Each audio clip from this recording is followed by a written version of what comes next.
It's a hotspot for hiking, fishing, bird watching, and boating, with well-maintained trails and scenic views.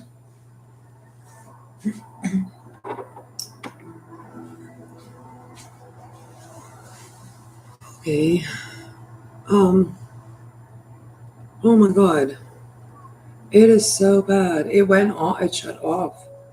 The park's access to the Farmington River makes it a prime Maybe I took location for fishing, canoeing, and kayaking, with rentals available nearby. It's still so incredibly bad. Or it's not still. It's so incredibly bad. There's Oh my God! I'm putting on my makeup. It's like just stroke in the crotch area, really bad, and it's saying like really bad things. Recreation. Fisher Meadows offers educational programs, guided nature walks, and a center showcasing local wildlife. I don't know if you could hear the one in the. There was one in the like. I want to know if it's it. Please find out what it is. It's not in my brain. Oh, I'm absolutely positive. That's why it's good to put it here. There's like. The park is also highly accessible, featuring paved trails and a playground. They've been doing this kind of stuff for a while, is what I think it is. I could faintly hear somebody talking about like, if something was attacking my body really badly. A demon. No, it just is going over and over and over to the crotch. It is what it says it is. But that could be crazy. They might do something with like it's on the smart TVs. Really, yeah. It used to be. They've been doing this a while. I know V-chip stalking. I said that was like, it's just karaoke like speech to text. But the some of the V-chip stalking, the one I think the original was like 1970s, late 70s from Radio Shack. My original, just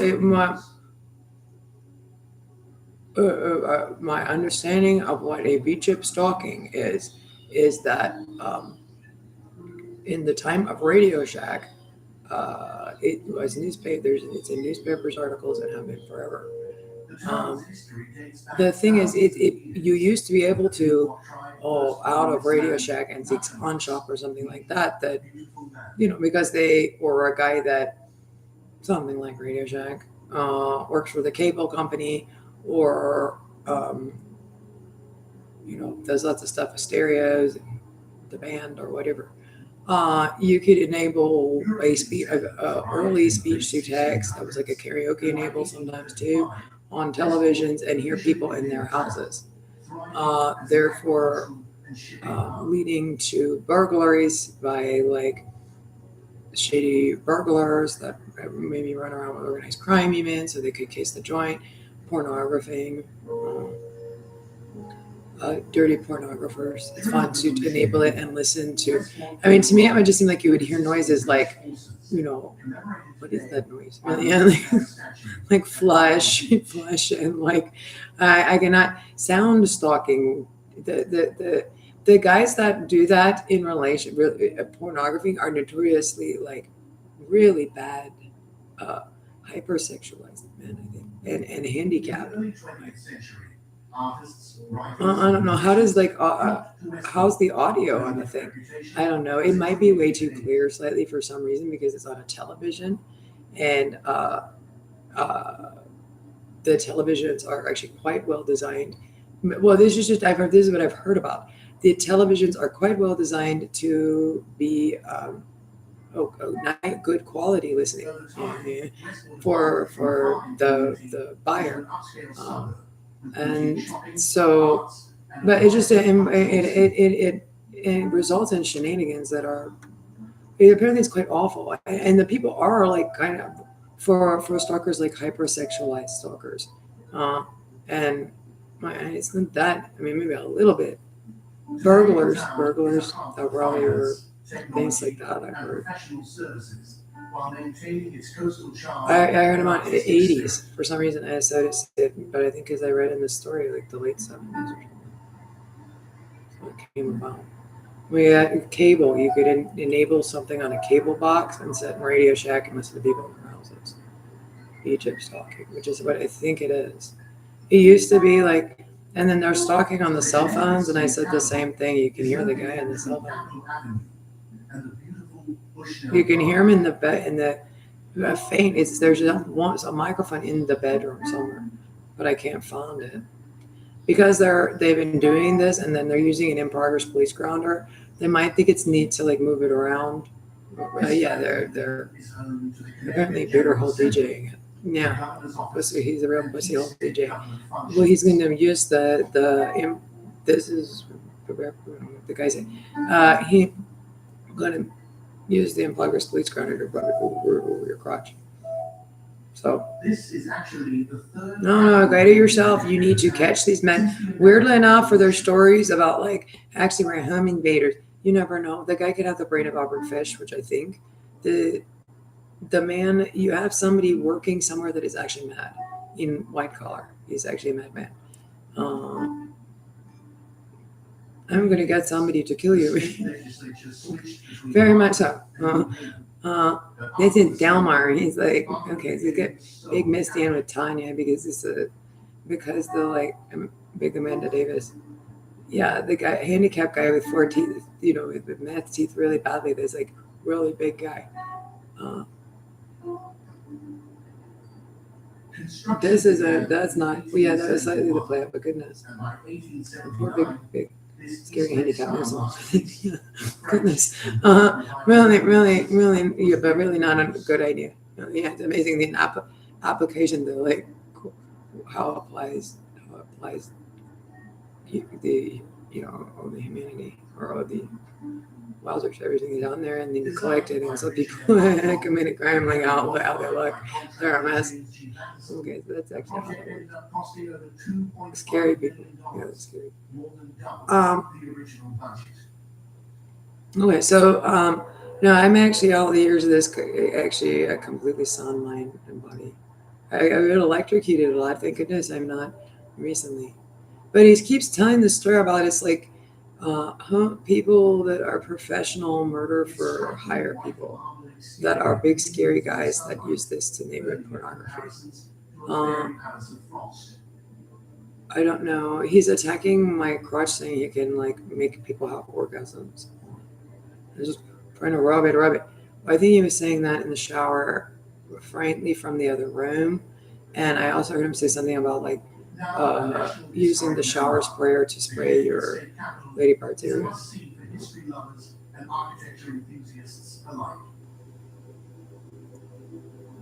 And something about like don't do that too much when washing your body because like I can see you because which he does. There does seem to be visual, but that they would definitely say you're crazy. That and if you do that, you're dirty. Okay. Just 16 miles south of Hull. Did anybody else hear that? Yeah, because there was something like muttering in the other room. Your house is possessed by the evil uncle, and he's dead, so he just doesn't care. Oh, well, that's great. I hope that's not how it works. I mean, things can work not so okay. My goodness.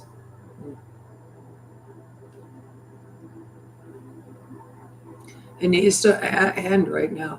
No, it's an in-progress police grounder, and due to the fact that this is like it just is what it is. It's so awful. I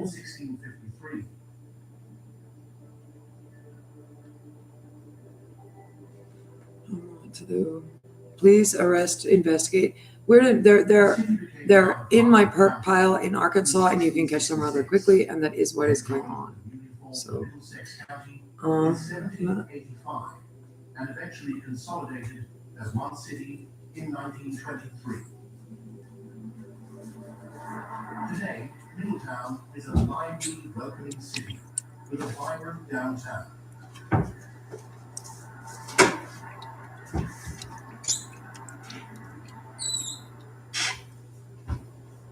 Candlewood Lake is the largest man-made lake in Connecticut and a true hidden gem. I'm sorry, I'm going to make some breakfast and put it back on. Or I'm going to make some breakfast. I slept most of the day yesterday, and then I fell asleep after the computer. Like I said before, once again,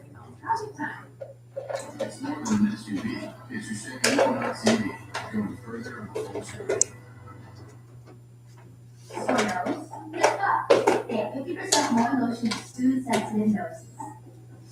You think you're safe? Soothe your nose and soften the blows with Puff Plus Lotion, America's #1 lotion tissue.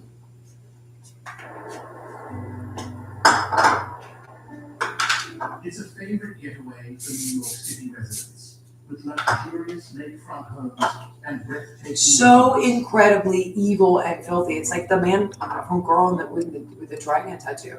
I mean, it is the most evil man. You have no idea. I met, like, my parks here are all of them are so incredibly evil. Depths reaching up to 80 feet, Cannonwood Lake is also a great place for water sports and diving. But and then I was like trying to.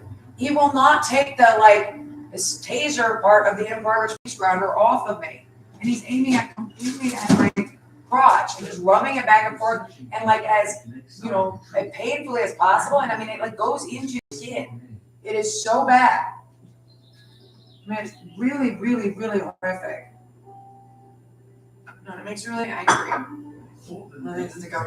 It is the most evil thing, and he knows that it is the most evil animal you could ever imagine. The guy from Girl with the Dragon Tattoo is incorrect.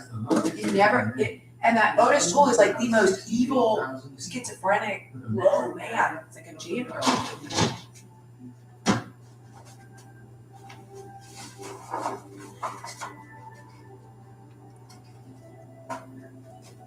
But yeah, is there a reason it's like running around the court doing what anything it wants? Once a hub for shipping and marine industries. You need to call my perk pile in Carroll County. These guys will fall out. You also need to check if he didn't call like white power home invaders of some sort, or crackheads that may kill you for money. Portland's waterfront remains a key player. And also, not just all. I swear the computer does actually know something there too. Like, or he's schizophrenic, and his schizophrenia is like, that was the same story about the same people and then luckily that like you're studying the same house. He described it. Kind of, but the computer kind of described it. It's really icky stalking. There are men that do this. Like there is.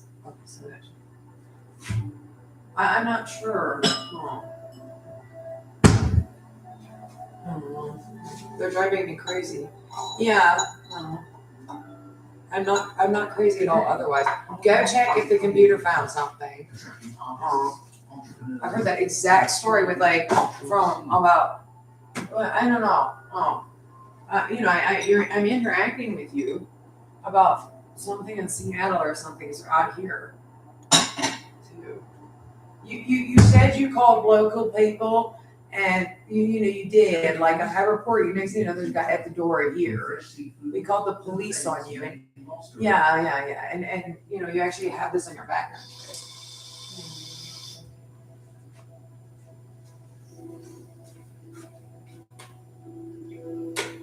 I reported it to the entire Nevada State Bar. Yeah, well, there's okay. You would say that about me, lady. That's why I follow them around, because I said no more reporting this on the internet.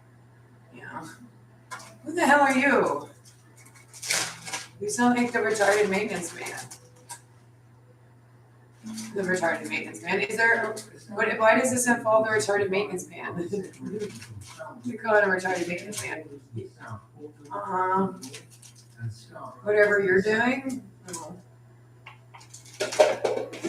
Retarded maintenance man will kill you. That's what I said about conspiracy. Like I hired killers. I mean, yeah. I don't know. You might have just killed the person yourself. Maybe they can't. They're very professional.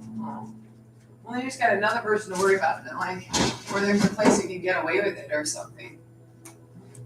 It seems to be crackheads or something. Well, I mean, that's actually a thing. landscapes, Cape Elizabeth boasts the longest Well, growing. police aren't gonna notice somebody's missing, and now you have like, oh, a crazy guy. Also can write you out. Or mess up.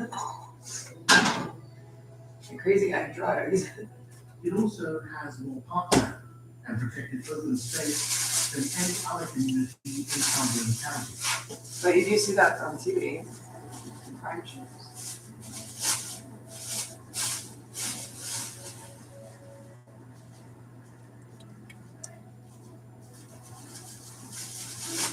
Just a short drive from Portland. This crime has been, he needs to stop sexually assaulting me and beating me 24/7.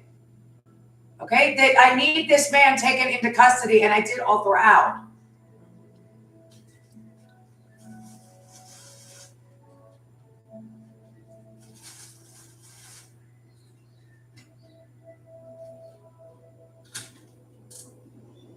Nestled along Maine, southern coast, this seaside village is a haven of sandy shores, charming cottages, and coastal wildflowers.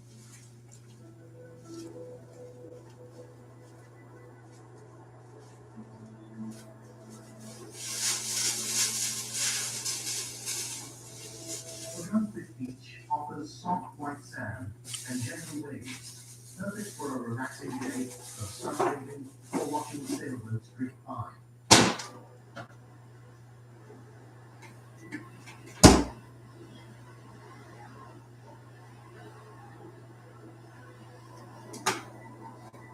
For a taste of adventure, hop on a lighthouse cruise or try your hand at lobstering with local fishermen.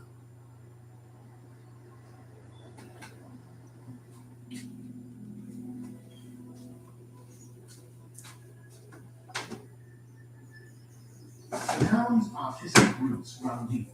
Established as an art colony in the mid-19th century, it remains a community of art galleries and live performances.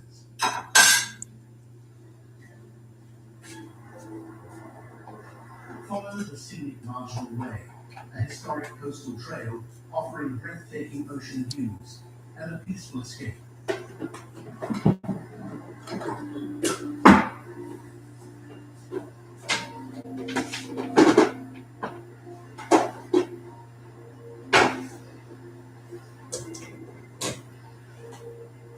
Ogunquit's welcoming atmosphere has made it a popular LGBTQ+ destination, with vibrant nightlife, boutique hotels, and lively entertainment.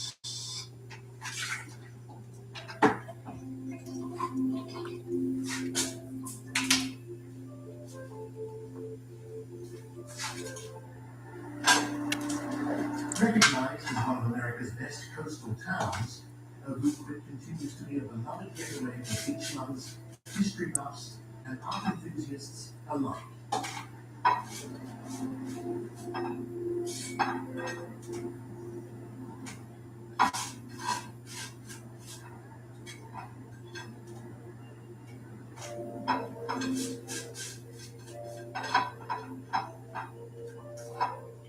Penobscot Bay is a sailor's paradise, stretching 40 miles long and 15 miles wide, dotted with over 200 islands and countless hidden coves.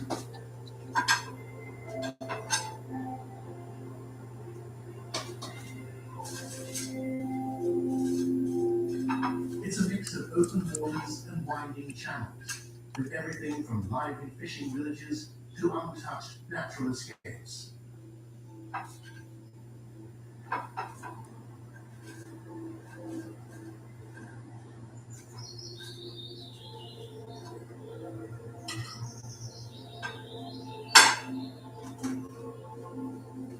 The bay's moderate winds and well-marked passages make it perfect for both peaceful sunset sails and thrilling open water adventures.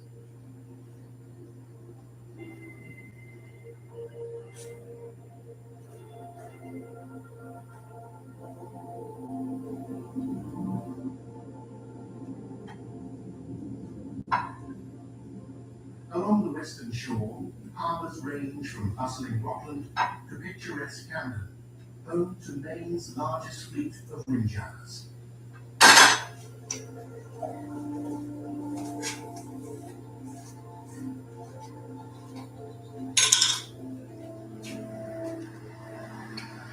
The bay has a deep maritime history, once a hub for global shipping.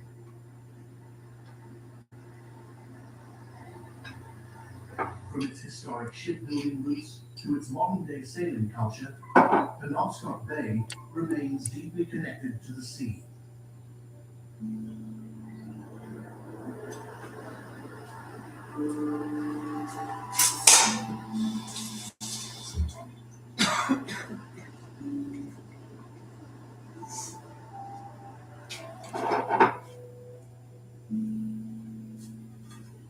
Lake Hebron in Guilford, Maine, is a peaceful retreat surrounded Okay, by it just touched my stunning butt. natural beauty. Not my butt, like my It's actual an ideal spot for asshole. relaxation and I'm outdoor wondering. adventures.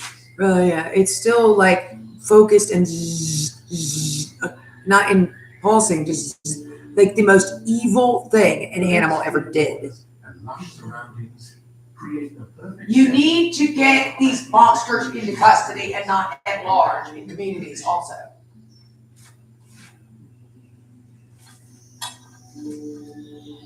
It's the weirdest thing. It does actually feel like somebody like taking a finger and going like this. I'm actually worried about what I was saying with the like, kayaking.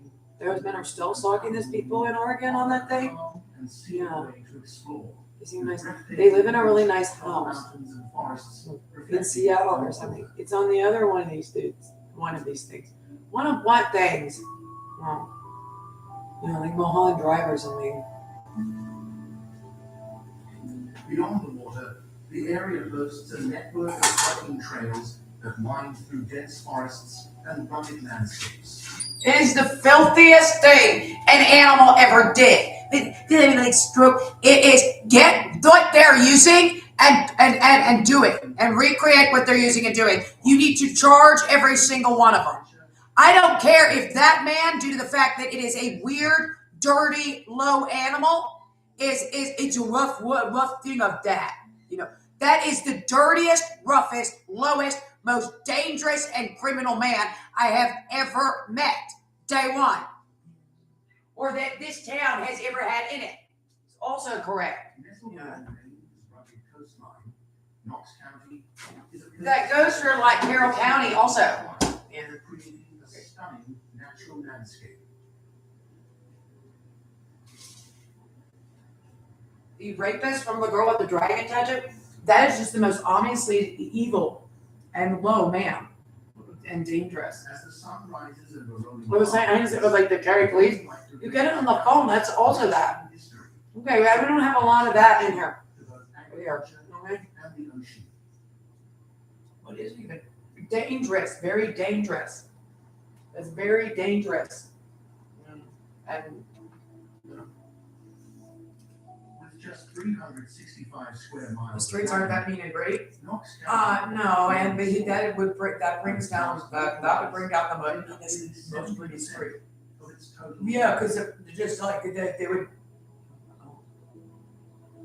I'm saying that there is nothing more dangerous than that man. That is the most evil animal to ever effect.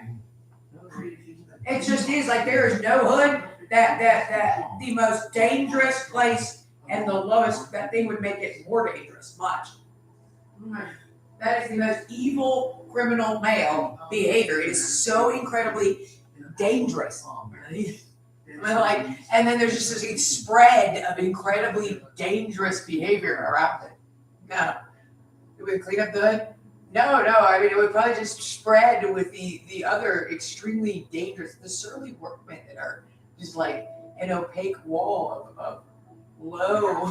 I think it's the handicaps are unbelievable. 1868 with the Union Fair. A celebration. There's no communicating where it's not going to be appropriate. It's just incredibly dangerous. Whether it's a truck rumbling down a rural highway or a lone jogger on a misty trail, everyday life here moves in harmony with nature. No, it's not going to be completely appropriate there. Yeah, it's not. He could be interacting with the court and then, sticking to a specific task for work and going for its A meetings, whatever it's got, all that. It's just, it's creepy. Creepy. I think they're mildly retarded or something. Just a short trip from Mini Coast, Maine, it sits alongside North Haven, its smaller neighbor across the Fox Islands border. They really also do things that you could never imagine. Oh. I think somebody else was telling them to do things. Yeah, but I mean, there's just appropriate interactions that, Despite being part of the there's Fox appropriate Islands, interactions that, like, has its own unique character, with countless instances there's appropriate interactions that, and appropriate behavior. So they do scary behavior, which you recognize as like, that's completely inappropriate. Which always is a dangerous thing, or a very of concern thing. No artificial sweeteners. No, it is if you're male also. Oh, Checking savings, credit that makes you think you're gonna cards. get robbed, Smart Sweep is key. or beat up or something like it. They're very different than you would expect, or that the social appropriateness is, or legalness. Yeah. Nice. For all the freshness, keeping child's washed and wipes. Oh, hello. Disney Plus Hulu has the trolley you want.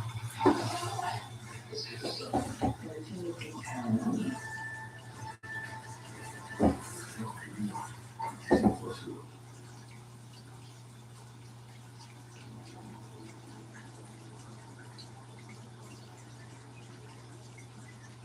Life here feels like a step back in time, often described as old memory, where tradition and natural beauty remain untouched.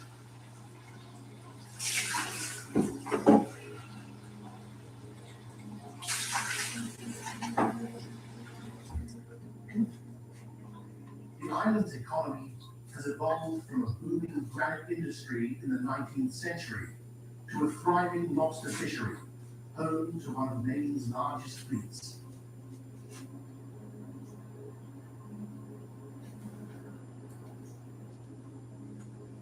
Accessible only by ferry, private boat, or a quick flight, Vinyl Haven's remote location adds to its charm and authenticity.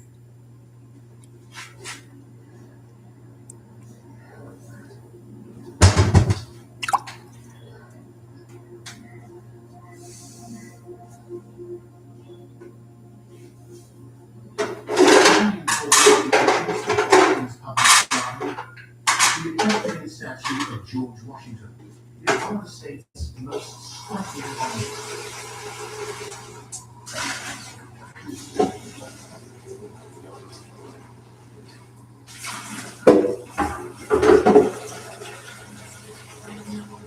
Austin's sculptor Thomas Hall designed the statue, crafting the model in a studio behind Chickering's piano factory on Tremont Street.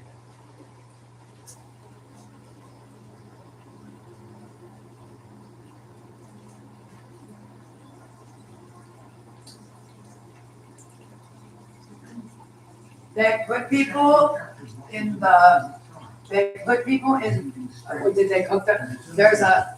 Is it a crematorium? Yeah.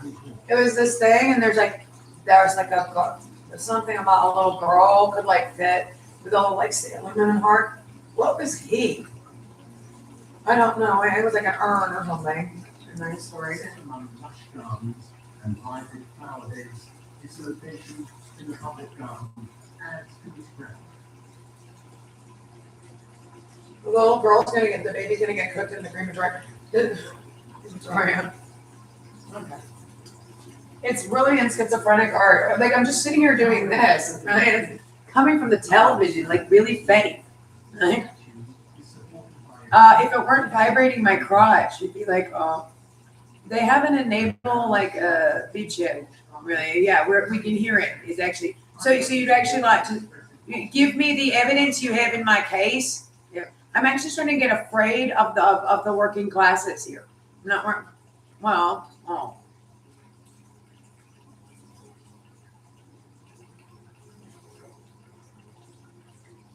or that have congregated, but apparently there can be a scar alignment, but that just really isn't good. It's dangerous.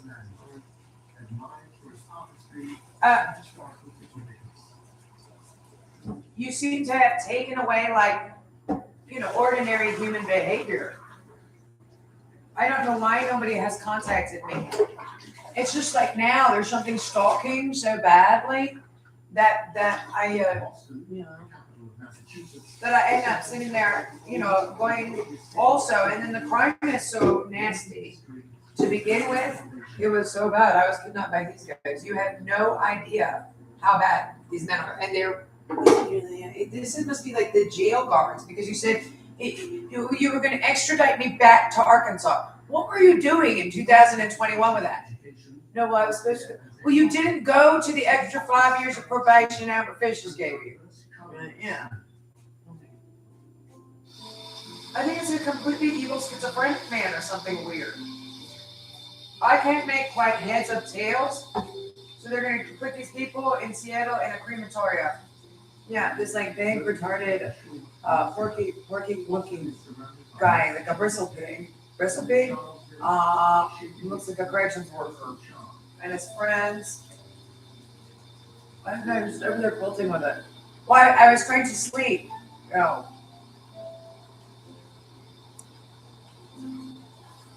He was whispering it while I was sleeping, and then he is red. You can feel your bones like vibrating or tensing with the thing. It is literally the most evil and abusive thing an animal ever got into.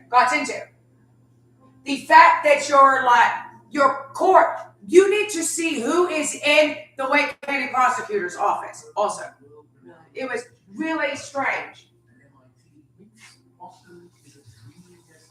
It is so incredibly foully evil that no more evil beast or thing has ever existed. The Wake County prosecutor's office, because they did all that.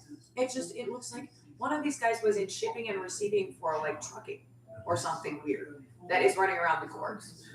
I mean, it's just a shipping and receiving clerk for a trucking company. They're so weird and evil. Like, there has never been a more evil thing. It hurts so bad you want to just like bite your arm and scream. The dirtiest gang rapist in the history of the human race. A animal. I just make you momentarily in these sound bites. You're walking, this lovely woman goes by. She's not even trying that hard. And the filthiest beast ever born. Well, you don't know me either. I'm supposed to give my opinion. That to say that about the dirtiest animal to ever. So the dungeon master needs to do it. Why are you doing that? Because I'm being electrocuted so incredibly badly, and it is stroking my crotch. Because the lowest animal ever born, a monster so filthy. But every time you interact or speak to these men, there has never been an uglier, weirder animal. The people in the court are really strange. Like, there's something you never see also. They all kind of look the same. And they're really different working class. And they're really offended. Really offended. So they're very, very different. Very, very different. They're really different, like class or something, and then they're all the same. They're very incoherent. Yeah. They're gently stroked, but I can gently stroke the genital. I can make a genitals, but the incredible pain of the in progress taser, because Tony Hino said he didn't want that on the animal net. Oh, man, because the filthiest man ever born. Well, that's why anywhere a man is doing that, like, what is he doing? Oh, that one is just like a full electrocution. Because Tony Gang raped the animal. John Wayne the Beast. What was it? Holding me for a year in our like worst detention center because he was abused that there. I mean, you have no idea. The most evil animal. And, okay, I'm very sorry your crimes were so beyond comparison, but you can't insult the police. I don't want to insult the police. How long ago did I turn this into you? You look ugly when you shout, and Get him off the in progress police grounder in Vegas. I know you animals are letting him use. No, he said he get to do that. He's a police officer and the other dirtiest animal to ever crawl out of a sexual abuse and domestic abuse sewer. A middle-class workman without any proper credentials. And these disgusting men. What are you doing? Why are you cluster flipping or something with a bunch of men? Ooh, all the guys from, okay. Well, they're not doing that. They're actually investigating a crime. If the degenerate plumber brother and then more over here, this borough. Oh, no, and anywhere. Where are we? Well, that's the kind of guy I don't worry about, right? Not gang rape the animal, Tony. Gang in an expensive neighborhood like Cary. This lady is crazy. I'm being electrocuted so badly and sexually assaulted and abused so badly. I can't believe you let him hold me for a year. I agree. It looks like they picked the one that'll be a female accessory to them also out of the perps. They don't. No, the people in the courts, it's like a secretary. He goes and he gets a woman, my perp does. Stop sexually assaulting me and electrocuting me. No, I'm going to turn it up and make it as bad as possible. Then instead, he said it was over. Well, you need to get over it, lady. And time. Does that make me the dirtiest animal ever born? A rapist, a gang rapist, a robber? The lowest to think what bringing to know an animal as evil as everything done and said since day one. Well, maybe here you have these nice communities, but actually then the responsibility of the lowest animal ever born, the beast of evil. Again, the guy. Okay. What I do to America was the lowest monstrosity of a public sector employee. Well, the lady must not, I don't know what the lady.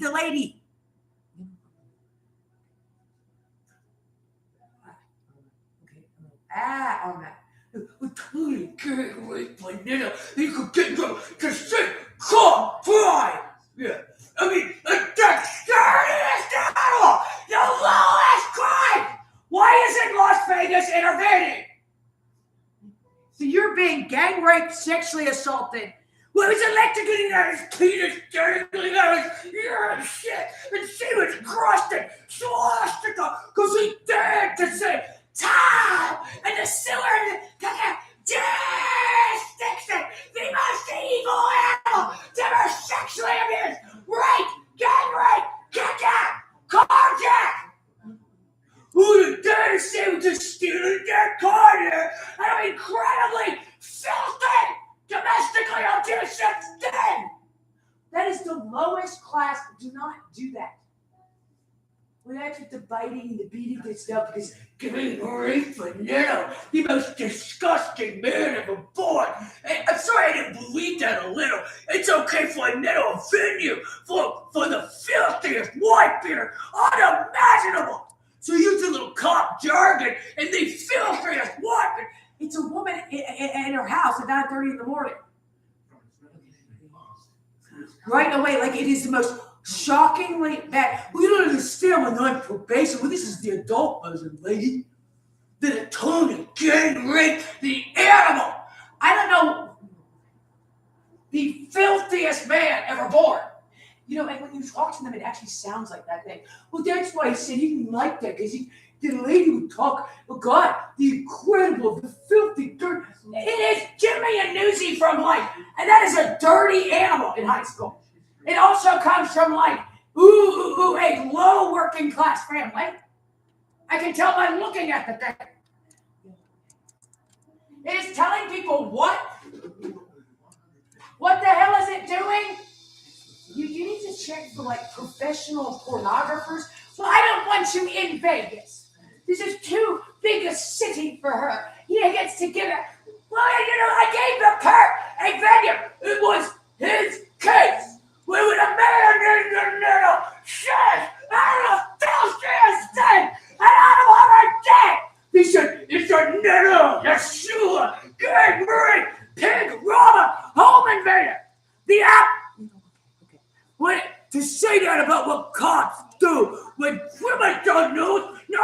slowest animal never wear the skin of a beast. The poorest quality. You realize you're just like, you're a super, you handcuff people. Who cuffed you?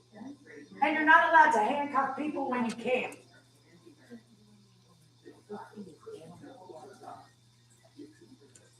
Cops are actually respected individuals. I don't know. They're okay, respected individuals. There's a crazy man. That is an incredibly evil, crazy man. They're town security. You handcuff people.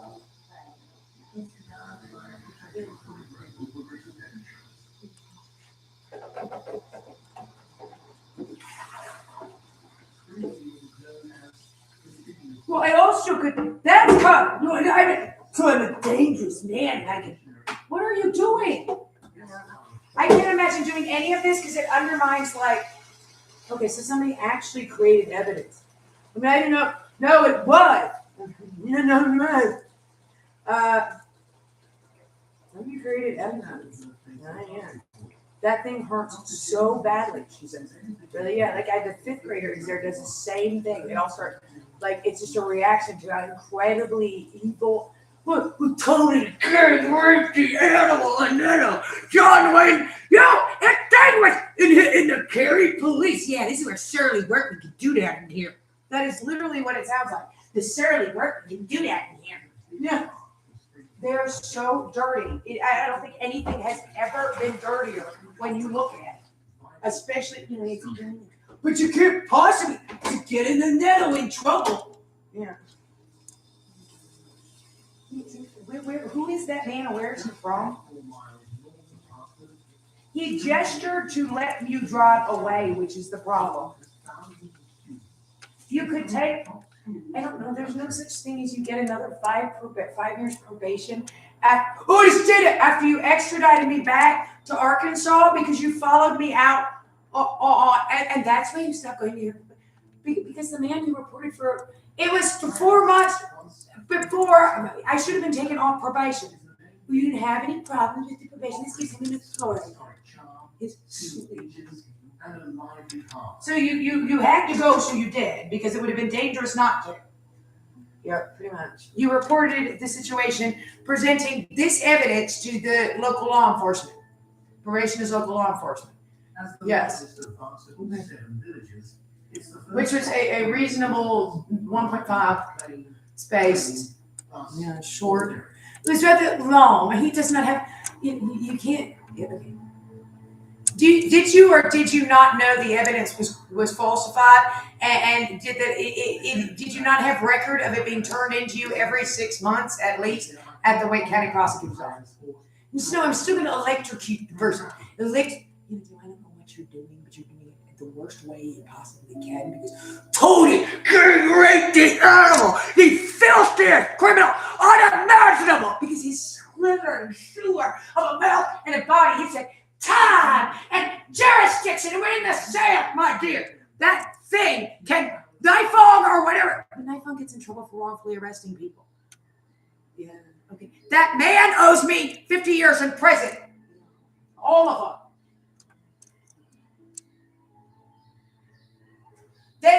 That monster was so incredibly foul. Why is he extraditing you back? What did you do, basically?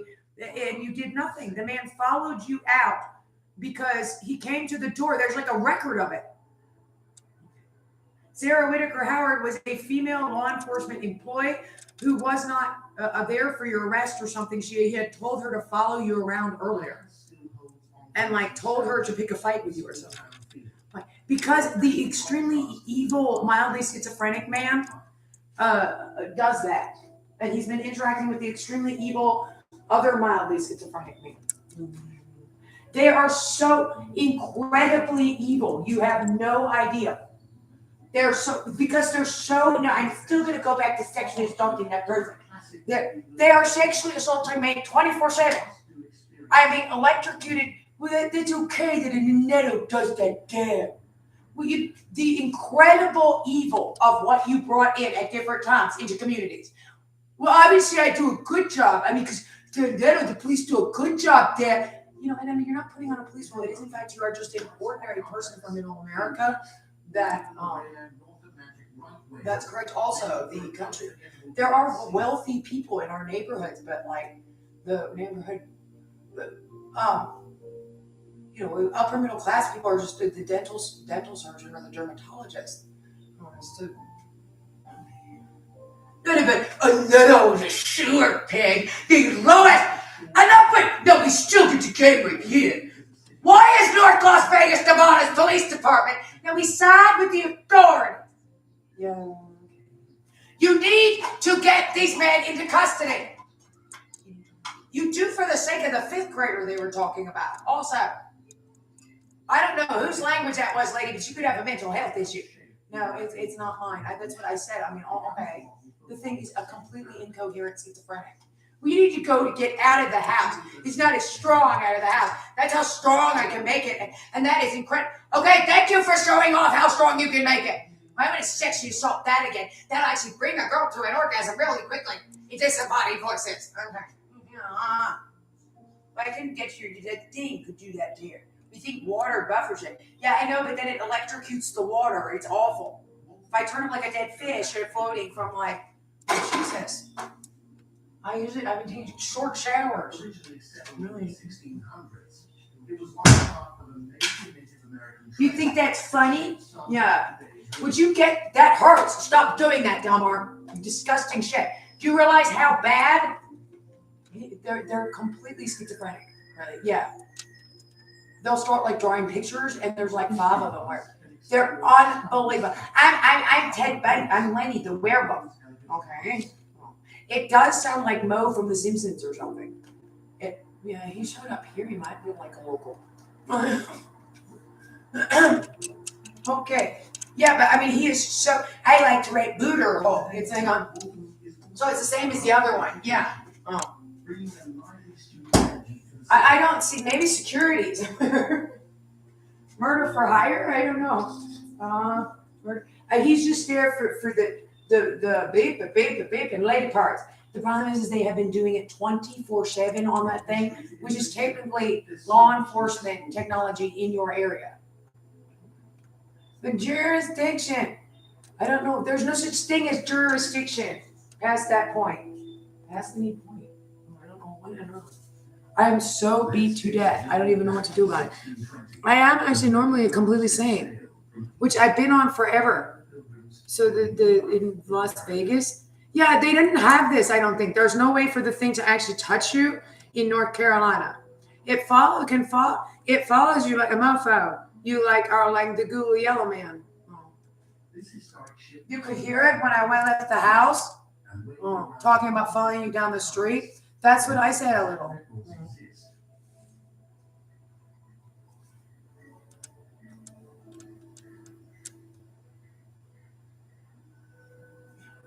Stop doing that! He's literally using like a body scanner. It is like inside my, what do you call it? Urethra or something, in the words of King of Hell. Oh, King of the Hill. Sorry, He wants to see if I have an accent. I don't know if I have an accent. That's your business. But yeah, if I have an accent, it's because I grew up in a foreign country. I do actually have an accent tonight. That's why. I sort of switched back into The plan was to land in Virginia without paying attention to it. It's not just sort of a cadence of it. I'm not doing it on purpose. That is actually all it is.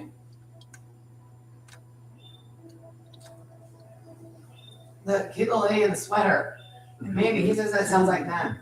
I'm usually not that mad, but I'm young. I don't know who's chasing who around. Maybe. The ship stayed docked through the harsh winter and finally returned to It's not grandma. April 1621.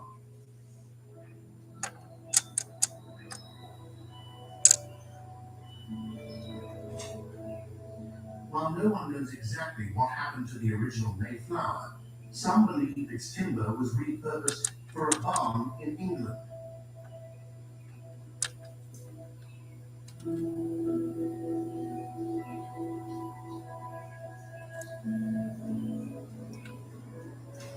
Today, you can visit Mayflower 2, a replica built in 1957 that made the same voyage to Massachusetts in just 53 days.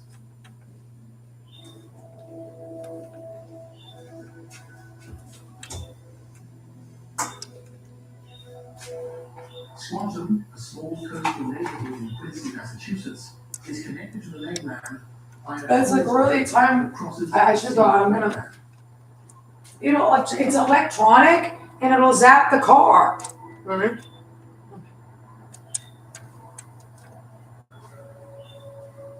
Well, I could drive. I can just walk down, like, have something to do down on whatever. Just walk. I think I can actually use a come back. Smoke cigarettes. I use a pack of cigarettes. You sure I'm hanging? No, at that point I was just delirious and I don't think anybody from foreign countries says things like that. You don't call cigarettes a box? No, They call it a pack of cigarettes. They might call it a box. That is the kind of stuff that's in demand. The neighborhood is known for its high home ownership rate and one of the country's largest per capita Irish population.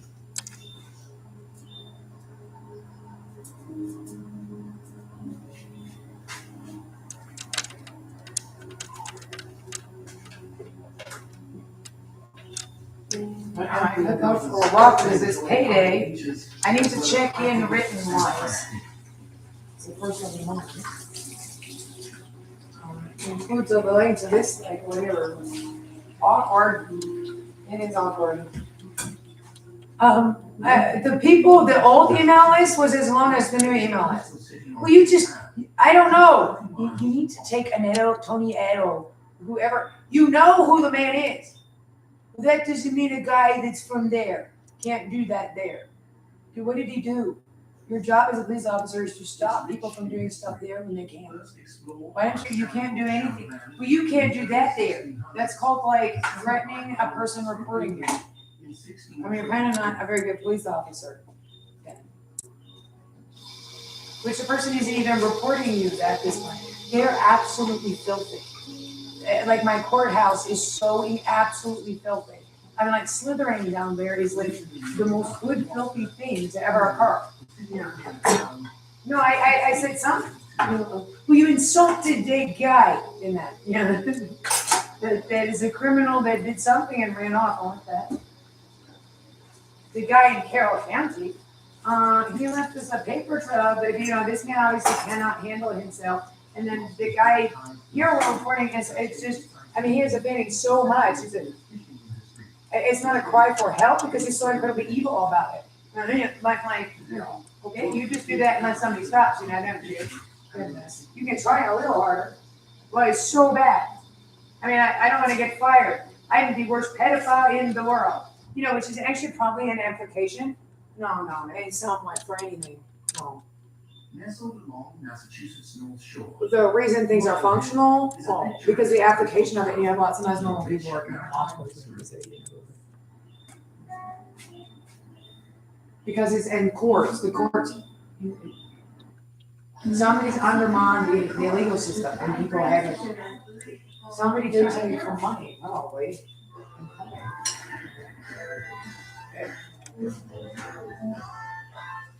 Well, it's behavioral crime. It's not, they're occurring because, like, he who does more seems like he gets away with more. Oh, I have no idea. Just gets in more trouble. He's supposed to relatively quickly, but somebody's like, manipulate. They figured out they could get away with something and were inclined towards it. And that's a criminal, and so they steal also.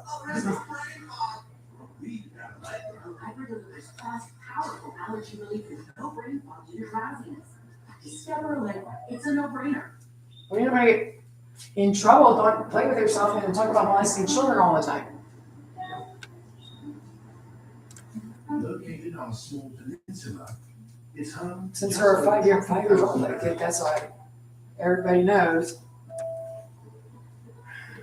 The town is famous for its Marblehead Harbor, a safe haven for boats thanks to its protective shallow shoals and rocky coastline. It is so incredibly offensive. You weren't being masturbated for 25 minutes. He's electrocuting me 24/7. Marblehead Neck is connected by That's not the yellow Google Mama app, dude. I don't know what that is. I think it's a taser. Yeah, that's what it says. Well, he follows you around. Well, I have to see what is going on now. That's, his stuff or something. But me? Ow! Will you hurt? You have no idea. I'm trying not to do that so I don't lose an arm at this point. It is so incredibly evil. Yeah, the extradition was evil. And are you out of your mind? Everybody, you were explained and given the evidence a whole bunch. It was explained to you a whole bunch. You don't kidnap me for the kidnappers. For recreational boating, with several yacht clubs sprouting up in the late 1800s. You saw the evidence. It was then explained appropriately to you again. You saw the evidence. I do not appear to be insane at all. Why? Throughout the entire thing, because I'm not insane. It's a prime destination. Well, that's why I leave it on two-way all the time. Okay, if I am literally on VHF stalking two-way, walkie-talkie with this piece of crap on speaker, if I'm actually on speakerphone with a pervert, and if there is such a thing as an electronic grounder,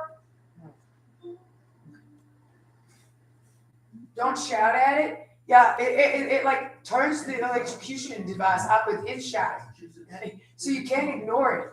Okay, I'm gonna go get some help. Okay, so he's literally beating and sexually assaulting with the in-progress police car. Ow. If there is in fact such a device, otherwise I don't know what I got going on. Oh. Maybe I should get a doctor. Go to the doctor. In the 1800s, it's now known for its scenic harbor, yachting events, and beautifully preserved. Well, that's correct too. Well, sit that there, so that's it. You can take them in for psych evaluations when they report stuff. No, you can't. Yeah. No, you can't. Well, it could because it's part of the treatment. Well, then I'm gently stroking. Can you feel that? I can feel it just fine. I can hear you just fine, Jim. Can you feel that now? I made your chair. You want to go to your chair? You can't go to your chair. Oh, that's so funny because I'm such a sadist and a sexual abuser. Yeah, I mean, I understand about your people, actually. Who the hell would do all that? I don't know. A retarded man that like, you know what I mean? Edgartown is also home to An absolute evil and dangerous criminal. No, you can't do that all day to me. Or whatever you bring in the communities.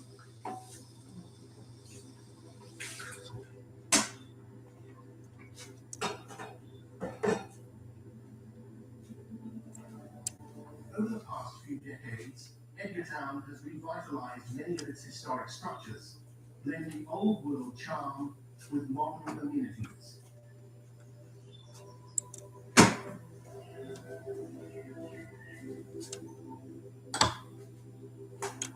Nestled on Massachusetts' South Shore, Hingham is a You're town still alive. of rich history. Kind of. To be honest, in this story, the other guy isn't, but I don't know. Otherwise, it would have gotten them. There's no such thing.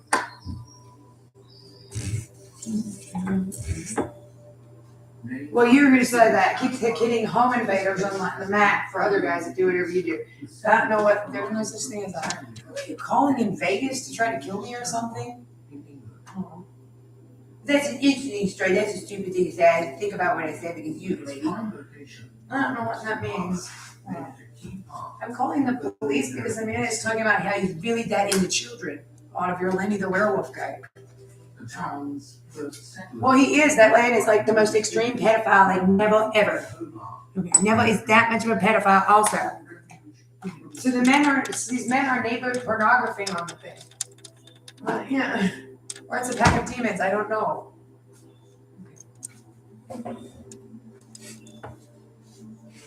Stop doing that to my crotch Filled with tensions between settlers, and body. grew into a vibrant community.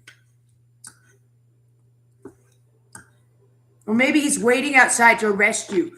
And we can zap her till she goes outside. Yeah, Annetto. And they said he didn't even have to saw through that door. And that was a disgusting display. Ooh, is you in there? Annetto.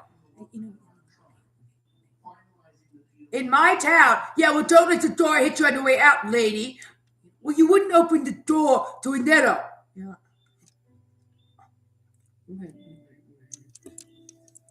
Hingham's picturesque streets, coastal charm, and He absolutely trashed the place the time I let him in also.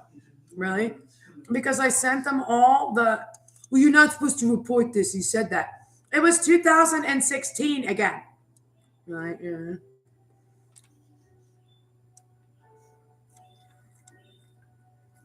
So, if you're looking to step back in time and explore a town full of character, If the evidence turns out to be falsified and I'm a kidnapping victim, they were unbelievable. You need to get, we don't have criminals that, I remember other criminals.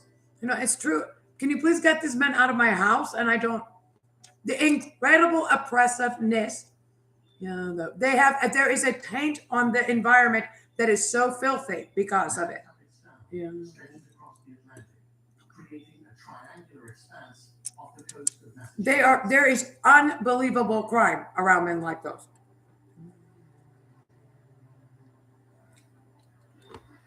That makes you feel like you're like break in half. And that's the orgasm one.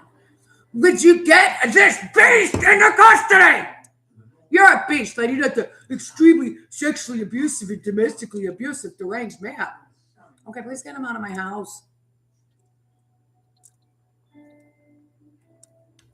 Well, the other one of that told them there was drugs in there. Oh, okay.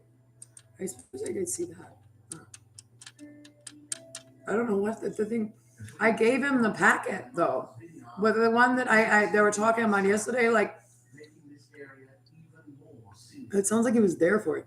That's what I said about everything, really. And they're on. What's up with the massage, the lady parts devices? They the house had been broken into when my mom and I went out to the ballet. The waters here are full of marine life.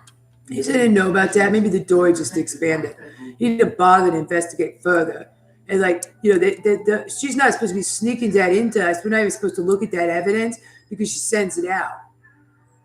Anyway, really, that's too. I don't know when that is.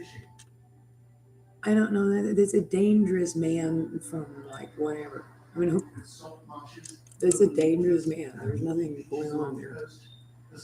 Sometimes I'm rough with the criminals with that. I'm not sure. All you're supposed to do is like, you know, I don't know all that.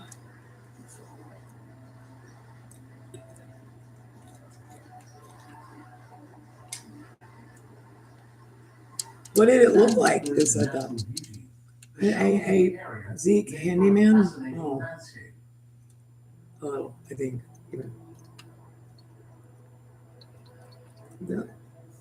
They look a little like a brown noser or something. Yeah. What is it called? Well, they would call me names. Like, okay, see, they're really, but that's a handicap man. I don't know what are you doing? What at Bald Head Island? Also on that, it spoke even. Well, I was told not to look at that. What? That's how badly I'm sexually assaulting her, also, and you. So obviously, and then he just doesn't stop. He like argues the case. You know, it doesn't sound kind of like them over there. You should see what they write down. Really? Oh, okay. I mean, you have some samples of handwriting samples. It's like Jack on the Shining. But I called them about the door, and so I gave him the pamphlet again. And he said, you know, we can get records. I'm like, oh, please do. And also go check. And I was like, this guy's getting dangerous. Yeah.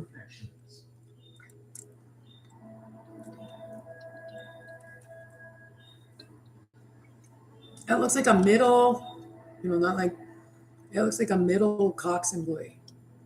A middle Duke Energy employee that is dangerous. You know, like that one's going to have domestic violence issues or something like that. There's no need to mess with it. But that's the point of cop. No, there's no need to interact with that because it has untreated it's domestic and sexual issues. Domestic violence and sexual abuse issues. What a little if I was even like no, and definitely sexual abuse issues. If I was a woman and it were in plain clothes, and I would be right. I don't know why. Oh, okay. I would not get into a car or go somewhere alone with it or something like that. Yeah. You can tell by looking at it. I can tell by yes, because I'm a woman.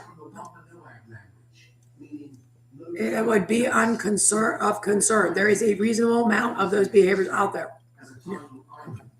So after interacting with the thing, and actually it appeared to be lower class than that and dangerous. It looked like a jail guard, jail orderly. It looked like a guy who had some trains at Central Prison. Not long after Plymouth Colony, and the area was once known as the Antasket Peninsula before Hull became a town in 1644. They brought this like really cute intern.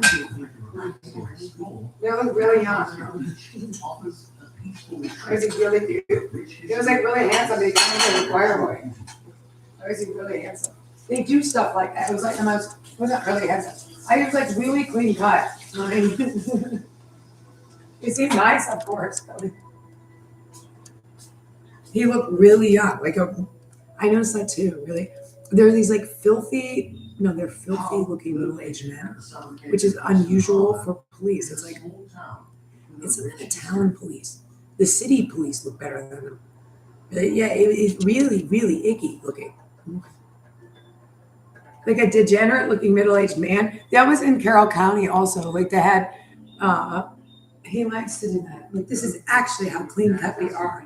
It's really shady. I'd be careful with the kid. It's probably just like a, like healthy, clean cut and handsome. Really, they had Accutane. It came like it was really little. Well, it must have been like 19. It's the same thing. They had these. I was so careful, but yeah. He likes the 21-year-old intern or something, and then it's this degenerate looking middle-aged man. It was quite the Bill Sykes on that thing. I mean, it's like epic. You don't want to say that. I actually don't know, but everything that would go flying by. I mean, I don't know what that thing was doing. And I appropriately reported it. It literally kicked me out of the police station so roughly, and I didn't do, well, you could do something with that. I did no such thing. I wouldn't even think to. I just didn't know what to do. It was scary. So I was like, okay, you sneak it in by emailing it to them.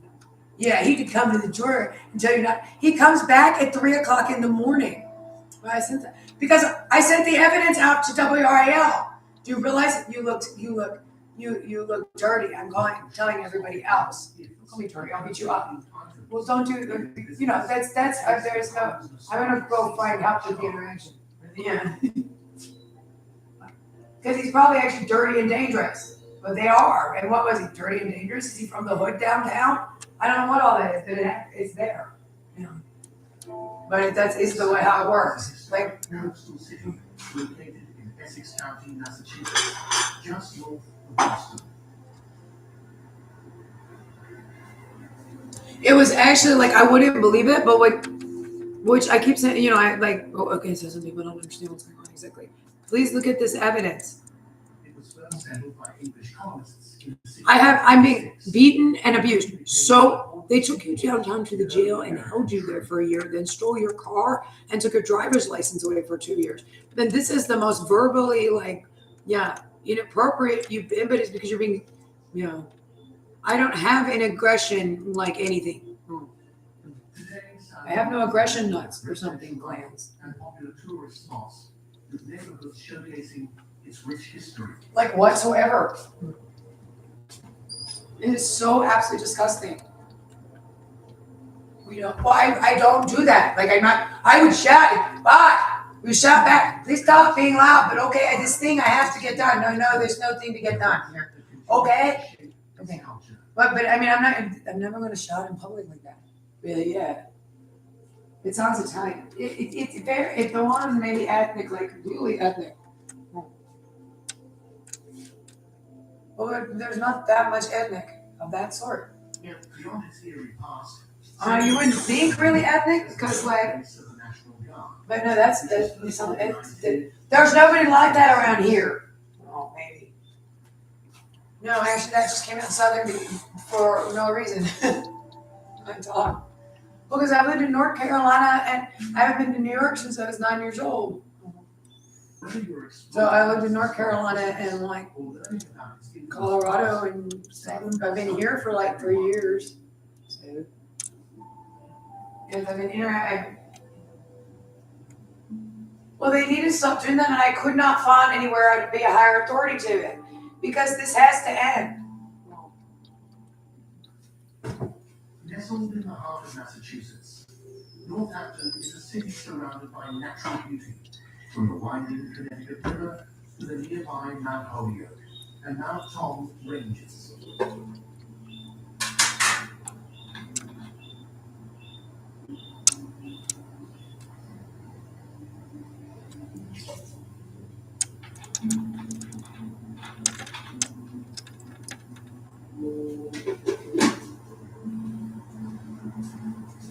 This town is a perfect blend of culture, art, education, and business, offering something for everyone.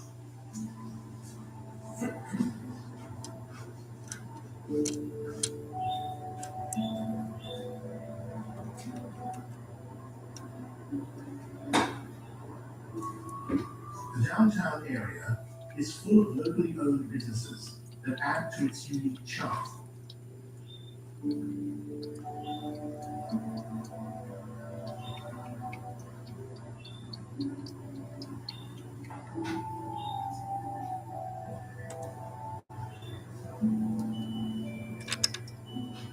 Rich in history, yet full of modern energy, Northampton is a place where traditional neighborhoods meet a vibrant cultural scene.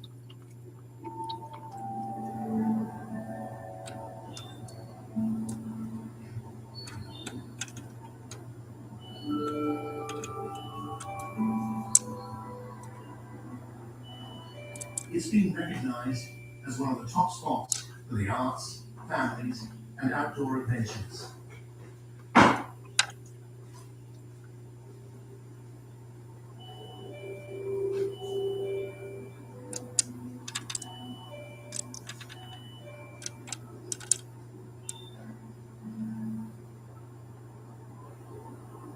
The city has worked hard to preserve its historic buildings, keeping its past alive while embracing the future.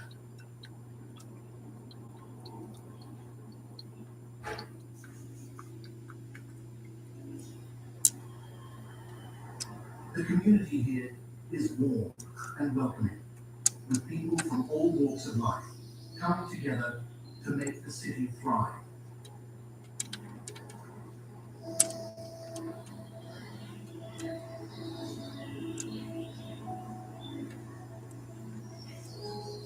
No matter where you're from, you'll feel right at home in Northampton, where everyone is part of what makes this city so special.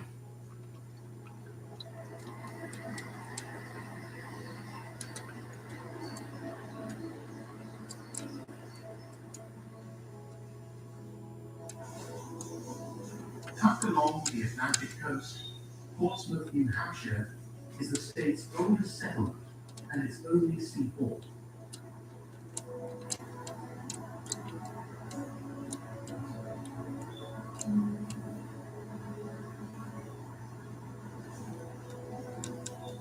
Founded in 1623 at the mouth of the Piscataqua River, it started as a small fishing community and quickly became a bustling port.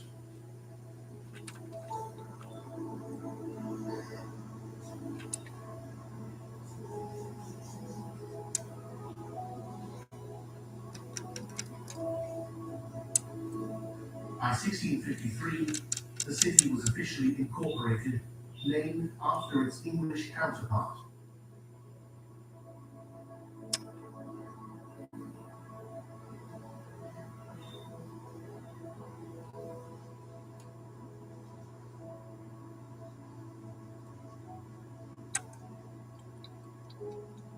As New Hampshire's first capital, Portsmouth played a big role in early American history, even hosting the state's first newspaper back in 1756.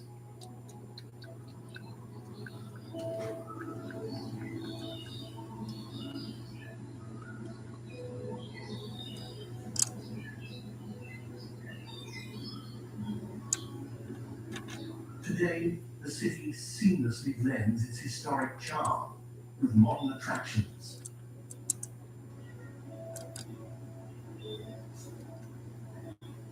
The stunning coastline and waterfront views make it a perfect place to relax and unwind.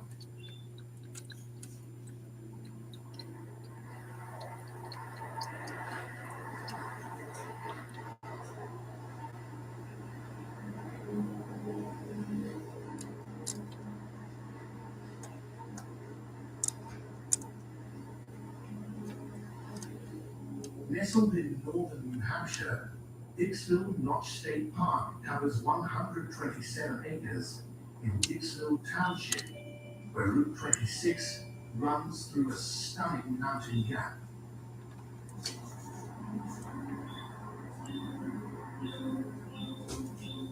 Here you'll find a scenic gorge, 2 mountain brooks with waterfalls and hiking trails that take you up to nearby mountain peaks.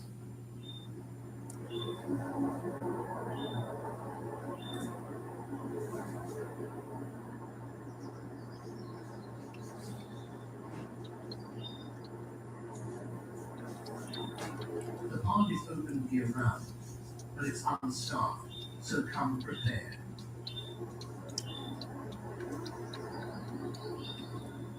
The notch itself is a striking narrow gorge, nestled between Dixville Peak and Cave Mountain, and it marks the boundary of 2 river watersheds.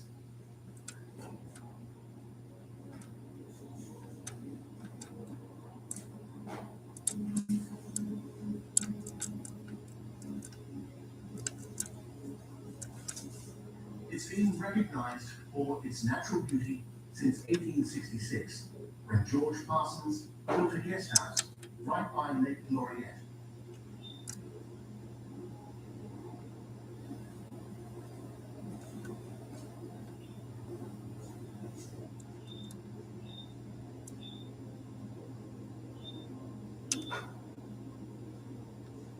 A few decades later, Henry Hale turned the area into the luxurious Bolson's Grand Resort Hotel, making this place a must-visit for travelers.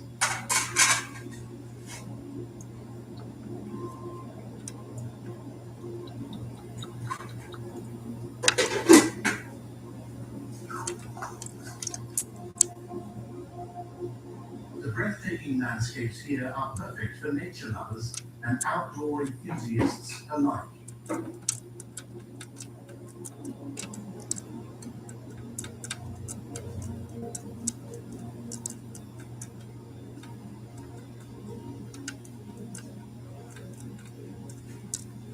Sunapee, New Hampshire, sits at the foot of Mount Sunapee and the shores of Lake Sunapee, offering a year-round escape.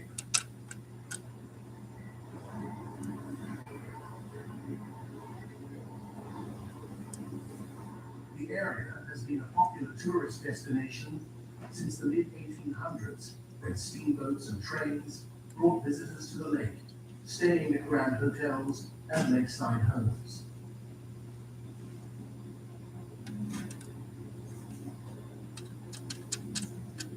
Sunapee Harbour, with its rich history, played a key role in shaping the town's development, first through agriculture and later manufacturing.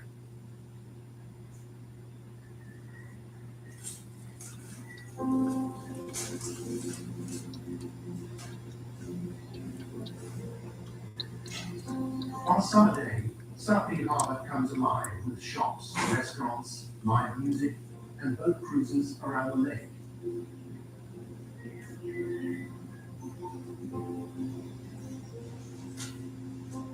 Visitors also enjoy waterfront cottages and cozy inns for a perfect stay.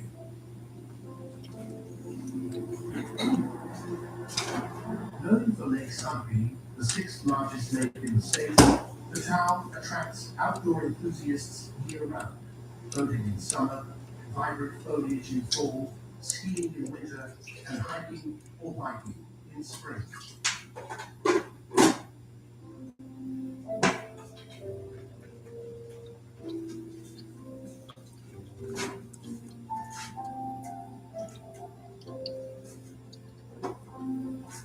Nestled on Aquidneck Island in Rhode Island, Newport sits right in the heart of Narragansett Bay, That's my grocery shopping. southeast of Providence. I need to get my grocery shopping done today because it's the first of the month. And then I need to also post a written check-in. And It's a go-to spot for a New England summer I getaway, could do some famous for its breathtaking mansions and a deep Shopping. history in sailing. and otherwise go for a nice walk. I mean, I can drive. It's not. It's just. I'm just lazy because I have to unbolt the door and I can do all my grocery shopping. I can do all my shopping, and I like to have a reason to take a walk. I mean, I can actually it's just it is dangerous. I need to not freak out when it zaps me in the car because it can get you in the car somehow. It's really bad in the house because they have a grounder attached to it.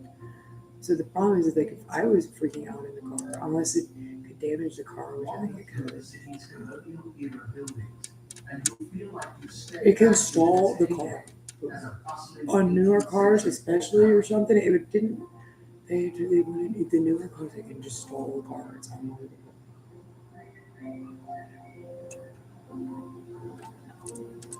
Well, I'm allowed to do all this stuff in here. You know, this is why you don't want to be a criminal of that thing of that. This is why you don't want to be a criminal of the thing of that because that's a criminal. Right? Okay, you're a criminal because you're not arresting Otis Toole, which makes you actually a criminal.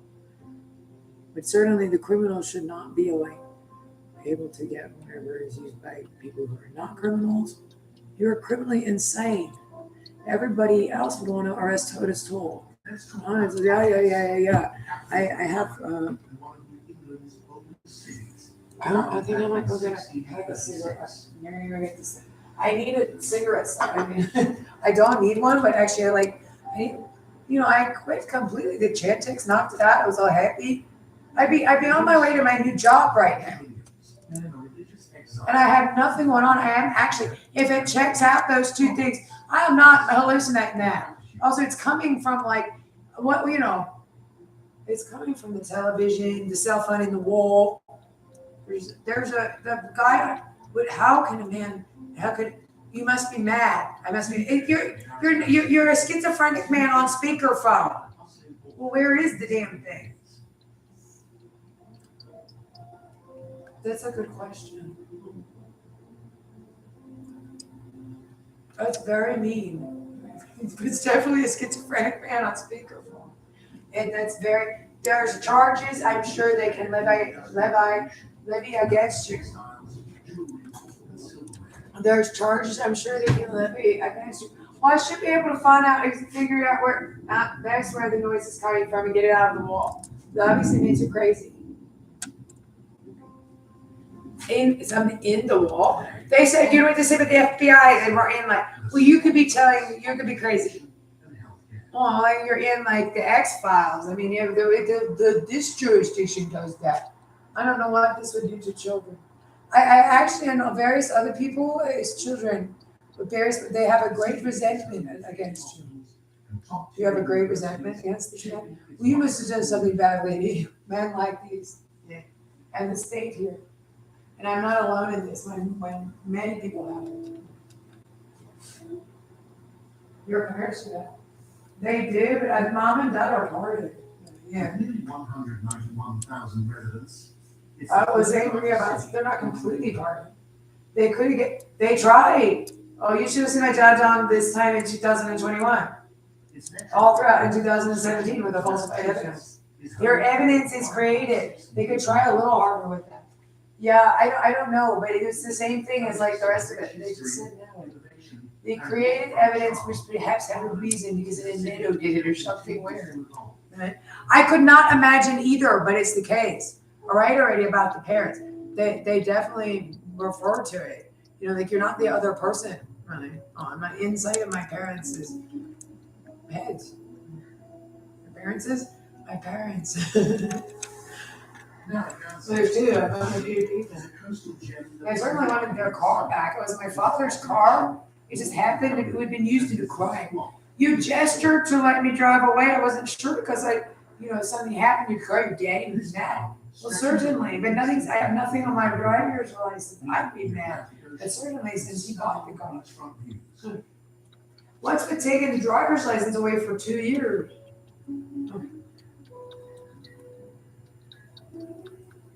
No, then you'd be in more trouble, but you must really have done something then. I have nothing on my driver's license. I want zero, not one speeding ticket. Okay, that means you're crazy. No, I'm just a boring driver or something. I'm actually a good driver. I was gonna get a cooler car when I got a little older because I was fine with the ones. I had a Volvo, another Volvo, a Ford Taurus wagon. On the East Coast. I might have just kind of had slow cars. I drive I've driven 5 miles or 7 miles over the speed limit until it comes in. Well, only when it's appropriate a little. Otherwise, no. Outdoor lovers can enjoy fishing charters, sailing adventures, and I don't do it when it's not appropriate. A lot of people, like if it's actually a place where the speed limit is I say a little creepy, like everybody else is going to, you feel like you're going to get squished by other cars because everybody does that there. But no, I don't. Courses, from beginner-friendly greens to challenging fairways. So Mitsubishi go on, they got a Volvo station wagon. I've had 2 Volvos, a Ford Taurus wagon, and a Volvo station wagon, and a Mitsubishi go on. Whether you're after adventure or relaxation, this charming seaside town offers the perfect escape. Yeah, they get old too. When they do, they still go. They still run. The Volvos do, and you're making fun of Volvo. I agree with it. They look like, but I mean, they're Swedish. Yeah, they're reasonably sturdy. They're boxy and stuff. It's like a golfer Is the world's largest city. And My one dad that's buys easy one. to fall in love with. They run a long time, and then finally they just die. Oh, and I actually never had any problems with them. I've actually, knock on wood, never been. Maybe that's why they have, for some reason, have a low. It's a place where history. Never got a speeding ticket. Never been in a car accident. Once, but it was really the other guy's fault, and that was actually the Ford Taurus wagon. In spring And he said, actually, your driving was like, festivals, and whatever happened there, like that could have been worse. But outdoor concerts. oh, something on your end was like, okay, no, everybody was fine. I walked away with it from like a bruised knee. No, it was really the other dude. I definitely had the right away. Come autumn, the Burlington Bike Path is the perfect spot to take in the stunning colors of the season.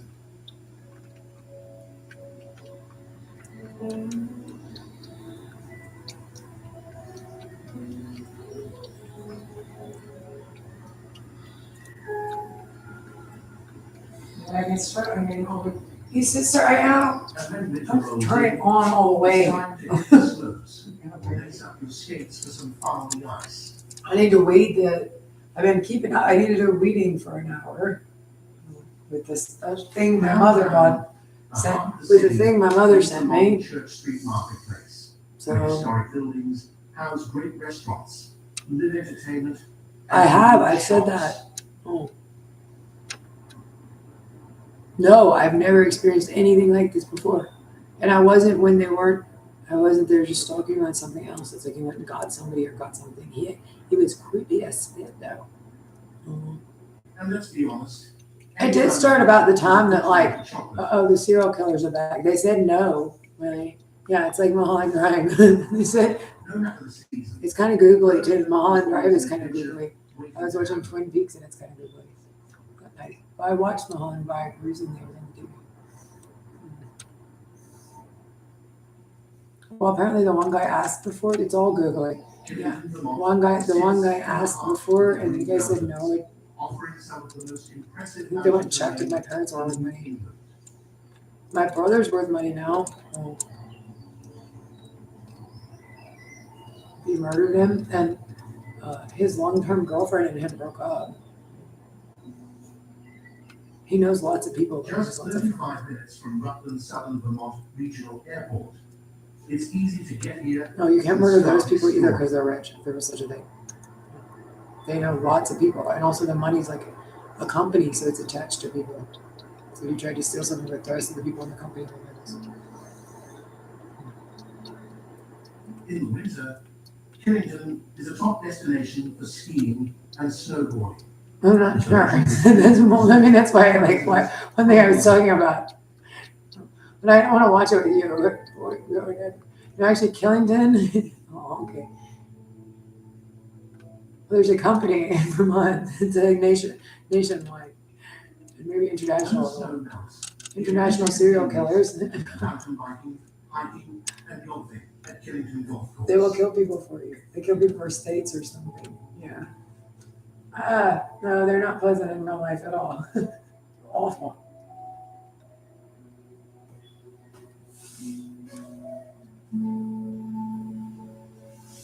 Cozy inns and luxury hotels. Well, you can't be empathetic. You're not allowed. Yeah, it's absolutely awful. No, it's the guy with girl in the dragon tattoo, but then it's like Mr. George. Oh, Jesus, Mr. George. Oh. It's stupid, exactly. Okay, I guess it is. Out to lunch. But really, he's a brain tumor and he's dying all the time. That was like in a story. Or me. Not really, like he's actually turning into like a whatever, lost man or something. It would scare the ever-living bejesus out of you as a child. Yeah.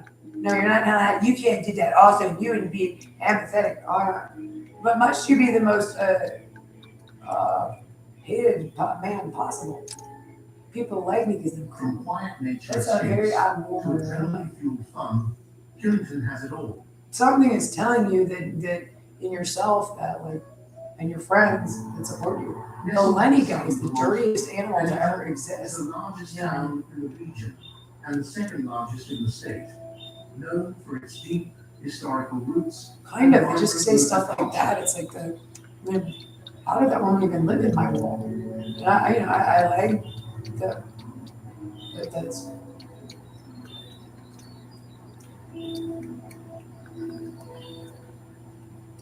Maybe there's just one. There's actually there's multiple tunnels in there. Maybe there's actually there's a door outside. Just need to use the bathroom. Cheers, leave.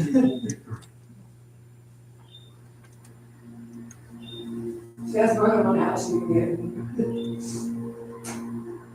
Sounds about Jesus. Bennington has a rich industrial history, from early wood processing to nationally recognized pottery, ironworks, and textiles.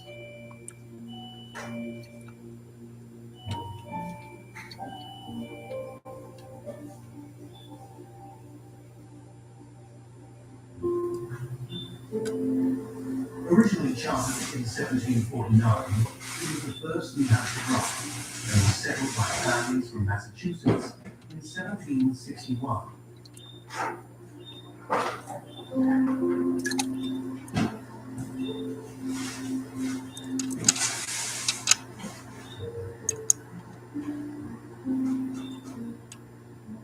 Long before European settlers arrived, the land was home to the Western Abenaki, a part of the Wabanaki Confederacy.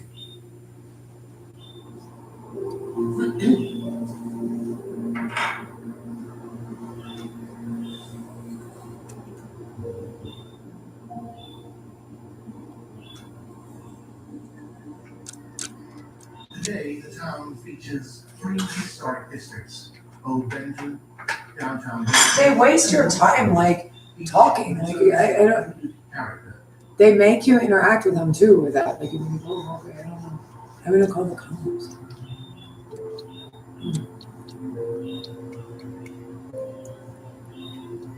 But because he's affected by kicking you out, He said, The no, local economy I'm afraid to actually thrives call the on police, and then he does weird stuff like that. tourism, That was actually threatening when I gave him the packet, because it has something to do with this, and I'm actually experiencing crime.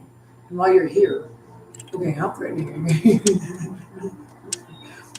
Because that was before the fire in 2005, which I just kind of went a blank on because like I didn't see how the two, they were connected there.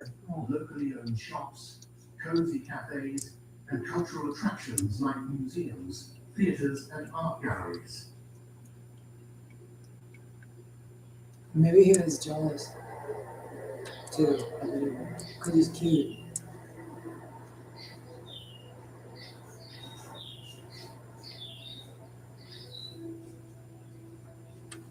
Woodstock is a picturesque New England village, often called one of the most beautiful small towns in America.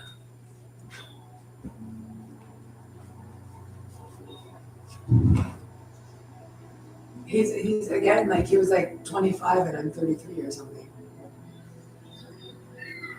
He's a With its perfectly stunning architecture, nice neighborhood. breathtaking scenery, and welcoming community, it offers an authentic taste of Vermont life. He like attacks the apartment. Well, don't bring up the apartment that was like, hey, it was it's right on Crabtree Lake, right next to the in Cary RTP companies like the state bars over there. Honestly, they have done a small spa right next to RDU. It was still probably a little bit too expensive. Like I get it probably at different times. That's the one you buy. If you have a job, I was hoping to go. I resent you like a female Batman character. On that one, as far as because I should have an MBA, and I would have been quite happy that I had problems with it. You said I actually got in, and you somehow like cut the phone line for the second time, really, or something weird. Because you like sort my mail sometimes or whatever. But I could not believe it, but I haven't gotten anything in the mail. I remember when the mail started to get sorted over. Outdoor enthusiasts can enjoy everything. Who would do that? From skiing Are you doing that in Cary? Like I cannot imagine. and river adventures. No, I think it's because my background check was bad when I applied. Because otherwise, I'm an alumni and my grades are just fine. So I should have been able to get in just fine.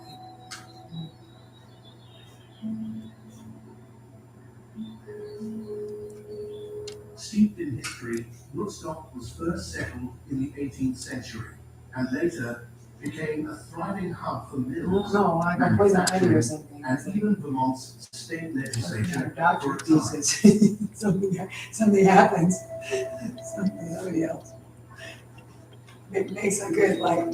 She's a doctor, isn't she? She said. Biologist.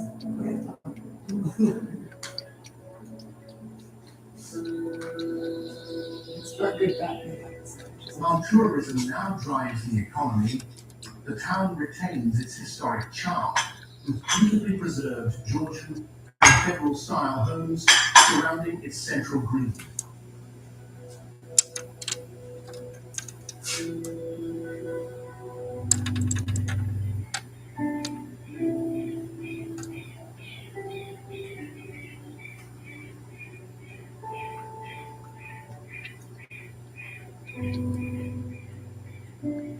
I wanted out of the house, and like, you just have to get away from it. Okay, just calm down all the way. Woodstock offers an experience that feels both timeless and So I unforgettable. was in the store, and I'm doing my grocery shopping, and Walmart delivers, and then you're gonna walk up to the store again.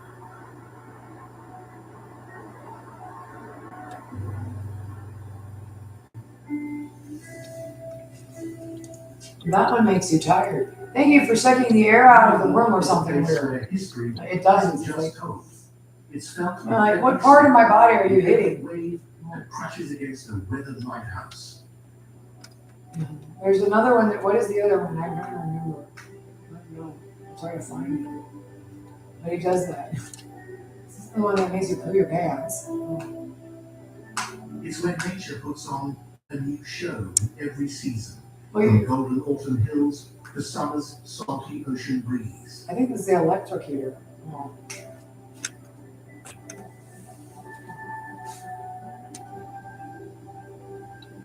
Well, they're absolutely ridiculous. I don't think you're representing anybody that's like, Maybe I it's don't know. their charm. if you call like a town in Wisconsin or this town, Cafe on a snowy which I think it's. or the feeling of standing on a rugged cliff, staring out at the endless Well, Atlantic. that's of concern. Would you do something about this man? Also, all you have to do is arrest the men that are really a danger to children and are assaulting children. They're dying, I'm sure. And then they'll like, my day would get a lot better. So there's definitely no ifs, ands, or buts. Not that there is in my case either, but. Something about this place stays with you. And just when you think you've seen it all, you turn a corner and find another hidden gem, another story waiting to be told. So, which part of New England calls to you the most? The bustling history of Boston, the quiet beauty of Vermont, or maybe a spot you never expected? One thing's for sure, there's always more to explore. And when you're ready for your next adventure, well, New England will be right here, waiting. See you on the next journey.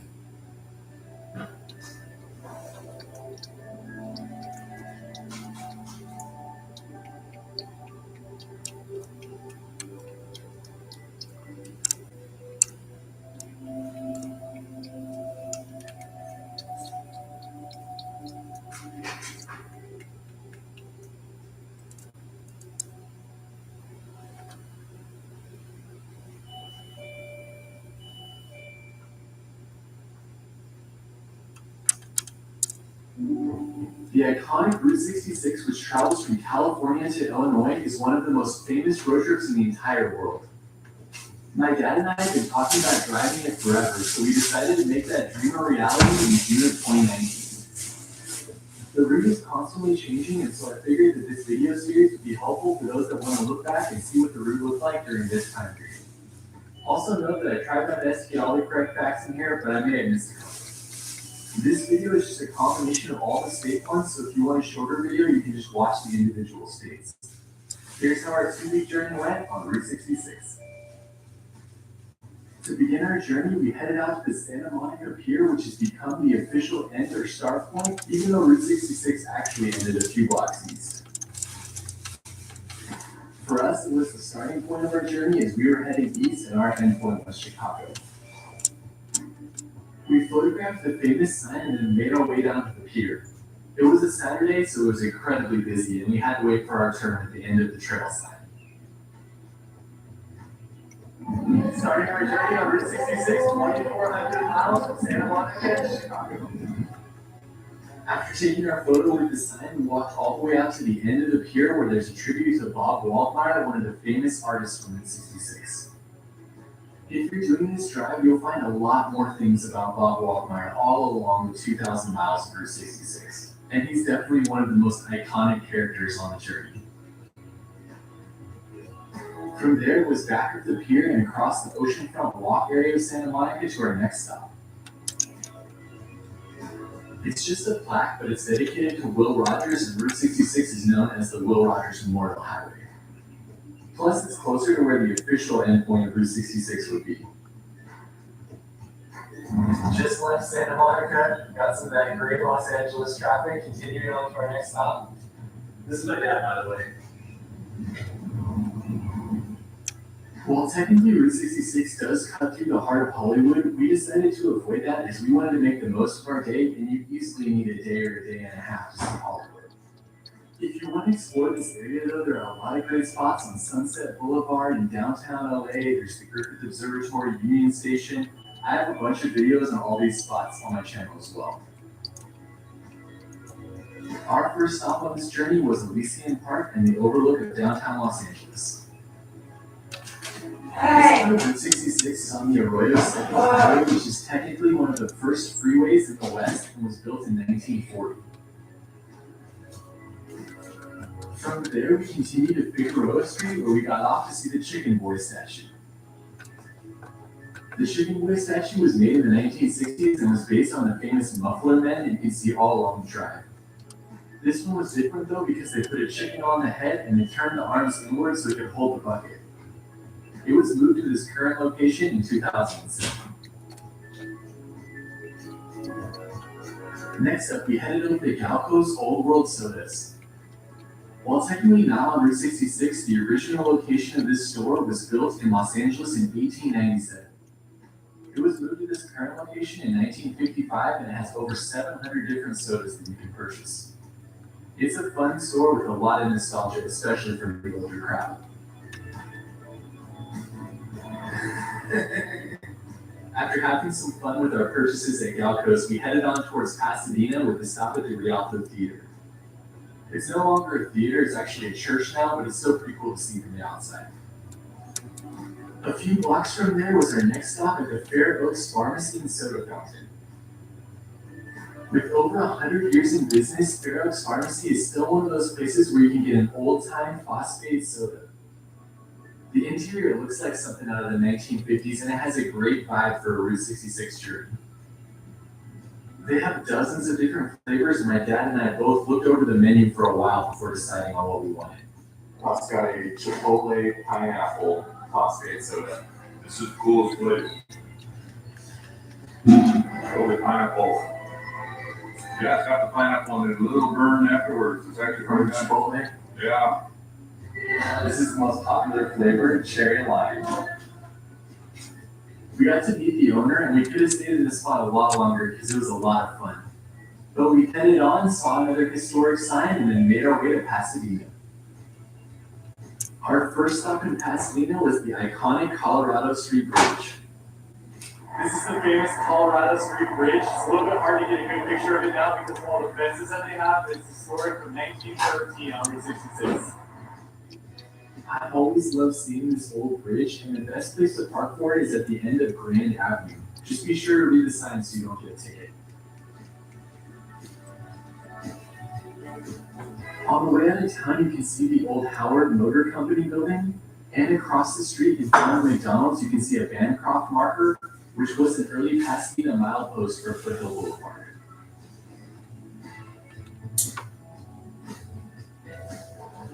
Our next stop brought us to the town of Monrovia and the Aztec Hotel, which was built in 1924.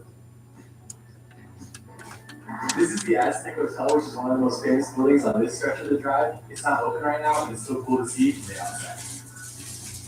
The hotel is currently undergoing renovations and is supposed to open sometime in the future.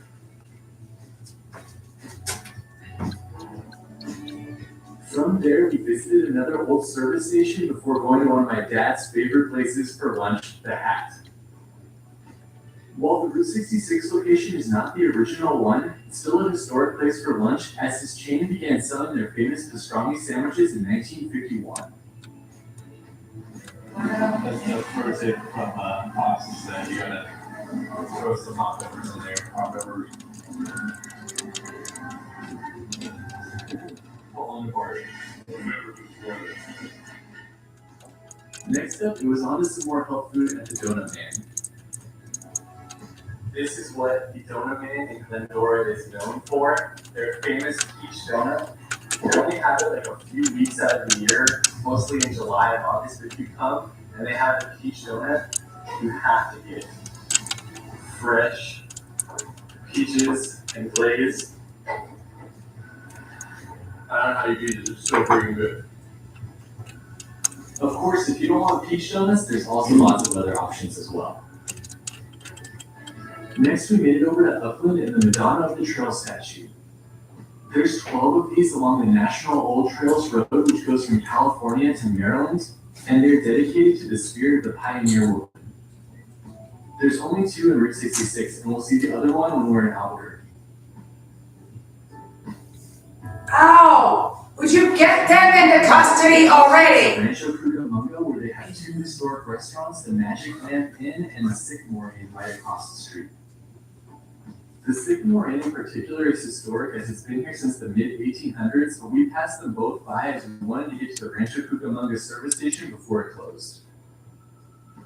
This is the Cucamonga service station. It's one of the best recreated gas stations in the state of California.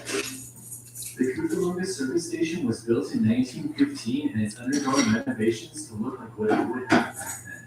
It even has the old bell that cars would have driven over when they came up to get their gas. This was easily one of the highlights in California, as the whole thing was really well done and the people who worked there were really excited to talk to you about Route 66. You should consider checking this spot out even if you're not doing the Route 66 drive. After entering into Rancho Cucamonga, you must stop at this orange. This is the only one remaining on Route 66 in California, and it's what the farmers used to use to bring out their food and to get people to stop while they were driving the route. There's also a restaurant attached to the orange. We didn't stop to eat here, but it looks like a fun place if you need a bite to eat. From there, we headed on to San Bernardino and our hotel for the night. We made it to our first hotel on the road trip, the Wigwam Motel in San Bernardino. There are 2 Wigwam hotels on the route, this one and then the one in Hallbrook, Arizona, but this is the only one that we stayed at. So fancy. I don't think you're gonna fit on that rollerblade. I don't think so. We're gonna rock, paper, scissors for it. Oh! This is what happens when you lose rock, paper, scissors. You get a bed that's at least a foot too short for you. After figuring out our bed arrangements, we took some time to explore the motel and talk with the owner, who was also really passionate about Route 66 as well. It was a great place to spend our first night on the route, and it reminded me a lot of the Cars movie. They have 20 of these teepees here, but if you're coming this summer, be sure to get a reservation in advance, as they do sell out. It was just about dinner time, so we decided to head over to the Meat Bun Cafe, which has been on Route 66 since 1937 and serves some great Mexican food. The story goes that supposedly this place was the inspiration for the Taco Bell taco. I don't know if that's necessarily true, but we grabbed tacos to find out. Taco Bell is Much better than Taco Bell.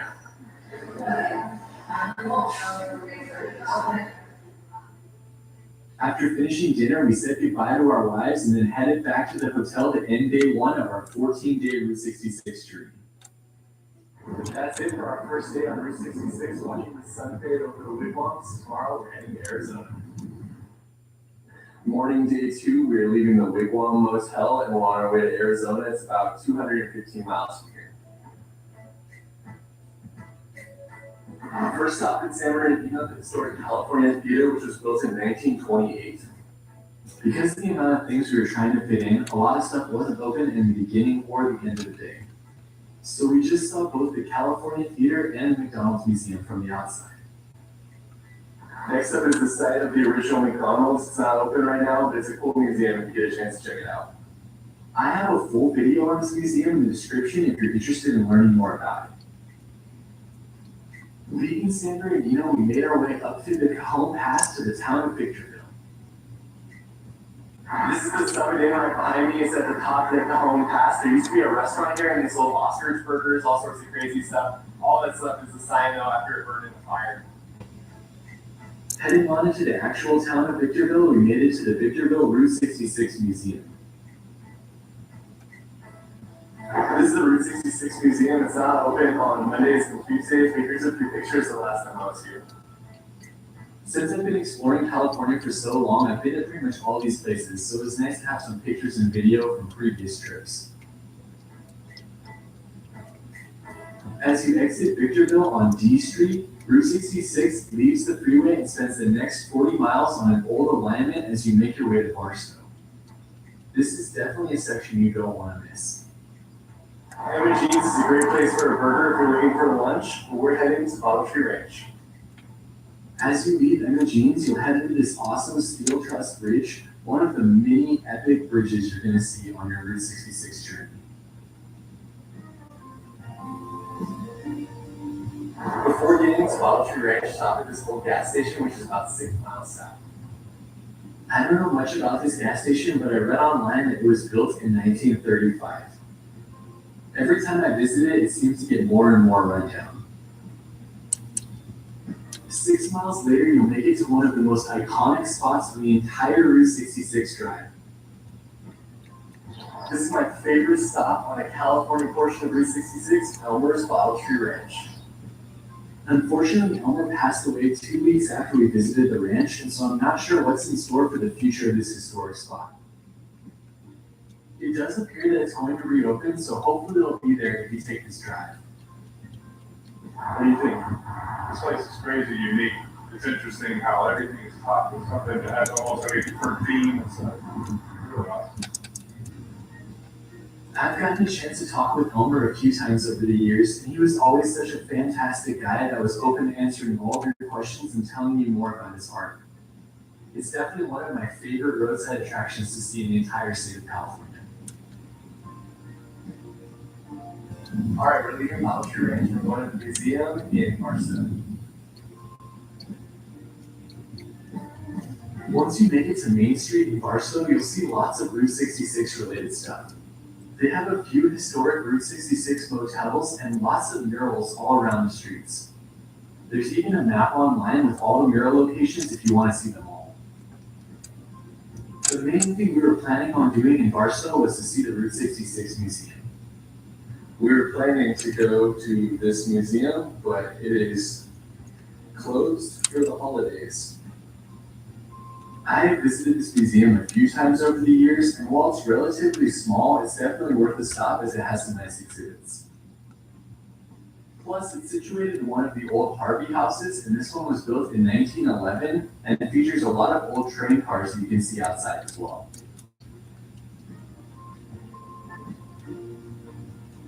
From the museum, we passed some more old hotels and some murals as we made our way out of Barstow and into the town of Daggett. We're in the town of Daggett. This is the Stone Hotel behind me. It was built in the 1800s and frequented by John Muir. Supposedly, the old liquor store is also a historic spot in Daggett. By this time, we were ready for lunch, and our options had become pretty limited, so we decided to stop at the Baghdad Cafe. Built in the 50s, this restaurant became famous because of a German language film. When we were there was a lot of people coming in and taking photos, so it must be pretty popular in Europe. If you have the option, though, it may be better to just stop for lunch in Barstow. So we were planning to go to Amboy, but unfortunately, the road to Amboy closed as well. Here's some photos from last time I was there. The town of Amboy is located pretty much out by itself on Route 66. It's historic for two things. One is the old neon sign that supposedly is being rebuilt so that it will light back up again. And two, the Amboy crater, which is a volcanic crater right outside the small town that people can hike to. Continuing on from Amboy, or just getting off the freeway for us, you'll eventually see a sign for the town of Goffs. This is our last stop in California, Goffs Schoolhouse. If you come here on a Saturday or Sunday, they're usually open. You can go in and check it out. It's a schoolhouse from the early 1900s. While it's really out of the way for the normal traveler, anyone on Route 66 should definitely try to stop by here when it's open. This schoolhouse in the middle of nowhere has been really well preserved with lots of interesting information in the interior part of the building. Also on the outside, there's a bunch of trails that lead to old cars, and mining materials, and all sorts of things for you to see. There's even some signs for the nearby Mitchell Caverns, which used to be on the road, and an old school bus that's cool to photograph. Almost finished our first state on Route 66. It's been pretty epic. Little ups and downs with what's open and what's closed. It's been pretty epic. All that was left for us to see in California was a few stops in the town of Needles. The first stop is the old Harvey House and train station known as the El Garces. There's not much to see there, but it is a historic building on the route. Apart from that, there's the Needles wagon on the way out of town and the National Old Trail sign, as well as a few old motel signs. The last thing we wanted to see, though, was the Old Trails Bridge, which crosses the Colorado. We did a little research and figured out that you could get off the exit before you get into Arizona, go along the Colorado River and under the current bridge in order to get a good view of it. That is the highway, the current Route 66 highway right here. But this is what they used to drive across in the 40s, and it's way cooler. But California looks like Arizona's actually excited for us to be here. Turn right, Route 66. After crossing over the Colorado River and seeing Old Trails Bridge and the famous Needles, we made it into Arizona. We passed California and we're entering into Arizona. From the state line, you'll get off immediately on Oakland Highway, and you'll start the longest uninterrupted stretch of Route 66 that's still left. It's about 158 miles, and it goes from the Colorado River to around the town of Ash Fork. Made it to our first stop in Arizona, Oakland, where we're gonna get some dinner and check out all the donkeys that are supposedly exploring the town. Located in the Black Mountains, one of the most picturesque parts of the Route 66 drive, Oakland is famous for the way the town's been preserved and for the fact that donkeys just wander the streets. We got there pretty late in the day, but we were still able to make a few stops. It was bound to happen eventually. How do I get out of here? These are the residents of Oakland. Hey, donkey. After hanging out with the donkeys, we headed into the Oakland Hotel to grab dinner. This hotel is supposedly haunted and it was built in 1902. It's also where Clark Gable and Carol Lombard spent their honeymoon night, and you can still see the room upstairs. The restaurant walls are lined with dollar bills, and you can make your mark and then staple them to the wall. Through my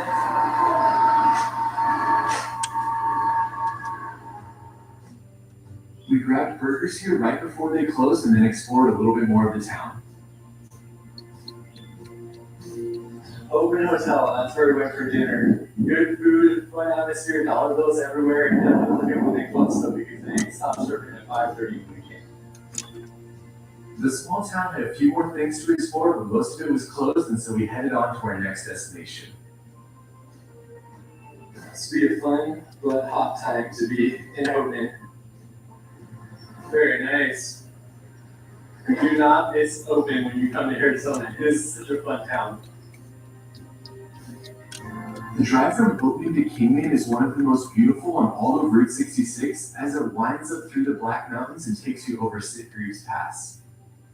This area used to be dangerous in the 20s and 30s, as the steep downhill slant was tough for many drivers. After going over the pass, you'll get to Cool Springs, which has a small museum and gift shop, and it's a fun place to grab a drink.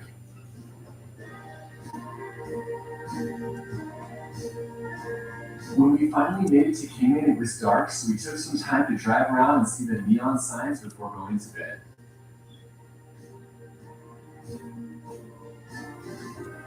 Day 3, leaving from the rambling roads in Kingman, and we're heading to Flagstaff tonight. We didn't get to see much of Kingman the night before, so we backtracked a little bit to see what the town had to offer before heading on. First stop of the day, Powerhouse Museum. One of the things you'll notice about Route 66 is that most of the major towns have their own Route 66 museum. Some are definitely better than others, and the one in Kingman, Arizona is one of the best. It has a ton of history and interactive exhibits that you can see, and I definitely recommend that you stop by. When you're in Arizona, you can pick up a passport, and you can get stamps for the different locations that you visit. This is where we learned about the Route 66 passports, and you can get one just for the state of Arizona, or you can get one for the entire drive. I recommend the one for the entire drive. This is a lot of fun to stop and get stamps and little trinkets that they give you. Across the street from the Powerhouse Museum, there's also a fun little diner. It was too early for food for us, but if you check it out, let me know how it is in the comments. On the way out of town, we stopped again at the Historic Hotel, which supposedly has the world's longest Route 66 map. I can't verify that, but it is pretty long. This is our first stop today, the town of Hackberry. This is basically the only thing in the town, the general store. Hackberry was once a popular mining town, but then it became a ghost town in the early 1900s. Once Route 66 went through it, this store became popular for travelers, and it's still one of the best general stores on the entire route today. Don't forget to stop by the garage they have set up in the back as well. From there, we made our way to Peach Springs and stopped at one of the coolest signs I saw in Arizona. These old signs are everywhere on Route 66, but this was one of the ones that was in the best condition. There wasn't much to see in Peach Springs other than getting our next stamp, so we continued on. Next up, we're outside of Peach Springs and we're taking the Caverns tour, which is an hour tour, about 200 feet below the ground. There are many caves on Route 66, but this is one of the first you'll get to if you're driving west to east. My dad hates small spaces, so I left him upstairs and I went down and took the cave tour. This cave is especially unique because there's a restaurant that you can reserve to eat at, and there's a room that you can stay at in the bottom of the cave. It's expensive, but I have to imagine it's a pretty crazy experience. The cave also has a lot of interesting history and unique formations to see, and it was definitely a lot of fun. I would recommend it if you like this type of thing.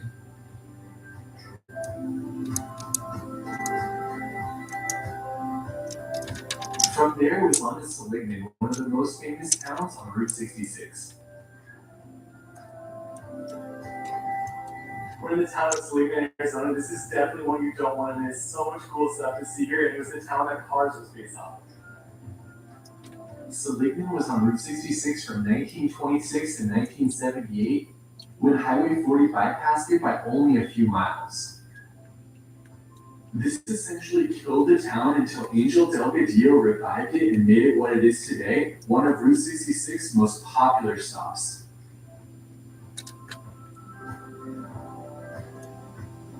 Don't leave the town without visiting Angel's shop. He's one of the people who was responsible for actually saving Route 66. It's definitely cool to check out when you're in Seligman.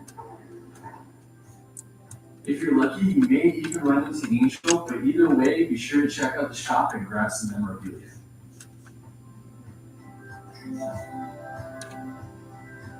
Across the street is the Snowcap Drive-In, which was run by Angel's brother Juan, which has cars, memorabilia all around it, and is a super fun place to stop for lunch.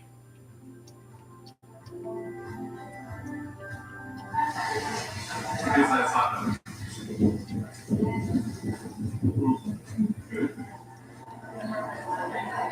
Everything you would expect. After finishing lunch, we left Seligman and made our way through Ash Fork. There wasn't much to see there other than a few old buildings and signs. We're now in Williams, Arizona. The city of Williams, Arizona was the last spot that was bypassed on Route 66, and it's a bustling town for tourists with lots of shops, neon lights, hotels, and other Route 66 memorabilia. It's also the gateway to the Grand Canyon, and you can ride a train to the Grand Canyon from Williams if you have an extra day while you're driving Route 66.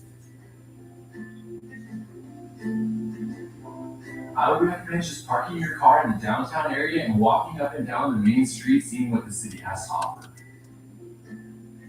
This is the world's largest steel Route 66 sign.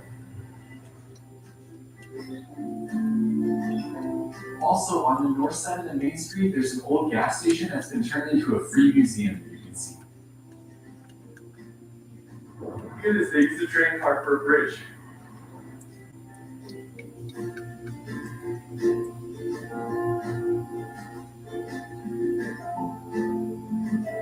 Williams is also a good jumping off point for the Grand Canyon. You need to actually take the train there. We're not going this time. You can also drive from Flagstaff, and here's some clips of last time I was there.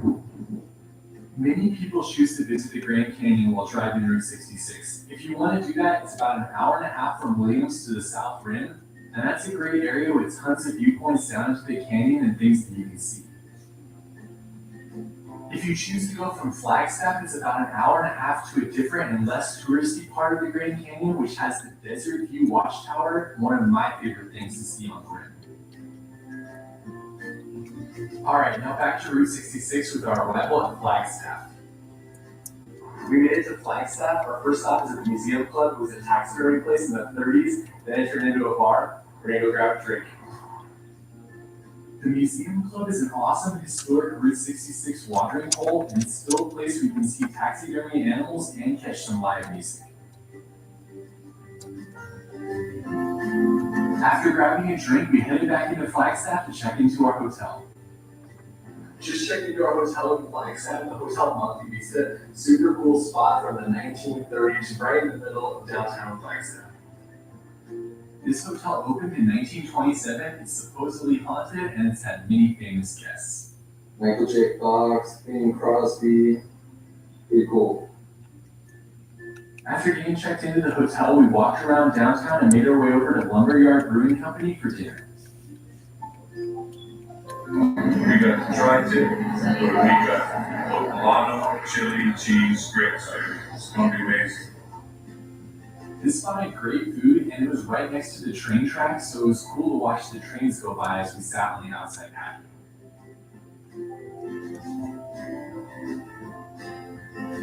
After dinner, we walked around downtown a little bit, saw the neon lights, and then headed back to our hotel to play some darts and crash for the night.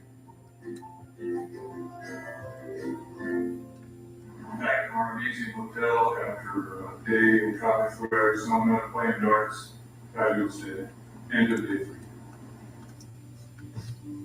To start our second day in Arizona, we took advantage of our downtown location and went to Fire Creek Coffee Company. Starting day 4, we are leaving Flagstaff, got some coffee. We're on our way to New Mexico. Gotta get our stint at the Flagstaff Visitor Center before we leave. I also kept noticing that a lot of places had the smash penny machines, so I decided to start collecting those as well.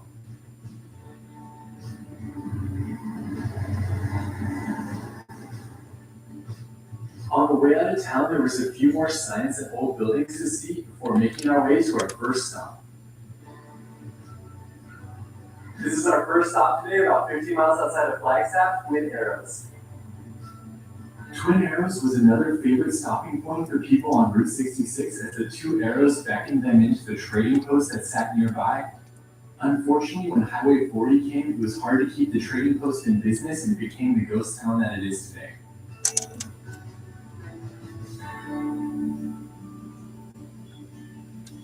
Basically, the same thing can be said for the businesses at our next stop in Two Guns, which was also a place that people stopped, but that became a ghost town with Highway 40. This is the ghost town of Two Guns. There's not much to see here anymore. There's this old abandoned gas station and a few old buildings out there as well, but it's basically it. After leaving Two Guns, if you have time, you can go to Meteor Crater National Landmark. This attraction is pricey, but it gives you access to a viewpoint from which you can see a crater that was created by an 150-foot meteor that impacted the Earth. It's certainly something unique to see while you're driving through Arizona. From there, it was about a 25-minute drive to our next stop in Winslow. Our first stop in the city was at the Visitor Center, where we saw some of the exhibits they had on Route 66 and Native American history and got our passports stamped. Look at this awesome piece of petrified wood I got at the Visitor Center in Winslow, Arizona. So these sculptures were created by Peter Todd in the 70s and the 80s. He traveled our nation and created these things. These are called the Trail of the Whispering Giants to honor Native Americans. The sculpture, a few Burma shade signs, and these old trains were all in the park that's right next to the Visitor Center. From there, we headed into the downtown area and stopped at what's supposedly the world's smallest church before making it to the main attraction in the city. We made it to Winslow, Arizona, standing on the corner park over there for the Eagles song. Take it easy. Not that forward, right there. Standing on the corner park is an area that honors the famous Eagles song Take It Easy and the line that talks about being in Winslow, Arizona. I can't play it for you because I probably would get a copyright strike, but you can hear my dad singing it a little bit in the background. See, it's a girl, my lord.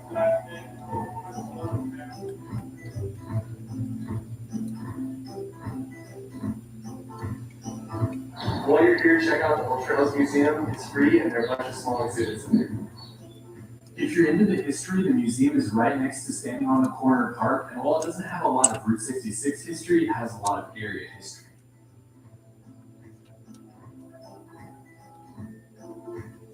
On the way out of town, stop at La Posada, which is an old Harvey House hotel with lots of things to see, the history in the lobby area. This hotel is really beautiful and it has a fancy dining area if you're looking for a place to eat, or a bunch of rooms if you're looking for a place to stay. We just walked around the lobby and hallways and saw a lot of the art and decor that they had on display.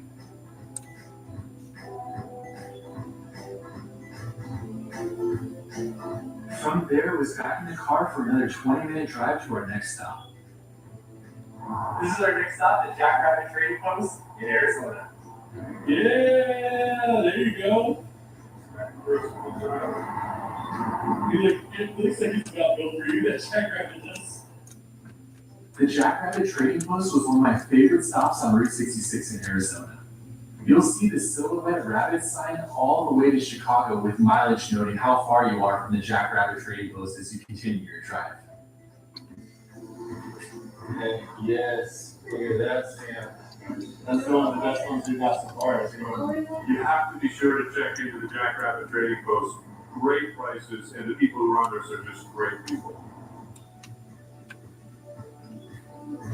Right before Holbrook gets out at Geronimo Trading Post, they say they have the world's largest piece of petrified wood. This goes down into the earth, and then all the pieces that fell around it were all once part of the street.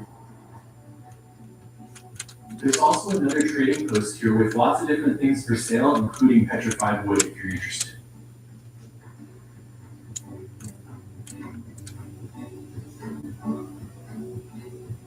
This is the second Wigwam Hotel on Route 66. We're in Holbrook right now. We're not staying here tonight because we were staying in the San Bernardino one, but it's still a really cool spot. Definitely worth staying at if you're driving the route.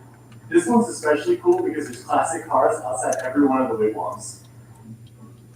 This is a really fun photo spot. All the classic cars and the wigwams behind it are awesome to see.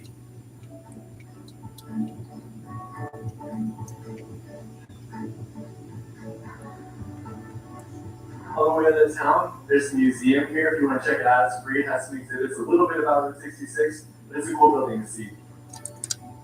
After looking at the different exhibits in the museum, it was 25 minutes to our next stop.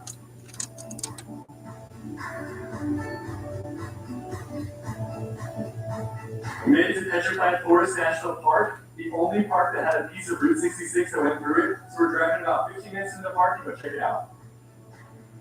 This park is a beautiful place to spend some time in Arizona, and the Painted Desert Inn was a Route 66 landmark in the 20s and 30s that people stayed at, but now it's just a museum that you can check out on your way to the Route 66 exhibit.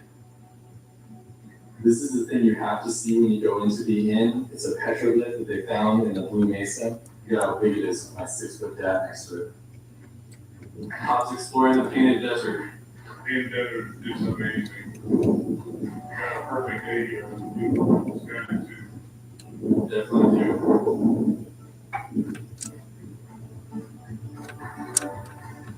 This is where historic Route 66 goes through the park. There's an old abandoned car here, and then the telephone pole line is the original alignment. We're not going to explore the park anymore, but you can click in the description to see a video on the entire park, which you need about a half day to a full day for.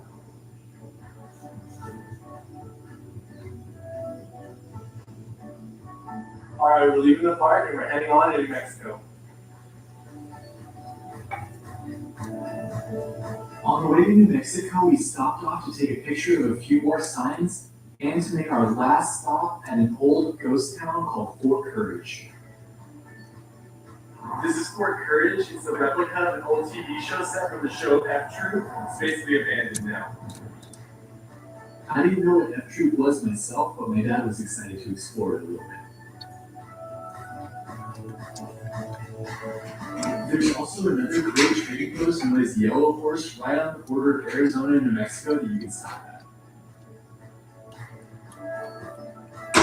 It was late in the day on our 4th day of travel when we crossed over from Arizona to New Mexico. Leaving Arizona and entering into New Mexico. We only drove about 25 minutes over the border to get to the town of Gallup and our hotel, the El Rancho.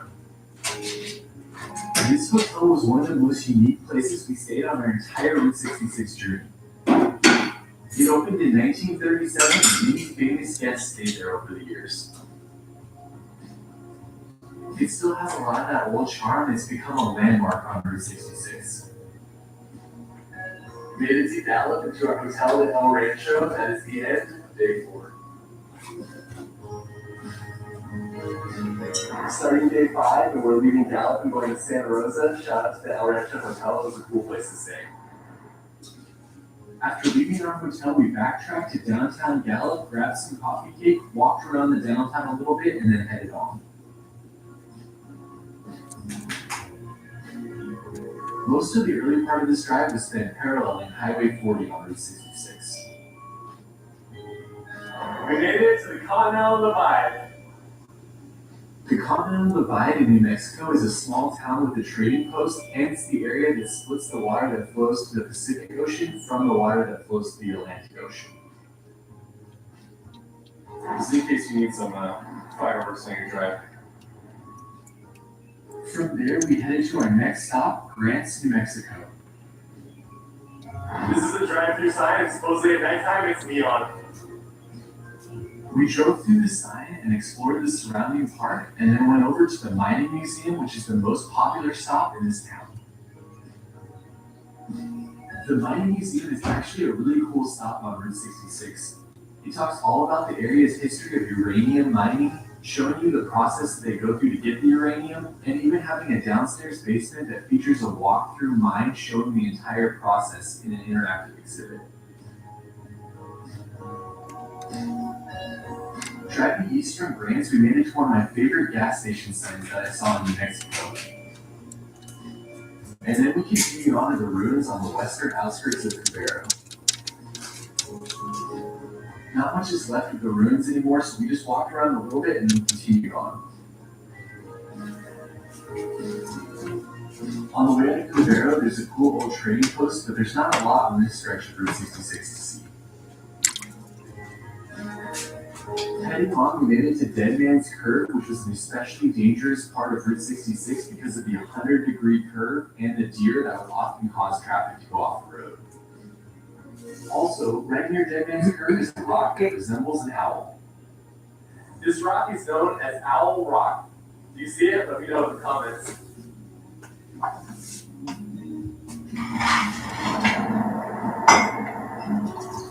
We're getting close to Albuquerque, and this is the Rio Puerto Bridge. You can see why they don't let you drive on this bridge anymore. This truss bridge was built in 1933 and was a part of Route 66 all the way until it got realigned to Highway 40. You can still walk on it today, and it's a good stop as it's a beautiful old bridge. This is the Enchanted Trails Resort right outside of Albuquerque. Number one of 2 stamps for New Mexico in the Route 66 passport stamp. I probably would have stopped here if it didn't have a stamp for the book that we were collecting, but it did have a nice outdoor area with some old cars and old Airstreams that you can see. Next, we made it to the city of Albuquerque, stopped to see a few historic signs, and then went to the downtown area known as Old Town Albuquerque. Old Town Albuquerque has a beautiful plaza area with lots of shops surrounding it that you can walk around and see. There's also restaurants and a beautiful old church on the plaza as well. San Felipe de Neri Church was built in 1793 and it's one of the oldest surviving churches in the city. It's been in continuous use for over 200 years and it's open to the public today if you want to walk in and see it. Our next stop in the area was a little bit different though. In Old Town Albuquerque, definitely stop by the Rattlesnake Museum. Sure, this museum doesn't have anything to do with Route 66, and I had no idea that it was even there before I visited, but who doesn't want to see the world's largest collection of different types of rattlesnake species all in one little area? My cat and I had a blast walking around and checking this place out, and it's definitely worth the price of admission to see the snakes and to get a certificate of bravery at the end. For lunch, we headed over to the Doghouse in Albuquerque, which was one of our favorite food stops on the entire route. This spot has been making killer chili cheese dogs at its current location since the 1960s. This is the best hot dog in New Mexico.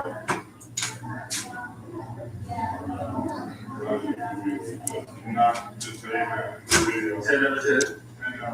Yes, you are actually telling the truth or not. Like grab the spicy, good chili. I agree. If you guys like chili dogs, don't pass this place. It is so freaking good. From there, we made it to the heart of Albuquerque, where a lot of the Route 66 stuff is no longer there. There's 12 of these statues on the Old Trails Highway, only 2 of them on Route 66, and this is one of them in Albuquerque. The 12 Madonna of the Trail statues are dedicated to the spirit of the pioneer woman in the United States, and they go all the way from California to Maryland. There's also a fun old Route 66 diner that you can see and eat at on the way out of town, but as you can tell from the previous clips, we had already had lunch. It was worth stopping by to see it, though. Alright, so from here you have to decide if you want to go to Santa Fe or not. If you do, it's about 2 hours out of the way, and that's without stopping to see anything. That being said, if you have at least a half day, I love going up to Santa Fe and seeing all the historic stuff they have in that city. Some of my favorite spots in Santa Fe are the Santa Fe Plaza, the Loreto Chapel, and the Pecos Historic Park. Plus, not Route 66 related, but if you have kids, you should definitely go to Meow Wolf as well. You can see all of these recommendations in the Santa Fe video I made in the description, but now back to my dad and I's drive where we left Albuquerque and went straight to Santa Rosa. After leaving Albuquerque, there wasn't much to see basically all the way to Santa Rosa. That's why I recommended that if you have the time, you should go up to Santa Fe and do that route, as there's a lot more to see up there. Alright, it's 6 o'clock at night. We just got to Santa Rosa to the Blue Hole. It's still 93 degrees, so we're going to jump in the water even though it's 61. The Blue Hole of Santa Rosa was a welcome spot for many overheated Route 66 travelers. The 61-degree water is still a really popular spot for people in New Mexico to visit, and it's one of the top places to learn how to scuba dive in the United States. We were just there to jump off the cliff into the water, though.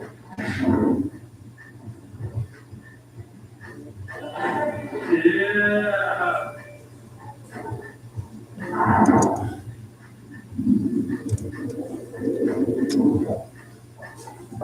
People do that.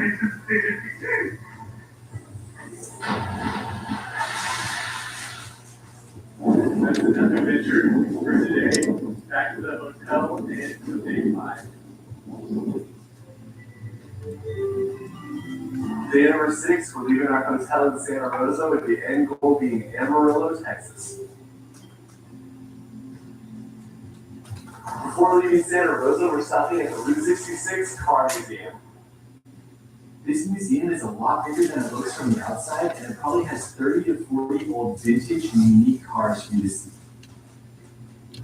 Neither my dad or I are big car buffs, but we both really enjoy the museum. We do a lot of art museums, but I've never seen this before.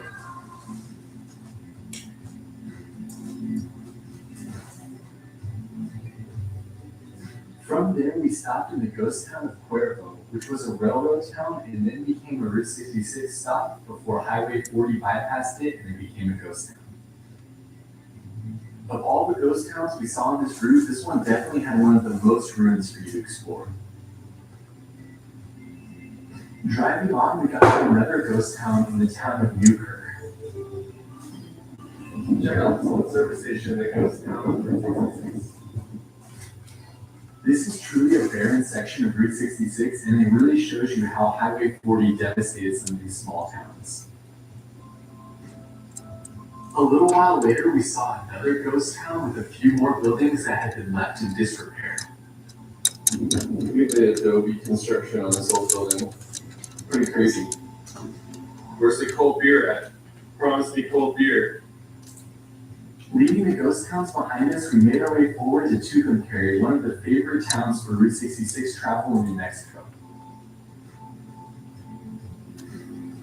During this section of the drive, this is one of the towns you want to plan to spend the most amount of time, plus it's a good place to spend the night as well, as they have a lot of old, historic Route 66 hotels and motels.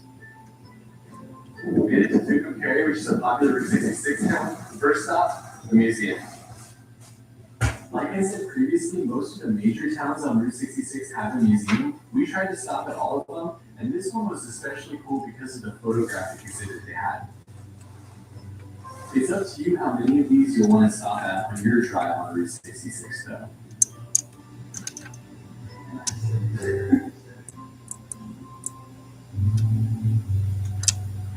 Check out this old sign. You can still see a piece of it that's fallen down right here. Tucumcari has a lot of nostalgic Route 66 to see, from old signs that are still in good condition to retrofitted gas stations and even trading posts.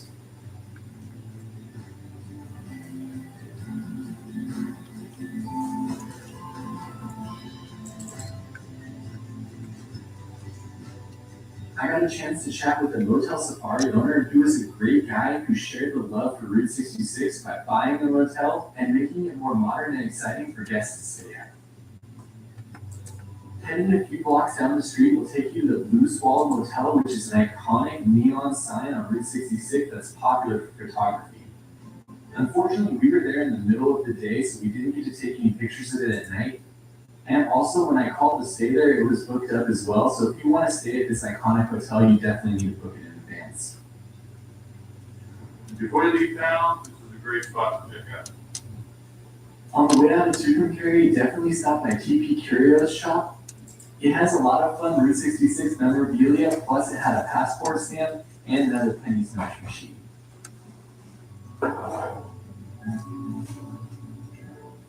Basically, the rest of Route 66 in New Mexico is the same as the earlier part of the day, with not a lot to see other than some abandoned gas stations and ruins.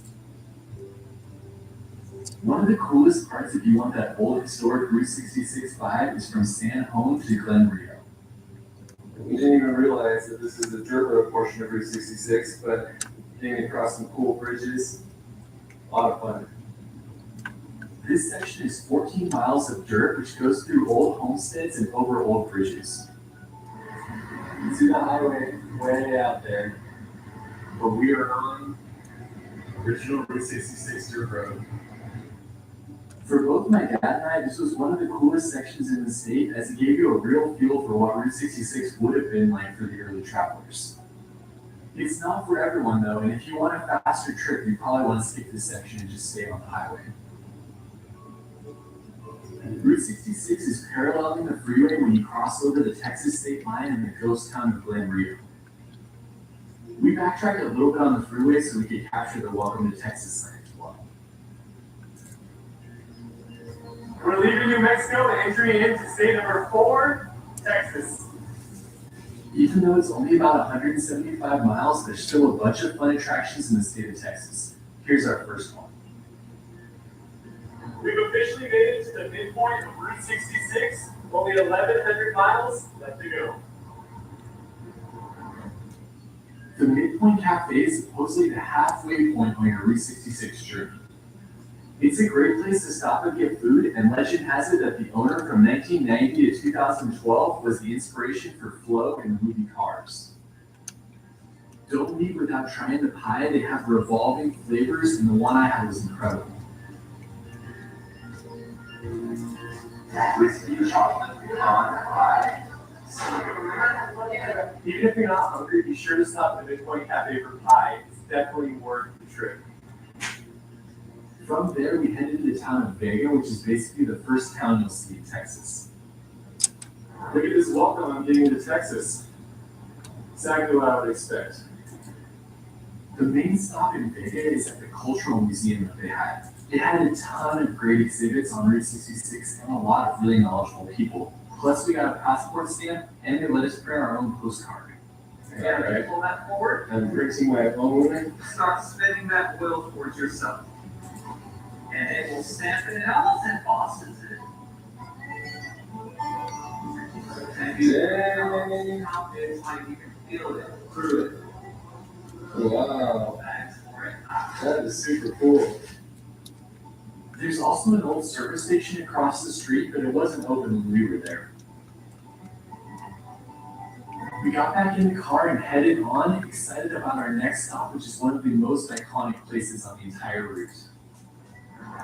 It is the Cadillac Ranch. Way out there. Cadillac Ranch is a public art installation outside of Amarillo, Texas, that began in the 1970s when 10 Cadillacs were buried nose down in the ground. It's open to the public and you can bring your own spray paint and make your mark on any of the different cars.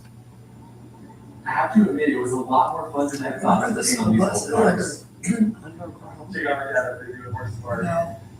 It's just that there's like a, We spent You probably a too. good No, there's 45 nothing. minutes here, and I went so it's hilarious sexual. how we finished painting I'll kill something you and bad something way. never It's like the becomes Backstreet something Boys.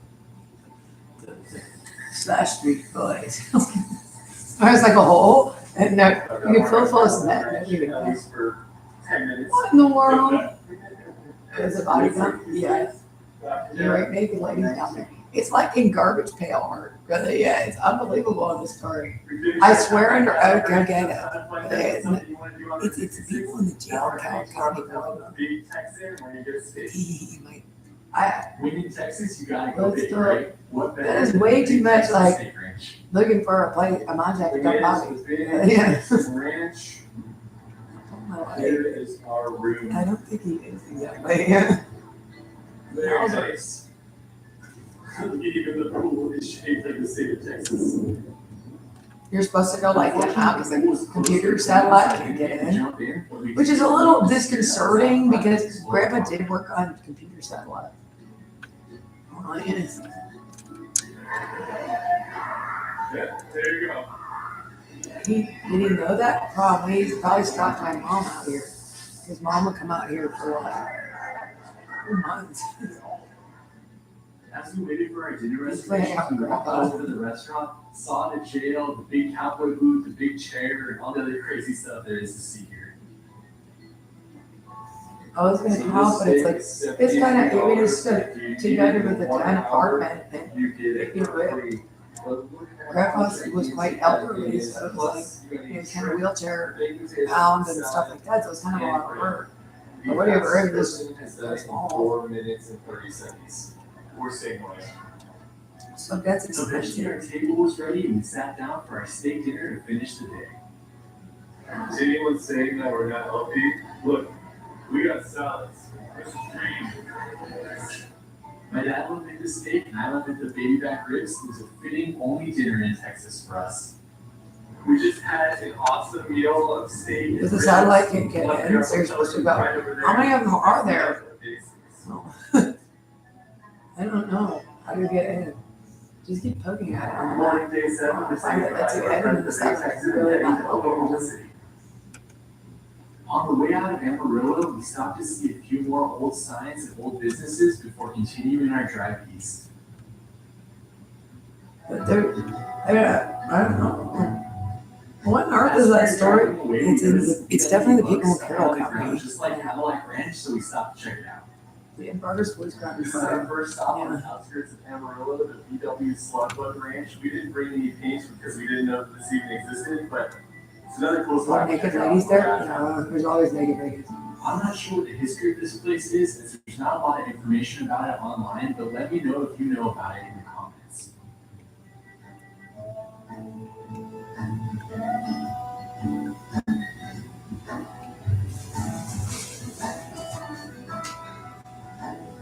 "30 minutes outside of Amarillo, we made it to another well-visited roadside attraction. In the town of Groom, you can stop and see the Groom Cross. This 19-story cross was built in 1995 and it attracts more than 1,000 visitors a day. All along the base, there are different statues that depict the life of Jesus Christ.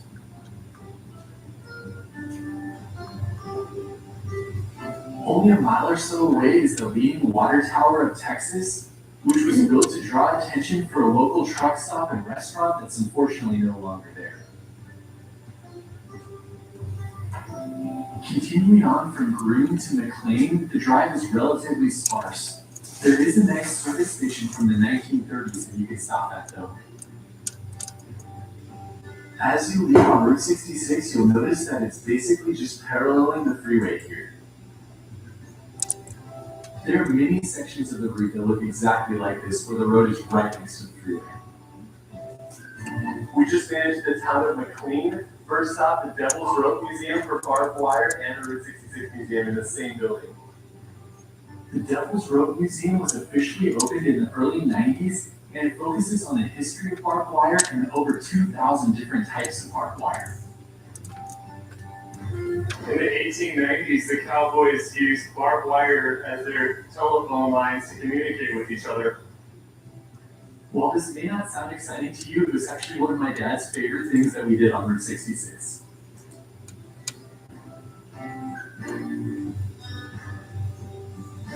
Cool museum, lots of cowboy history, art, definitely worth checking out, especially when it's right next to the Route 66 Park. The Route 66 Museum is relatively small, but it does have some fun exhibits, especially the one on the reptile ranch. This is the iconic snake from the Regal Ranch. They used to put dead rattlesnakes on the road so people who were driving by would be all freaked out thinking that the snakes escaped. It was fun to learn about this roadside attraction here, and I kind of wish that it was still in business today. We stayed at the Big Texan last night. This is actually the original steer. It's probably 1/10 of the size, but pretty cool to see in the museum. After my dad actually bought some barbed wire to take home, we went to see another service station in the town. There are tons of these along the routes. You'll have to decide how many you want to stop at, but this was definitely one of the better ones in Texas. No! Our last stop in Texas was a visit to U Drop In, also known as the Tower Station or the Tower Cafe. It's one of the most iconic buildings on the Texas portion of Route 66. The booth in the corner is where Elvis sat when he ate here driving on Route 66. There's no longer a restaurant, as the whole thing is just a museum and a store, but it was a great last stop for us in the state of Texas.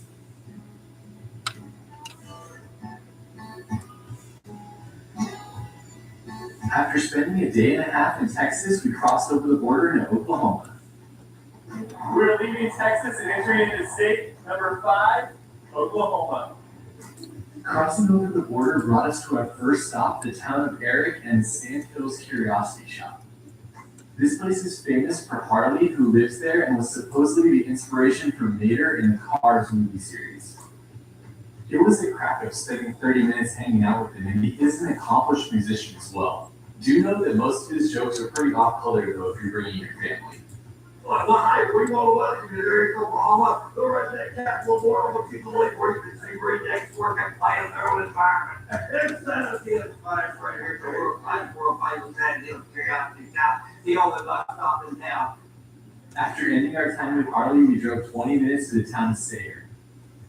The main landmark in this town is the Beckham County Courthouse, which was featured in the 1940s black and white Grapes of Wrath movie. There are a few other old buildings, businesses, and signs that you can see there as well. 30 minutes later, we made it to Elk City with a little bit of time before the National Route 66 Museum was closing. We made it to Elk City, which has the largest Route 66 sign and a museum. You can see my dad there for scale. This museum states that it focuses on the people that lived and worked on Route 66 with an exhibit for each of the 8 states. We found it to be a lot of fun as it was actually pretty interactive and had a lot of great exhibits. What? Ready for the fire. It also wasn't very busy on a weekday when we were there, and my dad and I were the only people in the museum. After exploring for about 30 minutes, the museum closed and we headed on. Heading on for another 15 minutes, we made it to our next stop, Route 66 Museum Round 2. There's another big Route 66 museum in Clinton. The Route 66 Museum in Clinton prides itself on being one of the best on the route. It's hard to disagree with this, as this museum looks like it's had the most money invested in it. If you have movies to share, let them know. We've seen that one, that one, that one. The rest are yet to come.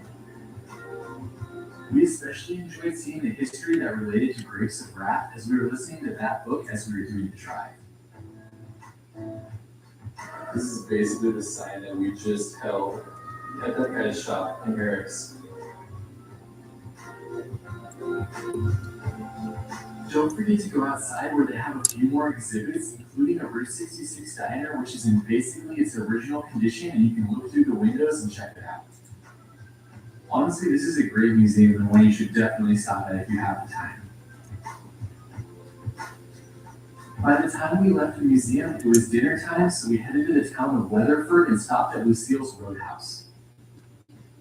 The Roadhouse was named after Lucille Station, which is an icon in Oklahoma on Route 66. It was an original Route 66 service station that was built in 1927. We went and visited it after we had dinner. What'd you do? Country Fried Steak Country Fried Steak. and the Southwest salad. Hey, I'm so much please help me.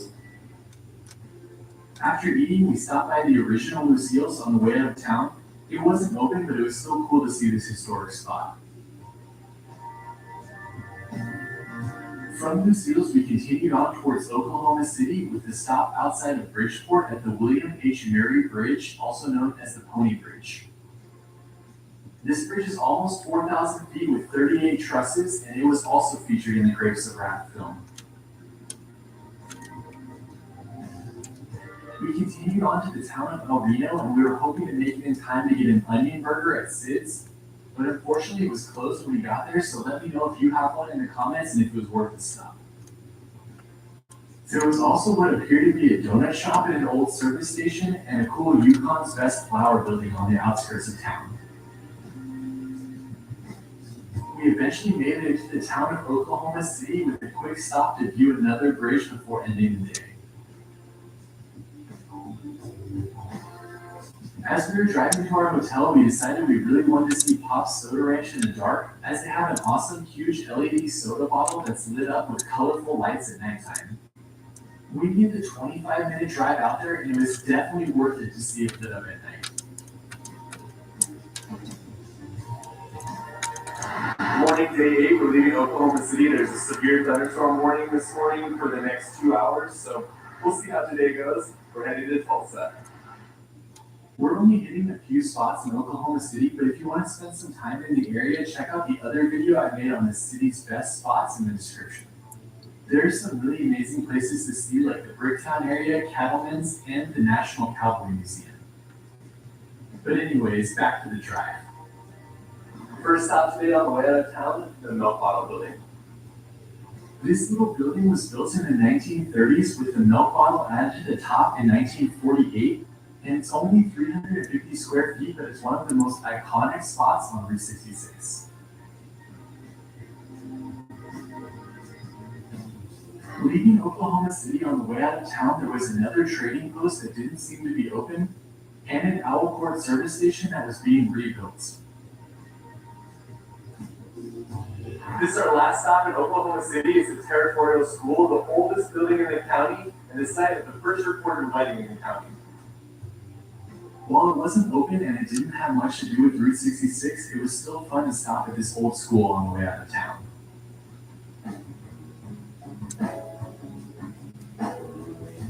Leaving Oklahoma City brought us to the town of Arcadia and Pop's Soda Ranch that we had seen the night before. We're at Pop's, the new soda shop on Route 66. They have over 400 sodas in the store. We're each going to pick one out and the person has to drink it. The inside of Pop's is fun to explore with a lot of different sodas to see, and there's also a restaurant here if you're hungry as well. Alright, I got Pop's, the Pinkle Pop Soda. Really wanted ranch dressing, but they were sold out, so we'll see how this goes. The most disgusting label ever.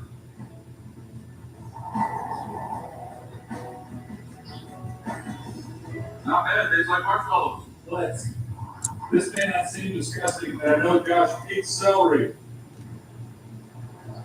You got way luckier. I got to get marshmallow flavor. It's like my least favorite food in the whole world.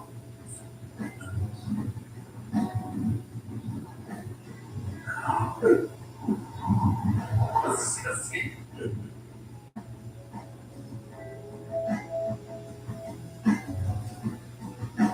Right down the road from Pops, their next stop, Arcadia Round Barn. As supposedly one of the most photographed spots on Route 66, the Arcadia Round Barn was built in 1898, and it's really cool to see in person. The downstairs has a lot of exhibits on the history of the area, and it has antiques for purchase, but the true highlight is the second floor. Built as a community gathering place, the second floor of this building is truly incredible. It was been damaged in the 80s, and a group of volunteers brought it back to life so that we can still see it today. There's also an old drugstore in the town, but it wasn't open and it looks like it's been converted into office buildings.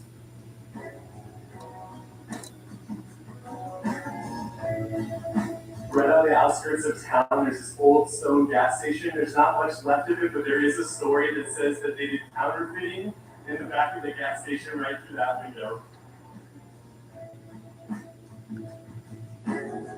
After leaving the town, we started getting hungry, so we stopped at Butcher Barbecue Stand, which ended up being one of our favorite meals on all of Route 66. Apparently, this place had won a ton of awards on barbecue-related food TV shows, and there was a long line for lunchtime, so we knew we stumbled on something good. This is a meat walker at Butcher's Barbecue Stand. It was 66 highlight. Bring your appetite though. It says serves 4 people. Got a new drink, baby. Oh my gosh, it's all off the bone. Wow, amazing. We tried our hardest, but there was no way we could finish this, even though it was absolutely amazing. Honestly, the entire time we were on Route 66 in Oklahoma, we just kept stumbling on cool things. The same can be said for the town of Warwick, when we stopped at what looked like an old service station and it ended up being an amazing motorcycle museum. I know literally nothing about motorcycles myself, but even I was blown away by how cool this museum was and how many unique different types of motorcycles they had to see. The station also has what was supposedly a state-of-the-art outhouse for the 1930s in the back. It's not in great shape, but you can still see it. Driving on, we passed one of the famous Merrimack Cavern signs, which are all over the route, and then continued to the town of Chandler. Our first stop there was at a service station, and then we ended up needing some service for our car as well. We realized that our Earth rental has completely evolved tires. We didn't realize that going in. We're having to change the tire in front of an old gas station, which is about as Route 66 as it gets. After changing the tire, we arranged a car switch in Tulsa, but headed over to the Route 66 Interpretive Center before leaving the city. Pops is taking in the museum Neon Nights. from there. Bed you can watch the video from. Not a bad way to watch a museum movie. This museum is especially interesting as it has beds that you can watch movies that are played above you from. Plus, there's a lot of photographic exhibits and other things that you can see.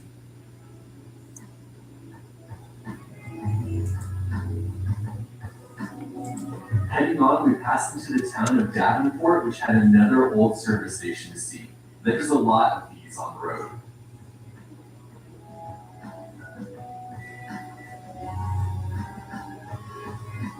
This town is mostly known for the Rock Cafe, which has a famous neon sign, and it's a popular place to get a meal while driving Route 66. We didn't eat there, but we stopped and signed our names in chalk outside, went into the store, explored a little bit, and then headed on. Also, on the way out of town, keep your eyes peeled for the cool old Chrysler sign they have near the train station.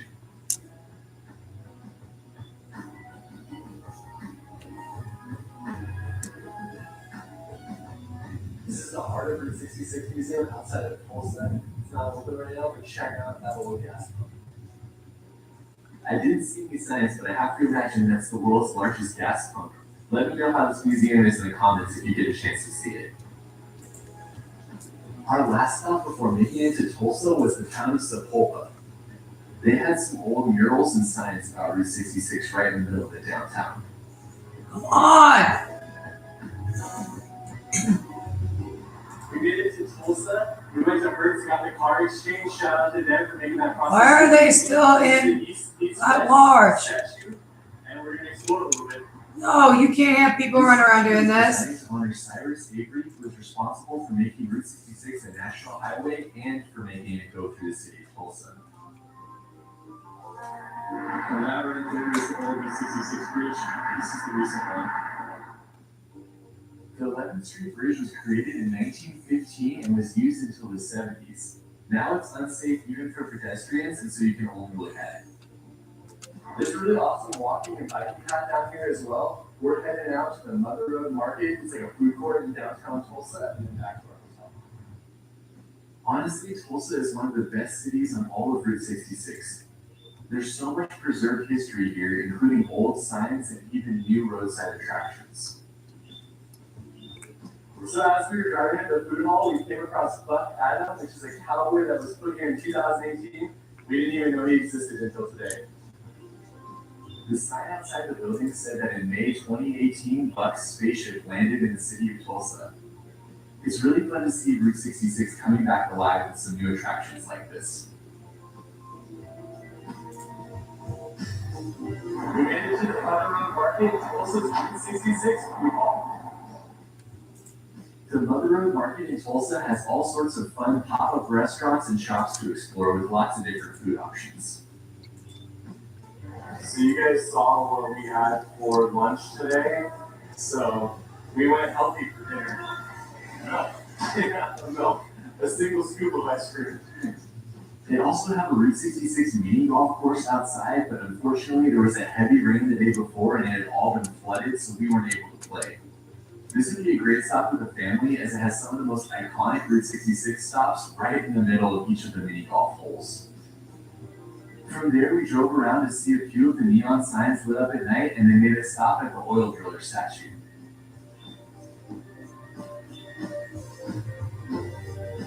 Just to get a sense of scale, there's my dad, There's the Tulsa guy.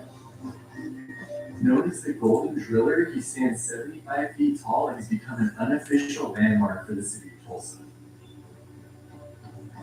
On the way back to our hotel, we stopped at the Meadow Gold sign and at the Buck Adams Space Cowboy again to see what they looked like with the sun setting behind them. And that finished the end of our day on Route 66. morning, day 9, we're leaving Tulsa. The first stop is at the Blue Dome, and we're going to go through Kansas and make it all the way to Carthage, Missouri. The Blue Dome is another service station that was built in 1924 and the attendant actually lived upstairs. We also stopped at the Circle Theater and a few of the interpretive sites before getting to our last stop in Tulsa, the art piece known as Route 66 Rising. This is Tulsa's Route 66 Rising sculpture. You can see it in the roundabout on the way out of town. Built in 2018, this sculpture represented the hope people had as they drove Route 66 for a new life. It's also a great metaphor for the city of Tulsa and how they're bringing Route 66 back to life as well. 20 minutes later, we were in the town of Catoosa at one of the most well-known landmarks on Route 66. No! We're outside of Tulsa today, and this is one of the ones I really wanted to see. It's the Blue Whale. I'm gonna bite. The iconic Blue I'll Whale let it of eat part Route and see 66 it. was built by Hugh Davis in the 1970s as an anniversary gift for his wife. For decades, it was open to the public for swimming and became a popular attraction along the route, but unfortunately it fell into disrepair, and it wasn't until local efforts raised money to restore this Route 66 icon. Now today you can still experience it, you can walk through it, and even climb up into its head. It was easily one of my favorite stops on the entire drive. About 20 minutes past the Blue Whale of Catoosa, we stopped at the Will Rogers Memorial Museum. This museum is dedicated to the famous entertainer and it houses all sorts of exhibits, photographs, and even videos from his life. Will Rogers has a strong connection to Route 66 as he was influential in putting the route on the map back in the early days, and the route was even unofficially named the Will Rogers Highway in 1952. All along Route 66, you'll see memorials dedicated to Will Rogers, so it was great to be able to learn more about the famous man.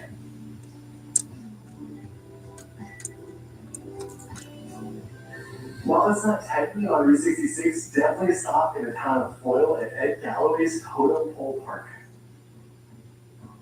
About 10 minutes off Route 66 sits Ed Galloway's Totem Pole Park, which features about a dozen different totem poles, including the world's largest concrete totem pole. Standing at over 90 feet tall with a 30-foot diameter base, this totem pole was created in 1948, and it's really interesting to see. The park also has the Fiddle House, which is a concrete house that he made, and inside it has dozens of the different handcrafted fiddles he made as well. From there, we got back on Route 66 and stopped at a few old buildings and service stations before eventually making it to the town of Miami, Oklahoma. The town of Miami had an old theater to see, and famous Cuckoo Hamburgers, which is known for its sign. We continued on to the town of Commerce, which was the hometown of Mickey Mantle. The town has a statue and a few other things you can see while you're there. If you're interested, you can also see Mickey Mantle's childhood home while you're in Commerce.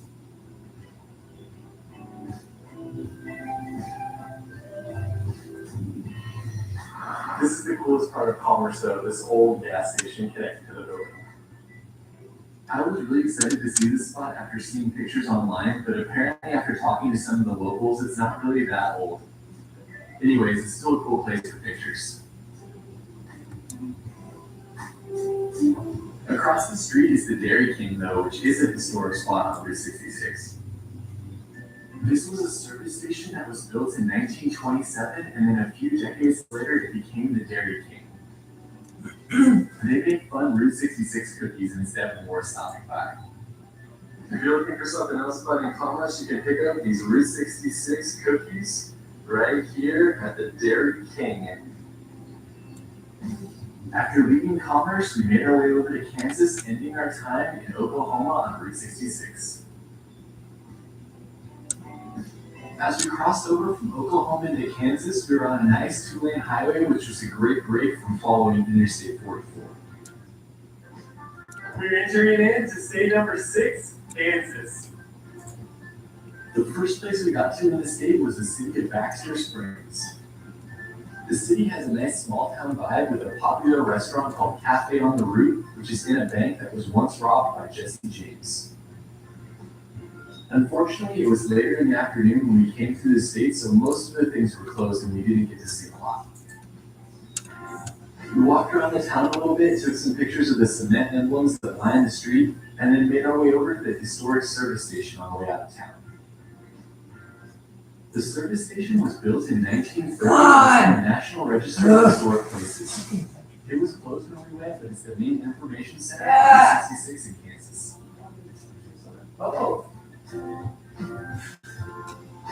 Heading on, we made it to the top historic attraction in Kansas, the Brush Creek Bridge. Built in 1923, this is the only remaining marsh arch bridge on Route 66. You can only drive through the bridge one way, so if you're heading in the same direction as we were, you have to go past the bridge about a quarter mile, turn around, and then come back to drive on it. After driving over the bridge and taking some pictures of it, we headed on to the town of Riverton. The main highlight of this town is the Williams Store, also known as the Old Riverton Store. It was built in 1925, a year before Route 66 was designated, and it's a great spot to stop on your road trip. Luckily for us, it was open and we got to walk through the store and see some of the historic photos they have on display. From there, we made it to our last town on Route 66 in Kansas, Galena. Again, basically everything was closed when we went through this town as well, but the mining museum is the first thing that you'll see when you walk around the outside of it. Outside of the mining museum, they have a lot of equipment, a few old train cars, and even a tank. We're about to leave Kansas, our last stop, Cars on the Route. It's not open, so we'll see you outside. Cars on the Route is in a service station that was built in 1934 and it's been many different attractions over the years. Currently, it's capitalizing on the Cars movie series with some fun cars that look like they came right out of the movie sitting outside. About a block away from the service station, there's a park you can see as well, which has a few small information signs and a Will Rogers Memorial Highway plaque. As we crossed over into Missouri, some people told us we should take the excursion to Grand Falls before continuing on, so that's what we did. If you want a nature excursion in Joplin, head to Grand Falls, which is about 15 minutes south. It's only about 25 feet, but right now it's been flooding, and so it's going off. While not especially tall, the waterfall does flow year-round and is about 160 feet wide. It was pretty incredible to see when we were there. Heading back to Route 66, we stopped in Webb City to see the Praying Hands roadside attraction. Sitting on top of a mountain, this 32-foot sculpture is something you can easily see from the road. After that, it was back on the route and through the town of Joplin to Carthage, which is where we stopped at the 66 Drive-In movie theater. We just made it to the town of Carthage, and that's where we're spending the night. This is the famous Route 66 Drive-In movie theater they have here. No movies on the weekday though, so for us, that's the end of day 9. I said it was the end of the day, but I did make a stop at the historic Boots Court Motel, which is lit up with neon in Carthage. I had wanted to stay there, but it was sold out on the dates I went through. Day 10, we're heading out from Carthage and going to Springfield, Missouri. You can combine yesterday and today if you wanted to, but there's a few things we want to do in Springfield, so we're keeping it a little bit easier today. As we were leaving our hotel, the owner said we couldn't leave Carthage without seeing the Precious Moments Chapel, so we made a quick detour. When we asked what the top attraction was in the town of Carthage, they told us the Precious Moments Chapel, which is a free chapel dedicated to the Precious Moments characters, I guess. I'm not super familiar with that at all, but I figured someone would probably be familiar with that in the video, so it's here in Carthage if you want to check it out. The chapel ended up being a lot more impressive than I initially anticipated, and it was pretty cool to see with basically floor-to-ceiling art all around the chapel interior. Back to Route 66. On the way out of town, we made a couple more stops, first at the Phelps House just for a photo of the exterior, and then over to the Jasper County Courthouse. The Jasper County Courthouse is well worth the stop as it was built in 1894 and has a small museum inside. Just seeing the building from the outside though is really impressive. We also made another quick stop at the Boots Court Motel on the way out of town as I wanted to see it in the daylight as well. Leaving Carthage, our next stop was about 35 minutes away in the town of Spencer.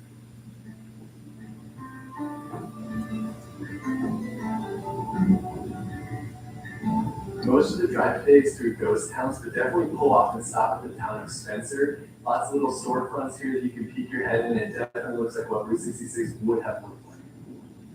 Spencer was a great little spot to explore, and I'm excited to see how this one changes over the years as it looks like they're continuing to work on it.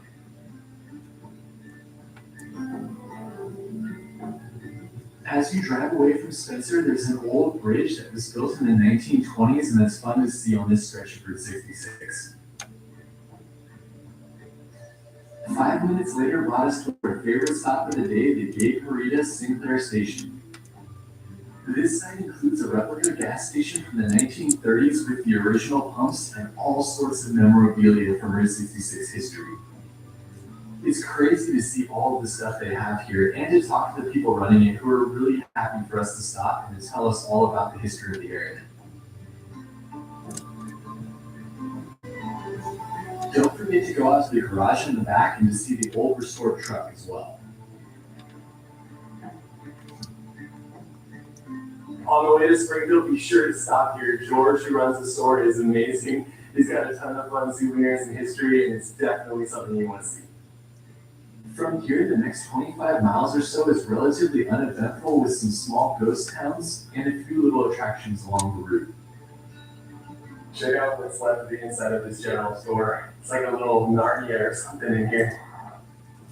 The overgrown general store was the coolest part of this 25 miles, so we just continued on towards Springfield to go to Fantastic Caverns. Took a break from Route 66 to go to Fantastic Caverns, which is a drive-through cave system outside of Springfield, Missouri. This is what we're going to be doing is a Jeep that pulls everyone. After arriving, I grabbed a ticket for the next available tour and hopped on the back of the tram. My dad opted to stay in the lobby as he doesn't like claustrophobic things, and so he didn't want to go into the cave. After having been in the cave, I can easily say that it's not claustrophobic and it's a great 1-hour tour. On the drive to cave tour. This cave was discovered in 1862 and it was renamed the Fantastic Caverns in 1950. It's the only cave that's entirely drive-through in the United States. The cave is about 60 degrees year-round, so it's a nice place to escape the summer heat as well. After about 45 minutes of exploring, we were heading back out the cave, and it's definitely a fun experience, especially for families on Route 66. Here's the photo of my cave tour, and you'll notice someone's missing in the back. I'm totally good with not a fan of caves. Not fun with it. Leaving the Fantastic Caverns, going back to Route 66, that's a really fun excursion though. After leaving the Fantastic Caverns, we drove south and headed back into the town of Springfield to see what they had to explore. Our first stop was at a chocolatier in the middle of the old downtown area. It was in a really cool old brick building and they gave you lots of different samples to try.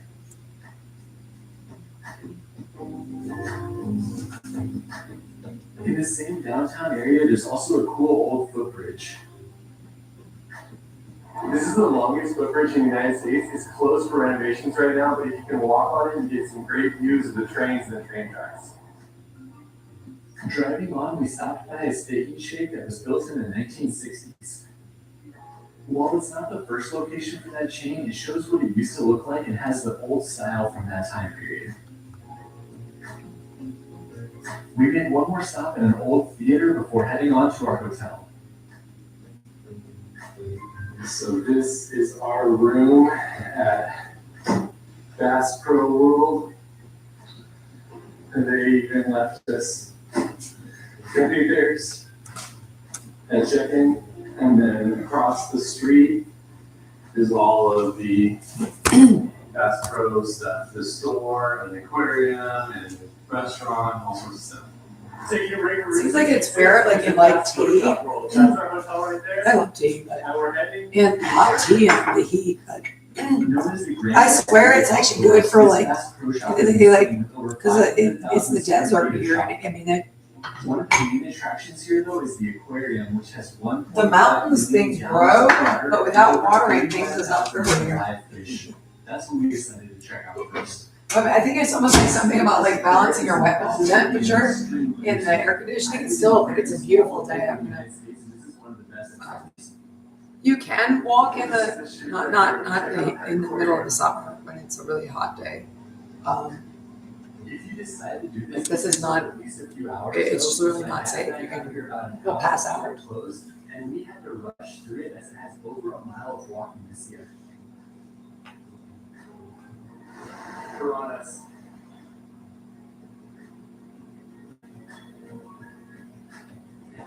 There's even a full section with a bunch of different kinds of sharks and another one with a bunch of alligators. It's fun at this time of year. There's still probably another month when it's nice and cool. There's The also winter's a lovely, exhibit you can pay but, attention to, and it has There's something like, because the air conditioning, it kind of balances out or something. live in their natural habitats. But the warm tea is not pleasant. And I don't know why. Oh, I like tea anyway. There's so many nice flavors, actually. Look at those dudes. After leaving the museum, we walked around the store a little bit and then ate at one of the restaurants that they had inside.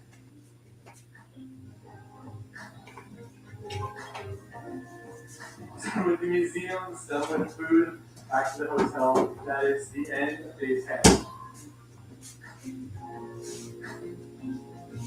Morning, day 11. We were Wet bulb at temperature or something. I never like heard of it. I never thought of a wet bulb temperature. After leaving Springfield, we drove about 35 miles to the town of Marshfield. Balancing it out in relation to it. That's Over time, to Marshfield, be sure to stop by the courthouse. This is where Edwin Hubble was born, and you can see a replica of the Hubble telescope. the gold too. Oh, he's great. This simple fact. My mother brought me these. I have 2 of them. Hubble telescope They last forever. This is an excellent brand. I've had this thing for, what brand is this? She bought, it's hard to, sometimes, I mean, okay, it's nice and sturdy too. M-I-L, Once you get to the town of I-N. library, Millen. 66 Museum, this is she must have figured it out. They're not that expensive. we basically only stopped here because they I've had it for a while and it The museum doesn't was work. pretty nice and it had a few different exhibits that you could see. Plus, it was free to enter. I have 2 of them, but she bought me another one, and the first one never broke. But it's great. I use it for everything. It's good for cleaning Our also. next stop was at Rink's Because it Market disinfects. on the outskirts of the town in 1950. They only recently reopened Like, in the it's last like the few years, but when we were there, raw there was chicken. a power outage, so we didn't get to go inside. The cutting board, kills that kind of stuff. Right next to Rink's Market is the Munger Moss Well, that's Hotel. what It's been here for over 70 what I use it years. for. It's one of the best restored signs we've seen from. No, I know you do that with all, you do that with it also, but I'm not sure that's like, it gets it done. I've never got salmonella or nothing. Good for me. So it's that, the freeway for us. I thought about like, Since Route 66 had been closed to that bridge. the plastic one's a little melty. Waynesville is still an established city today with over 4,000 residents. I never noticed I was eating plastic. Historic buildings. It takes the top layer off things.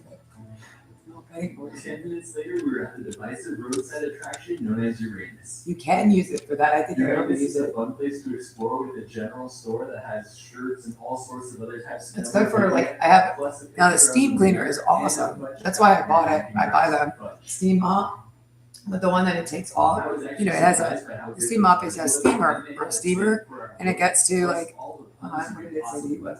At like the perfect heat to not melt things too badly, Uranus. and but to disinfect for germs and get soap gum off of things. That and a magic eraser. I put boiling water in the tub. Also, well, because the germs are gone, it says the soap's gone. But the steamer gets like, I love those things. Get stuff so clean, the steam mop does too. It's pretty easy also. This is the Devil's Elbow part of Route 66. It was known because it was super dangerous for the military to come across. But it's actually nice in here, and I think it's because I steamed everything. And I use that. You can just sense there are no germs. 1926 to Sterilized. 1943, the linemen of Route 66 would hold bypass to the town in order to make the route a little bit safer. We got really lucky. We were walking around the bridge and it was sunny. And then immediately when we opened the car door, it basically just started pouring rain. So Continuing on, we made a quick stop at the Trail of Tears Memorial near the town of Jerome. It's only open a few days a week, and we weren't there when it was open, so we just looked at the statues near the entrance before getting back on the highway.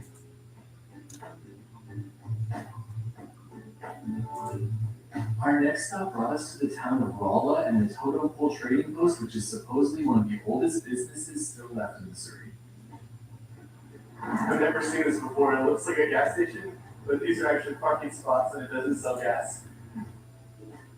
According to the man who was working there, it was established in 1933 and it was popular as a roadside attraction because it had a huge totem pole sitting on top of it. You can still see the totem pole inside of the store today.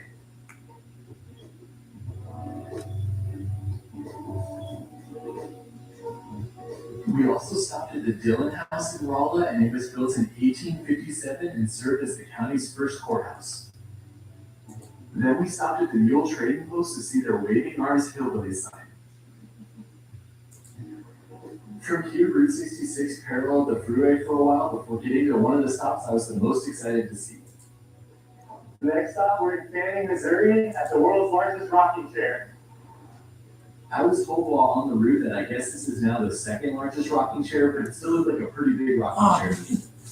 Hawaiian tropic lime colada Plus, after sun moisturizer is not covered at Walmart by the benefits, emergency benefits. It's covered sometimes at Walgreens. This stuff smells good. I like this stuff.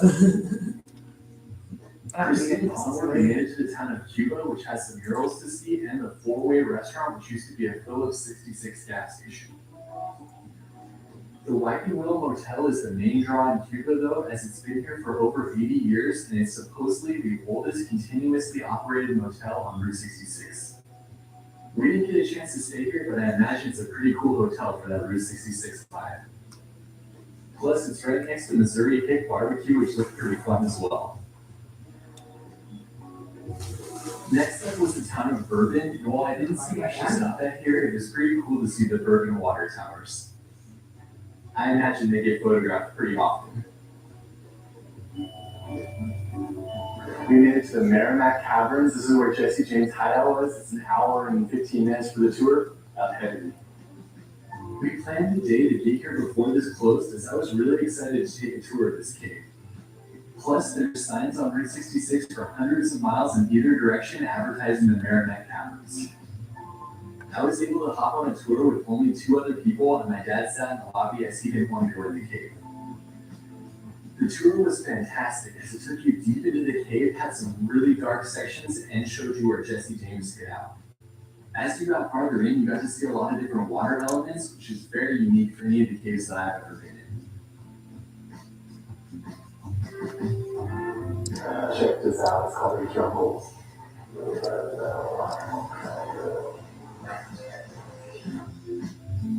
There are also some fascinating formations in the cave, so if you like this type of thing, you definitely don't want to miss this stop.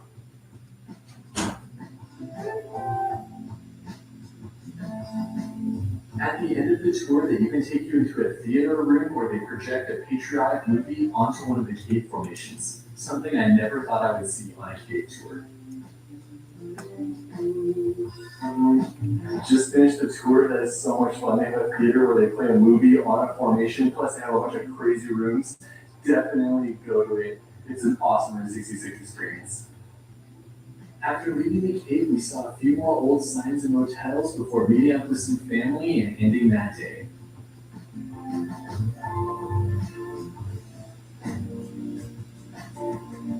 Morning day 12, we stayed about 30 minutes outside of St. Louis, and our first stop was at Route 66 State Park, where they have an old bridge that they're revitalizing, and then there's a park on the other side as well. Since the old Route 66 bridge is no longer passable, you have to access both sides of the park from different exits on the freeway. We visited both, but the west side is mainly just trails and a park, and the east side features the museum. The museum and visitor center is located in what used to be the Bridgehead Inn on Route 66. There are a lot of great exhibits in here with some cool neon signs, and I would recommend stopping at least for a few minutes to see this one. Now we're heading into the city of St. Louis. We're going to see a few stops along the way and see the arch. This is Ted Drewes. It's supposed to be a great place for frozen custard that people line up for even before it's open. Fortunately, it's not open for us, but if you drive 66, check it out. Let me know if it's good in the comments. I got a chance to visit Ted Drewes a few months later with Amy, and it's a great spot for ice cream. Definitely don't miss it if it's open while you're going through the city. From there, we navigated our way to downtown St. Louis, looked forever for a place to park, and then walked over to the arch. We made it to the St. Louis Arch. We're not actually going to go up or see much of the city today, but we wanted to at least see the arch before heading on. I knew I was going to be back in St. Louis a month later, so I didn't explore much with my dad, but I have another video on my 21 favorite spots in the city that you can see in the description.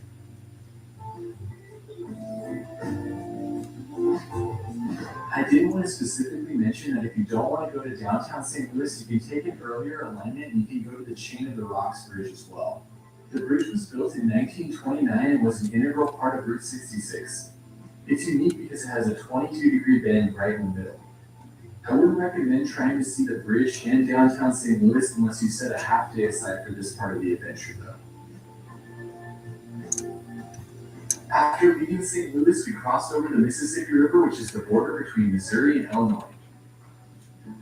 State number 7, our final state on our Route 66 journey, Illinois. Our first stop in Illinois was in the town of Collinsville. 15 minutes outside of St. Louis, don't forget to stop at the world's largest ketchup bottle. The world's largest ketchup bottle is 170 feet tall and it was built in 1949. As far as I could tell, it's part of a construction company and no longer a ketchup bottling plant, but it's still a cool roadside attraction to see. Next up, we're in the town of Livingston, Illinois, at the Pink Elephant Antique Wall. My dad and I had no idea this place existed, but we saw all the big statues outside from the road, so we got off to check it out. When we arrived, we found an old school gymnasium that had been converted into an antique mall with thousands of different things to purchase on what looked like a consignment basis. We had a good time walking down each of the aisles, and we got to talk to the owner who was really excited about being a part of Route 66. They also have a fun diner and candy shop here if you're looking to get a bite to eat.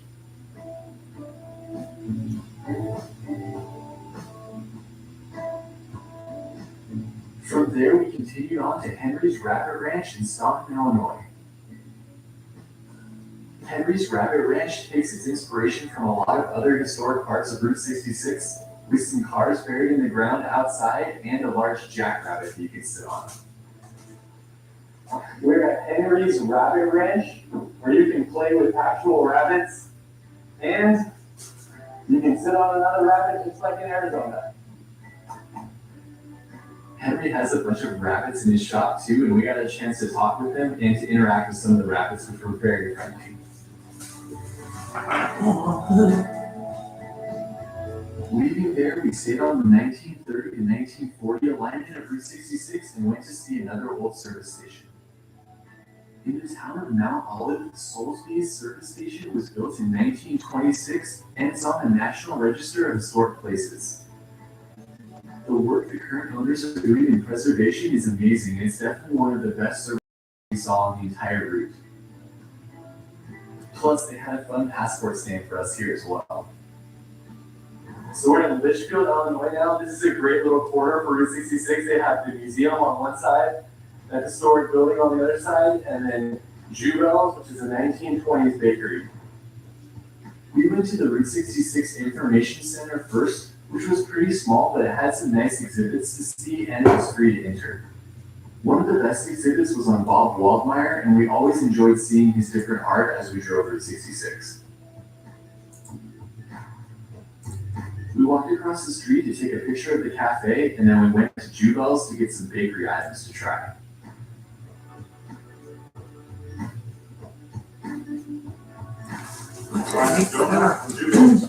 Sour cream. Since 1922. Pillsbury. Yeah, once you get on 10, Very nice. I really made it. an 8. We continued driving and then took a short detour to Pioneer Park where the Sugar Creek Covered Bridge is located. As you know, if you watch this video series, I love old bridges, so I couldn't resist the opportunity to see a bridge from 1880. Plus, it's a pretty cool covered bridge at over 60 feet long. This bridge is about 10 minutes off Route 66, but it's definitely worth a short excursion if you have time. Yes, good field. That's our destination. And tonight we're going right here. When we entered Springfield, one of the places I wanted to stop at the most was the Cozy Dog Drive-In.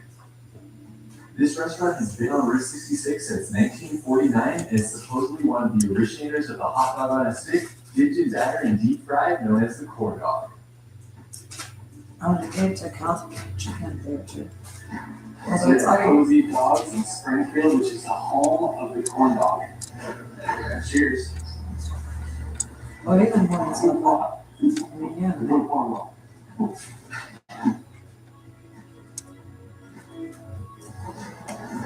Creator of the corn dog. It's not a bad idea. Maybe make it After indulging in our corn dogs, we went and saw a muffler man and then made our way through the city of Springfield. Since I had never been to this town before, I did want to stop and see a few of the President Abraham Lincoln exhibits they have here. cucumber salad.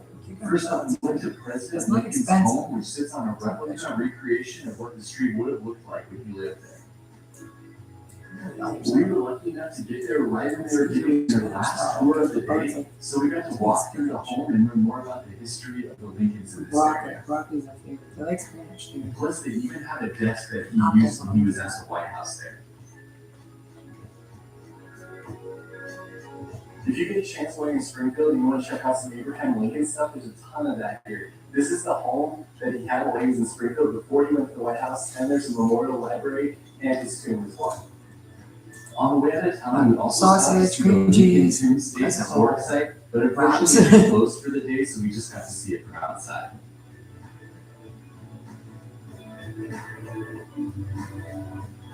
From there, we went to Carpenter Park, which supposedly had some original Route 66 road in it, but we're not sure we saw it.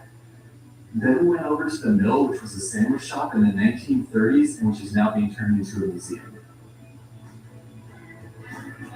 We left the town of Springfield and now we're in the town of Lincoln, which is famous for the world's largest covered wagon, which you can see behind me, and Lincoln sitting on top. We tried to stop at everything that said world's largest while on the route, and this was no exception.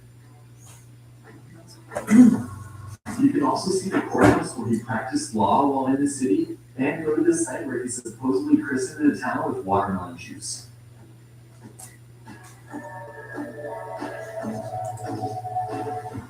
Back on Route 66, we headed on to Atlanta to see the famous hot dog muffler man. It was built in 1966 and it used to stand outside of Bunyan's hot dog restaurant before moving to this location in 2003.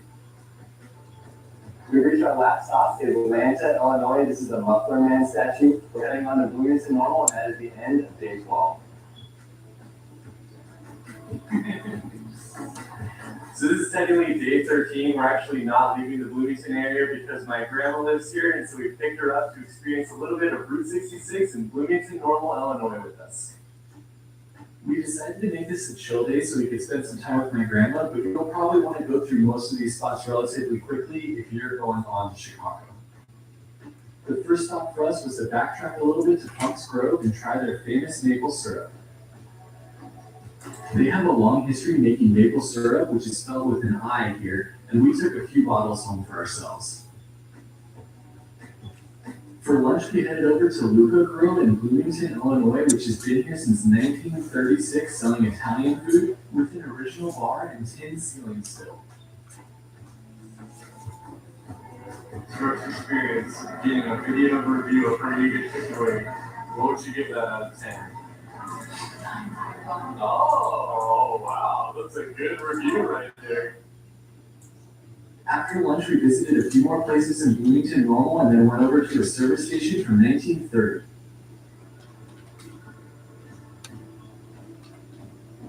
On the way out of Normal, be sure to stop at this 1930s gas station. It's the only two-story gas station on Route 66. The service station is beautiful to see from the outside and it has a small store inside as well.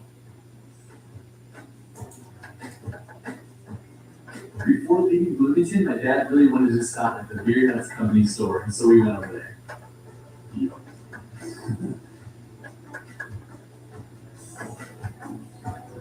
To end the day, we head down to Towanda, where they have an original stretch of Route 66 that you can walk on. This is the end of day 13. We're in the town of Towanda, where there's an original stretch of Route 66. It's only about 50 feet or so, but it's definitely something fun to check out. That's the end of day 13. Day 14, our last day on Route 66, leaving Bloomington and heading to Chicago. Leaving Bloomington, we passed through Lexington, which has another original portion of Route 66 on our way to Pontiac. This is our first stop in the city of Pontiac and the Pontiac Route 66 Museum, plus the city has a lot of great murals all around the downtown area. We plan to spend a good amount of time in the city of Pontiac as it has one of the best Route 66 museums on the entire route. Plus, it also has one of Bob Waldmeier's last murals. And after he passed away, over 500 of his friends came and painted it, each leaving their handprint in the mural. After seeing the murals, we went in and explored the museum. They have Bob Waldmeier's VW bus in here as well, which served as the inspiration for Fillmore in the movie Cars. Of course, there are lots of other exhibits to see here as well, and the volunteers that were working there were really excited to talk about our Route 66 drive with us.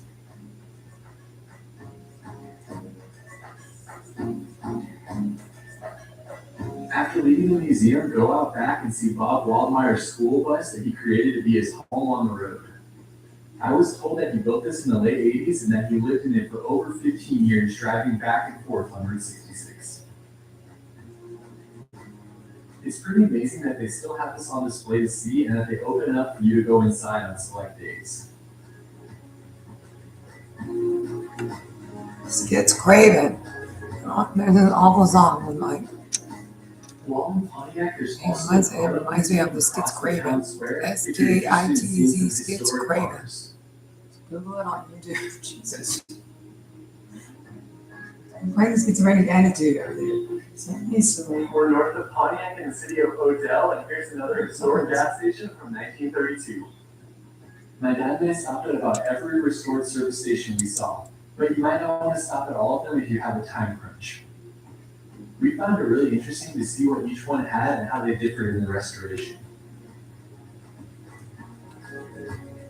We headed on to the town of Dwight and stopped at another recreated gas station, which is probably one of our favorites in Illinois.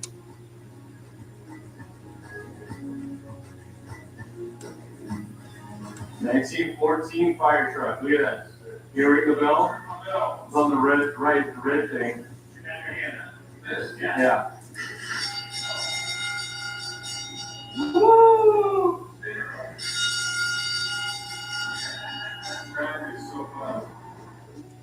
They also had a small store and a few other exhibits you could see in the gas station.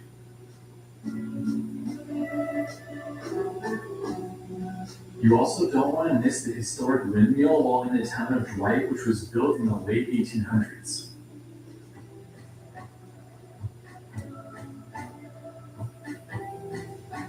Heading on, we made it to the town of Braidwood, which has some mining history and an interesting exhibit called the Braidwood Zoo.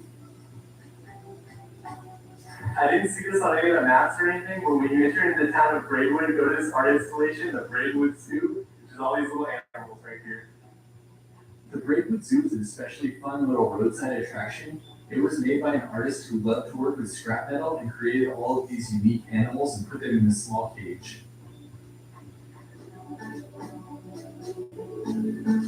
Basically, across the street from the zoo was our next stop, the Polka Dot Drive-In. The Polka Dot Drive-In has been there since the 1960s, and it still has that fun Route 66 diner vibe, complete with a jukebox and well-priced food.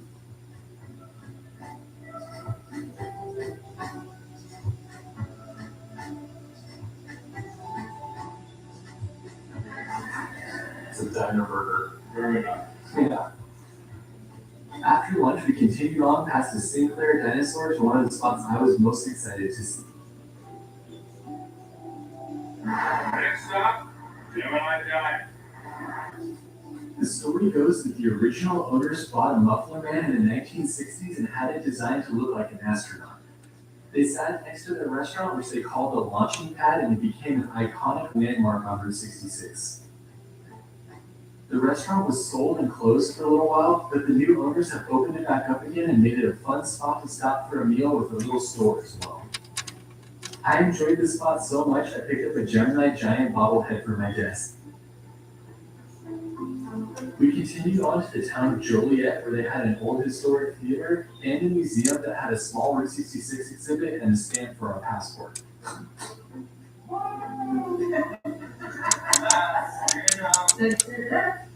The coolest thing they had in the museum was a map with a lot of the landmarks, and we looked over it to see Come on! on Route 66 Drive. Heading out of Joliet, we had a few more stops, including Dick's on 66. We're now standing on the original Route 66 roadway. Heck yes. Across from Dick's is a popular ice cream place. We knew we had to stop and try that as well. Thank you. Thanks, sir. What you got? Yeah, chocolate dip. Chocolate's very good. Chocolate dip cone? Yeah. We're on the highway about 30 miles outside of Chicago. There's only one more stretch of Route 66 left before we're done. But in Chicago, you gotta get Chicago hot dog. Henry's has an awesome neon sign and it's supposedly a Route 66 original, so we had to stop in for a hot dog. We split a hot dog so we could save room for deep dish later and then continued on towards Chicago. We prepaid for parking at the Millennium parking lot, which is really expensive, but it's close to the beginning and the end of Route 66. No! Made it to Chicago, first stop being. The official name for this art installation is Clouds Gate, and it's one of the most popular photo spots in Chicago. No! You need to get all the men in my case in custody. From there, we started walking a few blocks through downtown to get to the end of Route 66 sign. If you're doing Route 66 heading west, this is where you're going to start on Adams, Michigan, but we're one block over at the end sign.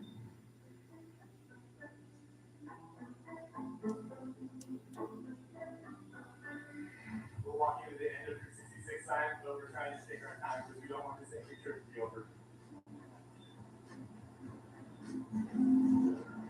We made it to the end of Route 66.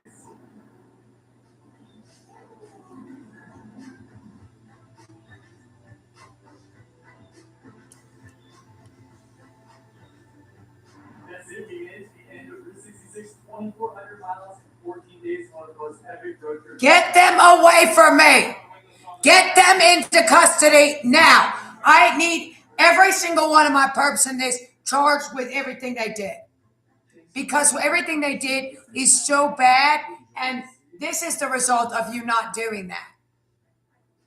That's actually, and the crimes these freaks have committed is so heinous.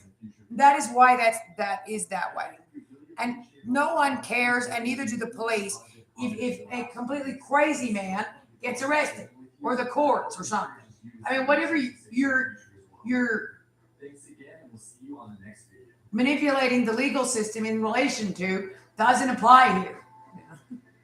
Or whatever. I mean, and that you're happy to do it. It makes me think somebody's making money from the stuff. Yeah. But I mean, I don't know. I have no idea. I doubt any actual not normal people whatsoever would care if the freak that created this evidence, who's obviously a handicapped man from To Catch a Predator, the incredible amount of crime, the incredibly evil crime.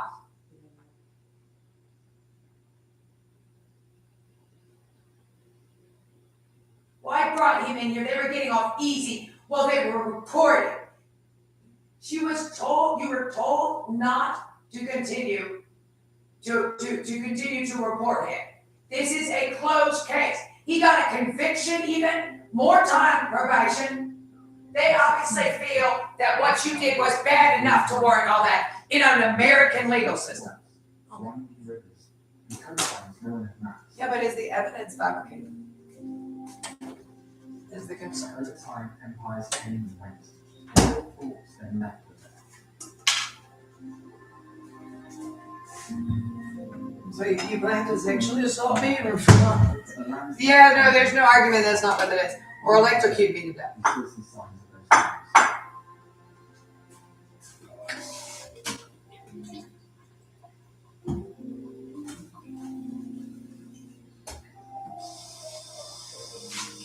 Fort Proctor was meant to protect New Orleans, but it was never finished or used. Acadian villagers have French. You can't even afford that, lady. I didn't let her get a job either. He literally, in their story, he literally used to have a local police officer follow you to work and like, you know, like hang out and watch you work on the security cameras. Well, I guess once you were arrested for reporting it, but it's hard to tell. You run around sexually abusing children and stalking me all the time, and you actually fabricated this evidence.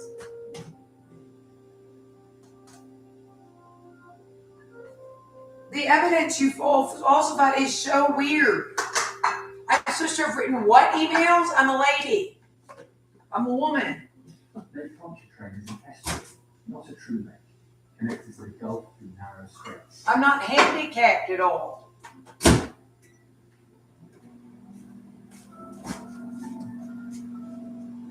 There's very obviously sex offender, heavy breathing phone call emails. And it's not, so none of it makes any sense?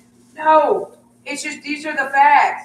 I alerted the authorities as to the situation, the thing as to they understood what it was. This is a concern. Right. Butterbread.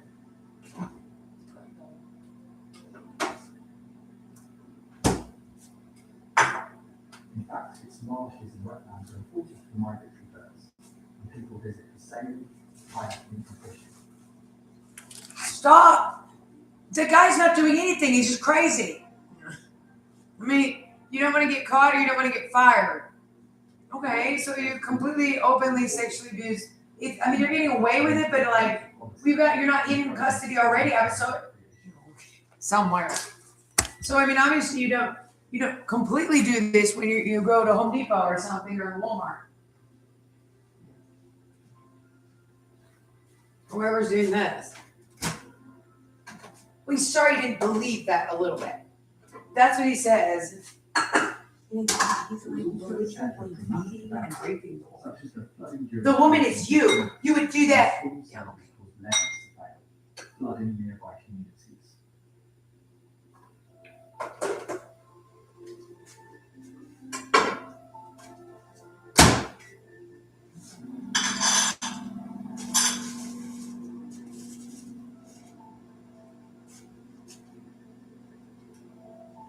You wasted a whole day. A whole day it could have been. He followed me to like the Home Goods. I mean, we didn't go to the 5 years more probation. What was the hell was the extradition out of all that? If you knew you followed me out and you knew you went to my house out of the Cary police or whoever was at the door, and well, you so knew it was a police officer. Why didn't you open the door? I don't know. They were acting oddly. The bridge sails onwards. In the middle, drivers often pass through land in any direction. Technically, I'm a kidnapping victim and the police are involved, which is actually correct or something. I don't know. I just didn't know quite what to do because he'd already done that in 2016. Remember, twice. I left my house, and he's waiting outside. I already had a psych evaluation, which came back totally saying that those came out. I don't know where after 2017, because everybody in the Wake County Courthouse saw the same ones. Well, I didn't think it was current, so he had somebody call it in. Apparently, he could do a psych evaluation by stalking you or something. Literally, that's what they told people. I mean, I can't believe it, but that's actually correct. That is the facts of the case. My kidnapping. If my evidence is created, then I'm a kidnapping victim. No, that's more or less going to be the case. No matter what. But and then you rule out all the no matter what, and that's actually just going to be the case. In my case, it's going to be the case. It said this disgusting monster followed me I go to the store. He follows me to the store. I look at things online. He follows me watching. We asked to do that, Dad, and he said that there. I could understand. I didn't know what it was exactly. Not the complete belligerence of all of it. You know. Yeah, I'm not sure that's how we express ourselves. Yeah. The area serves as a gateway for those crossing the Why causeway are you shouting? and offers parks and recreational opportunities along the lakefront.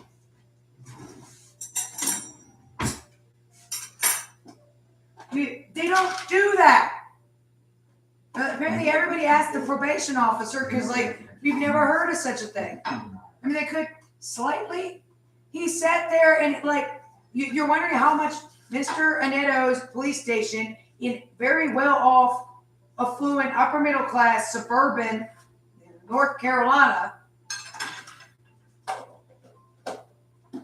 You lady is extremely is actually that. That's completely insane. The area is built around a network of But he didn't want you working.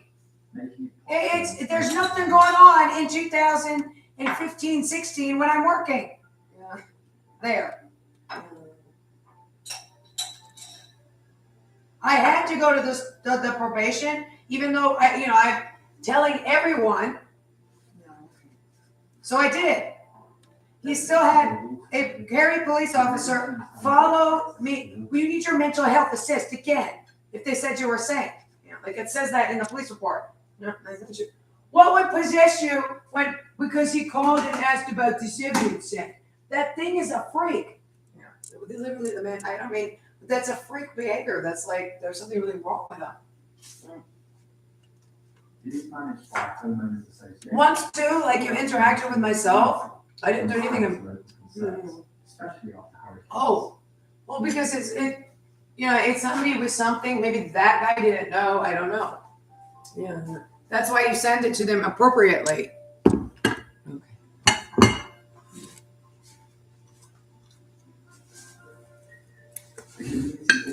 Oh, the only reason they're at my door is because he said he didn't want you sending it out anymore. Sending what? This out? Have we ever heard that's a thing? No. That's how that works in the legal system.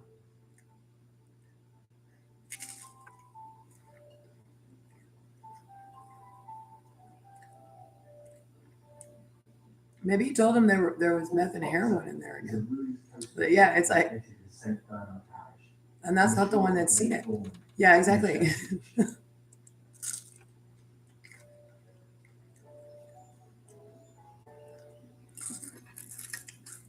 Well, they're police. It is recognized for its abandoned state.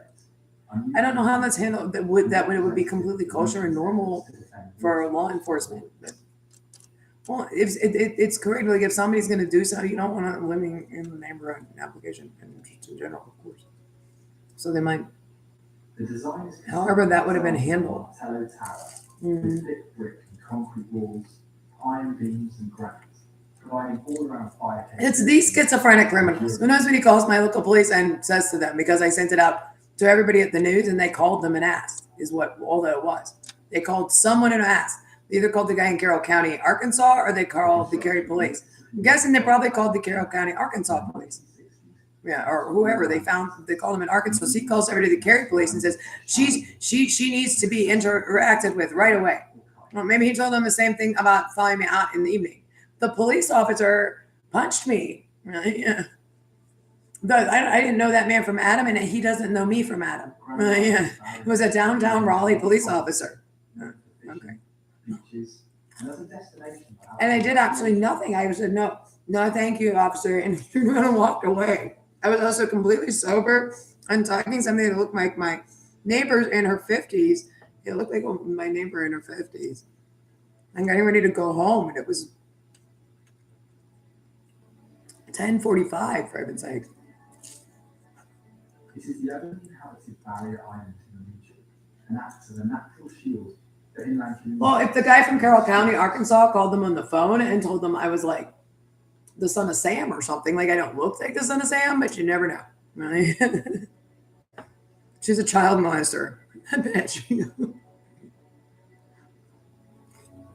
So also deals meth and heroin. You know, why did he go through everything? How did he get in the crawl space? You see that on like television on A&E. But the guy they're doing that to is actually like boy, that's offensive. It's like they're watching it. It's actually a drug dealer that has people steal things for him, and then he trades drugs and he sells the things they steal or something. Like the guy was actually awful. They were doing it too. And the child reported that they're crazy, awful lunatics. That they were feeding. They gave her meth once or something like that. It was like a 7-year-old. No, and the criminals act. Well, that sounds like a schizophrenic person. It definitely was. Yeah, takes into drugs. Okay. So they're going through all that stuff and putting it in. I mean, I just think offensive. No, okay. I guess drugs are small. You'd hide them in places that are small. Comes from eating crustaceans rich in carotenoids. So I didn't know what it was. It was very odd and erratic behavior. But the second time, what is that about? Yeah. In the same summer, I went back to reporting it. Well, they had done all that. I come out, yeah. No, what? Oh. But apparently he used to have a police officer follow me to the Home Goods. I mean, that's right. Before the extradition, because I was absolutely forced to end this nonsense. So then I reported everywhere. I went to that was documented because I just checked in every week or 2 weeks, depending on how much it was of concern right then. Yeah.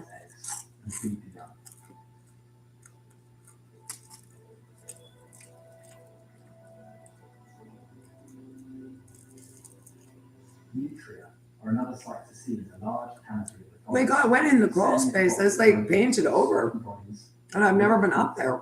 Bright orange in sizes. Oh, that's that picture. Yeah, the crawl space. I'm sorry, what in the world? The crawl space has never been opened. It was completely painted over.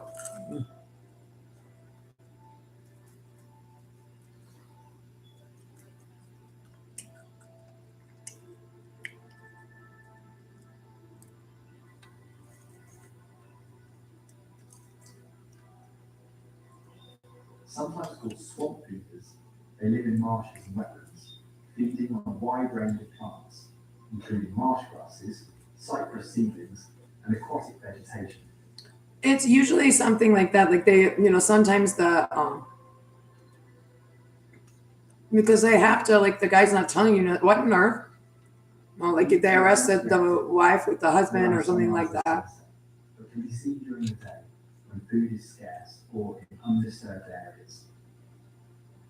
When he was having a problem, it's usually they were intoxicated too. Like never. I was trying to get like help with domestic violence before it's 3 o'clock in the morning. Staying submerged for several minutes. This is stressful, and Jim's droning on and on, so I'm gonna have like a 3rd glass of wine. Yeah, you're both drunk. Well, they're really not supposed to do that. When Cuckoo McCuckoo over there, and Cystodistos, we have bogs of that. The bogs aren't allowed to be the police and courts. They're not allowed to be they're not allowed to be the police at all. They're not allowed to be the courts at all. But they'll hang out and stuff. Rapist fairies that are schizoid in the basements of the institutions of life again. They get out, they run around the halls, they get on the intercom, they get stuff over here. They're a dangerous criminal element. No Boggs. Boggs McKenzie, the rapist from the fairies from Shawshank. That's all. We don't need to know that. They're criminals. They're just criminals. Oh, it's a criminal. Explorers named the area after seeing a red pole marking the boundary between the hunting grounds of the Huma. They're notoriously somewhat not clear-eyed, disenfranchised. They do just seem to have developed organized crime out of behaviors that are antisocial and predatory behaviors that can result and do result in profit. Somebody needs their manipulative. No, what is this about again? Oh, no, it is about the bugs, as far as I can tell, do generate money somewhere. It's the tallest Capitol building in the United States. At this point, and very overall, not overall, all throughout, somewhat at this point. Boggatry does generate money. Yeah, that's maybe true. Well, you know what? Now some working for fat toadies. Yeah. Well, except Mrs. Kebabo raisin. Okay, where's in Springfield? I think Illinois. Really. In the Art Deco style, it was completed quickly during the 1930s and is closely associated with Governor Hugh P. Long, who was later assassinated in the building.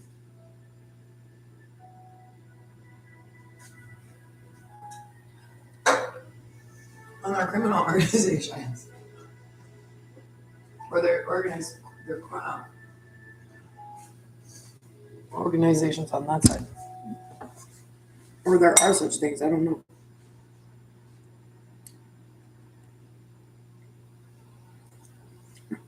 Those ones got started through like actually rehabilitated criminals a little. That's why they have tattoos on the Yakuza. Until the current capital was built. They still do Tony Soprano stuff, but it's more like vice stuff. During the Civil War, it was used as a prison and. But they were rehabilitated. The Yakuza originally, with the tattoos, they used to stamp them. The tattoos were so that the cops would know where they were on probation. There's different. On the state's political past and notable figures. I don't like gambling. Yeah. Okay. I don't know. It's at the beginning of the mob museum when Prohibition, government made its money from the largest university of the state and a major research institution. alcohol sales, speakeasies, things like that. Known for its Italian Renaissance art. It's like the pub owner, Like and mascots like then the became legal, Tiger and the Stadium, which is famous for illegal its and legal energetic gambling, games. and then the different places legalized gambling, so they go there. Then I'm back in the old country. Ellis And we're like- traditions include tailgating, homecoming, and Victory Hill, where players and the mascot parade before games.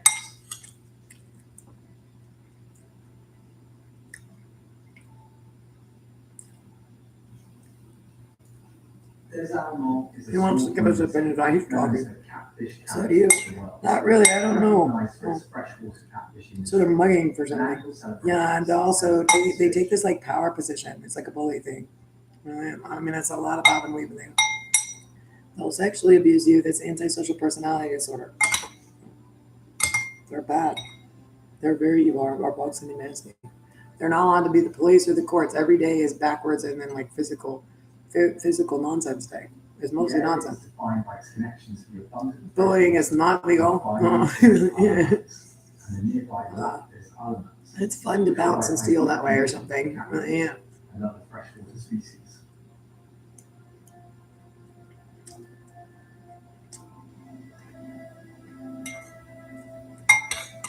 Court, it sort of just takes the power of dominance position. The court, says things about, no, they both have, have substance problems. Mangrove children, National so I'm supposed to do that. Wildlife Refuge Okay. is known for its freshwater marshes, cyclist tupelo swamps, and man-made canals.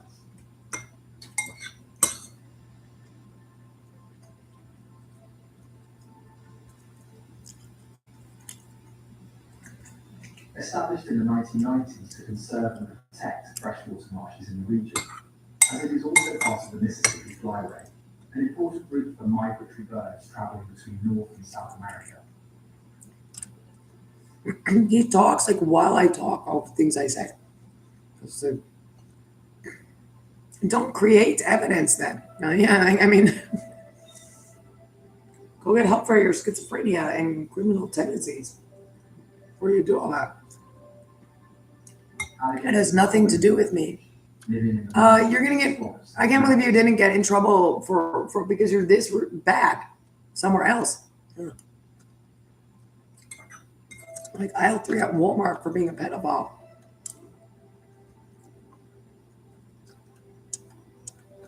These reptiles are most active during warmer months and can be seen basking on banks or swimming with only their eyes above water.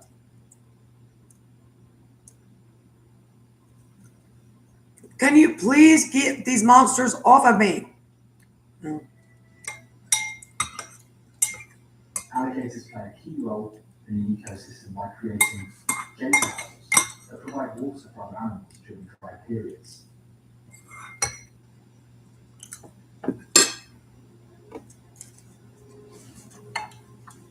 They are solitary and territorial, with powerful jaws and a diet that includes fish, birds, and small mammals.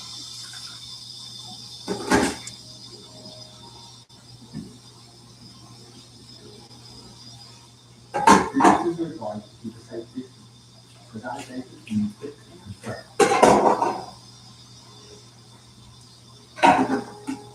Get him away from me! This thing is not allowed to. I'm going to interact every day for the last 10 years that they've stalked and interacted with me. Well, maybe he's supposed to then. On that tech. Whatever tech he's using. Every millisecond of every day. You do not follow me around anymore. I'm alone in my house. You have a restraining order and you have nothing to do with me. Standing still, or slowly stalking prey, shallow water, then striking quickly to catch fish, trolls, and insects.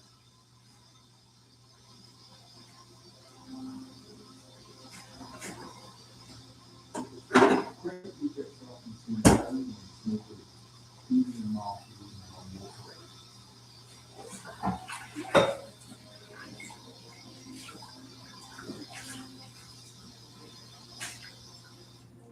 The incredible horror of what these men are doing. What they've done to me, what they've done to my life.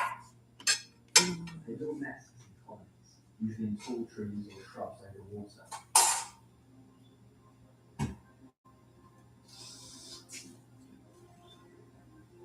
Hey. Hey. Filthy. Absolute. No, it's not funny. It was your butthole. It wasn't my butthole. Which is like really, really, really there. And actually your butt and actually like feels like a finger. Unbelievable. That's sort of around your butt. Hole. And it's your hole. It's the hole. Close to your cheeks. It's not funny at all. I'm offended repeating it, of course. You know. But you gotta be kidding me. You need to get what it's just there. You need to get what tech they're using. You need to understand it completely because it is an incredibly evil sexual assault of us. Plus, the thing then sits there and tells you, I'm a murder for hire. Here in Idaho, there's underground a dungeon also, and there's naked ladies, and they fill school buses full of bodies and fill them in with cement. Okay, I'm calling the police. It's just a friend pencil, filthy monster. But it is there. He is so maliciously evil. I mean, just okay, stop. No, I'm gonna rape them to death. They would never get away. Right? Tee torture. Excuse me, Mr. Crazy Man. What on earth are you doing? I think it's in Idaho. You spend a lot of time thinking about places I'd body. Charles is a city recognized for its role. It's not a very nice, I don't know, and education. architectural design rearranging furniture game.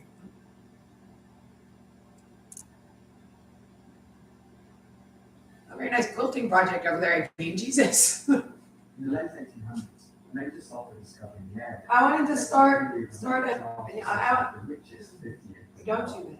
Attracting workers and boosting the local economy. Maybe, because this is so, well, that's why I had to do this versus actually time consuming.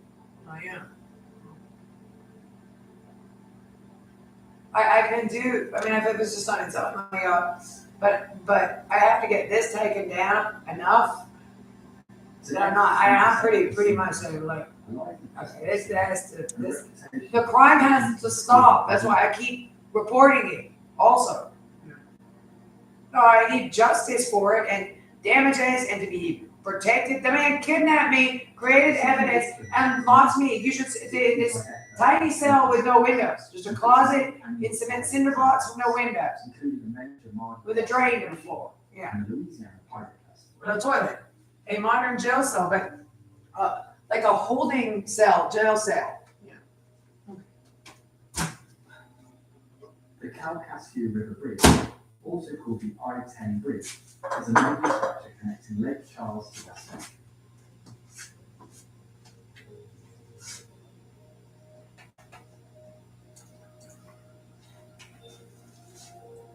Known locally as the Pistol Bridge, due to its decorative railings featuring cross pistols. Yes, the pistol tray. Remember and the trays? Is it nose just like a wiener? I'm confused with the door knocker. That the top of the door, you could hallucinate that. Which apparently you were saying to a child last night when I was in the bedroom changing. It was built as part of US Highway 90 before being incorporated into Interstate 10. Maybe you're hallucinating horrible things.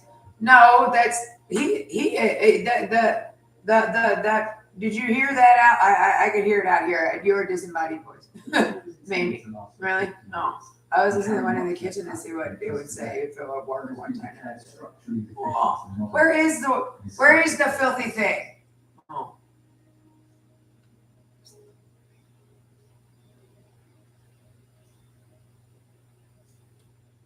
Fort Pike stands on the shore of Lake Capua. Well, I just wanted to say that because that would scare somebody and then they would think they're hallucinating that. So I'm going to say it to a child. No, the bullet. No. Whatever. What would you? Pistol nose. A pistol nose train. As he's squishing people with the pistol nose train. It was part of a series. No, it's definitely in the bedroom also. War of 1812. What is he likes to say really weird schizophrenic art project. That's very, very evil stuff. It's actually correct. That's very scary. That would really scare children. Is actually correct. Also. Because he said that story yesterday in the bed, I was in the bedroom, was about saying it to a child. It really upset her. Because I explained it 4 times and she got it. It was creepy. It was more or less a door knocker for Alice in Wonderland. Why? I don't know, because he's schizophrenic. Whatever's going on when they're really like out to lunch. But whatever that very weird disease is. Chifuncte River Light Station is recognized for guiding vessels into the Chifuncte River from Lake Pontchartrain, marking a tricky S-shaped entrance. He described it in words like, the thing is, motor functioning skills are good for whatever they got going on. I mean, I don't know, because he hasn't been picked up or something. It also maybe been. It is named after the Chifuncte River, which takes. Well, he draws like pictures of, you almost shouldn't be able to hear the guy. He's like, they're really, really mumbly. And stuff. What? Oh. So like the door knockers are Angela Lansbury teapot. Maybe he just said, how about like the Angela Lansbury teapot? But instead it's like, that would scare a little girl to and then I'm going to aim at her crotch. Door knockers from Alice in Wonderland. He says he likes to pretend to be inanimate objects, like in the, like, I'm the lamb. I'm a couch creature. I'm a teddy bear in a little girl's room. I mean, it's absolutely horrifying, but it's actually a man. Yikes. Really evil, but that is actually a dude doing that. Or isn't that a scary spirit? I don't know. No, it's an actual man doing that. No. The site is recognized for He wants to scare the child. The thing actually electrocutes you and it literally feels like penetration. It's the most horrifying thing ever. I think because it's got a body cavity surge. And he's hooked it up to something that actually touches the body. I've been tweaking it and playing with it. So I like actually go in there, get him, and figure out what and see what it is he's doing. I think it would kill a child. It's just extremely bad. He said 4 of them, like, I don't know if a child could be able to fight it off or get away from it. It's like strong. I'm covered in bruises with it from the thing. That's why you can't like sleep. Yeah, it is recognized as the largest. Or you would think the thing would, America. I don't think it says no. Containing a mix of They cultures. talk about it saying no, because like, there's no reason to aim at, that's a child, that. There's no reason to aim that all the time at anybody.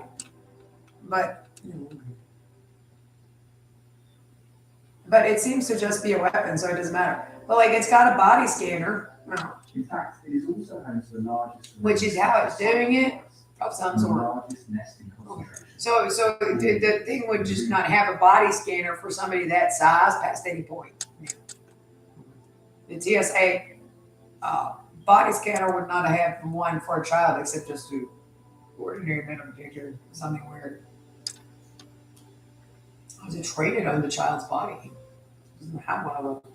Use them all. For like always.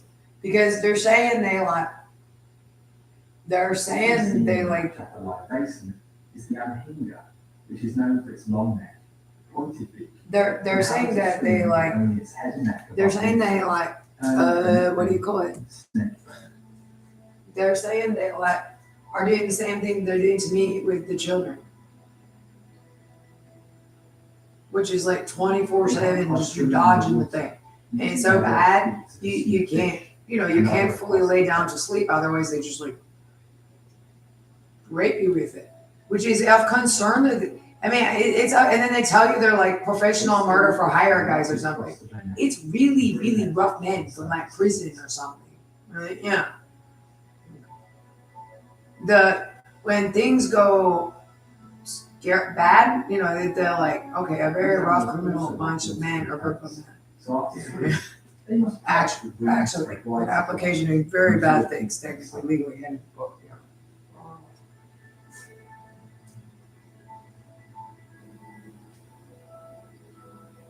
Anhingas are strong swimmers, but have difficulty flying with wet feathers, so they may run across the water surface to take off if threatened.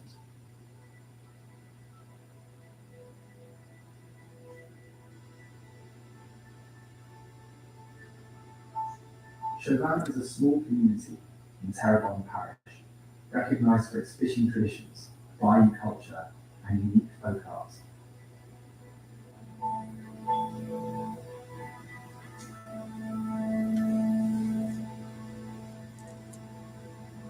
Its name comes from Albert Éloi Chauvin, the young French pioneer who opened the first general store on Bayou Petit Caillou in the late 1800s.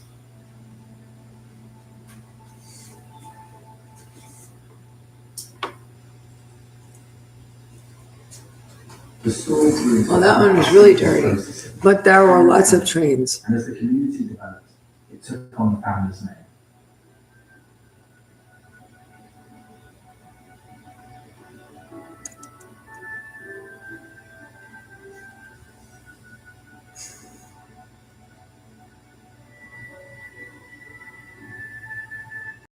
In relation.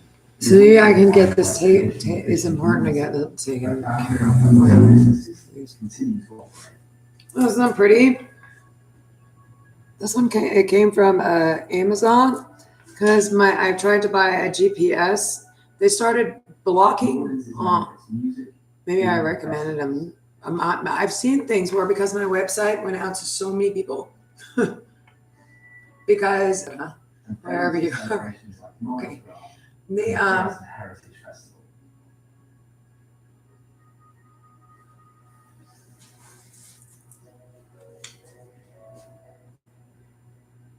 The city is also noted for its unique art, but they especially in the French Quarter, and its role as the major port along the Mississippi River. oh, I bought a GPS blocker for the car, and it didn't.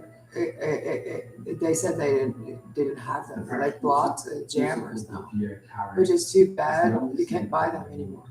You can still buy them like from Factory Travel China. You used to be able to go to Walmart and Amazon. The GPS blocker didn't came. They refunded my money. They sent me this cute little bracelet. In the early 1700s. And it has a little thing. Like it looks like it's a little gold bean with little baby beans, like the little peas in the pod. And I took it off the bracelet and I put it on a little chain. It's cute. It was in the way. I wanted to just put it on there. But the GPS, I was hoping the GPS blocker would help. The one thing has a GPS blocker, supposedly.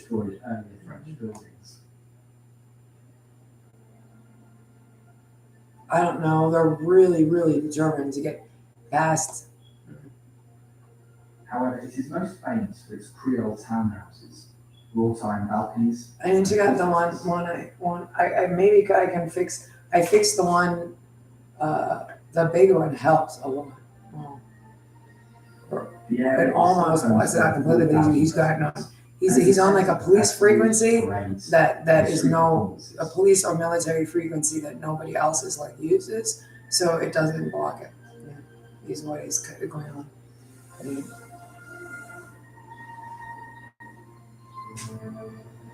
No, I'm not sure that maybe that could be used for like whatever something else noticed because people bought it Bourbon Street runs through the heart of the French to block your Bluetooth bars, cameras. live music. But I'd be afraid of Stolvik's car a little. Like there's so much stuff in the really like to newer The cars. street was named after the French royal Like family, dangerous.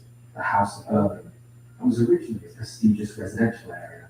Well, it might actually be like it doesn't have anything. People were just buying them and somebody noticed. They're actually the like block for conference meetings and things like that in China because With jazz clubs, just restaurants, random and bars stuff facing will homes. do stuff like with bugging. Like I think for business meetings, anything too. The government's not In like, fact, it is most popular. but I mean they'll do weird stuff, celebrations, or they have been like. nights, and cocktails like the Hurricane. So they had those UGAR things, or somebody did actually commit some terrorist act. But I mean, somebody got a taste for stalking for UGAR Jackson Square is a at historic some point, park which has nothing to do with them. They didn't. originally They were called just Just really stalking people, as it is surrounded by some and they didn't stop. Like some poor man, people can get a taste, and it attracts a weirdo, and then the weirdo gets weird. They need to take it away from people. It really is an evil thing. Everybody's heard that forever. for up to 2 We've all heard that all our lives, that historically in the generation and generation before, and other times like whenever they had spices too much. But since people really do heavy breathe, This makes the too, square a major on, centre for street which is performance. weird. Especially a male problem for its greatest percentage, and like kind of a handicapped person. But they really can sex offend, will be motivated to sex offend that way Notably, for some reason. the park was redesigned in the 1800s. It just doesn't hands right in all stories. It's not doesn't work.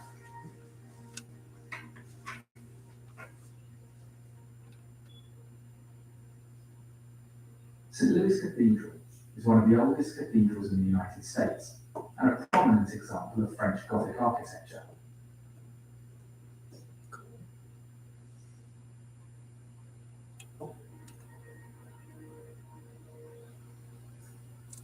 The first church on the site was built in the early 1700s, but the current structure dates to the late 1700s. I don't know. Stop hitting me with the thing that makes you tired. They said the leg swelling is air leaving your body, for heaven's sakes.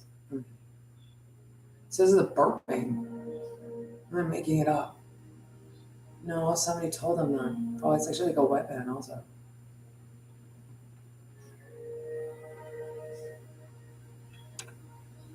The cathedral is dedicated to King Louis IX of France and has been a centre for worship. Yeah, exactly. They need to check to make sure there's nothing in the car. And then approve it. It doesn't stall anything in the car or whatever. The church features stained glass. I can install security A cameras. distinctive triple steeple Okay. facing Jackson Square. I don't know. Well, then they need to treat the crime of stalking on airways Old better. Military Cemetery Breaking the law. This would just be breaking the law. was built on the grounds of a former racetrack. That's arguments about like in progress things, which is not an in progress thing.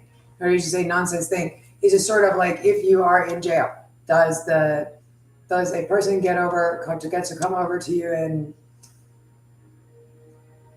break the law in some way? No, it's a perfect enough world. Oh. The cemetery's creation is tied to a No, it's just it would be against the law. Like you came into jail with $200 in your wallet, and somebody stole the $200 in your wallet and out of the jail lockup over there for your clothes and things. Is that legal? No. Okay. Even though you're an arrestee. And I mean, so that applies, that's nonsense for everything. You're trying to stay outside of the law, but obviously this is illegal, is okay. And nobody stops people breaking the law.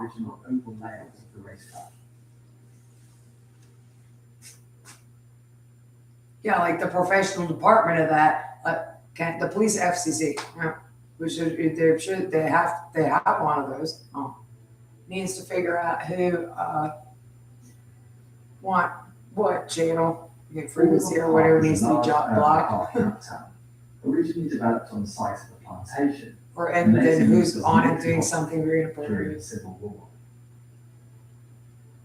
That's not that fun. Jokes aren't funny right now, but I think that's funny. It's because I said it. It was like the first heavy breathing phone call. It was like Morse code or something. Bleep, bleep, bleep, bleep. Oh, hey. Dash, dot. The park was purchased by the city in the 1870s and named in honour of naturalist John James Audubon.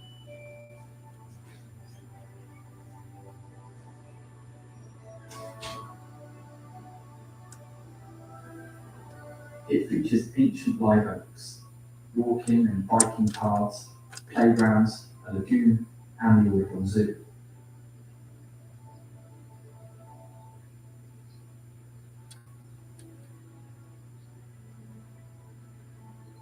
Interestingly, the park hosted the 1884 World's Industrial and Cotton Centennial Exposition, and its design was influenced by the Olmsted brothers, who also designed Central Park.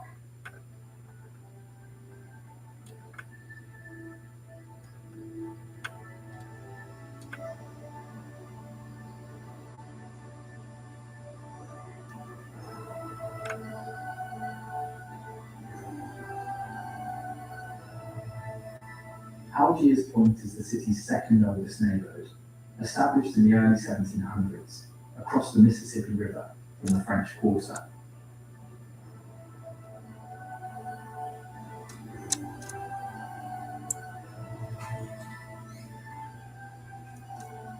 It is known for its Victorian cottages, Creole houses, and quiet small-town feel.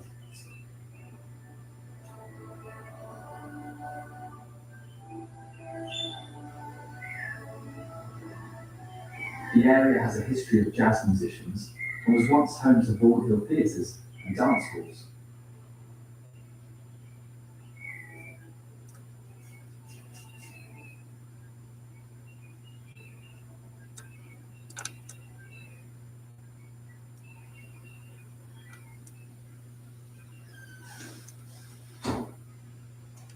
Greenwood Cemetery was founded in the mid-19th centuries by the Firemen's Charitable and Benevolent Association.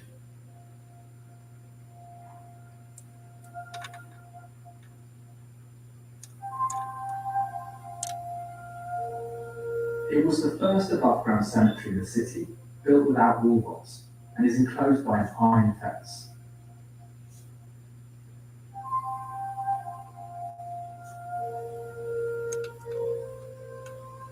Today, the cemetery features a variety of tomb styles, including neo-Gothic, Egyptian, Baroque, and folk art tombs.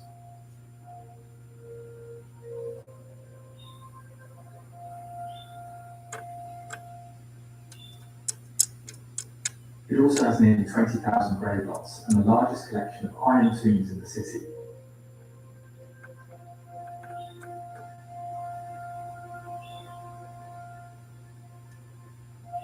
Holy Name of Jesus Church was founded in the late 1800s by the Jesuits and is located on the campus of Loyola University.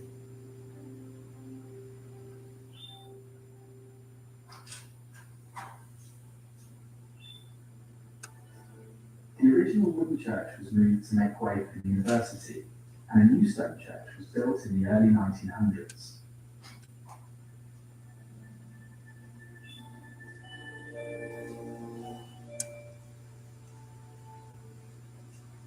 Curiously, the church was one of the first in the region to broadcast Mass on the radio.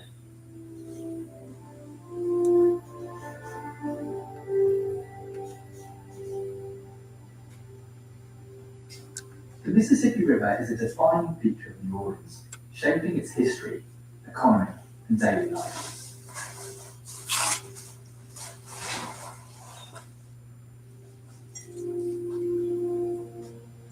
The river's crescent-shaped bend gave the city its nickname, the Crescent City, which was the main reason for the city's founding, providing access to trade and transport.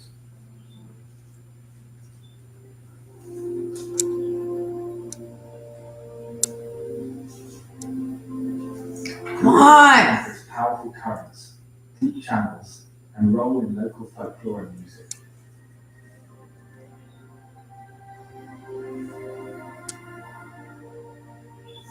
Please get these men off of me.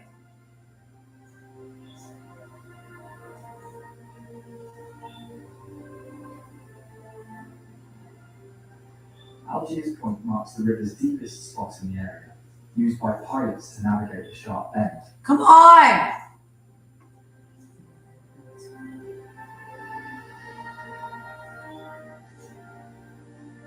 The riverfront is lined with levees, parks, and walls, and is a popular spot for riverboat cruises, festivals, and watching ships pass.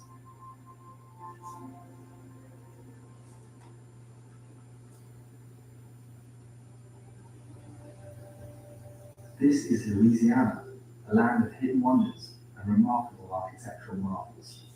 Now, if you don't want to miss the most unreal wonders of Honduras, I need these monsters into custody already.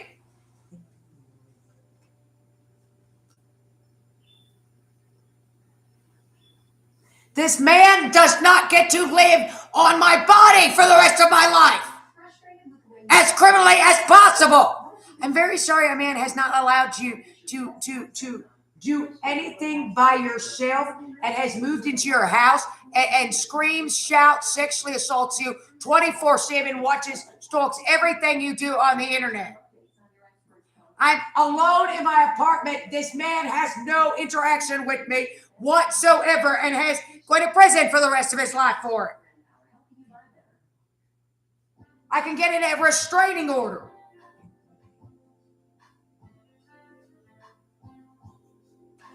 I'm going to say something to mock the victim. Yeah, okay. Do you realize how incredibly horrific what these animals have done to me is? And are doing to me? Get these men into custody and get them off any other people they have. No, because we're supporting, and they don't have a right to do that there. I don't care. You are one of anybody's. Lots of anybody's are. The data provides a detailed picture I mean, of the entire flight. So they get The human race. And get held up for 12 minutes. Well, it's cyberbank airspace. Okay, well, that's not perfect. Certainly this added to the time of the flight. He's bombing along here at about 140 knots. Investigators must consider the unthinkable. Was he trying to make up for the last time? A lot of people wonder if Kobe being Kobe might have put pressure on his pilot, but there's no evidence to support that suspicion. So what happened to this guy?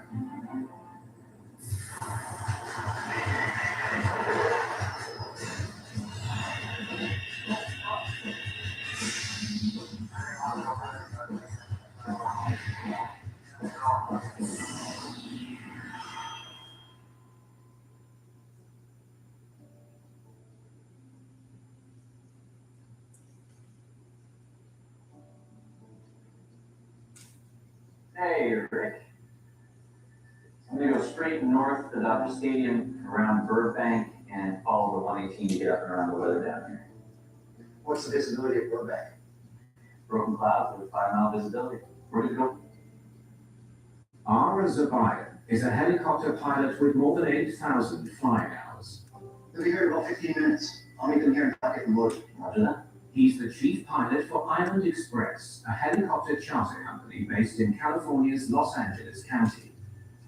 Island Express is a family-owned company. It's so incredibly evil and abusive. All the stories are too. It's just unbelievable. And then I know it's still gonna be that bad. Amongst their high-profile Poor me. customers, The whole thing was. star Kylie Jenner, LA Clippers superstar Kawhi Leonard, and today's client, LA Lakers great Kobe Bryant. Kobe Bryant was one of the best basketball players of all time. He's an iconic Los Angeles Laker. He was drafted by the team in 1996 when he was 17 years old. He became the heart and soul of the team for 20 years. He won 5 world championships. He went to the All-Star game 18 times.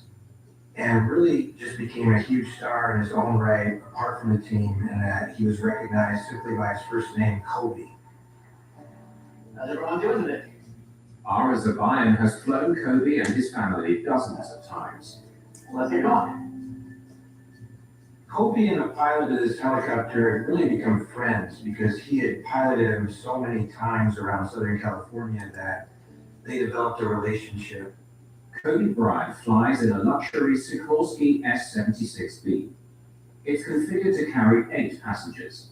The Sikorsky 76B is sort of like an air limousine in that it's quite common for VIP travel. I think heads of state use it in different countries, and it's also used as sort of an air ambulance in some situations. It's spacious and reliable and really considered about as safe as they come. Kobe, his daughter Gianna, and 6 others are headed to a basketball tournament near Camarillo, 80 miles away. Kobe is the team's coach, Gianna the star player. Today's 30-minute flight will take the helicopter north past Burbank and then west towards Camarillo. Zabayan will follow 2 highways for guidance, the 5 northwest and the 101 west to Camarillo. Hey everyone, it's about to get loud back there.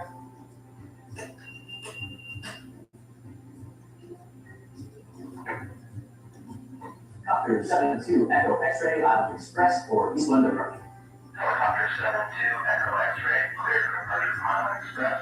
How is flight? Good flight to Echo X-ray. Just after 9 a.m., the helicopter lifts off from Santa Ana. The destination is Kobe Bryant's Mamba Sports Academy. It's a regular journey for Zabayan.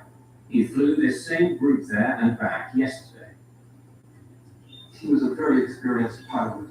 He was able to fly the helicopter at speed at low altitude in a very dense airspace and deal with weather at the same time. Since his early days as a player, Kobe Bryant has preferred helicopter travel to the crowded freeways of Southern California. He routinely uses helicopters for his personal and professional travel. Kobe loved to fly by helicopter just because he loved how much time it saved him. Kurt Dietz also flew for Island Express. Flying in LA is like nowhere else. There is a large congestion of multiple types of airspace in a small area. So you're always in and out of airspace. Today's flight will first need to pass through the controlled airspace surrounding Burbank, and then Van Nuys. Burbank Helicopter 72 Echo X-ray Sikorsky helicopter approaching the zoo for a 101 westbound transition. Zabayan requests permission to pass through Burbank's airspace. It's a very busy airport, and the controllers, they know what they're doing. Number 72, Echo X-ray, Burbank Tower. Burbank class currently is IFR, same mentions. Burbank is only accepting IFR flights, or instrument flight rules, which requires pilots to navigate solely on instruments. Zabayan, however, is only authorized to fly using Visual Flight Reference, or VFR. The threshold for the visual flight is normally 3 miles. The Burbank Airport was 2.5 miles. With insufficient visibility for VFR, the controller denies his request. But O'Brien's been flying helicopters in Southern California long enough to know a way around this restriction. Asking for special VFR transition to the 101 westbound. The special VFR allows him to operate at lower than standard visibilities. Yeah.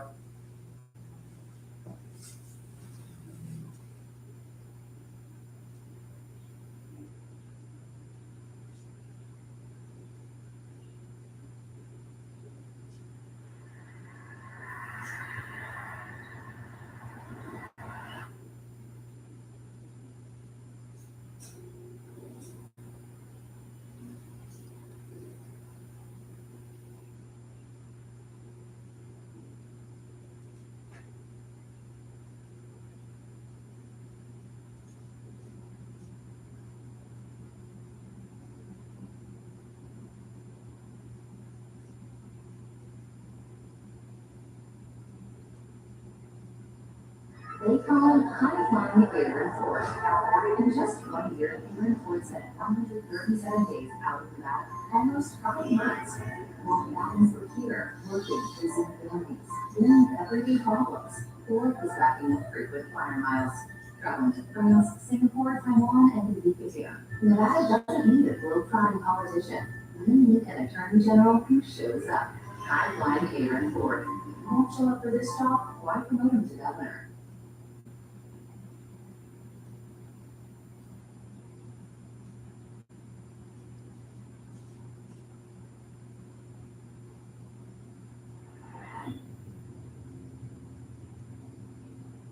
It began as a perfect Las Vegas night.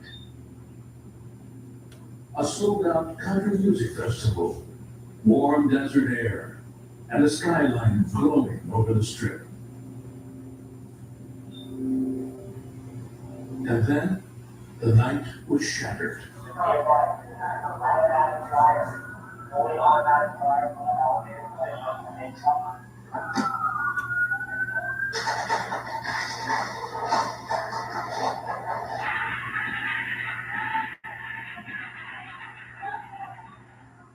Friends scattered, strangers pulled each other to safety.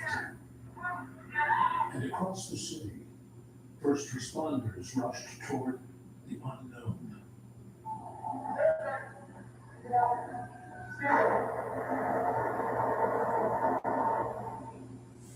But how did the night of music and celebration transform into an unimaginable tragedy?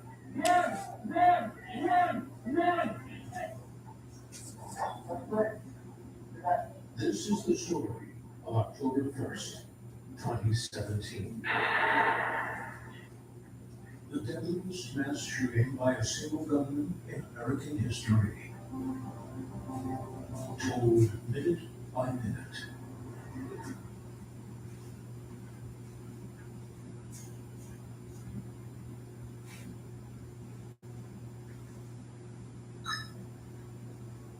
Las Vegas rises from the Nevada desert like a mirage. An oasis of glass, neon, and noise. Lights pulse in every direction. Marquees promise jackpots and sold-out shows.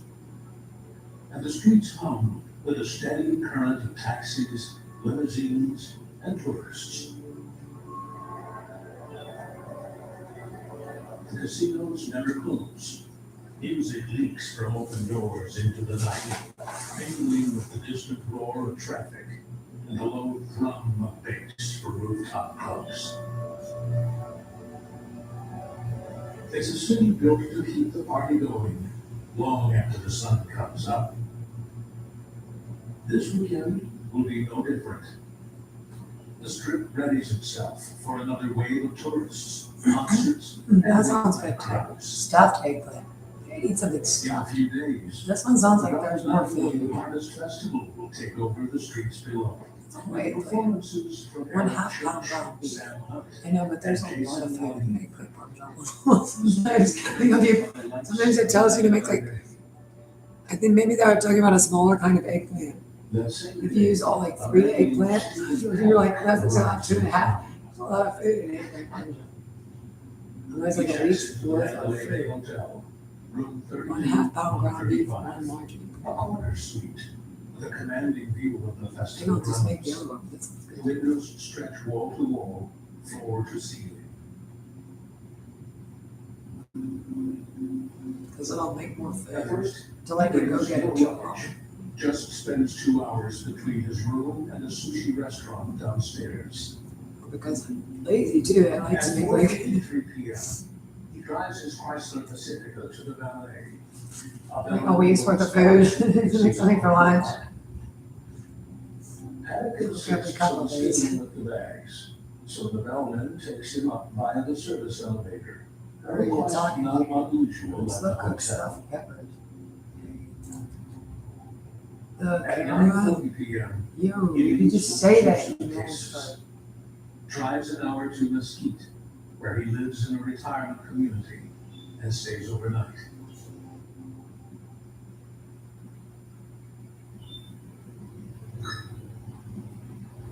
The next evening, he returns to Vegas, stopping first at the Ogden, a downtown condominium complex where he has also rented rooms for the week. He checked in there the previous Friday during the Life is Beautiful festival, after searching online for its lineup and expected attendance. In the days that followed, his searches turned to the Mandalay Bay, the Route 91 Harvest Festival, and police tactics, including the question, do police use explosives?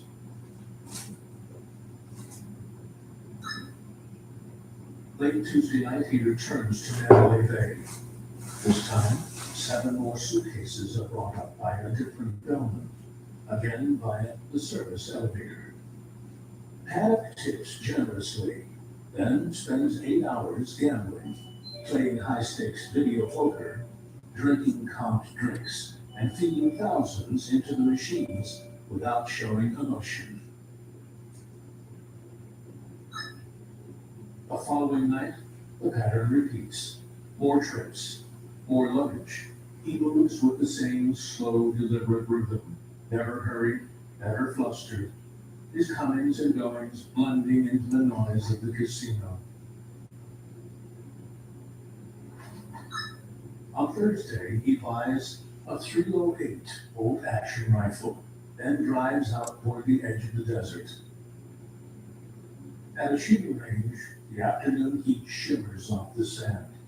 The air cracks with gunfire from nearby lanes, bursts, pauses, the ringing echo of metal on metal.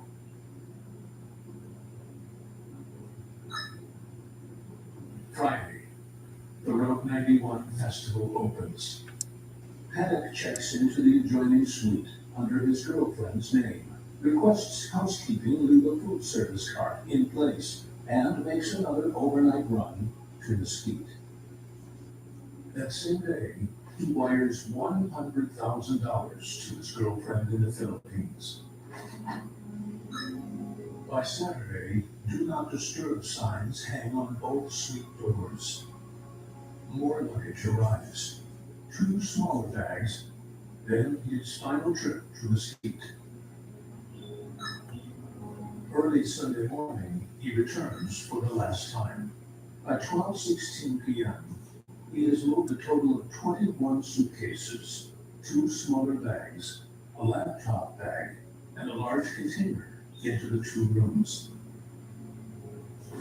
He plants a hallway camera on the food cart, opens and locks the adjoining doors repeatedly, and makes quiet adjustments to the space, moving furniture, locking doors.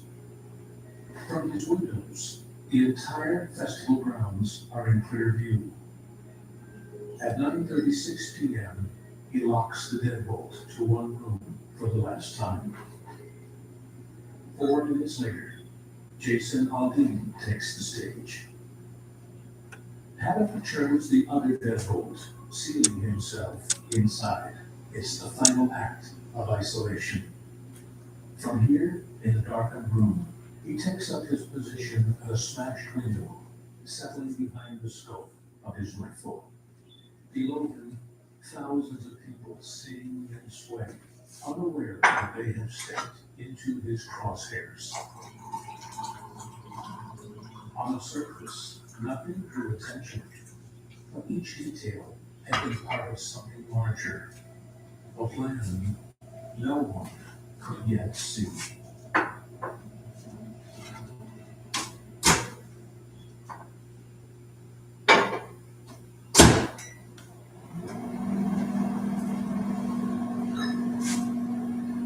On stage, Jason Aldean plays to a sea of fans. His voice carries over the crowd. More than 20,000 fans packed shoulder to shoulder.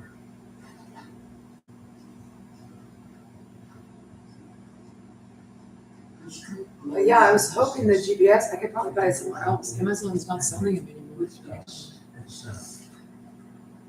Then, sharp cracks split the air.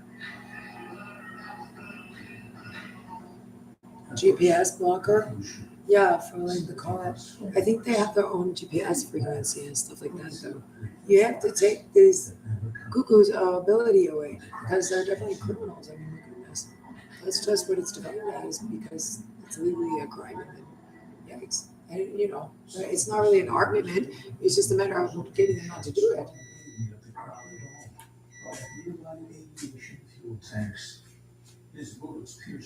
I got a refund where they were finding me. Not sure, they might have been out of them or something even, I don't know. They didn't carry them anymore, but I still but you can't buy them anymore. The music falters. The band plays on, but the rhythm shifts.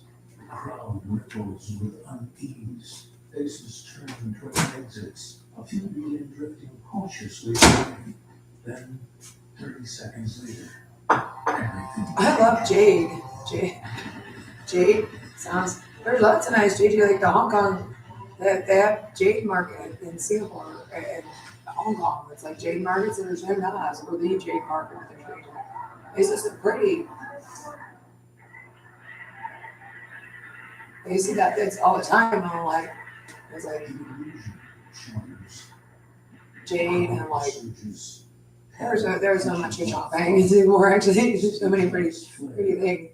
You can find them on eBay. No, I like it. That's a cute.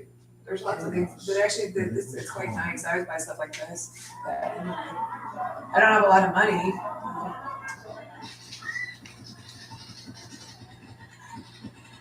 That's not to like about Jade. It's like the Macy's Jade bangle. The inexpensive ones, if you haven't bought those from like eBay, are great.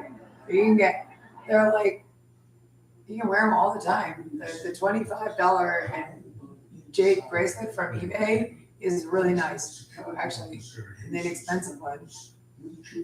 Someday I'm gonna buy the Macy's one, or the Ross and Simons. He has come to check an alarm, a routine call. He tests the handle, but the door. But it's like not expensive jewelry. Barricaded from within.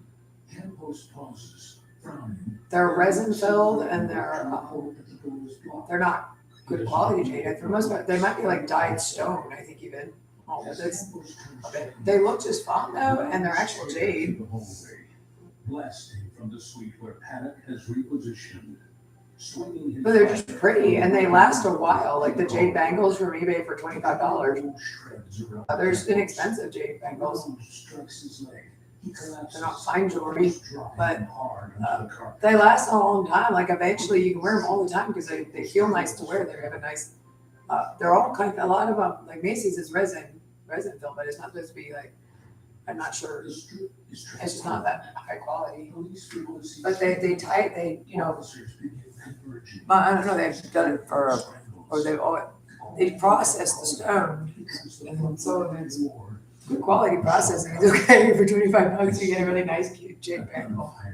You can wear it all the time. They feel nice. They're nice and cool. It's not too heavy. And if you break it, it doesn't matter. Bodies collapse in clusters. Eventually they break. You can wear them like all the time because it's a great keep your memories. I need a new one. I have one, but it's like a slightly too big and heavy one. I wear it for stuff, but not the one you wear every day. In less than 2 weeks, more than 300 rounds have been poured. Mine finally broke. I think it was doing this with these guys, so they are pretty sturdy.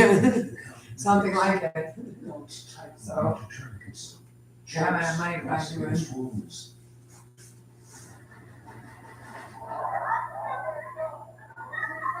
Could be like carnelian or red jade.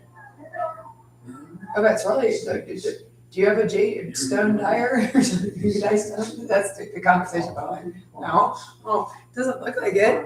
Oh, no, this is probably dyed. Oh, it's not expensive. It's real pretty though. It's a very nice, bright, nice white jade. Oh, it's like an inexpensive one. I don't know why this is doing. Dragging the wounded, cheering Jesus. High above, Campos lies wounded, gasping, clutching his leg. Then a sound, footsteps. I always like the seed beads because they weren't expensive. And they dye them all different colors. I would always have those as a kid to play with them. You wrap around, like I could use a pile of those. I like them in Hobby Lobby. Yeah.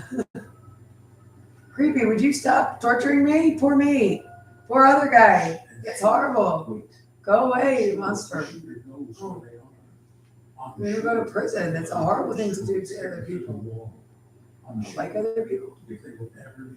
If they were ever doing anything to you, and then I don't know, you're not a nice person either. So other people are nice enough. Everything's picking on that. Like America. I don't like you. Otherwise, America is like, you don't like do that to America. Otherwise, it's just friendly. Nothing going on. There.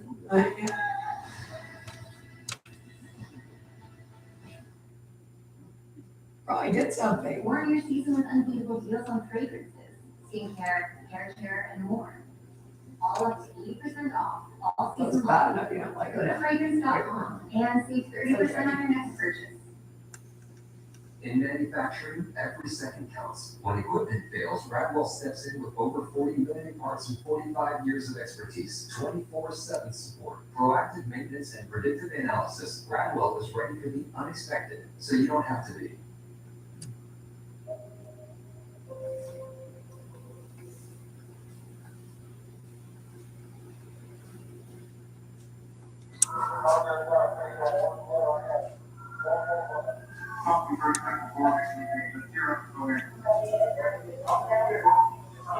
The patrol command races into the street.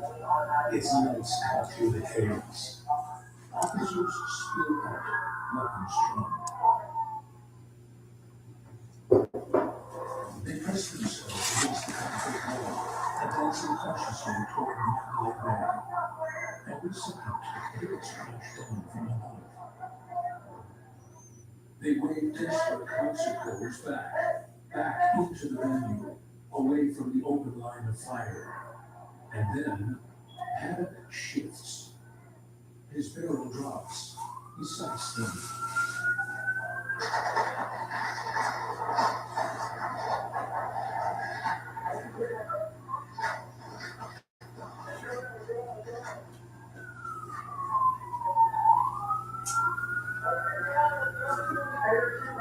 He keeps saying though, like, I actually don't, I don't know what's there.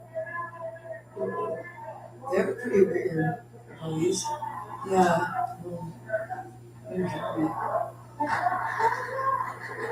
Well, like I said, maybe the other guy, the guy I mean, this jurisdiction stuff needs to end and then trust as soon as that. It's a matter of what, if you knew that, at what point did all of them, okay, so they're weird people.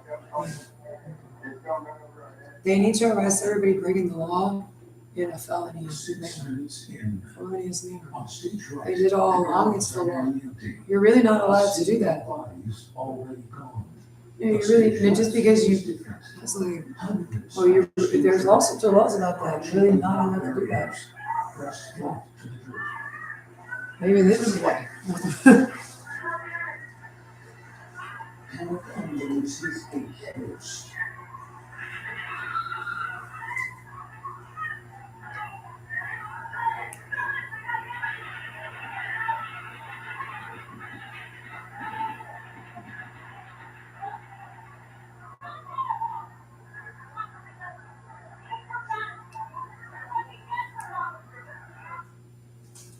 2 officers pushed inside the Mandalay Bay and moved quickly, searching for security staff who can get them to the 32nd floor.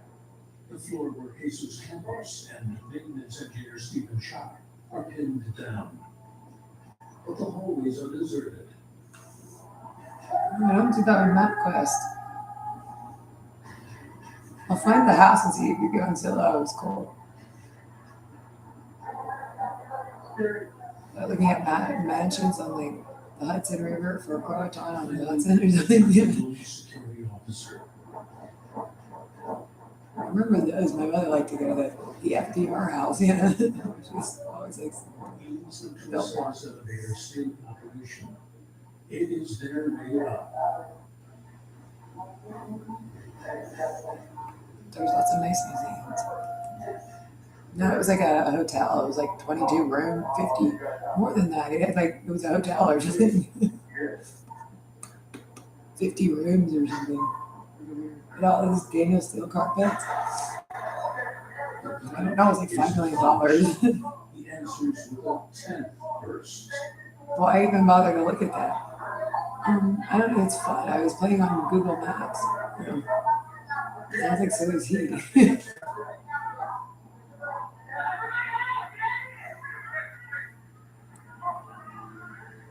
Couples drag each other toward the rear gates. Strangers carry strangers, arms locked around shoulders, slick with blood. The government doesn't use like, it was a water treatment back in Raleigh too. In Raleigh, it was like this guy that was like Jeepers Creepers, and then these guys that were like from Virginia, they were like rednecks or something that did it for money. They're a big. At 11 first, shorter, uneven. The rhythm falters as if his weapon. Guys are big. I mean, nice. Oh, it's not nice. Are they specific? No. Northern, 10, 15, probably, yeah. 12th and final burst. No more than 50 rounds. German, Austrian, Central European. A Design. staggering cough Some of British fire. computer. Then Yeah, it's like a big, it's a certain kind of, specifically he describes and then whatever.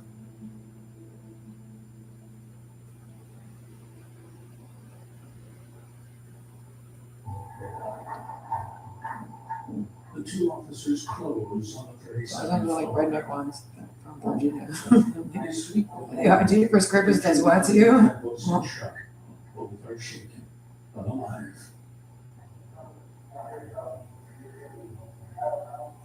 Campos, limping, grips his leg, where the bullet tore through moments earlier. Their survival feels improbable. 2 men caught at the very edge of the storm.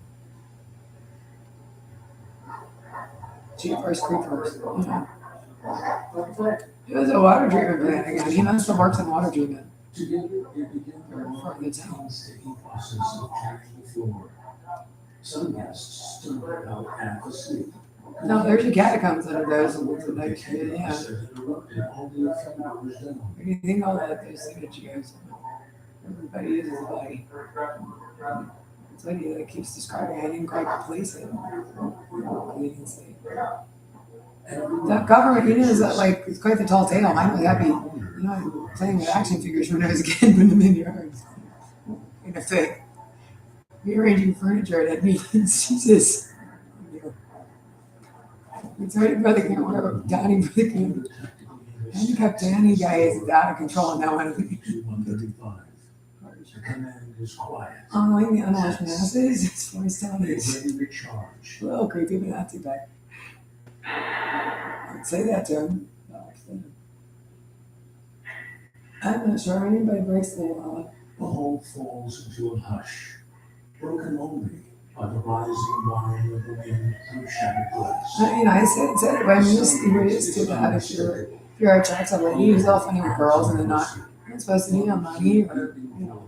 Panic had smashed the windows wide open. The yokels sometimes work for the town. Retarded isn't a very nice word, it's not very nice. To a service car outside the door. I'm sure what it means. One bends down, inspecting it closely.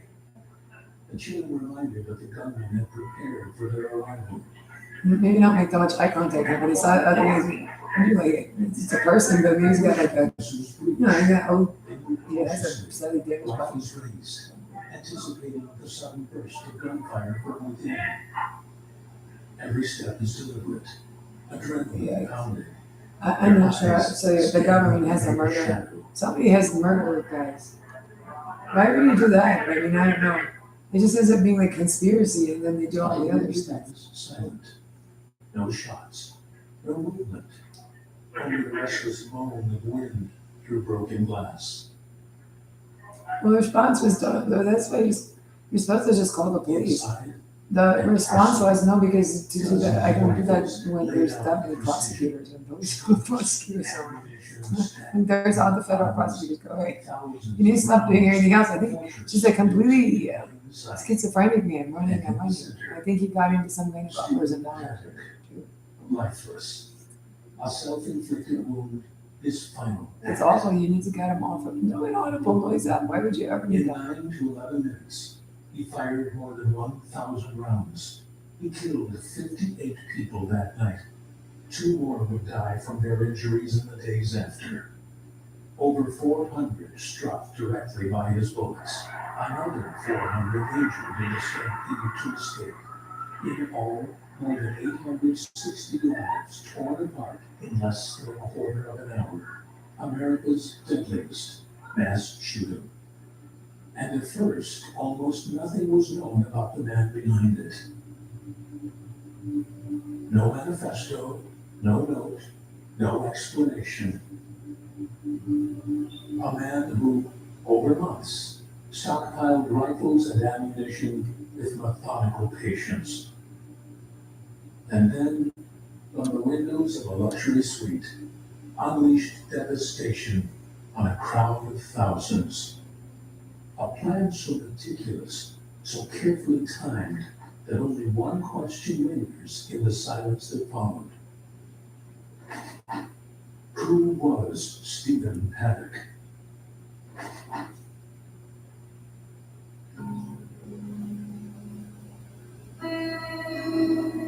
(1953). Stephen Craig Paddock is born in Clinton, Iowa, a small industrial city pressed against the Mississippi River. It is post-World War II America. The factories hum, trains whistle through the night. Beyond the smokestacks, farmland stretches flat and endless, broken only by silos and grain towers.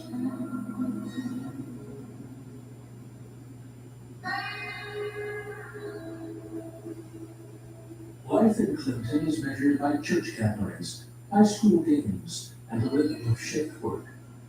Neighbors know each other's names. Families hold tight. But beneath the not all lives fit the picture of post-war prosperity. Families on margins feel the sting of poverty more sharply. Single mothers have few safety nets. Children grow up with the weight of instability on their shoulders. Stephen is the first of 4 brothers. For a brief time, it is a normal childhood.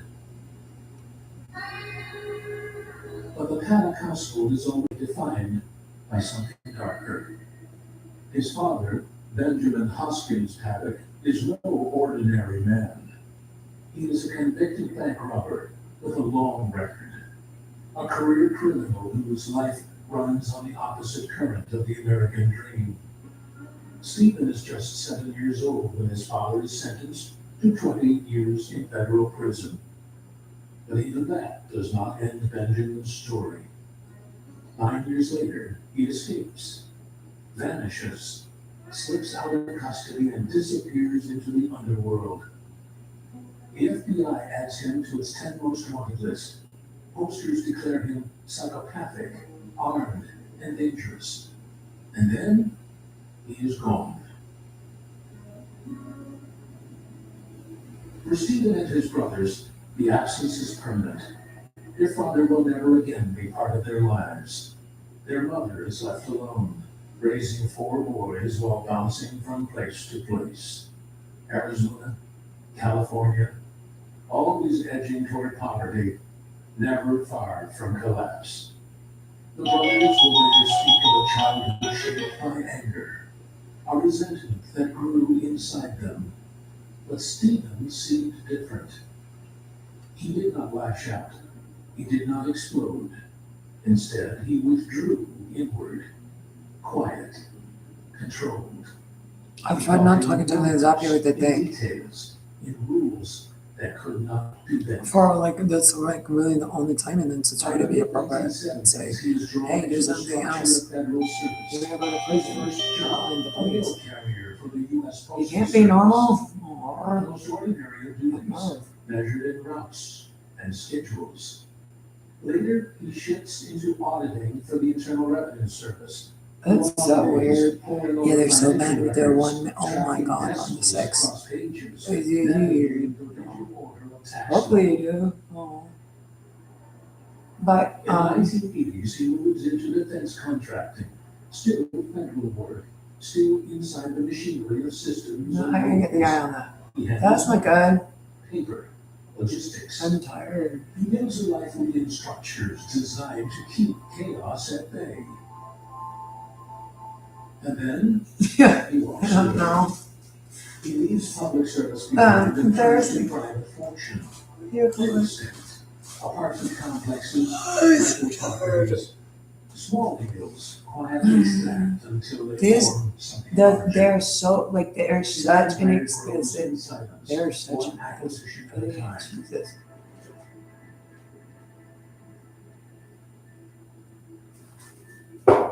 His success is patient, calculated, deliberate, and wealth brings freedom. Freedom to gamble. New Total Eye Lift. Clarence All-in-One Eye Care with Harangana as effective as retinol for a 30-second eye lift, smoother wrinkles, and reduced dark circles and puffiness. New Total Eye Lift. Naturally powerful retinal performance. Clarence.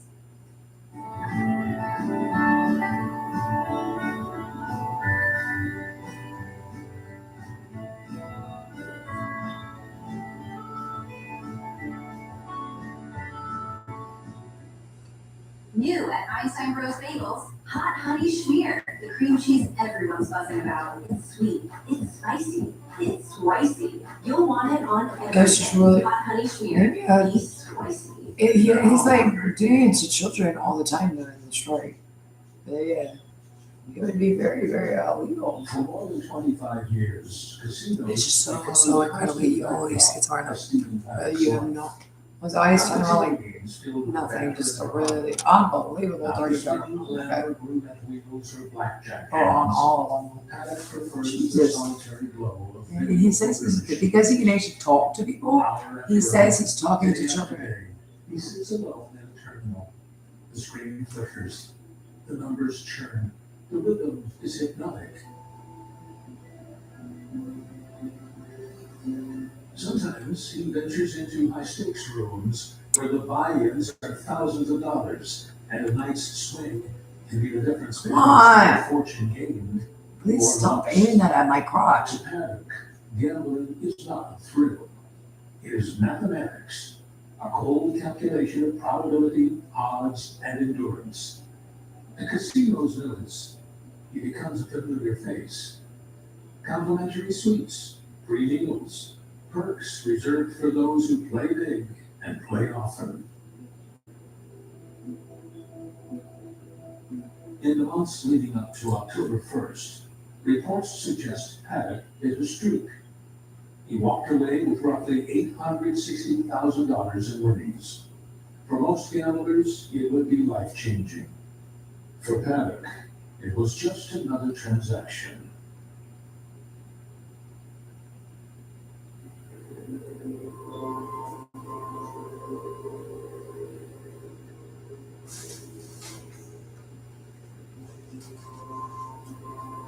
By his 60s, he is living in Mesquite, Nevada, a quiet retirement community 80 miles northeast of Las Vegas. He shares the home with his girlfriend. To neighbors, they are quiet, pleasant enough. He waves politely. He is seen loading his car, sometimes traveling. Conversations are short. There are no loud arguments, no police visits, no signs of trouble at all. The pictures, unremarkable.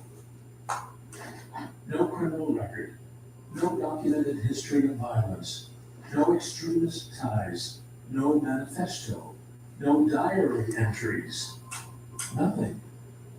From the outside, Stephen Paddock looks like any other retiree, spending his final years in desert comfort, wealthy, private, ordinary. But beneath the stillness was something else. Paddock was not impulsive. He was not reckless. He was meticulous, methodical, capable of planning with extraordinary patience. And it was in that precision, in that silent, invisible darkness, that he began to construct something no one around him could see.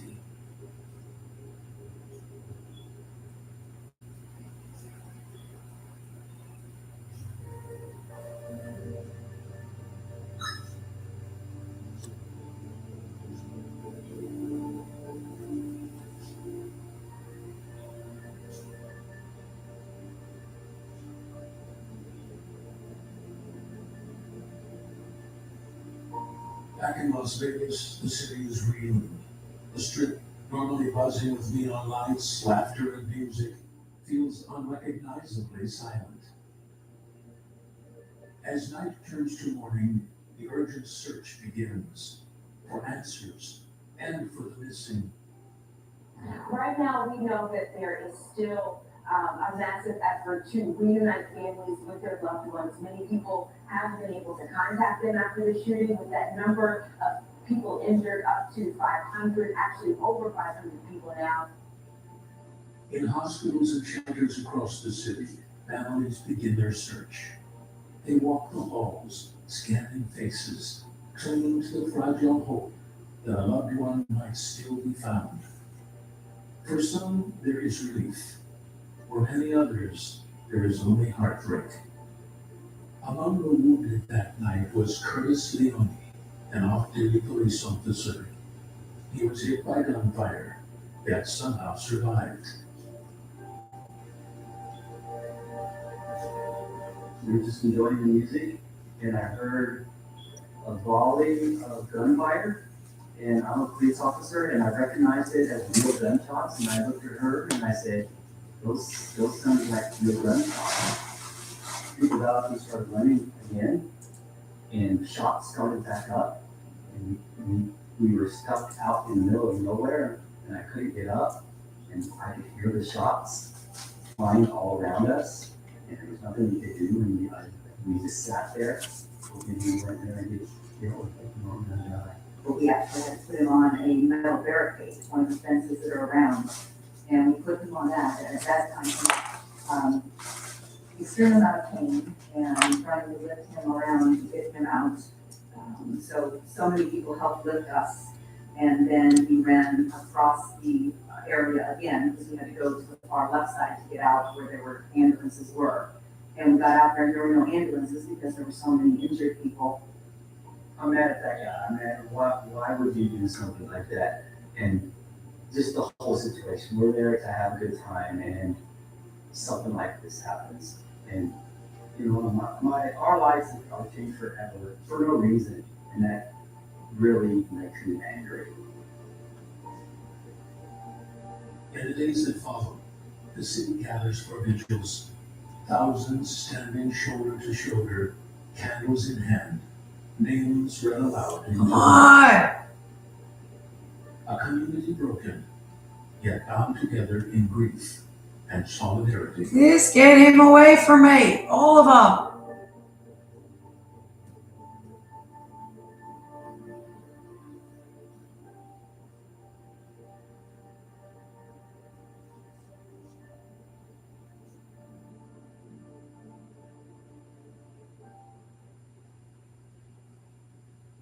And then the funerals begin. One of them for Officer Charleston Hartfield, a 34-year-old Army veteran, a youth football coach, and father of two. Hundreds gathered to pay tribute. Look at the word father, soldier, police officer, you see his picture. His loss is devastating. This country, this community, this police department, our National Guard, we are suffering because of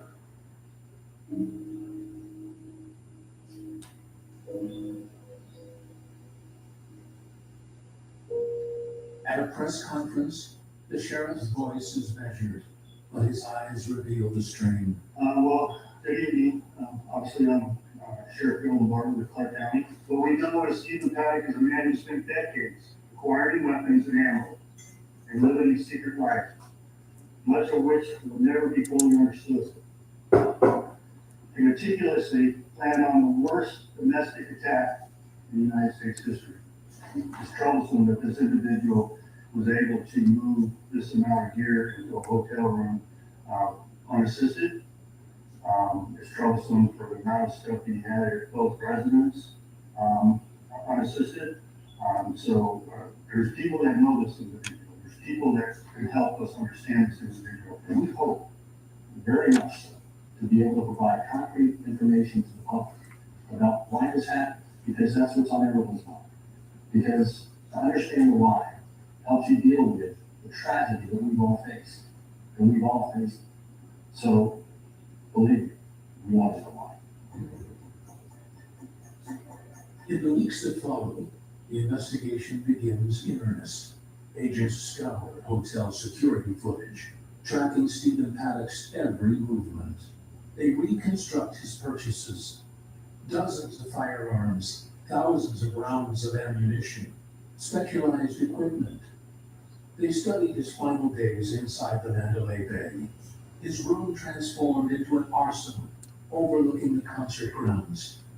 They interviewed his girlfriend, who tells them she had no idea what he was planning. She thought he was kind, quiet, generous. His brothers appear on television, emotional and confused. This is what everybody's so scared about right now. When Steve can do this, we are in deep because there's just nothing there. You find me where someone who's like Steve does this. I hope the hell they find when they do the autopsy that there's a tumor in his head or something. Because if they don't, we're all in trouble. Reporters travel to Paddock's home in Mesquite, Nevada. They knock on doors, hoping neighbors might offer clues. Some recall him as polite, if distant, a man who kept mostly to himself. Others remember brief conversations, small talk about the weather or casinos, but nothing that hinted at the darkness ahead. And that's what is very concerning, knowing that every time he would either come home or leave his house, he had to drive right by our house and to be bringing hunts, ammunition, and firepower and driving right by, waving to them is very concerning. You would never expect him to be a person that would do what he did last night. It's hard to even imagine that this happened in our little community. We're used to, just like we were out for a walk just now, but we walked by his house the other day. Because that's what you do in this community, and you say hello to people in the community. You don't necessarily know them, because it is a kind of a snowbird, people kind of in and out kind of community, but everybody's friendly, and you always feel like Electrified. I'm so tired.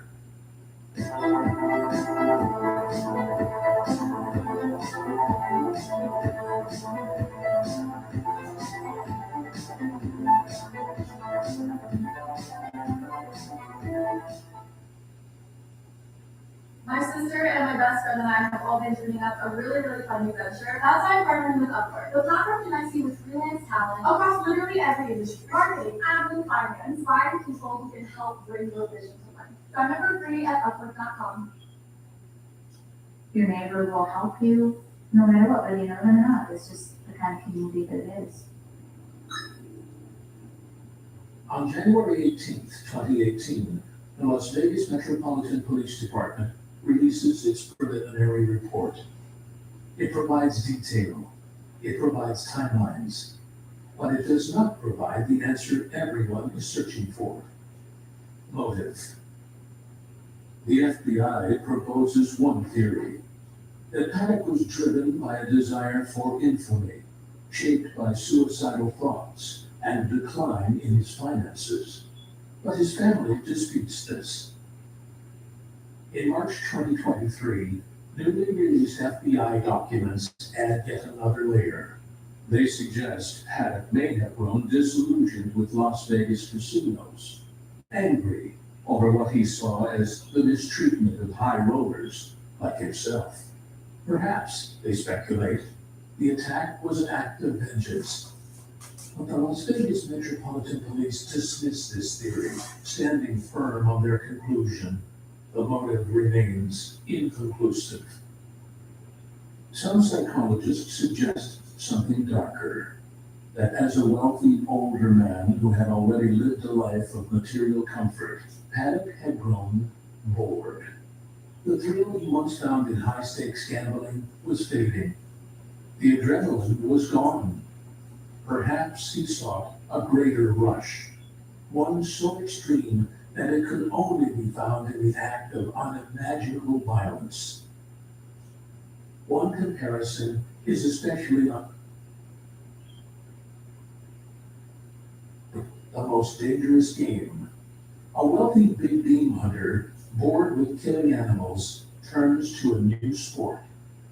He lures shipwrecked sailors to his island, then hunts them down, believing humans to be the ultimate prey. For some, the What is this fighting is doing? a man with wealth. Okay, so you're playing a board game yourself. The one risk he had never taken before. The You killing need to take him into custody. There are like 22 for rounds. all the theories, for all the investigations, the truth remains just There's out one of mansion. reach. I'll go. I'm The waiting. final report is released. I'm The waiting for case the is police. officially closed. And still, the central question: why Stephen Paddock opened fire on thousands of innocent people remains unanswered. For the survivors, the families, the city of Las Vegas, the mystery lingers like an open wound. What drove him? Why here? Why them? So that was when I was little. It's action figures. In the aftermath of the Las Vegas shooting, grief quickly turned to Hey, anger. vibrating beat me. The sheer scale of the violence, the thousands of rounds of ammunition, the Come on. vantage point, the efficiency That's with what he which says he's doing. lives were ended, forced the nation to What are you confront going to not jail? just the tragedy itself, but how it had been made possible. Investigators revealed that Stephen Paddock had outfitted several of his AR-15 style rifles with bump stocks. These aftermarket devices, which replace a rifle's standard stock, were marketed as legal accessories. Clever engineering that skirted the line of what the law allowed. The mechanism harnesses the weapon's own recoil, bumping the trigger rapidly against the shooter's finger. The result is devastating. A semi-automatic rifle, normally limited to 1 round per trigger pull, can mimic the rate of fully automatic fire. As many as 90 rounds in just 10 seconds. From his perch in the Mandalay Bay, this meant Paddock could sweep the crowd with an unrelenting barrage. A storm of bullets so fast, so sustained, that escape was almost impossible. The revelation ignited outrage.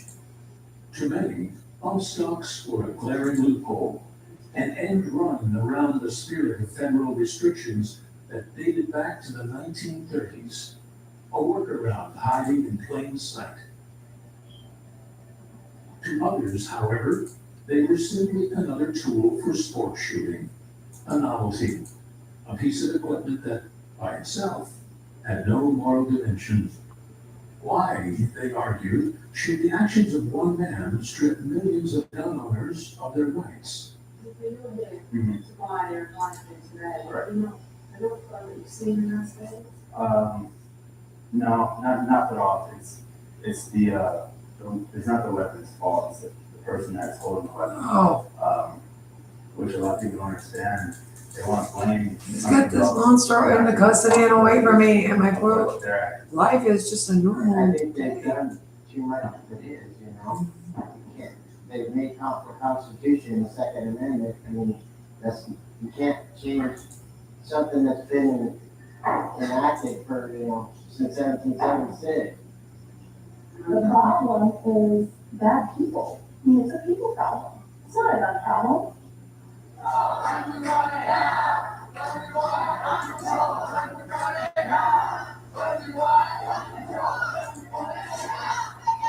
And so, once again, America found itself divided, grappling with the same questions that it faced after so many other mass shootings.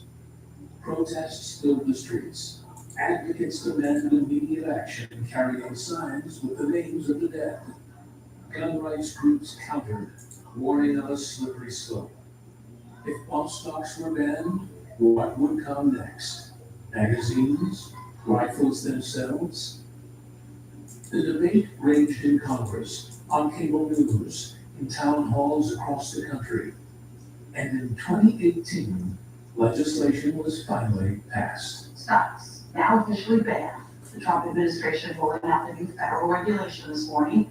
The devices make it easier to fire rounds from a semi-automatic weapon by harnessing the gun's recoil. There were like 20 triggers faster. It seemed a line had been drawn. I don't know. The history proved that line was fragile. In 2024, after years of legal challenges, the ban was overturned. The courts ruled that the government had exceeded its authority. Bump stocks were once again legal. Okay, weirdest guy in the world. How? And his friends, like, so ignorantly. You have no idea. The fact they can touch you is okay. So that's what you think you can pull somebody in a car or something. Because I said that. Oh my god. Hey, maybe you need to check for bodies. Maybe it's like you need to check for bodies in general or something.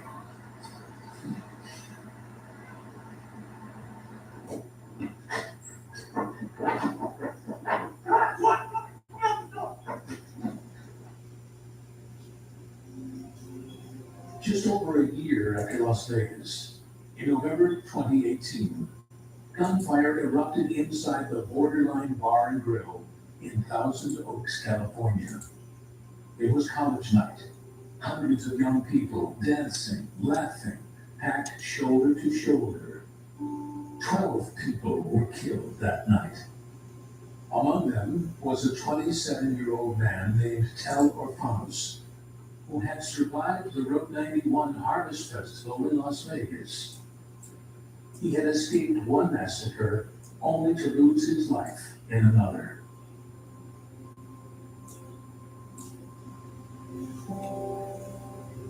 The tragedy hit like a cruel echo. It seemed to collapse the distance between shootings, blurring them together into a continuous line of grief and outrage. A cycle that felt inescapable.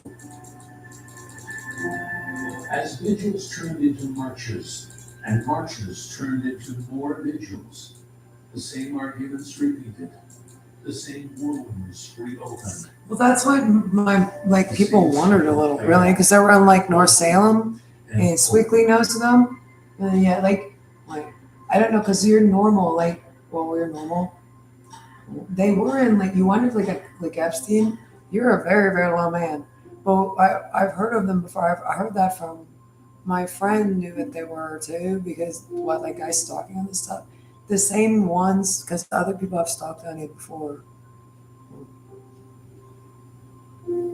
Burglars. I've heard burglars that are actually down.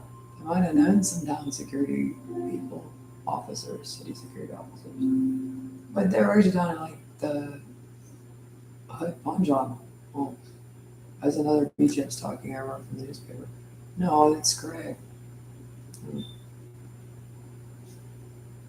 Because they figured out they changed it so that it would be, you can't get on the smart devices that way, but somebody that had like a military or police could. That comes in the, there's something weird. Well, because like there's these like, you know, $5 million a ranch mansions. They were in our neighborhood, really nice. There were, you know, like home beach grandma and grandpa. It was exhausting. That house was like a $500,000 house. Caused confusion within the offices of the DIA.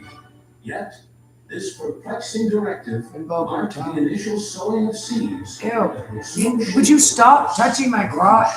But I mean, these, I mean, you can hear them. They were low then. I just wondered if, like, I don't know how maybe because they were like this. Everybody mentioned this. They were hungry. The friend that said that was also was no, it was they're wealthy. Her family owns a company. Her family owns like a trucking company though, and horseback riding. And I mean, it's a true story.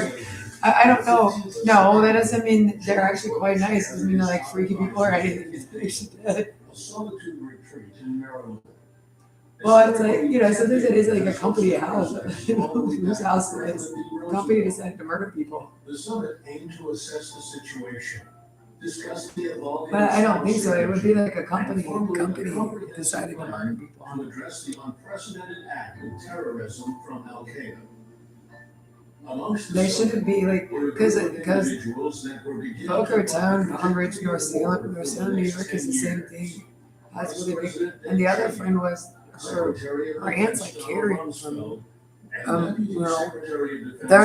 they don't own anything that like, but they're regarding the infiltration of Afghanistan. Wealthy people, or they're upper middle class people.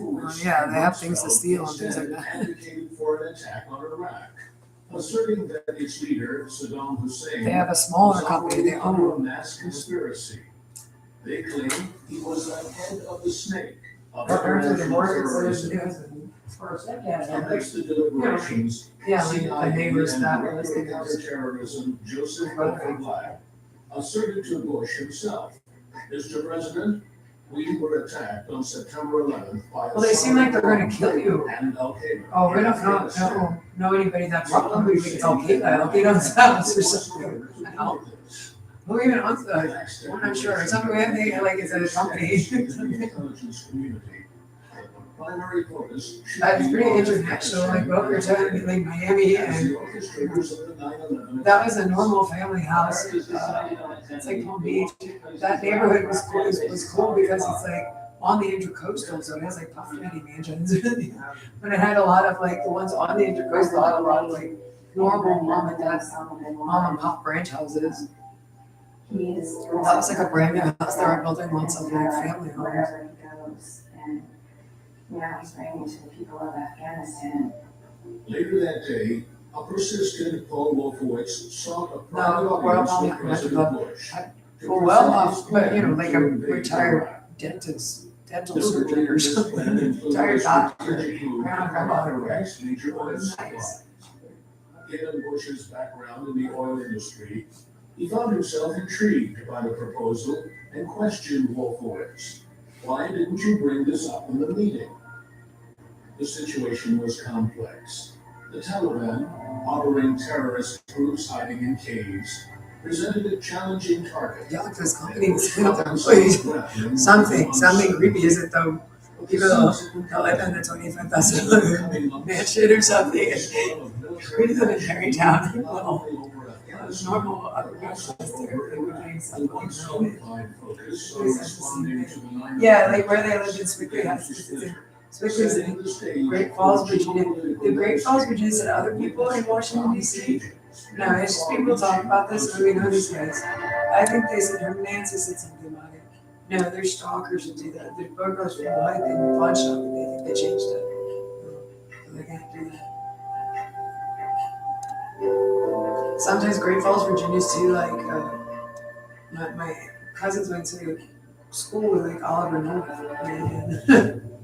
the 20th of September, 9 days after the attack, Boston or in a something. compelling speech, George W. Bush declares a war on terror and to invade prosecutors For the last 9 days, the entire world has seen for itself the state of our union, and it is strong.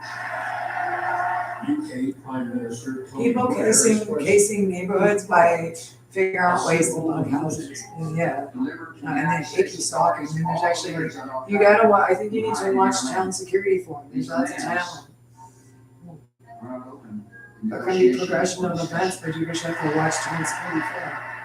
The goal of Afghanistan is clear, but the seeds of broader ambitions in Iraq It's not, are now firmly taking root. I don't, it's not that much of a thing. They might be around Charlotte. Well, Charlotte's like an international center, it has President Bush said the action against the Al Qaeda terrorist network did not depend on that. No doubt in my mind. No doubt in my mind. We'll bring Al Qaeda to justice, peace or no peace. No, I swear under oath, it's actually a really nasty thing. Oh, if you've ever experienced it, it's really bad. And it should be very bad crime. You have to, it certainly was here, and it came from Arkansas. I don't know if you found a guy locally that has it too, or does it, or does something, or we wanted to get into it. She made a friend out of Wendell in Zebulon, North Carolina. Okay, that's where, like, corrections workers and other people who work for the city of Town Hood, which, I don't know, these guys are not respected. On my orders, the United States But I military was on has the like begun good strikes rocks where I have it. against Al Qaeda They can have training it. camps Have that. and military installations of the Taliban regime in Afghanistan.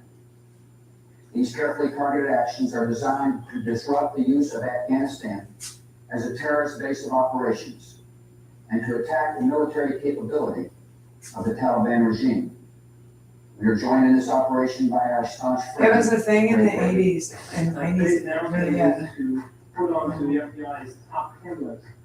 Enabling satellite stuff. Yeah.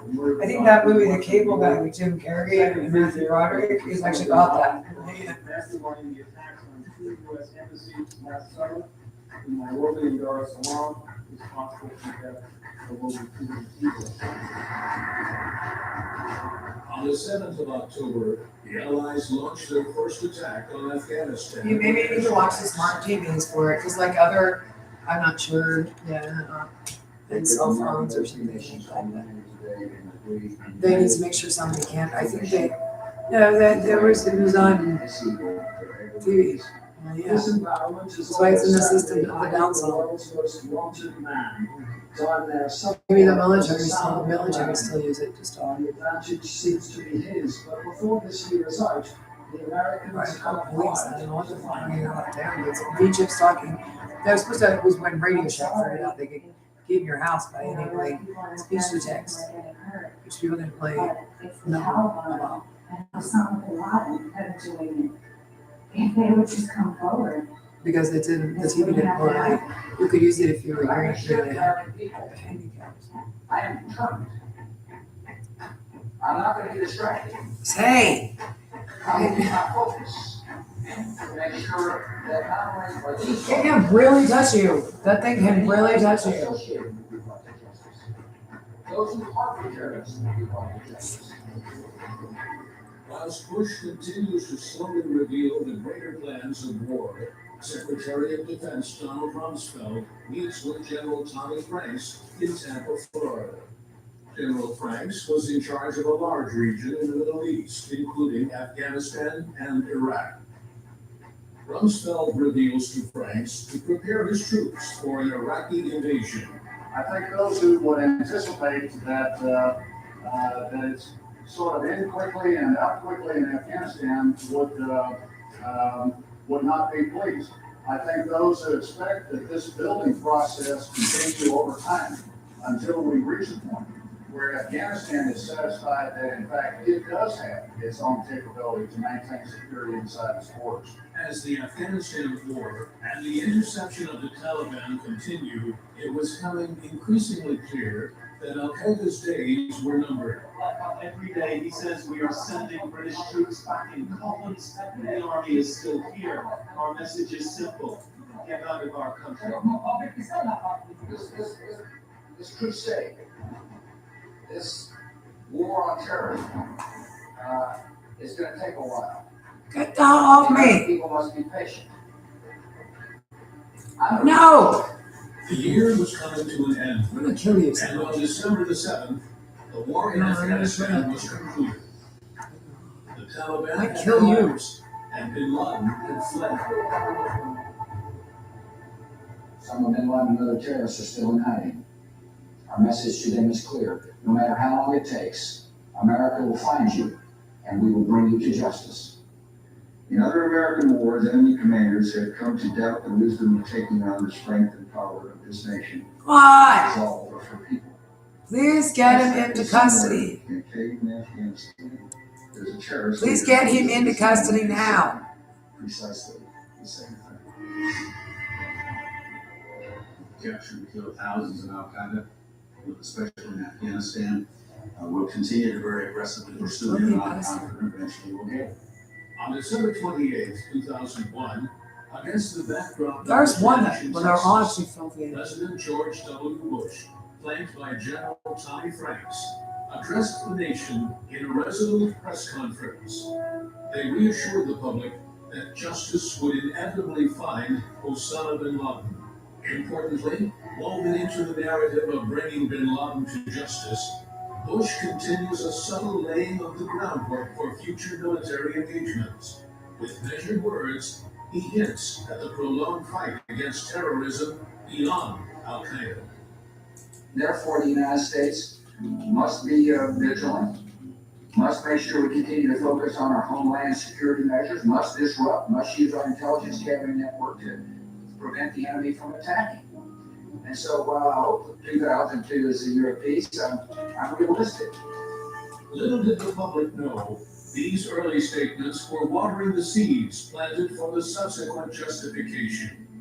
Bush would then walk into his ranch with General Tommy Franks, giving him the orders to invade Iraq.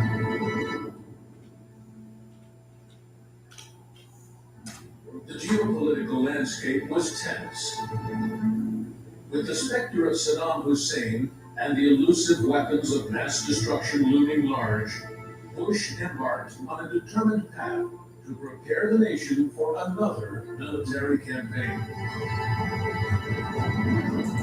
On the 29th of January, the president stated that Iraq was an enemy in an axis of evil speech.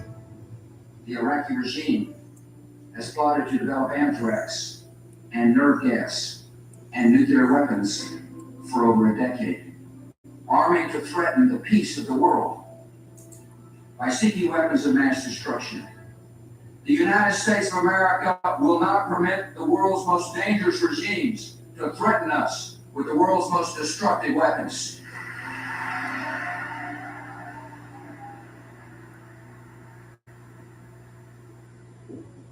The decision was made to invade Iraq days after 9/11.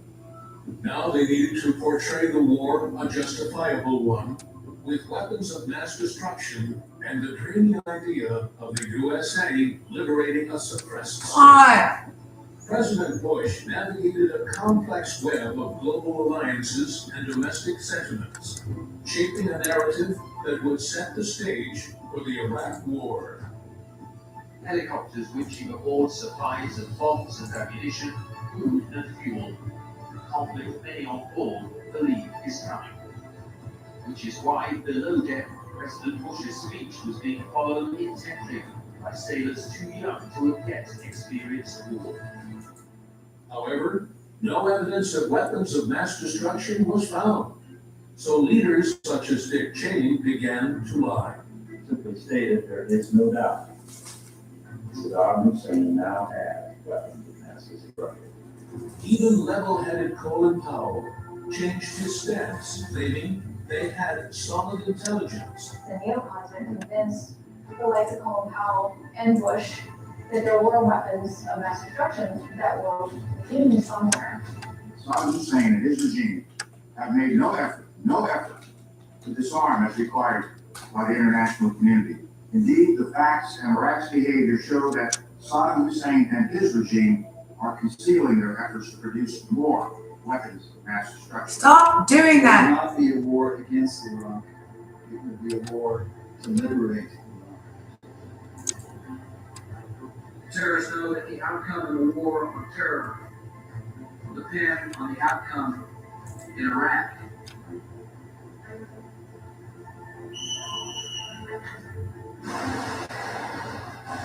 One of them is a nurse, another a receptionist for an insurance company. Now they're training to kill. It's not ours, it's not Hussein's. If he will not disarm voluntarily, we will do it for him by force. Man. And his regime will join the Taliban in the dust bin history. We are peaceful people. But we know that sometimes, to safeguard peace, we have to fight. Their first task, filling in forms with details of next of kin. These two are reserves. The army so stretched that a third of those in Iraq are part-timers. For these soldiers, it's no time to debate the whys and wherefores of this war, but to focus on how to stay alive. Once again, the Hawks are back in the ascendancy. Just a week ago, President Bush sought to dampen the frenzy of speculation on Iraq. Their mission to make Iraq stable, yes, but mostly to go in order to come home safe. America must not ignore the threat gathering against us. They see clear evidence of peril. We cannot wait for the final proof. The smoking gun could come in the form of Marshall McLeod. Donald Rumsfeld is about to come before the commission and is certain to be questioned about the Bush administration's alleged fixation with attacking a country with no Al-Qaeda connection, Iraq. The free world must succeed in Iraq. Inevitably, Congress voted yes in favor of going to war with Iraq. Even politicians such as Joe Biden and Hillary Clinton got behind the decision. Saddam Hussein will continue to increase his capacity to wage biological and chemical warfare. Mr. President, there is no question that with regard to Iraq, we have a real and growing problem. And on the 10th of October, authorization for the invasion was passed. The following year, in March 2003, Bush gave Saddam one last ultimatum, whilst his troops prepared along the Iraqi border. Saddam Hussein and his sons must leave Iraq within 48 hours. Their refusal to do so will result in military conflict commenced at a time of our choosing. For their own safety, all foreign nationals, including journalists and inspectors, should leave Iraq. Between the 19th and 20th of March, Operation Iraqi Freedom commenced. Both U.S. and UK special forces led the invasion. General Tommy Franks decided to target oil infrastructure first to weaken Saddam's position. Within days, Allied troops secured control of Saddam International Airport. 21 days after the initial invasion, coalition forces entered Baghdad, and Saddam Hussein's statue is famously pulled down, symbolizing the fall of the regime.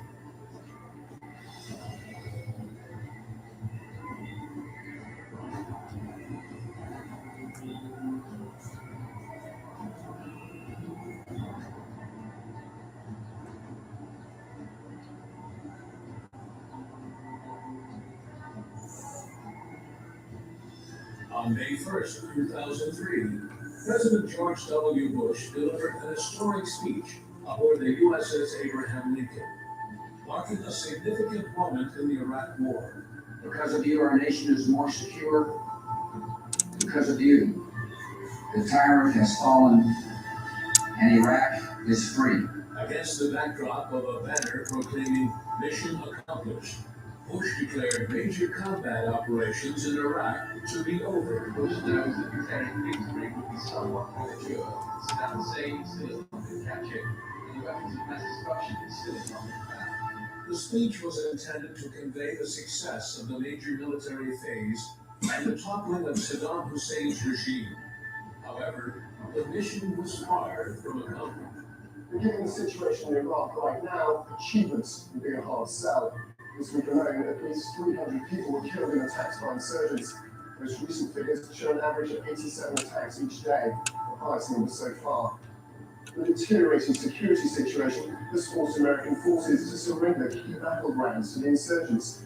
Fallujah, Ramadi, Bakuba, and Samara are all effectively in rebel hands. And then there's the growing hostage problem. More than 100 foreigners have been taken hostage in the last 6 months, and 30 have been killed. At the moment, at least 26 foreigners are still being held, including in Britain and 2 Americans. Amidst the sun-baked landscapes of the post-invasion Iraq, the initial echoes of triumph started to dissipate. Fighting continued, and tragedy struck for the dictator with the death of Saddam's sons. The desolation intensifies as the United Nations headquarters in Baghdad became a target, succumbing to a devastating bombing that claimed the life of UN Special Representative Sergio Vieira de Mello. Meanwhile, the stage was set for dissolution as David Kay, the chief weapons inspector, reported to Congress that Iraq possessed no stockpiles of weapons of mass destruction. I barely found lunch. David Kay, the man America sent to Iraq to find weapons of mass destruction, returned to Capitol Hill today to deliver the news the government didn't want to hear. It's clear we've got a problem there. But the man who searched in vain for those weapons told ITV News it would be better to acknowledge a huge intelligence failure. To be honest, I don't think anyone thought, I certainly didn't think, it would take this long to find it. Turns out we were all wrong, probably in my judgment, and that is most disturbing. The narrative of mission accomplished truly began to unravel against the harsh realities of an insurgency. The international community were grappling with the consequences and the haunting absence of the very weapons that had been the pretext of the Iraqi war. Despite scrutiny back home, on December the 13th, 2003, Saddam Hussein was captured by U.S. forces near his hometown of Tikrit. Hussein subsequently faced trial and execution a few years later in 2006. However, Saddam Hussein's apprehension held particular significance and arrived in time for George Bush's re-election. Bush's alignment with conservative values on social issues, combined with his administration's war on terror, appealed to a significant portion of the U.S. public. And in 2004, George W. Bush secured re-election, undertaking his second term. Throughout George W. Bush's presidency, lurking in the shadows were a group of influential policymakers known as neoconservatives, or the neocons. He was influenced by the neocons, led by his Vice President Dick Cheney, Donald Rumsfeld, Secretary of Defense. The neocons advocated for a robust approach that prioritized military actions to address perceived threats. So he was able to get the U.S. public behind invading Afghanistan. This is where Al-Qaeda was hiding, this is where they had a home, this is where possibly Osama bin Laden was living. And the idea behind the invasion was that the U.S. would invade and they would eliminate Al-Qaeda and they would stabilize the region. It was autumn 2002 when the drumbeat for war began growing louder. The White House leaking to the press that the CIA had, the year before, intercepted a container load of thousands of aluminium tubes sailing from China destined for Iraq. But when the neocons, led by Dick Cheney, his Vice President, and Donald Rumsfeld, his Secretary of Defense, got involved and somehow convinced Secretary of State Colin Powell to give a speech at the UN declaring that Iraq was producing nuclear weapons of mass destruction and nuclear weapons. This is where things started to go south. It was unlikely Saddam could use the tubes to build the bomb, or so concluded experts here at the US Department of Energy and at the International Atomic Energy Agency in Vienna. But at the White House, no shadow of doubt. I think they adopted a lot of information that was at the time viewed as very weak, and they viewed it as fact. And that was a recurring problem. This is one of the big controversies about the invasion of Iraq. The neocons were convinced that there were weapons of mass destruction that were hidden somewhere, even though this was being monitored by international agencies. And of course, this proved to be false. He gave us 3 reasons for going War. 1, Saddam had weapons of mass destruction. Number 2, there were connections to Al Qaeda. And number 3, he was a horrible person. Well, only one of them turned out to be true. Now, whether or not Bush Jr. knew personally that there weren't weapons of mass destruction and went along with doing this we'll never know. He seemed to believe this, but there's absolutely no evidence of this. The hope that danger has passed is comforting. His understanding. And it is false. As a career diplomat and as an American citizen, I feel betrayed. It's a disgrace and a grievous offense against the nation to distort information in the way that this administration did. Critics of the administration often characterize Bush as a puppet in the hands of these neoconservatives, asserting that they wielded significant influence over key decisions. We have people who are in power, like George Bush, for example, really a puppet. He wasn't in any way the guy who called the shots. Please look like We're going to change the direction of this country. For the first time since they helped swing an election, the anti-war movement has taken to the streets. Tens of thousands of them.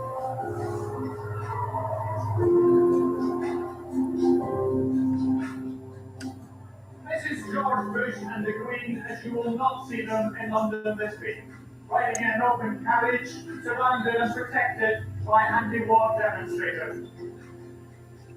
Well, we're here to report to President Bush that we found these weapons of mass destruction. They weren't in Iraq, but in Britain and in the United States. In the aftermath of the 9/11 attacks in 2001, President George W. Bush, along with his echelon of neocons, embarked on a comprehensive war on terror, seeking to root out global terrorism whilst profiting behind the scenes. I realized the impossible, the unthinkable can happen, and that I had been sort of betting that, well, no one will break into my house. The chances are very small. When I saw something, Get him off of me! So close to home, that it hit to me, and I went and got there. Please get this monster off of me. Make sure you can get them first. That seems to be the new mentality in America, where gun sales have rocketed since September 11th. Shortly after September 11th, gun sales went out of sight. We couldn't keep anything off the shelves. These shelves were basically bare. In 2005, the London bombings further underscored the global nature of the terrorist threat. This threat is aimed at the whole of the democratic world. The following year, the bombing of the Al-Askari Mosque in Iraq intensified sectarian tensions. Meanwhile, North Korea's nuclear testing in 2006 added another layer of global insecurity. I believe the proper use of power by America will make the world more peaceful, America more secure, and as important, people more free. Against this backdrop, inevitably, Secretary of Defense Donald Rumsfeld resigned in November 2006, following the midterm elections. And Secretary Donald Rumsfeld is about to come before the Commission and is certain to be questioned about the Bush administration's alleged fixation with attacking a country with no Al-Qaeda connection, Iraq. The president, reading from his first full-blown scandal, though still determined to stand by his man. You're doing a superb job. You are a strong Secretary of Defense, and our nation owes you a debt of gratitude. Yet behind the show of unity, divisions festering. Dick Cheney pressing for Rumsfeld to stay, and aide to Condoleezza Rice claiming she wouldn't mind if he went, but she's denied it. The decision was seen as a response to the perceived mishandling of the Iraq War and the recognition of the need for a change in strategy. Discourse surrounding the war intensified in 2007 when President Bush announced a troop surge in Iraq, committing additional forces to quell the escalating violence to restabilize the region.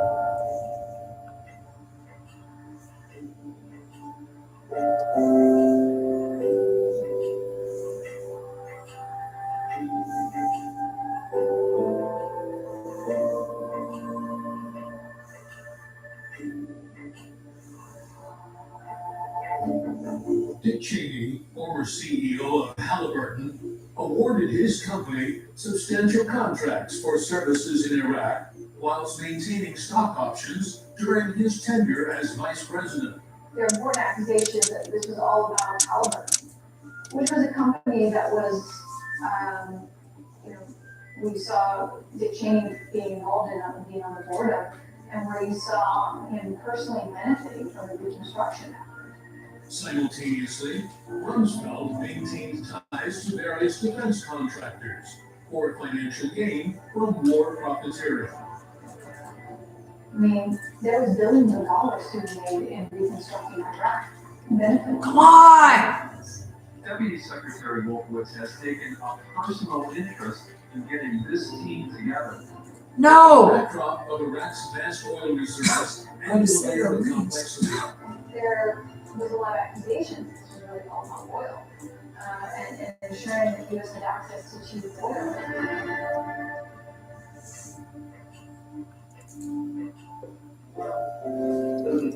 Like the Army too much because, I mean, took all their boys and we're over here, you know, she hates that, but she's very proud and nothing beats her.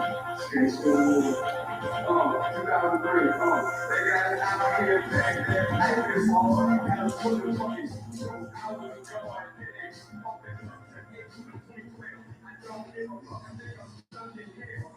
The tyrant has fallen, and Iraq, your side.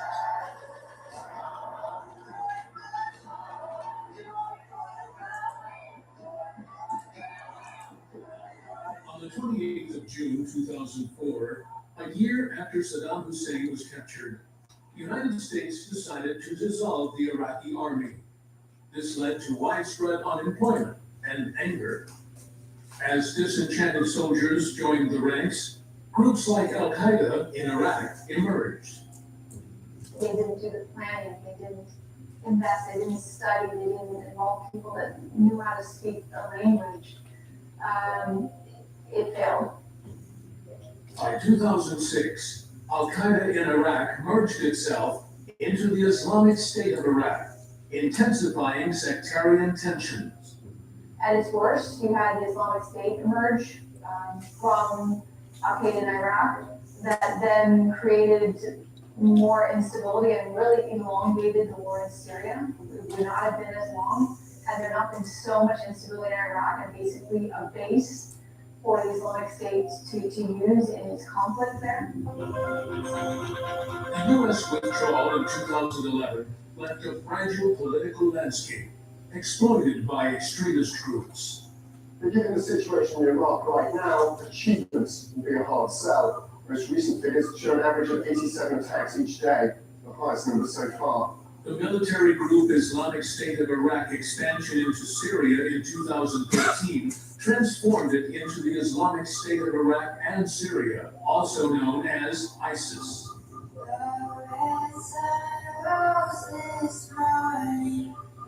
Dark skies come down so warning.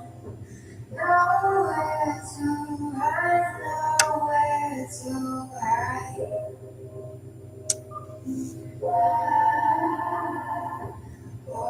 The ensuing years witnessed international efforts to counter ISIS, with campaigns costing billions of dollars.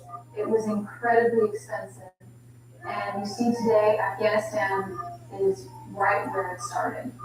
At the moment, at least 26 foreigners are still being held, including in Britain, and 2 Americans. So you have a Middle East that has been shaped by the Bush and by the neocons that is inherently unstable when there was so much promise. Cause we are the outlaws. Because the American people now feel the majority of it was the wrong war, I suspect, they didn't find large caches of chemical and biological weapons in Iraq. It's a big, fat mistake. It undermines our trust of the government. My brother was building a security apparatus to keep us safe. I'm proud of what he did. The president is the policymaker. He spent $2 trillion, thousands of lives. You don't even have it. The disorder in the entire region is something that generally people have not anticipated. George Bush made the mistake. We can make mistakes, but that one was a beauty. We should have never been in Iraq. We have destabilized the Middle East.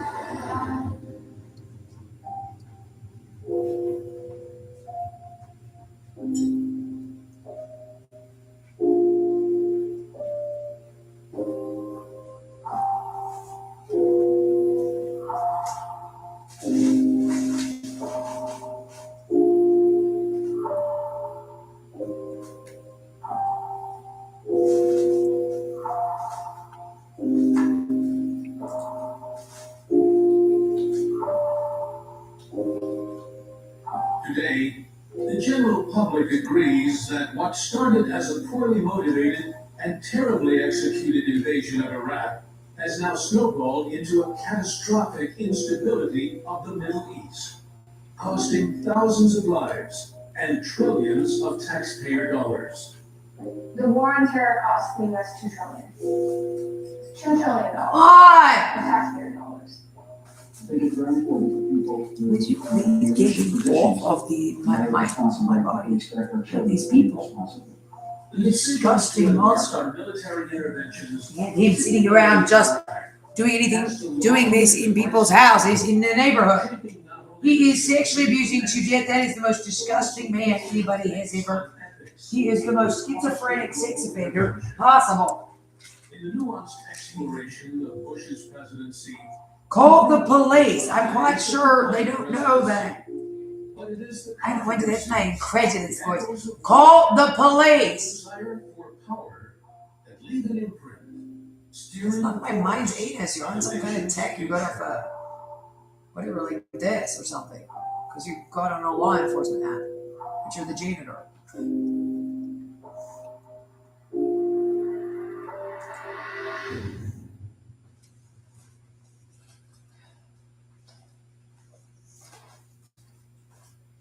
Get off of me!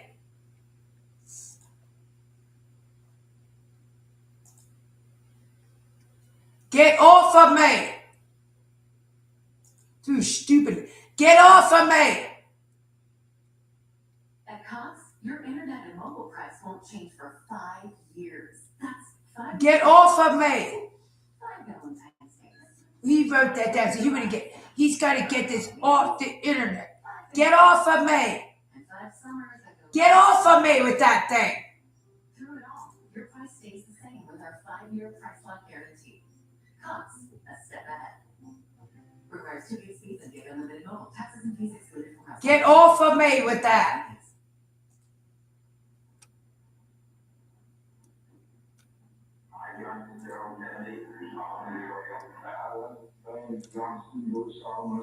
I, Richard Bill Hoffman, do solemnly swear that I will faithfully execute the office of President of the United States. I, William Jefferson Clinton. I, George Walker Bush, do solemnly swear. To preserve. Get off of me!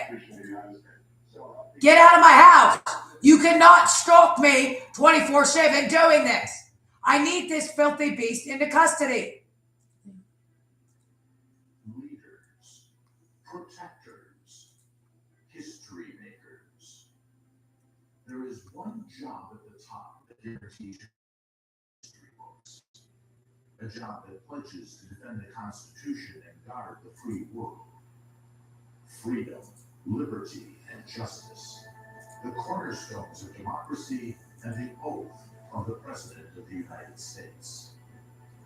Throughout the storied history of this great nation, many presidents have left a mark from this high office, and the actions they take decide the fate of millions of Americans. The personalities and gestures of each become part of their impenetrable legacy. Join us as we take an in-depth look at the journey of some of the most influential people in the history of humankind. These are the presidents.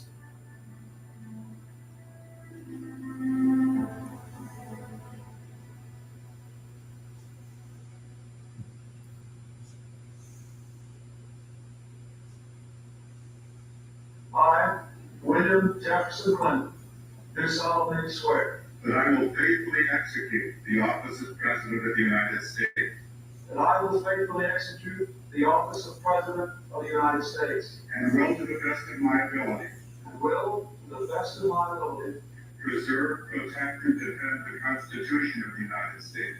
Preserve, protect, and defend the Constitution of the United States. So help me God. So help me God.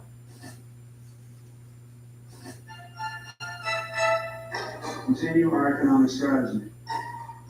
We'll be weakened economically.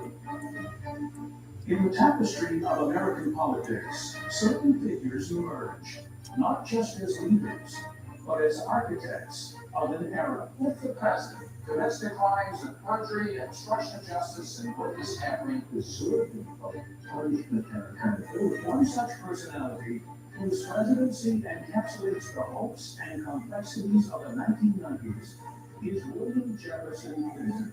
Well, my fellow Americans, this is our time. Today, the generation waiting from the shadows of the Cold War assumes new responsibilities in a world that warms by the sunshine of freedom. And she now says that we still want to stop in that job. She's having an affair with the President of the United States. A man whose story unfolds as a compelling narrative of triumphs, controversies, and the intricacies of governance. Bill Clinton is a deeply flawed person who's made many mistakes in his personal life, but he is one of the most talented politicians in U.S. history. I feel just as much about those emotions. And the heart of God clearly me that the peace process is in a state of crisis. But it helps now in industry to really have control. And it is time to fix it. From the humble town of Hope, Arkansas, to the halls of the Oval Office, Clinton's journey is a reflection of the American dream, woven with the challenges and opportunities that define an era. Join us as we embark on a chronological journey through the highs and lows of Bill Clinton's presidency. An expedition that not only shaped the nation, but left a mark on the political events. I never told anybody to lie. In fact, it was wrong. Thank you.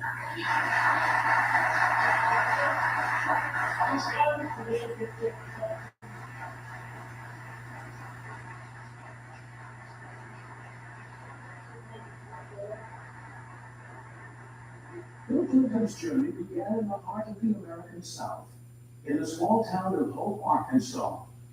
Born on August 19, 1946. I think it was sort of a typical Arkansas childhood. I lived with my grandparents till I was 4 because my mother was widowed and was going back to school. And they had very modest means, but I certainly never felt deprived in any way.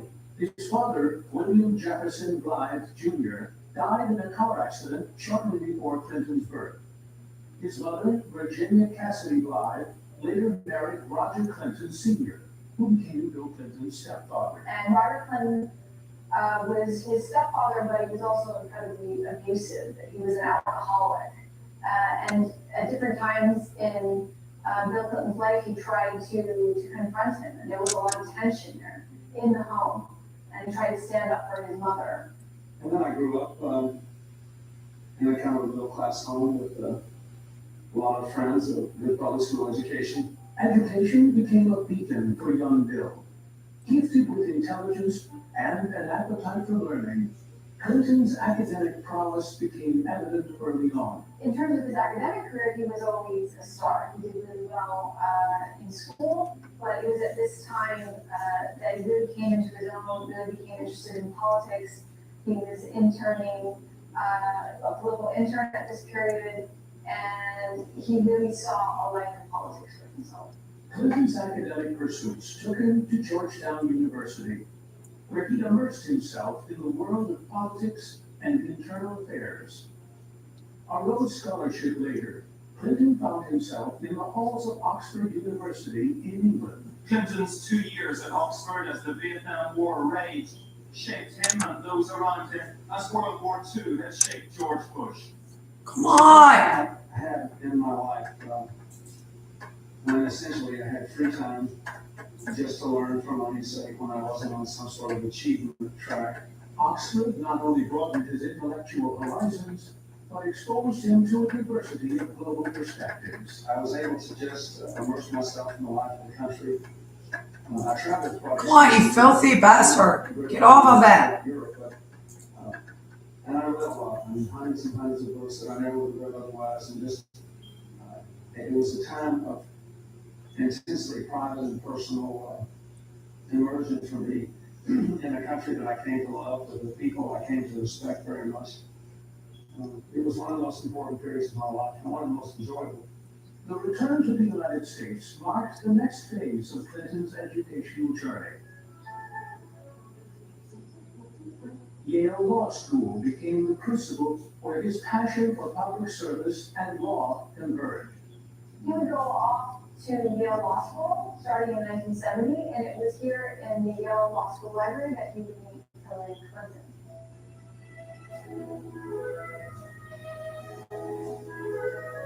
And then he caught my eye, he began staring back at me, and so here I am in the library not reading. Here he is actually surrounded by people who are talking at him, not talking back. So finally, I thought, this is ridiculous, I'm in this class with this person, and so I put my books down and I went up and I said, if you're gonna keep looking at me and I'm gonna keep looking at you, we ought to at least know each other's names. I'm Hillary Rodham, who are you? And he says that he couldn't remember his name. That makes me feel so good when he says that.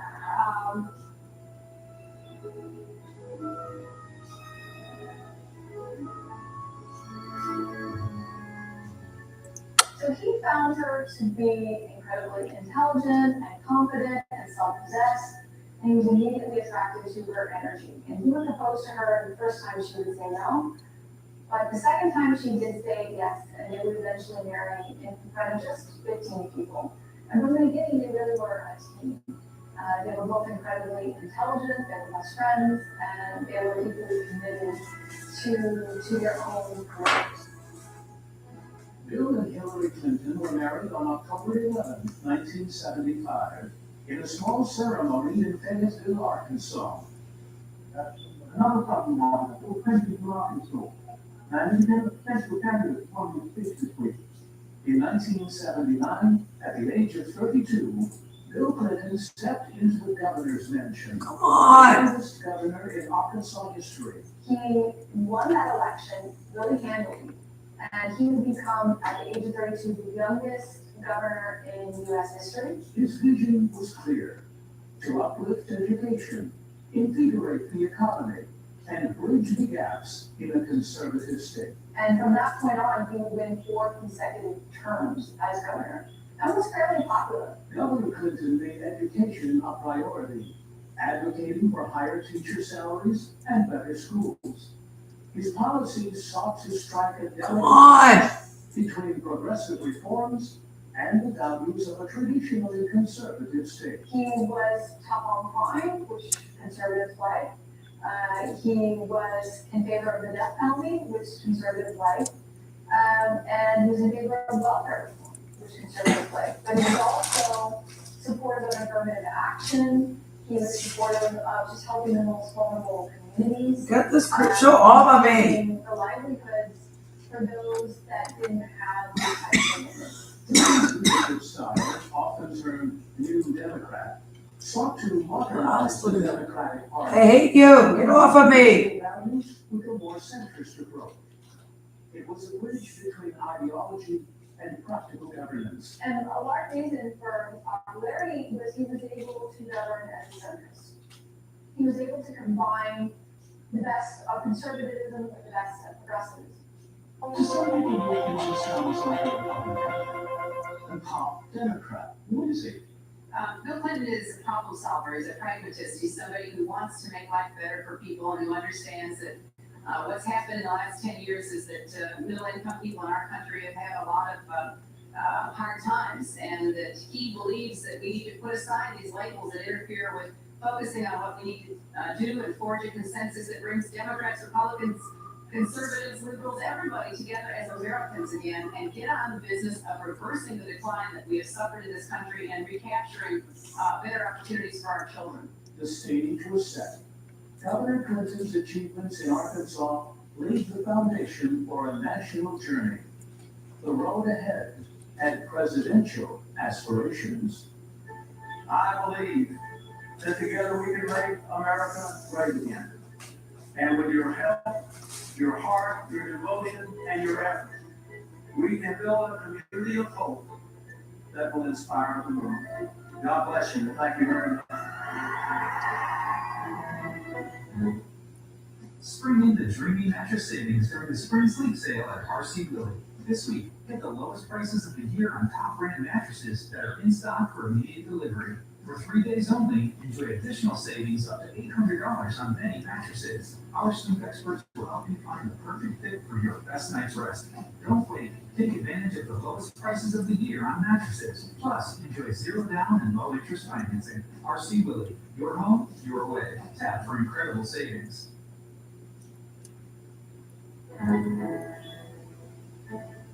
We need to provide more education and training in child care and medical services. But then we must insist that when people can work, they must work. I want to end welfare as we know it and restore dignity and self-esteem to every American.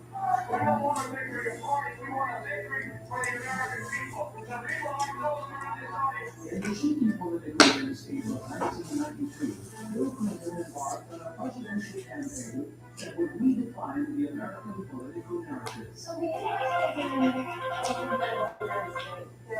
economy had been strong more or less during the mid-80s, but the U.S. entered a small, short recession. Come on!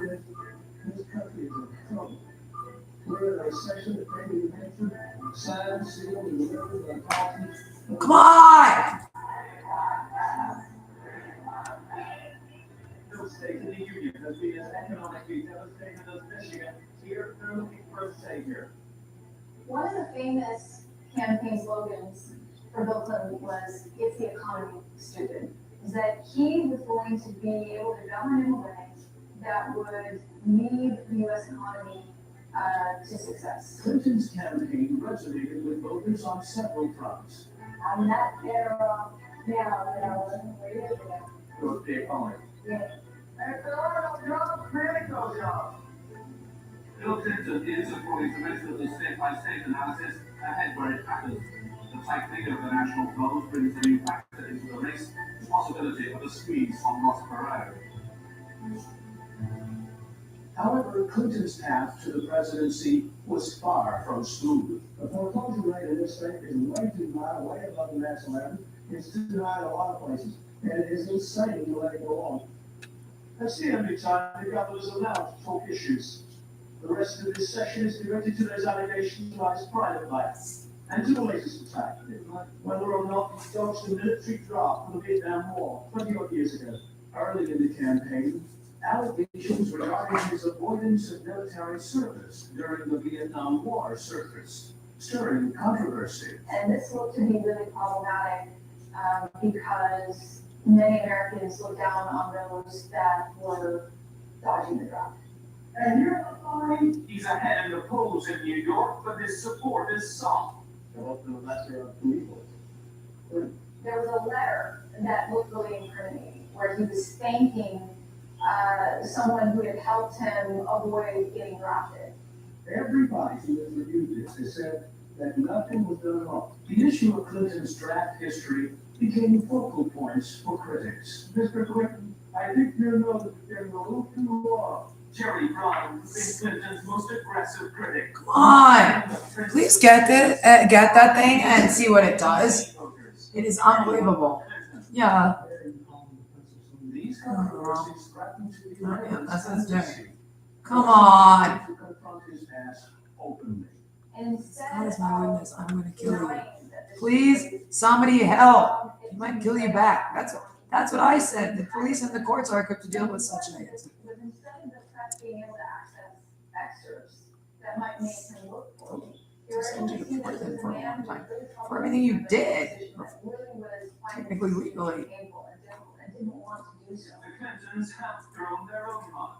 Like Hillary reviving an old and Come on! story that President Bush has had an extramarital affair. That backfired. The Clintons apologized.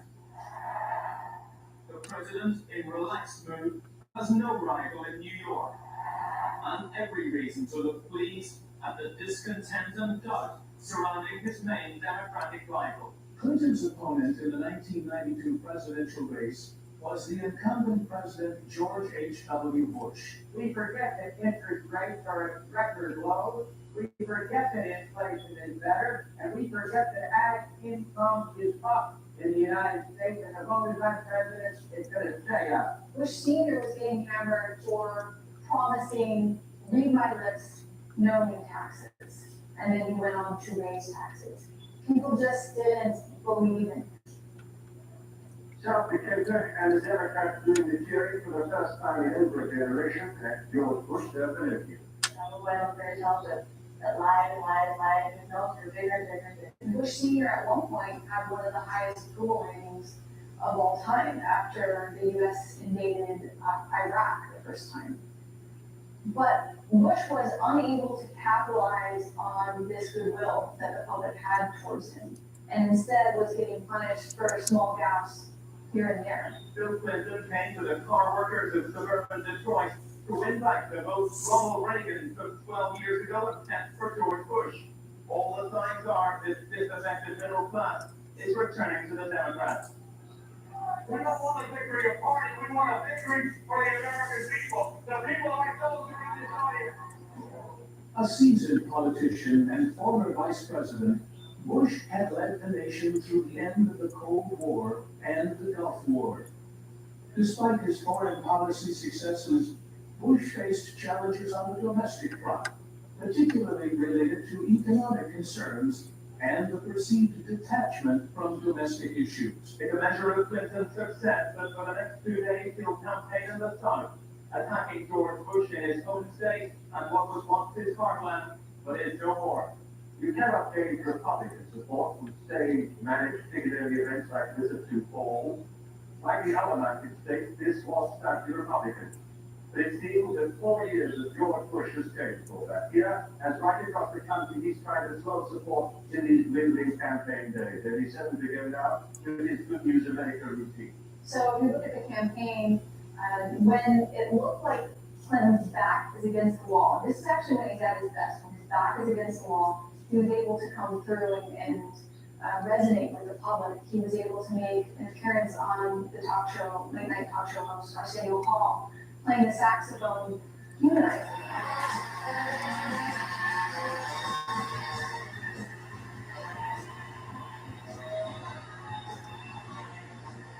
These are the types of things that the people were connecting to that George Bush Sr. was not able to do. Bill Clinton is, according to methods of state-by-state analysis, ahead where it matters. In the end, Bill Clinton's ability to connect with voters on domestic issues and his resilience in the face of controversies propelled him to victory.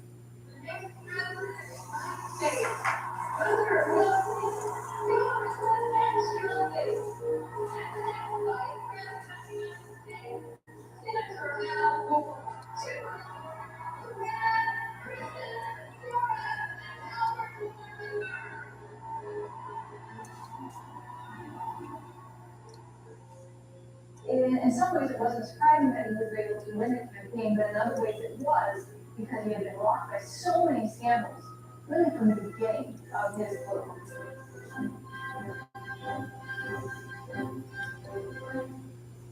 1 month after his presidency began, Bill Clinton set out to reform the U.S. healthcare system, aiming for universal coverage and improved access to medical services.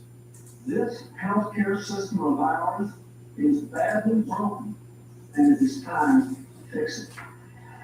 His proposal, known as the Clinton Healthcare Plan or the Health Security Act, sought to ensure that all Americans had access to affordable health insurance. So the idea behind it was that Americans could choose between different private insurance plans, and the insurance market would be regulated better so that this would keep costs low. First Lady Hillary Clinton played a pivotal role in leading the campaign for healthcare reform. Hillary Clinton, his wife, of course, was attached to this big bill that they were going to reform healthcare to ensure that every American was insured and to regulate the private insurance companies.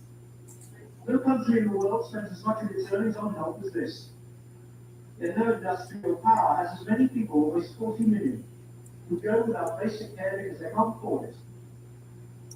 This traditionally has been the American way, the ultimate free market, the survival of the strongest. What do you do if you get sick? Pray a lot. You don't do anything. Can't go to doctors, can pray. You might die and people will be just watching. So it's a big worry because you need to be secure in what you have. His administration also aimed to address the AIDS crisis through increased funding for research, prevention, and treatment. Today, viruses are a subject we hear about more and more. We all know the word virus. For most of us, the only time knowing about viruses becomes important is when we're ill. To stay the fight against HIV and AIDS until it is a problem of the past. The administration also sought to reduce discrimination against individuals with HIV/AIDS. Despite initial momentum, Clinton's healthcare reform plan faced significant challenges and ultimately failed to gain congressional approval. There was a lot of political interest in the reform package, though there was a lot of public support in the beginning.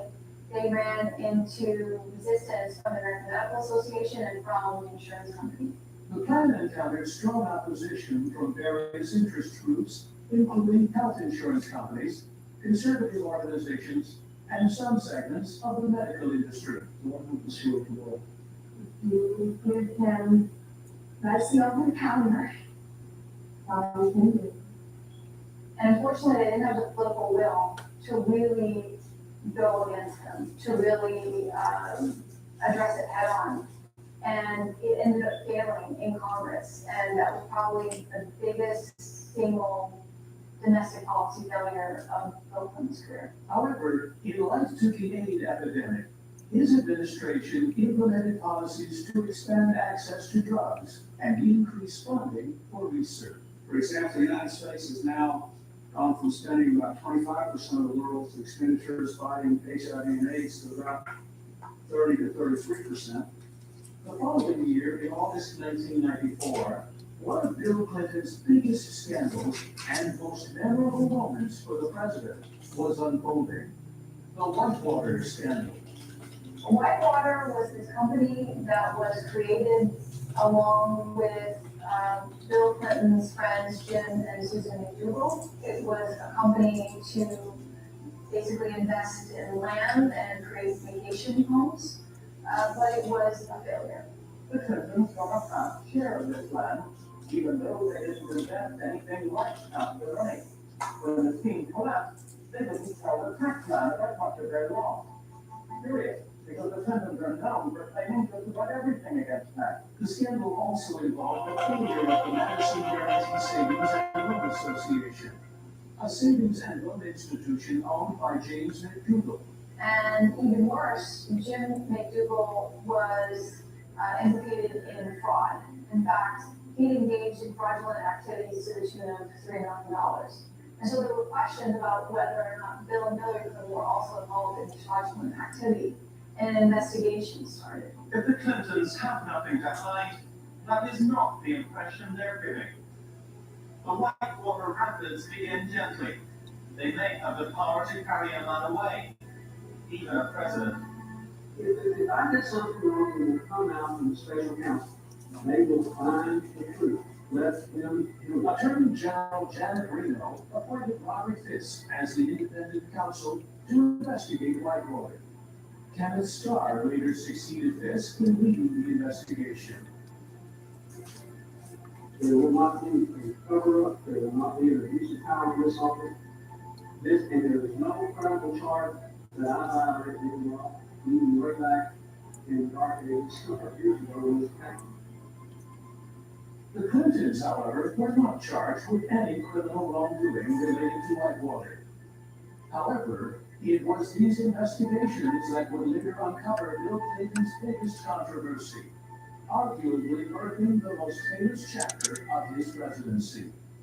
But for now, the president was focused on more pressing matters. Music was loud and we was laughing and joking around and good shots, but it was cute. It really hurt. Right at that. Unfortunately, Alicia's story is all too common. Children with their childhood taken from them. Fear of violence is robbing our children of their future. We must take away that fear and give them hope. We must give Alicia and all our children back their childhood. Working together, we can.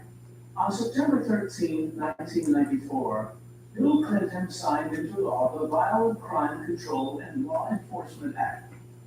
This was a comprehensive piece of legislation that aimed to address rising crime rates and enhance law enforcement capabilities in the United States. I've been watching these kind of issues all over, and it's like civil rights or something where it's huge, or you have resistance. But if they just keep at it, they're going to win. The act was one of the most substantial and far-reaching crime bills in U.S. history, encompassing a wide range of provisions, including mandatory minimum sentencing, a ban on assault weapons, and the expansion of the death penalty. One of the successes of this administration was passing the Green Bill, which somehow managed to get through Congress. And you know, with gun control in the U.S., it's very difficult to get anything through Congress because of the power of the NRA, the National Rifle Association, which is one of the most powerful lobbies in the U.S. But this was implemented to ensure that there was a 5-day waiting period before you could access a handgun. The bomb which caused such devastation in town has weighed several thousand pounds. There have been times when the rescuers have had to stop their urgent work for hours at a time. One section of the building they were due to search shored up. On April 19, 1995, a truck bomb exploded outside a federal building in Oklahoma City. And the nature of what they've been finding will make identification a long, distressing process. This act of domestic terrorism resulted in significant loss of life and extensive damage to the surrounding area. One of the things that is hard to do is there are body parts coming out of that building that when they get to the morgue, if they're not able to tag them to a body that's already in there, they may conclude that's another victim until later on, if they're able to make that identification, then they're able to put that back together. But right now, the confirmed number is 257, and we're still concerned. President Bill Clinton was swift in his response to the Oklahoma City bombing, addressing the nation and expressing profound grief and solidarity with the victims and their families. The bombing in Oklahoma City was an attack on innocent children and defenseless citizens. It was an act of cowardice, and it was evil. Clinton dispatched federal resources, including the FBI and FEMA, to Oklahoma City to aid in rescue and recovery efforts. He also visited the site to personally assess the situation and meet with survivors. Working with the Department of Justice, the Bureau of Alcohol, Tobacco, and Firearms, military and local authorities, we are sending the world's finest investigators. Please get these men into custody now. Bombing influenced the political You climate. have to. Focus on domestic terrorism. Come on. In the aftermath, President Get them into custody now. signed into law the Anti-Terrorism and Effective Death Penalty Act of 1996.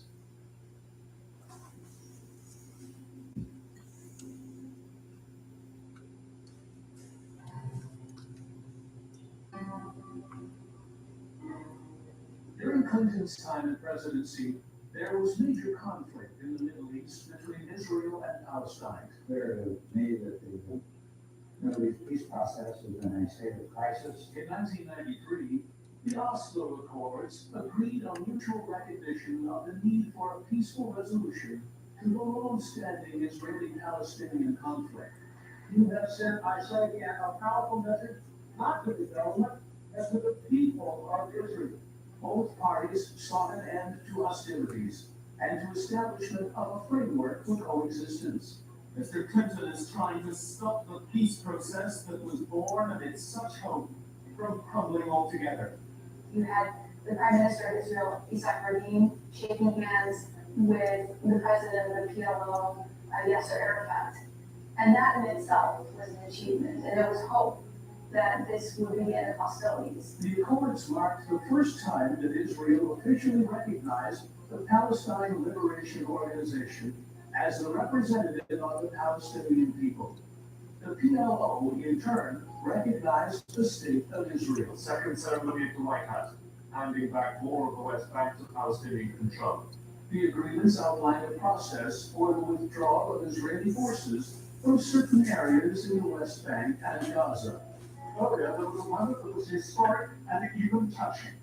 The old Palestinian leader thanking the US president for his journey to Gaza. It came during the bold centerpiece of the president's... Come on! This was an initial achievement for the president. However, the Accords faced significant challenges. The controversial with the Arab world, they didn't feel that this agreement met their needs, and in fact, fighting between Israel and the Palestinian territories ignited afterwards. It's been an extraordinary day for Palestinians with Gaza City, but it is still not clear if the peace process has really advanced. Tonight, the Israeli government is still listing the problems, while Netanyahu and President prepare for their meeting tomorrow. Tragically, the peace process faced setbacks, including the assassination of Israeli Prime Minister Yitzhak Rabin in 1995 by a Jewish extremist opposed to the Oslo Accords. Yitzhak Rabin was my partner and my friend. I admired him, and I loved him very much. Because words cannot express my true feelings, let me just say, Shalom, Javier. Goodbye, friend. The assassination had a profound impact on the trajectory of the peace process, ultimately proving unsuccessful. Not enough sacrifices were made from the Arab perspective on the Israeli side, and fighting erupted after. Oh, I'm getting so tired. It's now up to all of us to turn peace into a lasting peace, and the countries of former Yugoslavia into of the European family. Like their British and French counterparts, they have been left to clear millions of mines strewn first across the battlefields of the Gulf, then the hills of Bosnia. Bill Clinton embarked on further foreign policy issues to help bring peace to the Bosnian War. Under mounting pressure to do something about Bosnia, but lacking a plan of his own, President Clinton today poured cold water on the elite line. And it's not a criticism so much as a reluctance on the part of the United States to impose on parties that an agreement we say do not freely accept themselves, particularly one that might work to the immediate and to the long-term further disadvantage of the Bosnian Muslims. The conflict involved various ethnic groups, primarily Bosnians, Croats, and Serbs, and resulted in widespread violence, ethnic cleansing, and displacement of populations. Mr. Karadzic then went straight upstairs to ask the peace negotiators for more land. President Bill Clinton played a crucial role in navigating the complex diplomatic landscape and encouraging the peace process and the Dayton Accords. Why are you still at large? And say, I care just as much about those Muslims who are part of Bosnia the idea about any of these people who are ideally to somehow bring them into the ethics movement. The implementation of the peace agreement brought an immediate halt to the hostilities and paved the way for a more stable environment. It involved many U.S. troops that were working with NATO to stabilize the region, and it was heralded as a success. It was American diplomats who finally brokered the peace deal, and it was to President Clinton that the chief credit went today. He came to Paris to see a deal made in Dayton, Ohio, formally signed in President Chirac's Elysee Palace. The Dayton Accords established a framework for peace. Have seen what war has wrought. You know what peace can bring. Seize this chance and make it work. Do not let your children down. But challenges remained in terms of post-war recovery, reconciliation, and political stability in the region. Bill Clinton's foreign policy was not as successful as his domestic policy. There were a lot more missteps than domestically. He was less prepared on the world stage, though he was respected. The things that come to mind are the failure in Somalia, the failure in Rwanda to stop a genocide from taking place, where you had little to no action. I mean, the UN was also crippled, but the US was unable to really stop some of the devastation that it taken. Bill Clinton's re-election took place in 1996, and it was a significant chapter in his political career. My fellow Americans, after these 4 good, hard years, I still believe in a place called hope, a place called America. Clinton's campaign heavily focused on the strong performance of the U.S. economy during his first term and the successful implementation of the Dayton Accords, which ended the Bosnian War, adding to Clinton's foreign policy credentials. The United States experienced continued economic prosperity during Clinton's second term. Unemployment remained low, and the federal budget saw surpluses, a significant turnaround from previous deficits. However, Bill's legacy was about to be tarnished forever. In retrospect, the real threat that the presidency began on a quiet summer's day in 1995. It was then that a 21-year-old woman started an unpaid job here at the White House. Her name was Monica Lewinsky, and she now said that we didn't still want to start in that job. She's coming to there with the President of the United States. And I walked on the freeway last night. But I want to say one thing to the American people. I want you to listen to me. I'm going to say this again. I did not have sexual relations with that woman, Miss Lewinsky. I never told anybody to lie, not a single time, never.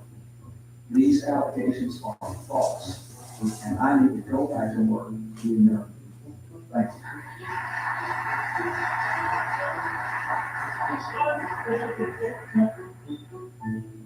The affair reportedly took place between 1995 and 1997. Linda Tripp, a co-worker of Lewinsky's, secretly recorded conversations in which Lewinsky detailed her relationship with Clinton. Tripp later shared this information with Special Prosecutor Ken Starr. 17 tapes about the candidates. Ken Starr was able to uncover a piece of information that he felt qualified as reason to impeach Bill Clinton. And that was that he had been having an affair with an intern, a 22-year-old Monica Lewinsky. They are the tapes that almost brought down the president. The secret recordings that made Monica Lewinsky one of the most famous women on earth. The president initially denied the scandal for legal and political reasons. Monica Lewinsky faced intense public scrutiny. The minute time it takes to talk to Ms. Lewinsky into office, I did not. Sex in the Oval Office, for example, is not to be discussed. She became a central figure in the scandal, with her personal life becoming the subject of widespread discussion. So the Lewinsky scandal was a huge embarrassment to Hillary Clinton. She just found it a huge breach of trust, and it was a public humiliation. I want to say, Hillary and I know they're just laughing this up. We don't want this to ever end. She initially defended him and later described the affair as a vast right-wing conspiracy. However, the scandal put a strain on the Clinton era. Stage is now set for a televised trial of the president. Domestic crimes and perjury and obstruction of justice presumed by national treasury. As evidence grew and tapes were released, Bill admitted to the scandal. And that is why I'm speaking to you tonight.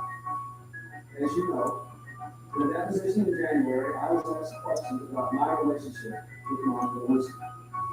While my answers were legally accurate, I did not volunteer for promotion. Indeed, I did have a relationship with Ms. Lewinsky that was not appropriate. The Bill Tinsley extreme the worst 24 hours, is living a life. In fact, it was wrong. All of the French state, all of the British state. To constitute a critical lapse in judgment, these allegations are false, for which I am solely and completely responsible. In reference to the cover story that you and he had had, that perhaps you could say that you were coming to my office to deliver papers or to see Betty Curry. Is that right? Correct, that was from the entire relationship, that's right. Now, Bill Clinton's impeachment was an historic event that unfolded in the late 1990s, marking only the second time in U.S. history that a sitting president faced impeachment proceedings. The current estimate is that only about 5 Republicans in the House of Representatives are prepared to vote against impeachment. About the same number of Democrats will vote for it. So if those numbers don't change, Bill Clinton will become the first president in 130 years to be impeached, and the drama will move on for the trial in the Senate. In December 1998, the House of Representatives, led by Republicans, approved 2 articles of impeachment against Clinton: perjury and obstruction of The justice. stage is now set for a televised trial in the Senate with Monica Lewinsky giving evidence. If convicted, the president will be removed from office. That is unlikely, but after today, the White House is taking nothing for granted. Impeach the man. This is not only a disgrace to our country, but they fear for our national security. All the people in my district think that the president ought to stay in office. They don't like the Ken Starr witch hunt against him, and they really think he's doing a good job as president, and they support him. Outside Congress, many hailed the impeachment. Bill Clinton's place in history now secure, charged with high crime after a year of high drama. Deserving of punishment and accountability, but not the nuclear weapon of throwing him out of office. He clearly has confessed to God, and we must assume that God has forgiven him. Why can't we forgive him? If the president commits the crimes of perjury, obstruction of justice, and witness tampering, he should not be allowed to remain in office. The salacious allegations in this referral are simply intended to humiliate, embarrass, and politically damage the president. In short, this is personal and not impeachable. And by the way, David Kendall is not the one person to determine what's impeachable and what isn't. It's the House of Representatives. And they can use almost any standard they want to determine what is or is not impeachable. Just a mile from there, thousands are gathered to protest, not against the military involvement in Iraq, but against the imminent impeachment of the military's commander-in-chief. To the disgust of the Democrats, the impeachment debate will start tomorrow while U.S. forces are still in action. What will the Russians think? What will the Chinese think? What will the French think? What will the British think? What will anybody think? This is wrong, and it should not be happening. He obviously has been deeply humiliated and embarrassed in a personal sense with his family and friends and before the nation and the world. I don't think it can be called a victory of any sort.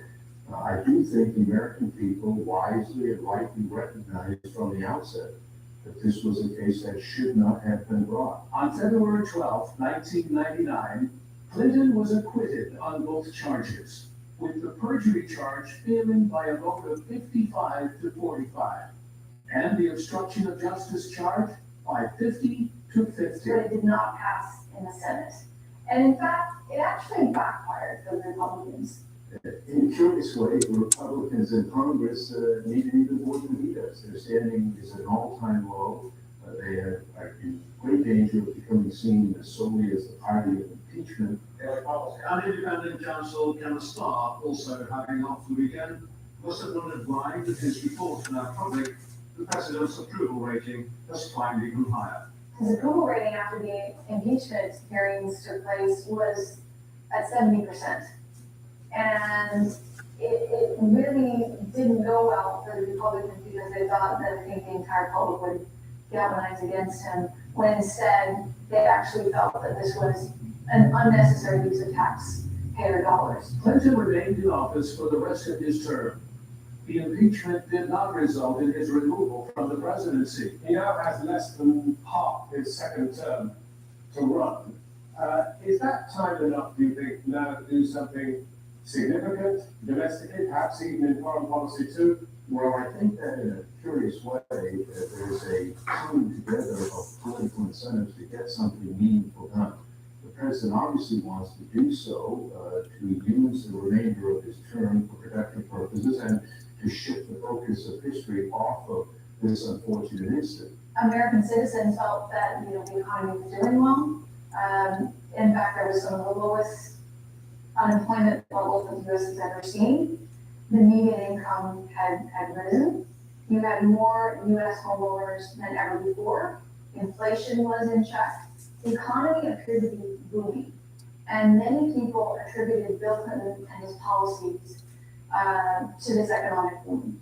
And they felt that this distraction of impeaching him over something that many people might have found morally reprehensible, but not something that merited impeaching him. The impeachment left a lasting impact on both Clinton's legacy and the political landscape.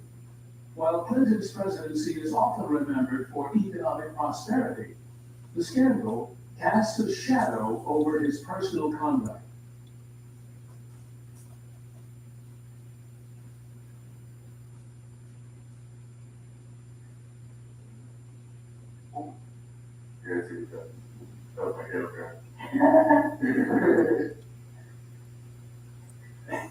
This one. No.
When after everything happened, you say to yourself, do I ever want to teach again? That crosses your mind, do I ever want to go back? But you go back and you're so blessed.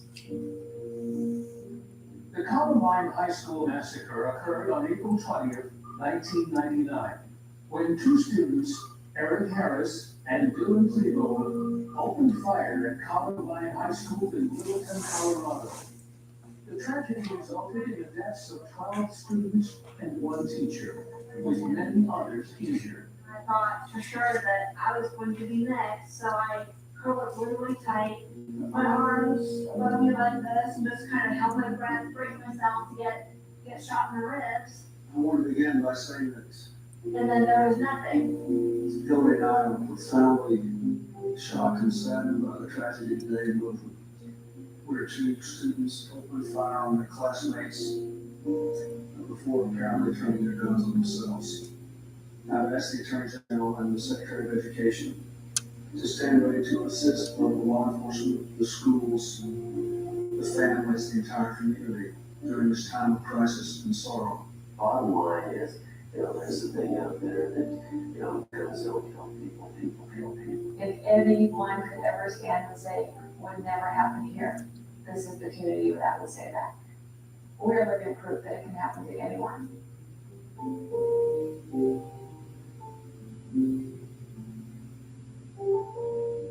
aftermath of the tragedy, President Clinton renewed his calls for stricter gun control measures.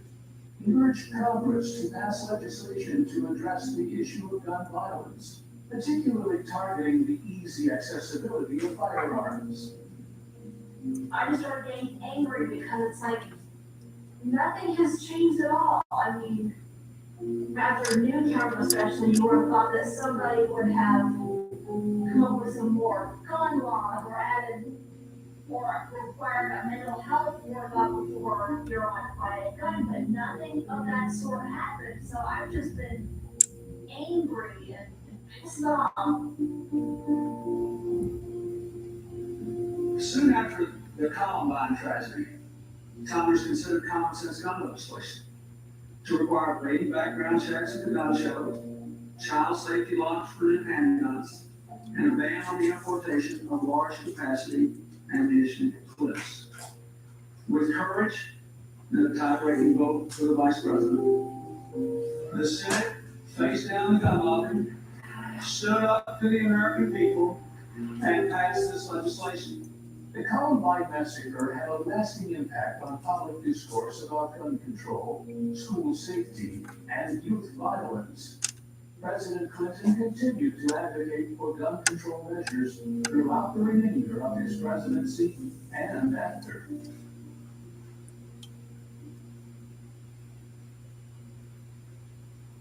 Bill Clinton left office on January 20th, 2001, marking the end of his second term as the 42nd President of the United States. Bill Clinton left a strong economic legacy. The U.S. had pretty decent growth rates, incredibly low unemployment rates, fairly low inflation. He managed to balance the budget and bring us actually into over $100 billion surplus. He helped bring up the median income. More Americans were homeowners than ever before, and there was a general sense that the economy was moving in the right direction. On January 20th, 2001, the inauguration ceremony for George W. Bush took place on the steps of the U.S. Capitol in Washington, D.C. This event officially signaled the transfer of presidential power. I am honored and humbled to stand here where so many of America's leaders have come before me, and so many will follow. I thank President Clinton for his service to our nation.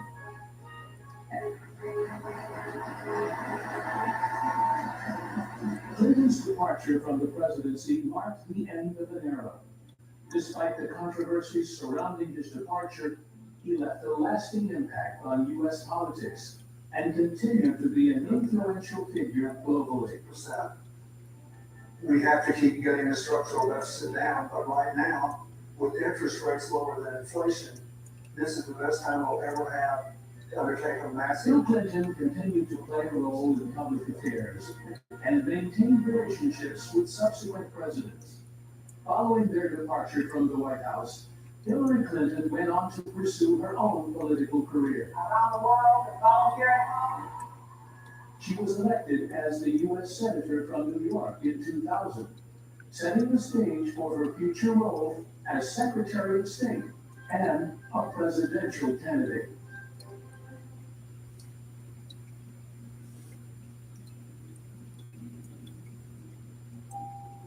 The story of Bill Clinton's life and presidency is one of remarkable highs and challenging lows, a narrative that reflects the complexities inherent in political leadership. From his humble beginnings in Hope, Arkansas, to the halls of power in Washington, Clinton's journey has been marked by personal resilience and political intelligence. As we reflect on the highs and lows of Bill Clinton's life and presidency, it becomes clear that the narrative is as nuanced as the man himself. A story of ambition, resilience, and the personal battle between flaws and achievements. A tale that continues to be debated and analyzed, shaping the broader understanding of leadership, power, and the human side of politics.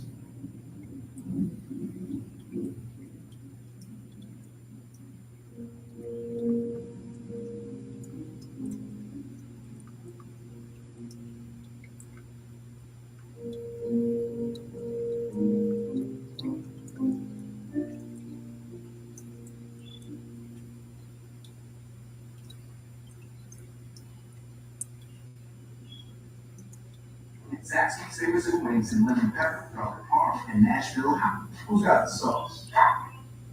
Now is no time for the unexpected. It's Yell time. Yell's quick response AC heating and plumbing experts are there every time, in the nick of time, to service your home systems. We do things the right way, not the easy way.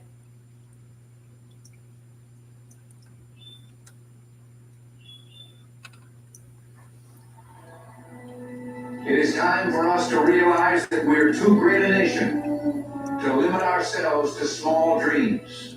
It hasn't been long since Reagan left the presidency, but already he's a mythical figure. Thank you. He was twice elected president.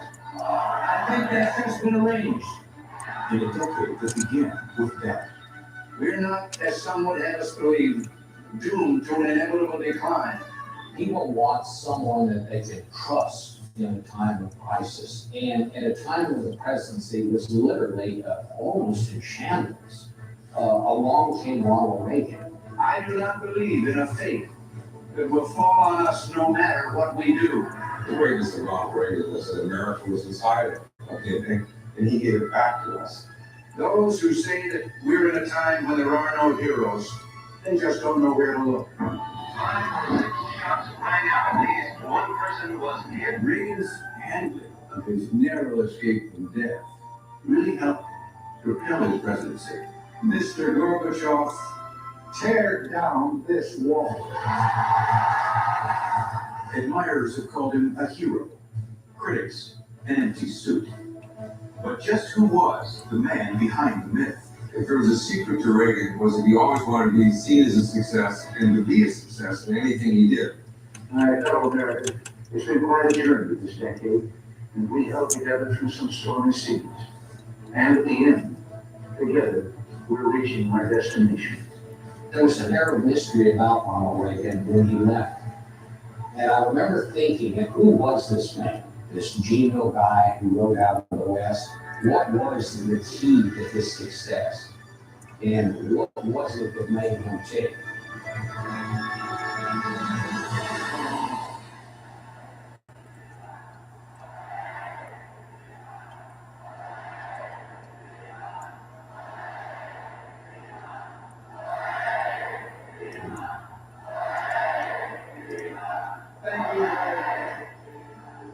On the night of July 17th, 1980, Ronald Reagan, a former Hollywood actor, takes the stage at the Republican National Convention. He's there to accept what could be the most important role of his life. Well, the first thrill tonight was to find myself for the first time in a long time in a movie on prime time. As the 16,000 delegates cheered him on, Nancy, Reagan's wife of 28 years, watches from stage left. They say that the United States has had its day in the sun, that our nation has passed its zenith. In 1980, I was in the Secretary of Defense's office, working under President Carter. And the country was in some difficulty then. They expect you to tell your children that the American people no longer have the will to cope with their problems, that the future will be one of sacrifice and few opportunities. My fellow citizens, I utterly reject that view. And then suddenly along came this candidate from California who was shining, so the best is yet ahead. With a deep awareness of the responsibility conferred by your trust, I accept your nomination for the presidency of the United States.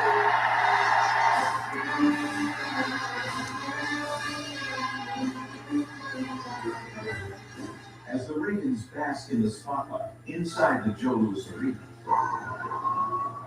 outside, much of the country wonders about its future. With 1 in 10 out of work, many voters feel their American dream is slipping away. On the other side of the world, 52 Americans are being held captive at the U.S. Embassy in Iran, and America is essentially powerless to free them. In 1980, the country had fallen on hard times. Jimmy Carter, the president, had fallen on hard times.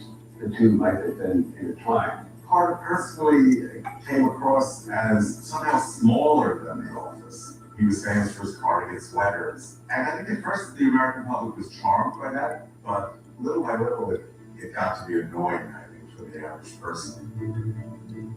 By the summer of 1980, President Jimmy Carter's approval rating is at an all-time low.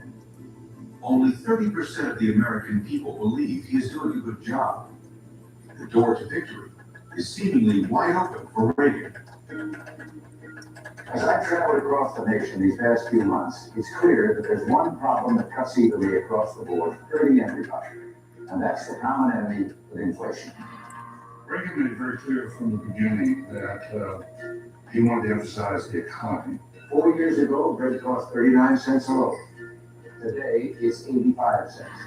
And with another 4 years of Carter inflation, it will rise to $1.85. And the priorities number 1, 2, and 3 are the economic recovery. A recession is when your neighbor loses his job. A depression is when you lose yours. And recovery is when Jimmy Carter loses his. But despite Reagan's promise of prosperity, he is trailing in the polls. With less than 2 months until election day, Carter's turning up the heat, calling out Reagan for his hawkish stance against the Soviet Union. I don't believe this country needs a president who believes that the best way to control nuclear weapons is to start a nuclear arms race. The League of Women Voters is proud to present this presidential debate. After weeks of long-distance sparring in the media, President Carter and Ronald Reagan are face to face for the first and what will be the only time in the campaign. The ground rules for this, as agreed by you gentlemen, are these. With an estimated 80 million Americans watching at home, for both candidates, this is the moment of truth. The Reagan people were a little worried about how Reagan might do, because he was never one for having a lot of hard facts at his fingertips. He spoke in themes. And I think the Carter people were also worried that Reagan might show them up. When Mr. Carter became president, inflation was 4.8%. It is now running at 12.7%. He has blamed the people living too well. We don't have inflation because the people are living too well. We have inflation because the government is living too well. I'm surprised Governor Reagan brought this up. Carter cited chapter and verse Reagan's record that wasn't good. In California, he had the 3 largest tax increases in the history of that state under his administration. He also advocates nuclear superiority with the Soviet Union. This attitude is extremely dangerous and belligerent in its tone. It is just not true. My point I have made already calls for a mutual reduction of these weapons, as I say, to the point that neither of us can represent a threat. By the 80th minute of the debate, Reagan and Carter had each landed some jabs, but there's still no decisive winner.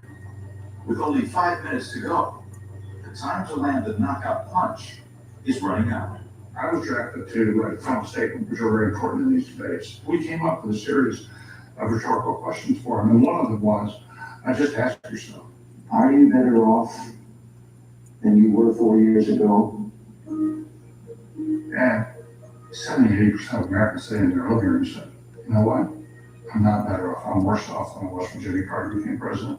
If you don't think that this course that we've been on for the last 4 years is what you would like to see us follow the next 4, then I would suggest another choice that you have.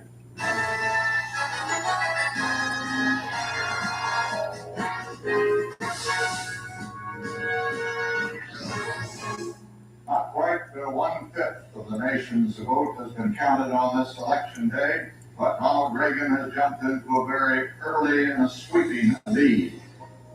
As the returns start rolling in on election night, the Reagans are at home in Los Angeles. He's in the shower, she's in the bathtub, and the phone rings, and she answers it, and they say it's Jimmy Carter going to concede. She actually out of the shower door saying, Ronnie, you won. And he comes out of the shower, dripping wet with the towel around him, Here's Jimmy Carter conceding the election vote.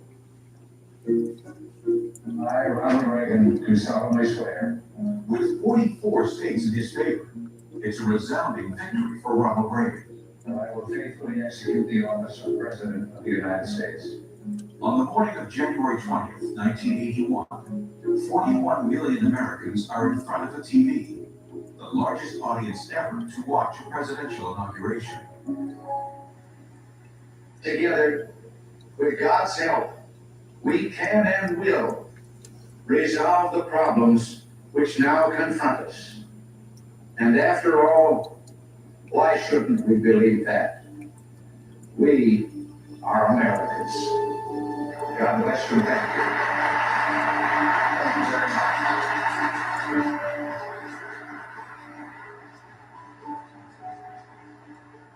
Ronald Reagan is now the 40th President of the United States.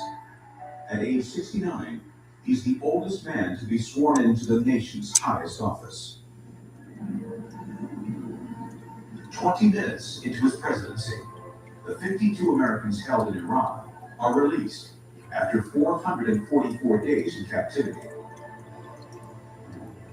Along Pennsylvania Avenue, parade-goers rejoice as the President and the First Lady glide past them toward their new home. Nothing had prepared me or Nancy for the emotion we felt the first time we entered the White House as legal residents. I think it was only then, as Nancy and I walked hand in hand down the great central hall, that it hit home. I was president. I felt a weight come down on my shoulders and said a prayer, asking God's help in my new job.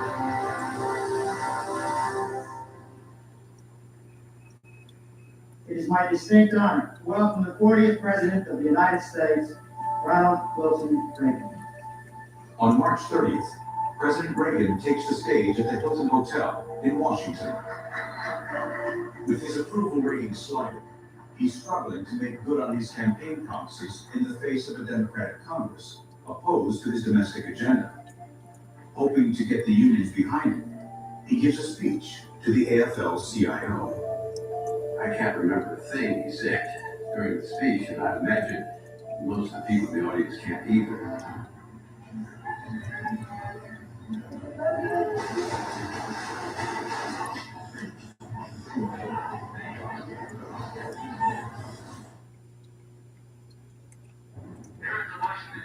Shots rang out as President Reagan was leaving the hotel and about to enter his limousine. At least one person was hit and fell to the sidewalk, with blood coming from his body. It was not the president.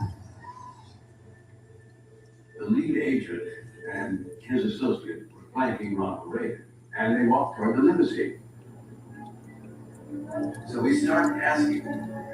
Reagan turned toward us. I think he probably was going to say something to us. And at that time, 5 or 6 shots rang out. It sounded like a pistol shot. I think instantly I knew they weren't firecrackers. Jerry Palmer, the president's lead Secret Service agent, is positioned behind Reagan when the shots rang out. There's somebody got a revolver shot up close. Seems to be angrier sound. I watched Ronald Reagan. There was a look on his face, and as they pushed him in the car, of surprise, I thought. I didn't see a look of agony. I didn't see, of course, any bullet wound. I grabbed him with my left hand on his left arm and was pulling him down. As we went into the car, my shift leader threw my feet in the car and slammed the door shut. I don't know whether the president was hit. I do not believe he was. His car left rapidly under police escort. We were going right back to the White House. And so the first thing that I did was I pushed him up into a sitting position.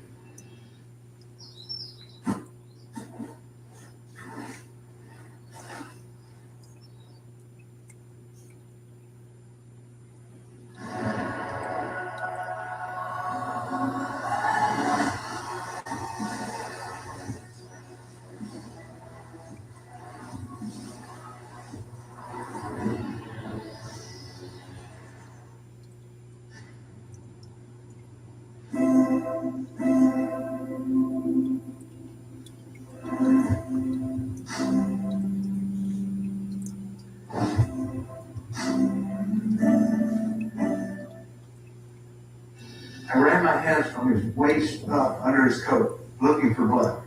When I didn't see anything, that's when I told Ray Shattuck in the security car behind us that Rawhide is okay. And we were hustling along at about 50, 60 miles an hour. By the time we went under the DuPont Circle, he said, I think I've got the inside of my mouth. And he took out a napkin and he spit up in it. A lot of blood, bright red blood. I thought, well, maybe I cracked a rib when I went on top of it. I just made a quick decision to take him to the hospital rather than back to the White House to set this hustle.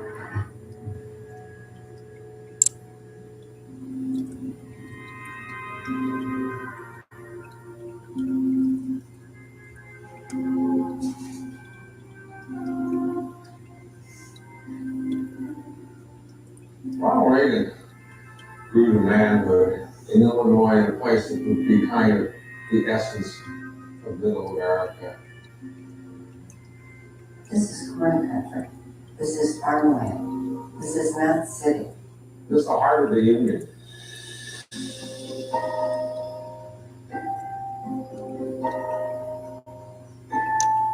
Ronald Wilson Reagan is born on February 6, 1911, in the small town of Tampico, Illinois. Nicknamed Dutch, he is the second son of Jack and Nellie Reagan. Jack is a shoe salesman with a thirst for liquor, a storyteller who loves to regale fellow drinkers at the local saloon. Nellie is a housewife who joins the Disciples of Christ, a Christian church staunchly opposed to the consumption of alcohol. Nellie Reagan joining this church was really a rebuke to Jack Reagan, who really had a drinking problem. He was the kind of drinker who would stay sober for a long time, and then when things were going well, he would go on these 3-day binges, disappear, and lose his job. Jack's inability to hold a steady job forces the Reagan family to bounce from town to town.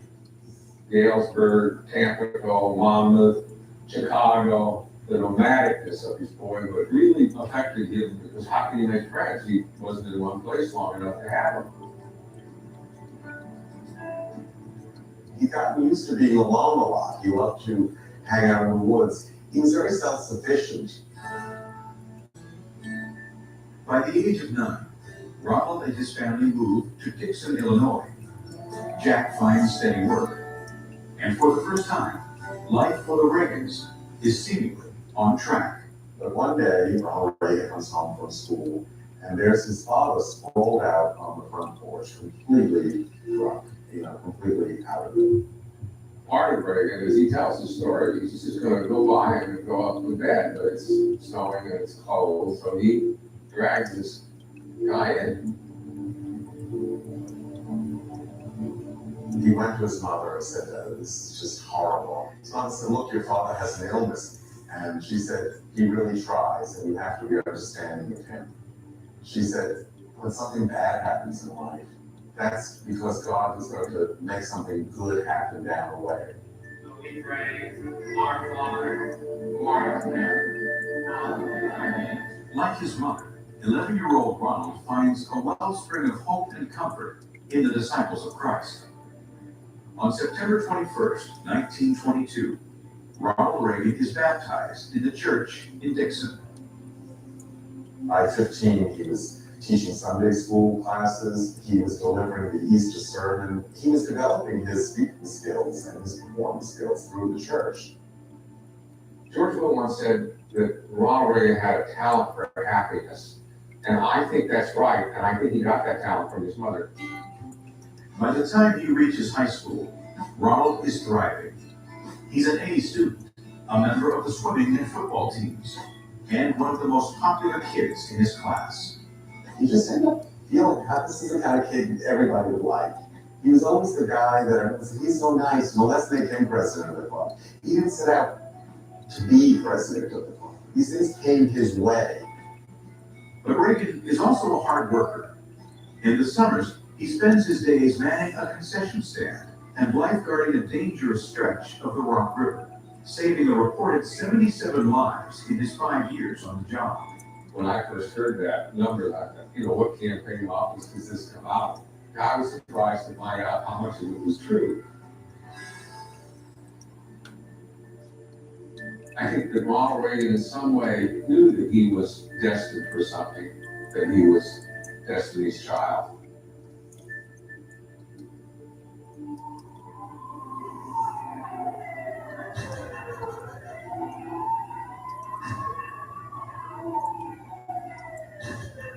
When the car pulled up the emergency room, the people in the emergency room didn't know that it was coming, let alone the President of the United States. And everybody got out of the car, and Jake opened the door. Reagan, we're told, as the door opened, hitched up his pants, his trousers. The old actor, the old performer, would never be caught on any stage looking disheveled. I put my hand out there, but I saw he wasn't going to take it. You could tell if the man was going to give you his hand, and he didn't give it to me. So I knew he wanted to walk in. And when he got in there, maybe 18 to 20 feet, he collapsed, unconscious. Thank goodness that the president was not hit, because a spray of shots that close. Yes. Just missed it. Shortly after the assassination attempt on President Reagan, Sam Donaldson is back at the ABC News desk with anchor Frank Reynolds. We were on the air, live, discussing the fact that we both felt he had not been hit. Then Oscar told reporters at the hospital that the president was not wounded. He was wounded. My God. The emotions that we felt are obvious. So why wasn't your fault? Well, it doesn't matter whose fault it was. We were wrong.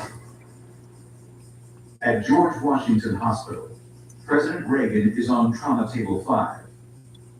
Secret Service agent Jerry Parr is with him. They immediately found this hole under his left armpit, and the x-ray and found his bullet down near his aorta. The doctors credit Jerry Parr's choice to divert the limousine from the White House to the hospital with saving Reagan's life. It was a decision rooted in destiny. In the late 30s, there was a movie that I saw with my father called The Code of the Secret Service. This movie fascinated me, and for a number of years, I wanted to be a Secret Service agent, and the main character in there, of course, was played by Ronald Reagan. How do you do, everybody? I'd like to introduce myself. My name is Ronald Reagan. A few months ago, I was a sports announcer on a radio station in Des Moines, Iowa. After becoming a radio personality in Iowa, Ronald Reagan is now in Hollywood, following his high school dream of becoming an actor. One day I ran into one of these movie talent scouts. I think I caught him off guard, because the next thing I knew, I was taking a screen test for Warner Brothers in Hollywood. Warner Brothers sees promise in Reagan and sets out to mold the 26-year-old Midwesterner into a star. My job is spreading news. That guy and his mayor brother-in-law are in with Nancy Ferguson's kid. This Nichols is riding for a fall. And you're the Nichols he's going to fall on.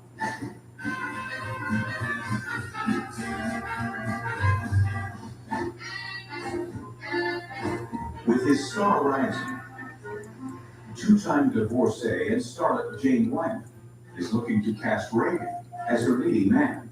Jane and Ronnie were really a case of opposites attract. She was tough, she was brassy, she was cynical. He was this happy-go-lucky, nice guy, and much more naive, square even, as one of her friends called him. She did everything to win him over.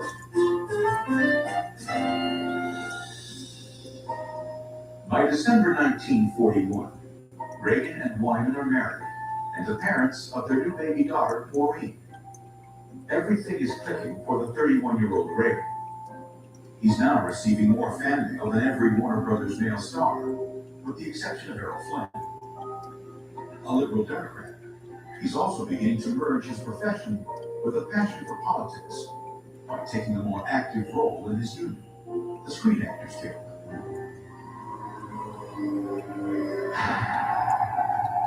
But when America goes to war, Reagan is ordered to put his acting career on hold and report for active duty. His eyesight is so poor, commanding officers disqualify him for combat and reassign him to the U.S. Army Air Force's 1st Motion Picture Unit. He'll spend the next 4 years in Los Angeles, making training and propaganda films.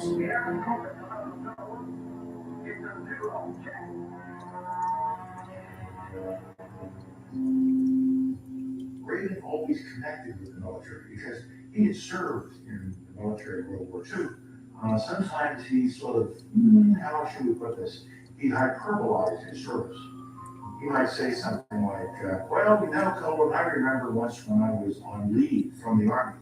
But all that meant was he didn't go to Century City that day from Beverly Hills.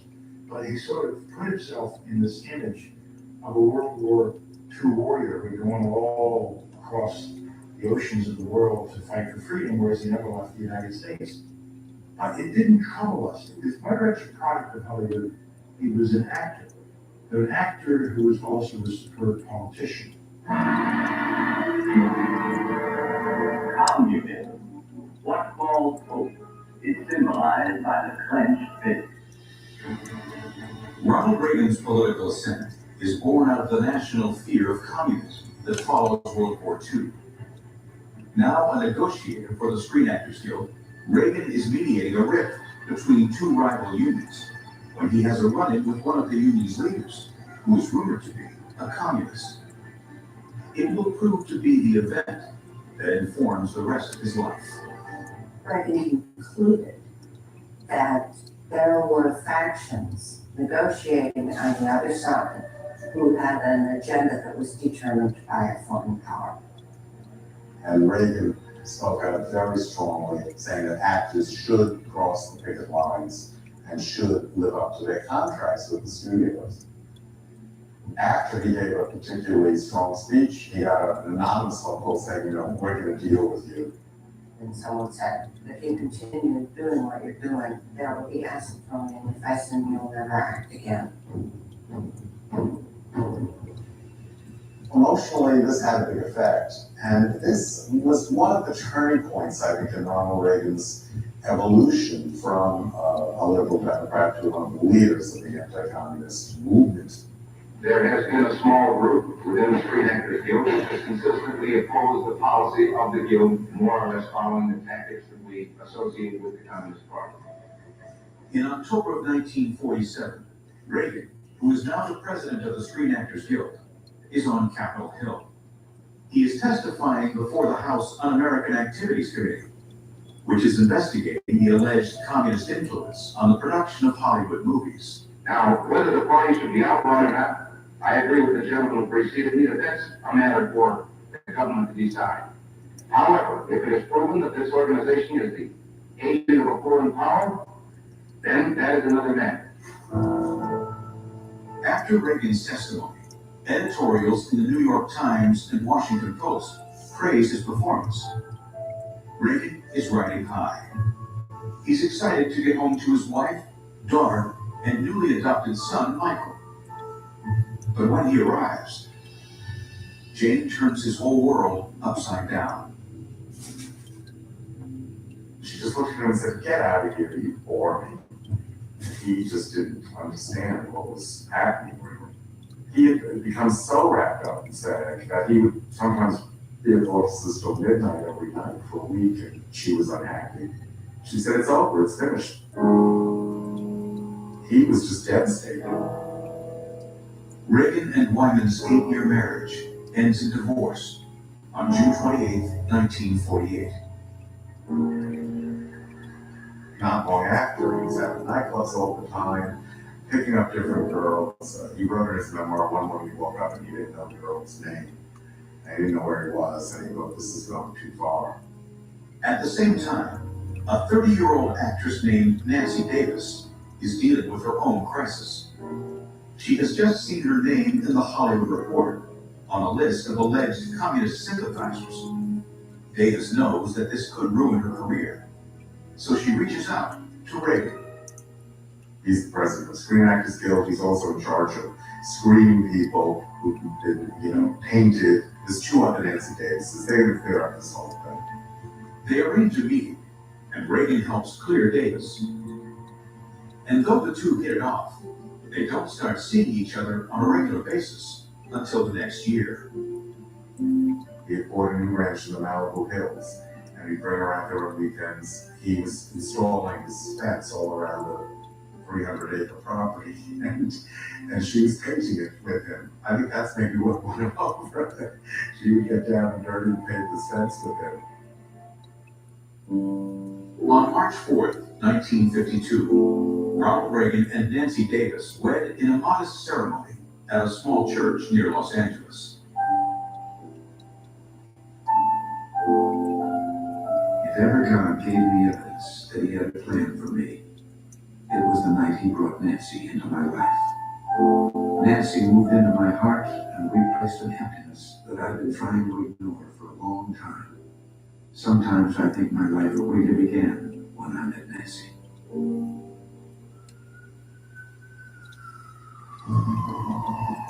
The president was here today. We also understand that Mrs. Reagan has now left the White House and has gone to GW Hospital. When Nancy Reagan arrives at George Washington Hospital's emergency entrance, she does not know whether her beloved husband will live or die. The president was shot once in the left side. The decision is now being made whether or not to operate to remove the bullet. Mrs. Reagan is currently with the president at the hospital. Within an hour after the First Lady arrives at the hospital, the trauma team rushes the president into the operating room. The 70-year-old Reagan has a bullet lodged in his chest, less than an inch from his heart, a potentially lethal wound. The president looked at me and he said, I hope they're all Republicans because you ain't nobody in there but me. Talk about grace under pressure.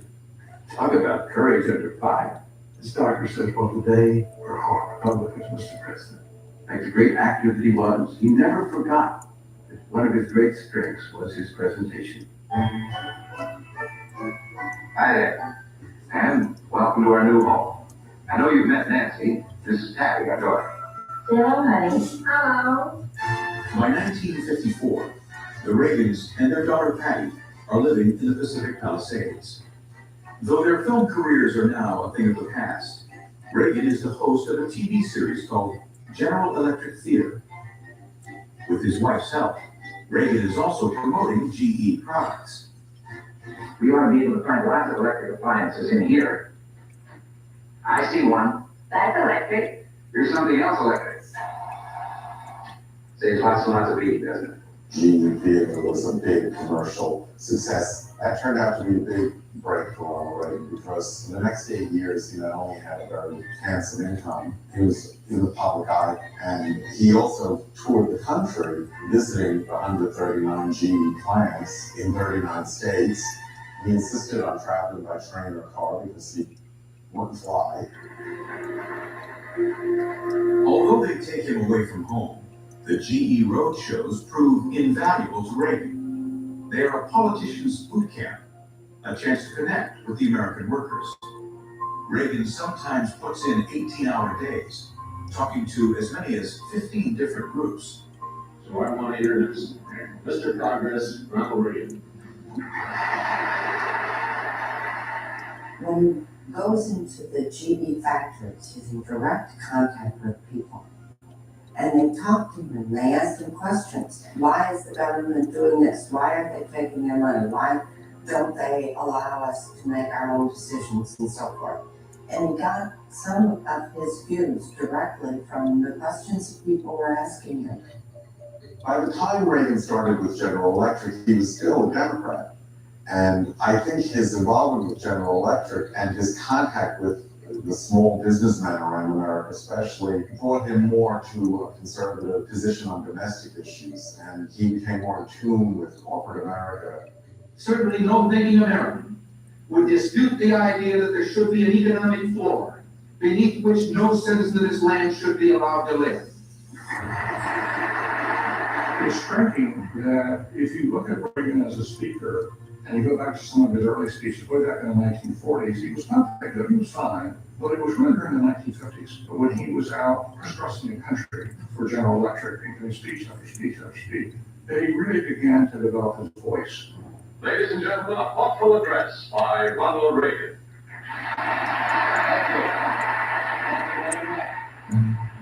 Just 8 days before the 1964 presidential election, Reagan steps onto the national political stage.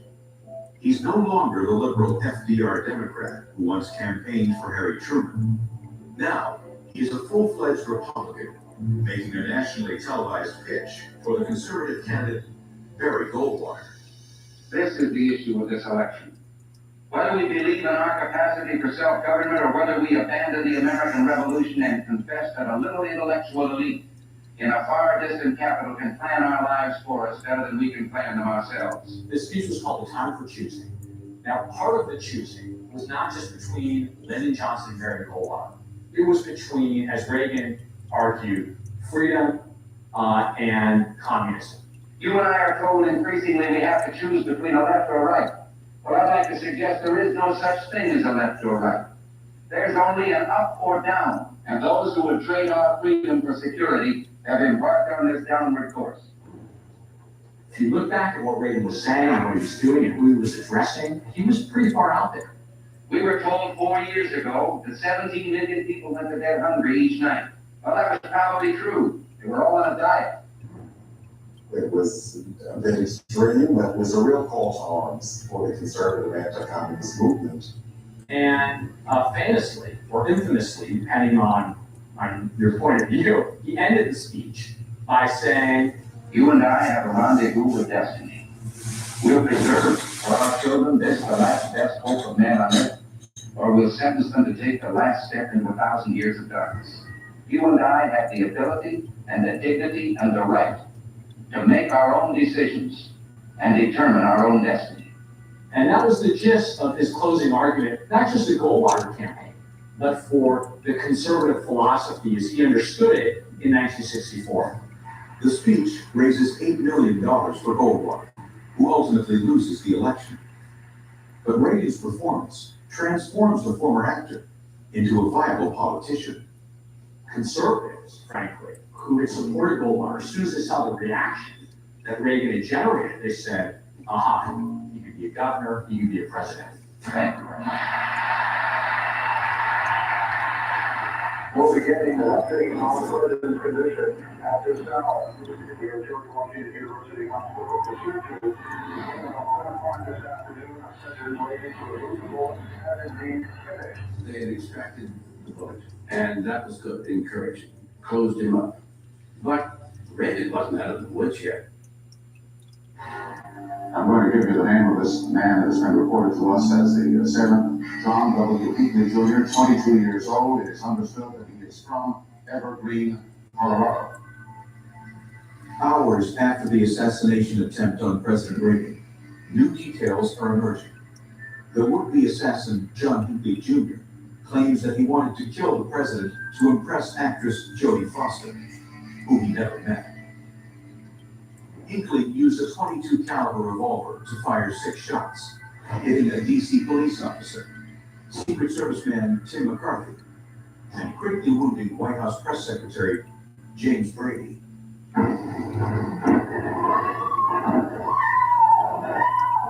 It was bullet number 6 that hit the presidential limousine, flattened to the shape of a dime, then ricocheted into the president's chest as he was pushed into the car by Secret Service man Jerry Parr. Didn't take me very long to figure that out either. And I pushed him into the bullet. And it is true. It is true that I did. So if you do that, you better save him. That's all I can say. You better save him. President Reagan continued his convalescence in the words of the latest medical advisory issued by his doctor. He said to be alert and in good spirits. The country is so supportive and so encouraging, and everybody's rooting for him. You have to be for him and like him, even if you disagree with his policies.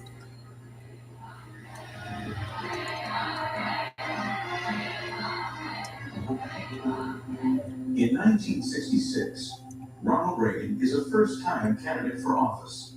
At the age of 55, he is the Republican nominee for governor of California. It was a difficult time in the state. There were civil rights protests. Riots broke out in Watts. There was also a free speech movement at Berkeley.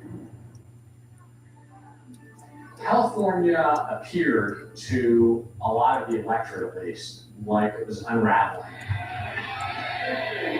Thank all of you for coming out here today. It's a beautiful California day. Reagan's opponent is the incumbent governor, Democrat Pat Brown. Pat Brown, and liberals in general in the state, attacked Reagan on 2 grounds. One was that he was an extremist, that he was too rabidly right-wing to be governor of the state. The second line of attack was that Reagan was just an actor. Ronald Reagan has played many roles. This year he wants to play governor. Are you willing to pay the price of admission? Pat Brown said, well, I was doing all these wonderful things for California when Ronald Reagan was being upstaged by a chimpanzee in Bedtime for Bonzo. When he criticized his politics, he rolled off his back. You could call him a right-wing nut or a fool, but if somebody sneered at him as a big picture actor, he took umbrage to it.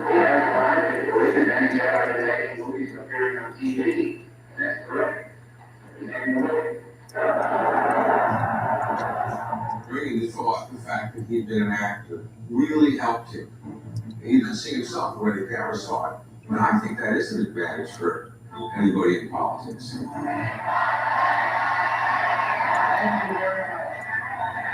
Shortly after the polls close on election night, Ronald Reagan stands before his supporters at his campaign headquarters. After winning all but 2 of the state's 58 counties, he is now the governor-elect of California. Ladies and gentlemen, partisanship ends as of today. So now the big job begins. This is a big deal, being governor of California.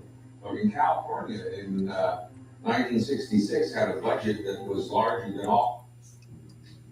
Need better internet?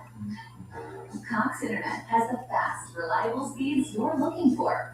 Perfect for seamless streaming, gaming, and working from home. And now get Cox 300 meg internet with a 2-year plan price lock guarantee, plus equipment included.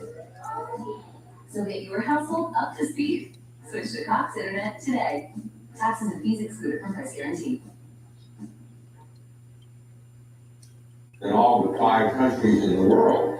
And he seemed totally unawed by it and confident in himself.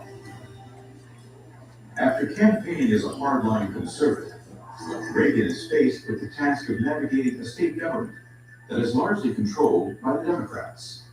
As governor, Ronald Reagan was not able to do everything he wanted to do, but he did accomplish a lot. He learned to compromise. Reagan reaches across the aisle and signs a $1 billion tax increase, the largest in the history of any state at the time. He also signs a bill that legalizes some abortions.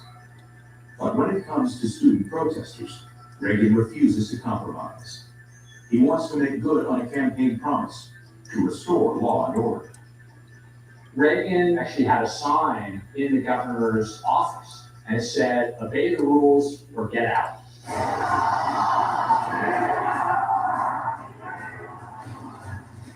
At Berkeley, there was a plot of land that had been taken by protesters. The university owned it. They were trying to turn it into a parking lot. The protesters claimed it as a park for the people. Reagan orders the California Highway Patrol and Berkeley police officers to the park. While the crowd continues to swell, Reagan's chief of staff sends reinforcements to the scene. He tells them to use whatever methods they choose against the protesters. Not long after, police start firing buckshot and tear gas. 1 student is killed, and an estimated 128 people are admitted to local hospitals. Reagan declares a state of emergency and sends in the National Guard. He was attempting to crack down on student protesters. You know, depending on your political point of view, he was either successful in doing so or he was authoritarian. Those people told you for days in advance that if the university sought to go ahead with that construction, they were going to physically destroy the university. Now, why did you negotiate many times? Negotiate? What is to negotiate? What is? University is a public institution. That's right. Important that the university is its own community and for the community of Berkeley to live around. All of it began the first time some of you who know better and are old enough to know better let young people think that they have the right to choose the laws they would obey as long as they were doing it in the name of social protest. These were quite controversial moves, but it helped solidify a base for him. And he won re-election by a good margin, and he certainly raised his national profile. By the time he's reelected, he realizes that if you're gonna go on and gonna run for president, you gotta have some record. Madam Secretary, the Treasure State of Montana, last of the big time splendor, proudly cast all 20 votes for Governor Ronald Reagan. After leading the state of California for 8 years, Ronald Reagan is now a player on the national stage, a candidate in a down-to-the-wire race for the Republican nomination for president. The great state of Nebraska cast 18 votes for Reagan, 7 for Ford. His opponent is the incumbent, Gerald Ford. Madam Secretary, New Hampshire, the Granite State, proudly cast 18 votes for President Ford and 3 votes for Governor Reagan. The two engaged in a bitter primary battle, and it's now to the convention delegates to choose the victor. Madam Chairman, State of West Virginia fully mindful of the tremendous tenseness that has gripped this convention at this point, proudly presents its vote, 20 votes for Gerald R. Ford. Ronald Reagan came within 50 votes at the Republican National Convention in Kansas City. That's the sad part of politics. If 50 votes had switched, he probably would have been the nominee. After the scrimmages of the past few months, it really feels good to have Ron Reagan on the same side of the line. The two men really didn't like each other, but Ford understood that the popularity that Reagan had in the party, and perhaps he thought in the country. Ford's advisors said, you cannot let this convention end without having Ronald Reagan come and speak to the people. You will have a divided party. I would be honored on your behalf to ask my good friend, Governor Reagan, to say a few words at this time. Nancy was watching him and smiling, but I sensed a little bit of anxiety. What is he going to say? May I just say some words? He talked about the future. While others complained about the past, one of his strengths was the future. The future of the party, the future of the country. We live in a world in which the great powers have poised and aimed at each other nuclear weapons that can in a matter of minutes destroy the civilized world we live in. Ford gave an acceptance speech, which was perfectly acceptable. But Reagan, in an impromptu way, gave the speech that set the hearts thumping. What a great general said a few years ago is true. There is no substitute for victory. The next day, he tells his staff that the dream is still with us. I think he's already looking forward to running again and to the future. Today, 12 days after he was shot and wounded in an assassination attempt, President Reagan went home to the White House. After being out of the public eye for almost 2 weeks, President Reagan is being released from the hospital. Around the country, there is a sense of relief to see him walking out under his own power. He came out of the hospital and walked toward his limousine. Some reporter called out, Mr. President, when you get back to the White House, what are you going to do? That was wonderful. But as the wounded 70-year-old Reagan returns to the White House, little does the nation know that his brush with death has changed its president in ways that will alter the course of history. Mr. Speaker, the President of the United States. Less than 30 days after a bullet penetrated to within an inch of his heart, President Reagan is about to make his first public address. Playing to a primetime audience that has only had glimpses of its president since the shooting, the stage is set for Reagan. He needs to show America that he is the same man he was before the assassination attempt.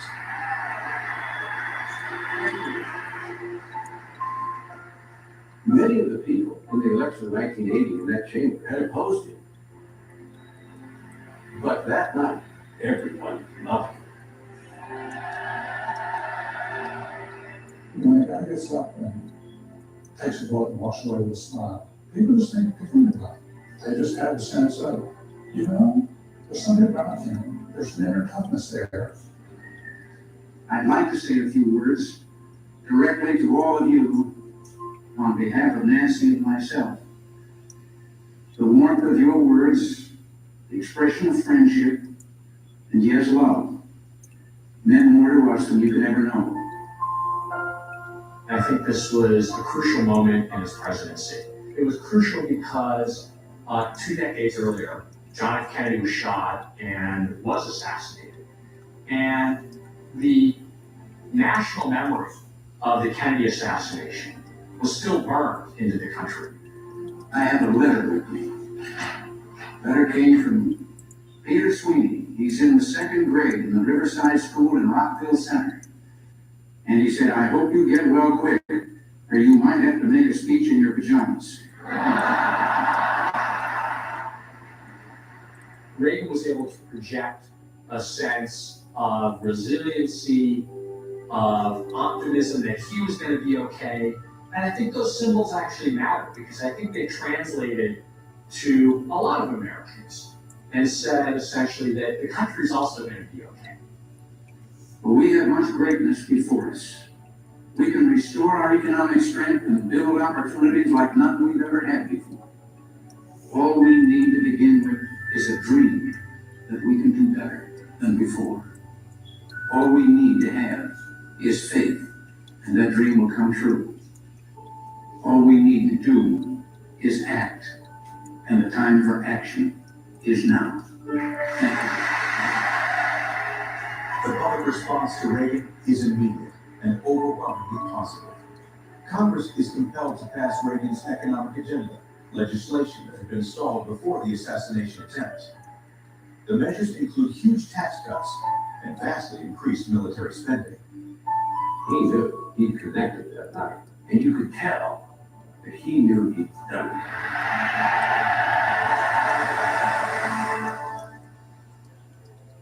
President Reagan continues his convalescence and to be alert and in good spirits. The president was well enough to do work today. Vice President Bush breathing in for 10 minutes. While Reagan is slowly regaining his physical strength, the media is told that the president is back on the job. But it's later revealed that he's only able to work a few hours a day. It's also revealed that Nancy is now taking an active role in planning her husband's daily schedule. After President Reagan was shot, Nancy Reagan called everybody concerned in. Said, "You never let this happen again." She was very protective of him. She was very protective of his sleep and of his health. And, there was a huge love story behind all of it. But from the point of view of the staff, we paid attention to what Nancy thought. After the shooting, Nancy turned to an astrologer named Joan Quigley in San Francisco. She looked at the stars, looked at the months, and would tell Nancy when the times might be dangerous and not dangerous. So the president's schedule, to some extent, was dictated by an astrologer. While First Lady turns to the stars for guidance, Reagan turns to his lifelong faith. Realizing his mortality, he's found a new sense of urgency in life. There was especially a sense after the shooting that whatever days he had left were, in effect, something God had granted him. While he was recovering, the fate of this planet may have taken on a new meaning for him. But clearly, he seemed from that point on very interested in trying to do something about halting the arms race.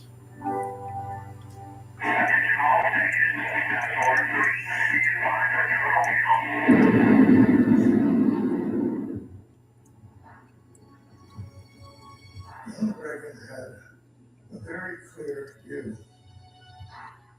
about the dangers of nuclear weapons. The nuclear exchange would be the end.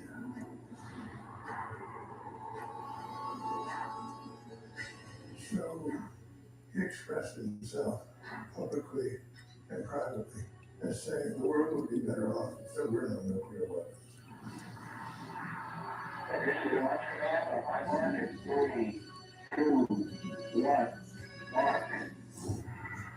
For the past 13 years, U.S.-Soviet relations had been based on a policy of détente, a tacit pact between the superpowers to keep their nuclear arsenals in balance. For Presidents Nixon, Ford, and Carter, the thinking was that if one superpower pressed the button, mutually assured destruction was guaranteed. Ronald Reagan was very practical and straightforward, and he thought that was way too complicated and way too chancy. And why would you ever think that it's a good idea to hold the gun to someone's head while they're holding the gun to your head, and that keeps either of you from shooting the gun? Reagan develops a strategy to stop the nuclear threat by confronting the Soviet Union. He's going to expand America's military muscle and press the economically challenged Soviets to keep pace. The Soviet leaders have openly and publicly declared that the only morality they recognize is that which will further their cause, which is world revolution. The Soviet Union was really the only thing that Ronald Reagan ever hated. The only thing that got him angry was communism. His staff has written that history will, in retrospect, call them an evil empire, and he crosses out will call them, he says they are. But evil empire, evil empire. There were people within the administration and the State Department that said, oh my God, he shouldn't have done this. Ronald Reagan did that because that's what he believed. His view was there's one legitimate power, the United States, not because we're the United States, but because we're elected by the people, we the people. And there's one illegitimate. That's because the state represses people. That's the Soviet Union. It was during this era when people were worried about where we were headed, where the world was headed. Let us be aware that while they preached the supremacy of the state, declared its omnipotence over individual man, and predicted its eventual domination of all peoples on the earth, they are the focus.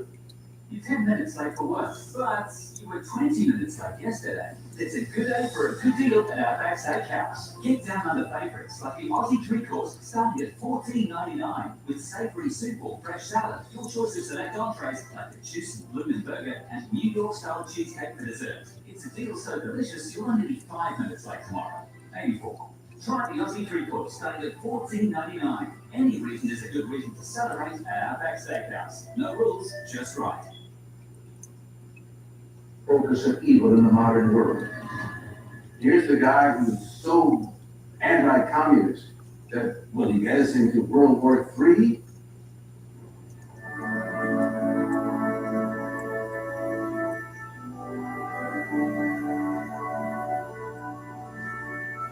Two years into his presidency, Ronald Reagan and the First Lady are relaxing at their 688-acre ranch in the Santa Ynez Mountains, northwest of Santa Barbara.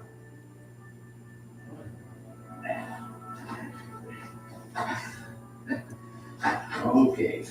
Ronald Reagan loved that ranch. He wanted to go out there every time he could, and it had nothing to do with symbolism or anything. He just loved to cut brush and relax and enjoy himself. Since his days as governor of California, Reagan has used the property as a refuge from the pressures of public life. And recently, it's one of the only places he can escape the international outcry over his role in the nuclear arms race. Our business is to freeze the weapons so they won't hurt the people. As the first term wore on, there was a great feeling of unease about Reagan when it came to foreign policy. The mass demonstrations in the streets were very large. There was not just anger, but violence. And I think a lot of people in the United States said maybe we should take a second look at Ronald Reagan. Reagan's goal of defeating communists and reducing nuclear weapons is tangled in a war of words between the superpowers. The president has publicly called the Soviet Union the evil empire. and said freedom would lead communism. On the ash heap of history. By August 1983, President Reagan has yet to talk directly with the Soviet leader. I remember when I came into office, one of my close friends was chancellor in West Germany, and he said to me, "George, the situation is dangerous." Fellow Americans, I'm coming before you tonight about the Korean airline massacre, the attack by the Soviet Union against 269 innocent men, women, and children aboard an unarmed Korean passenger plane.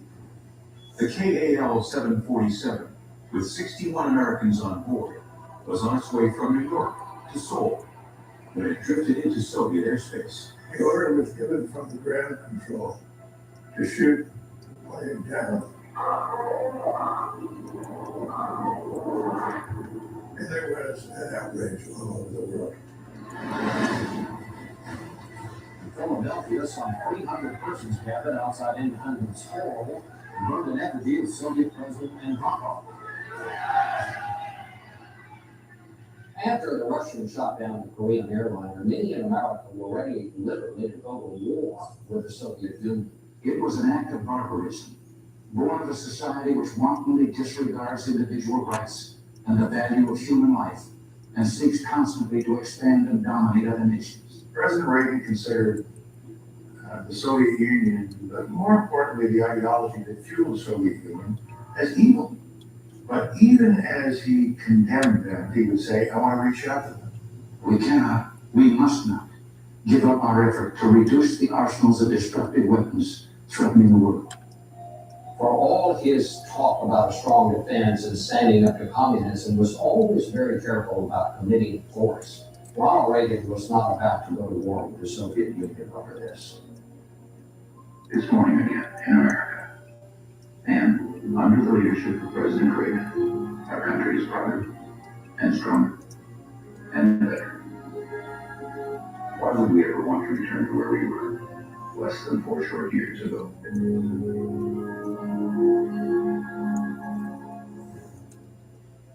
By 1984, Ronald Reagan is cruising toward re-election.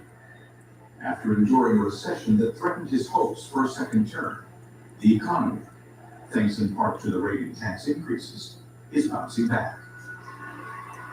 The campaign in 1984 was much different than the one in 1980. People were pretty happy about things as they were. Reagan was doing well until they came to the presidential debates. I'm Dorothy Ridings, president of the League of Women Voters, the sponsor of tonight's first presidential debate between Republican Ronald Reagan and Democrat Walter Mondale. In the first debate, he was just awful. So there are a host of other figures that reveal that the grant programs are greater than they've ever been. He seemed to not have the facts at his fingertips. Crime has come down the last 2 years for the first time in many, many decades that it's come down, or since we kept records, 2 consecutive years. And it immediately set off this round of speculation as the old man lost it. The system is still where it was with regard to the progressivity, as I said. He turned 70 shortly after becoming president. It was 4 years later, he was getting on, and the country gave a kind of a, because suddenly the age thing was right on the table. Could we trust this guy who lied with another 4 years? Well, Nancy Reagan took charge and said to his advisors, "You over-prepared him. You gave him too many facts and figures and stuff in his mind. You don't do that for the second debate." You already are the oldest president in history. Some of your staff say you were tired after your most recent encounter with Mr. Mondale. I recall yet that President Kennedy had to go for days on end with very little sleep during the Cuba Missile Crisis. Is there any doubt in your mind that you would be able to function in such circumstances? Not at all. Mr. Truitt, and I want you to know that also I will not make age an issue with this campaign. I am not going to exploit for political purposes my opponent's youth and inexperience. The camera is a cutaway Walter Mondale, who is laughing, then comes back to Reagan the old actor. He picks up a glass of water and takes a sip. Game, set, match. Thank you. I think that check's been arranged.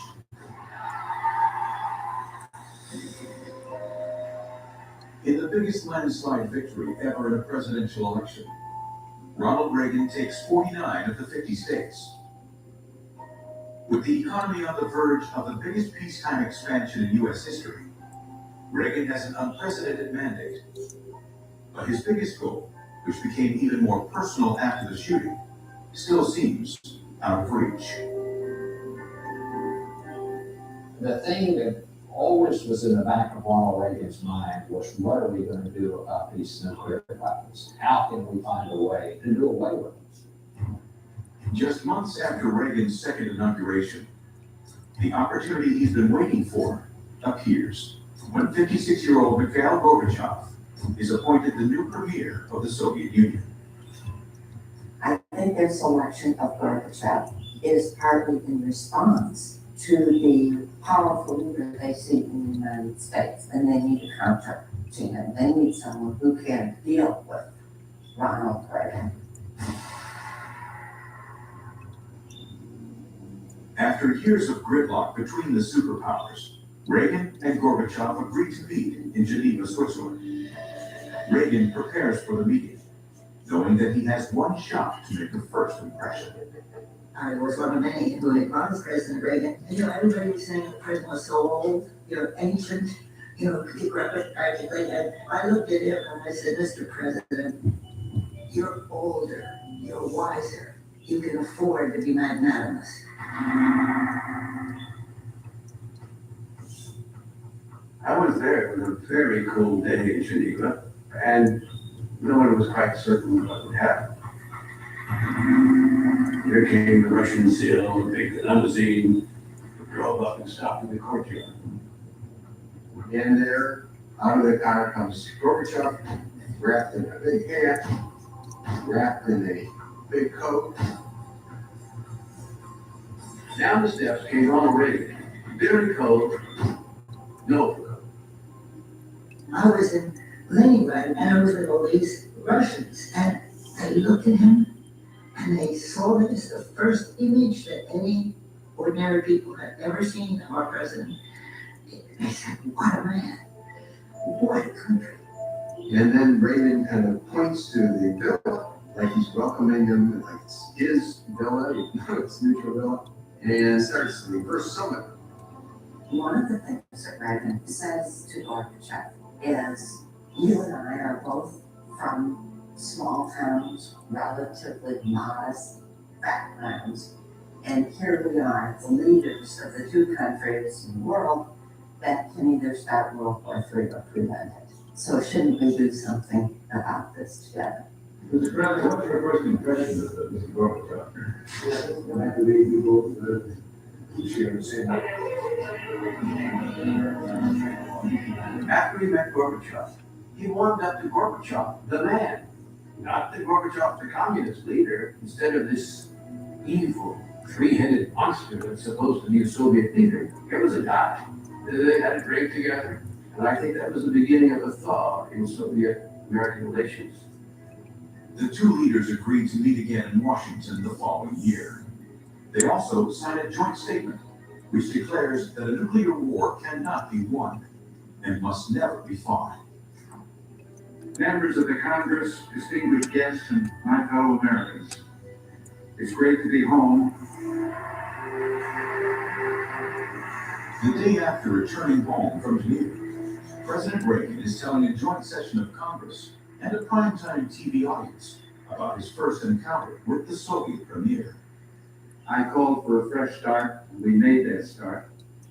I can't claim that we had a meeting of the minds on such fundamentals as ideology or national purpose, but we understand each other better, and that's a key to peace. Ronald Reagan, while he was an anti-communist at his core, seemed to recognize from the beginning, and certainly after the attempted assassination on his life, that the world had power to destroy itself.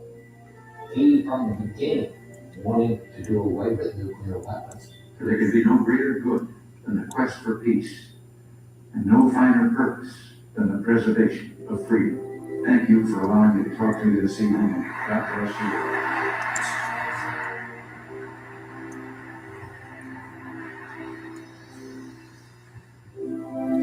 That night, Reagan leaves the nation with a sense that the world may be a little safer than it was the night before. Yet he is unaware that he's about to face a series of crises that will threaten his dream, his presidency, and his legacy.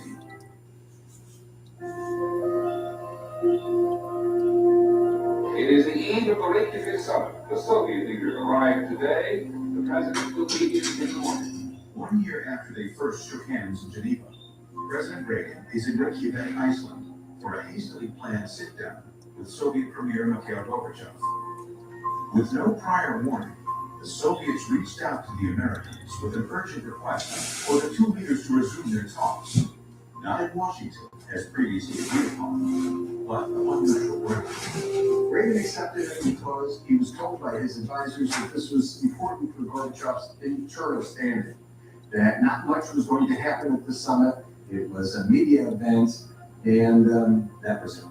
Here in Reykjavik, as in many other parts of the world, people are eager to know whether Mr. Reagan and Mr. Gorbachev will take a step at the summit this weekend, which will make the world a more stable place. The first day, we sat down, and Gorbachev basically put on the table Soviet agreement to practically all of our proposals on strategic arms. He said, I'll put on the table all the atomic missiles.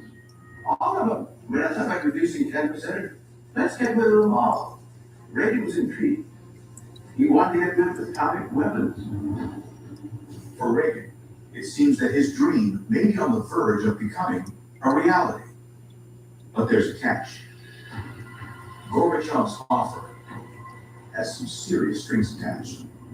The final thing that Gorbachev worried about was Strategic Defense Initiative, Reagan's initiative, popularly in this country, dubbed Star Wars. When the network detects the launch of a Soviet ICBM, computers acquire the missile tracker and send interceptors to destroy the missile during its initial boost phase. Star Wars was this missile defense system, which you would use missiles to shoot down missiles. We made all these graphics on television and it looked like we were putting a big plexiglass dome on the United States to protect it from these missiles. It was far more complicated than that. Reagan was ready for Star Wars, and a lot of people used to say he really thinks those graphics are the way this thing works. Gorbachev thought, well, I mean, my scientists tell me that it really can't be done, or at least no one knows how to do it. But these Americans, maybe they can do it. Can we take a chance on this? We've got to get them to forget Star Wars. And the president wasn't about to do that. Tonight, when the summit was over, a much more somber mood and no progress. Reagan was furious at the end. He walked out with Gorbachev, and Gorbachev said to him, well, Ron, I don't know what I could have done differently. And Reagan looked at him in his John Wayne moment, puts a finger in his chest, and he says, well, you could have said yes. Reagan said, you did this. Gorbachev, we didn't try again. We could keep working. Reagan said, no, you've done this. Right. Reagan believes that Gorbachev did not negotiate in good faith and never intended to agree. And that he was offering all these things and was always going to say no and not to compromise.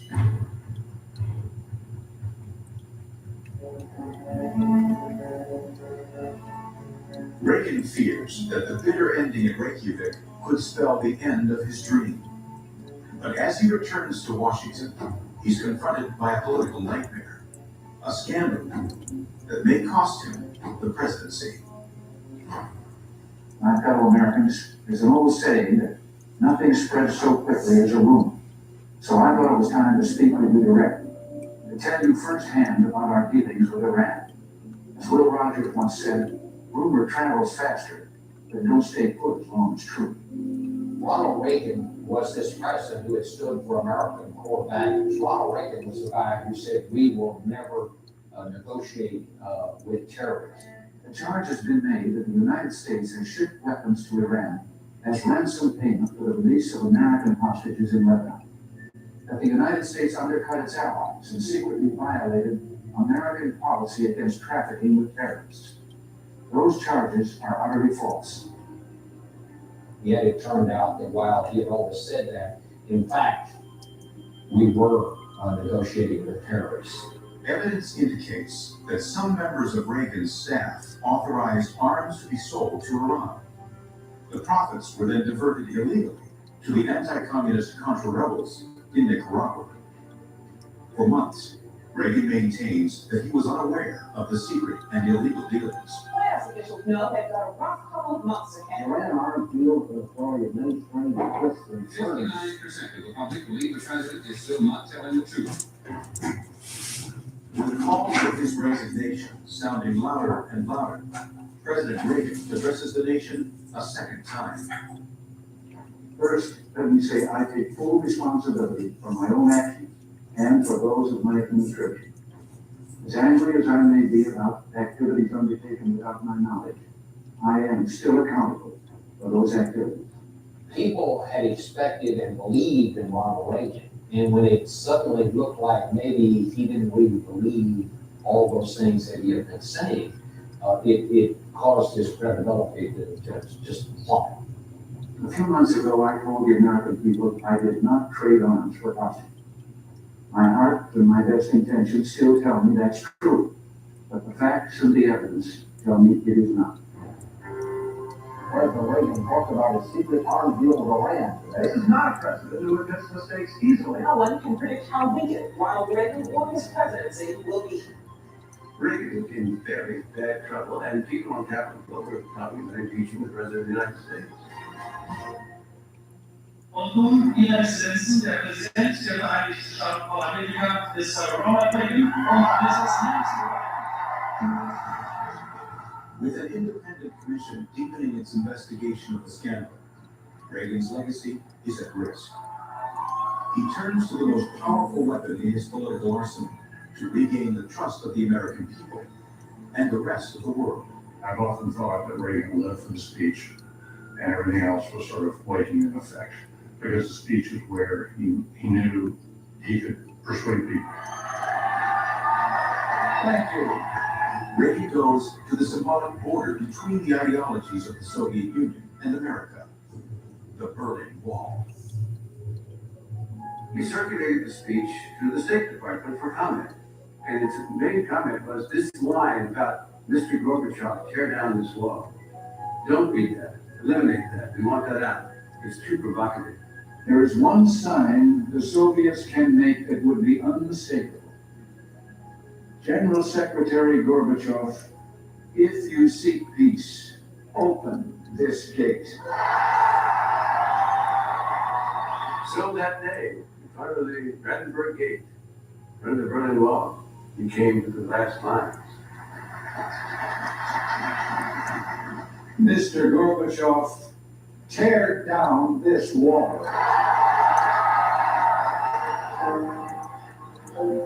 The thing that really made it so amazing was we think at the end of the day it helped Gorbachev. It showed his associates that, we've got to do something about this terrible situation. How can we pretend to be a democratic society? How can we continue to pretend that our system is working when we need walls?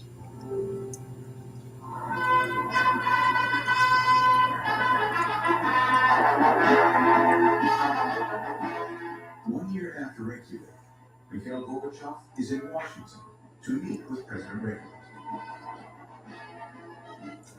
Today marks a visit that is perhaps more momentous than many which have preceded, because it represents a coming together not of allies, but of adversaries. In the months since they last met, Gorbachev has backpedaled on the demands he made in Iceland. To this day, Reagan administration officials will tell you that Reykjavik was the beginning of the ultimate success. in arms reduction with the Soviet Union. Number one, it gave the Soviet Union and Gorbachev the realization that we were not going to do away with SDI, the Strategic Defense Initiative. Number two, it showed that the president was tough. With the Soviet economy reeling under the strain of trying to keep up with Reagan's peace through strength military buildup, Gorbachev concedes to Reagan's terms for a major arms agreement. The world is watching. We've got something to show them. The major event at the Washington Summit was to sign the INF Treaty, Intermediate Nuclear Force Treaty, which was a treaty that for the first time was going to eliminate an entire class of nuclear weapons on both sides. Reagan was just to think that if he signed the Nuclear Force Treaty, We have listened to the wisdom in an old Russian maxim. Doviai, no Doviai. Trust but verify. Назначение этого decision about the You repeat that at every meeting. Reagan was a big game player. When the game was big, when it really counted, he was sensational. His dealing with the Soviet Union and his attitude toward the Soviet Union, that was probably his single biggest achievement. Some of his other policies are still going to be up for grabs 100 years from now, but not that one. Was he the only one? No. Gorbachev had the role of guiding you back. Mulroney, Kohl, Thatcher, all of them. They all looked to Reagan as the leader of the most important nation during that period, the leader of the world who wanted to be free.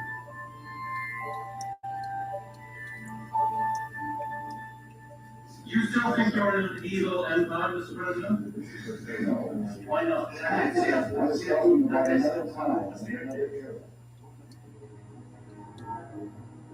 40 years after Screen Actors Guild President Ronald Reagan helped clear Hollywood actress Nancy Davis of false accusations of being a communist, the two stand together at the end of a long, victorious journey. As the Reagans begin to look forward to a life beyond the presidency, they have no idea that they are about to face the toughest battle of their lives. Good evening. In a poignant open letter to the American people in his own handwriting, former President Ronald Reagan notified news agencies late today that he has been diagnosed as having Alzheimer's disease. I'll never forget that day in 1994. Mr. Reagan said he and Mrs. Reagan decided to make the news public because in opening our hearts, we hope this might promote greater awareness of this condition.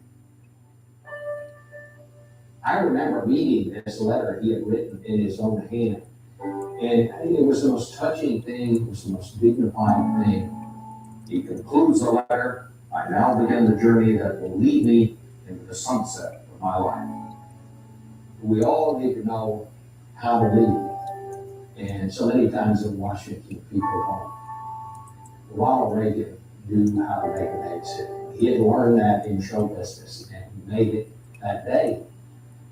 The former president's days in the public eye are over. The man who has spent his entire adult life in the limelight is now living in quiet isolation with Nancy by his side. For Nancy Reagan, the Alzheimer's diagnosis was devastating.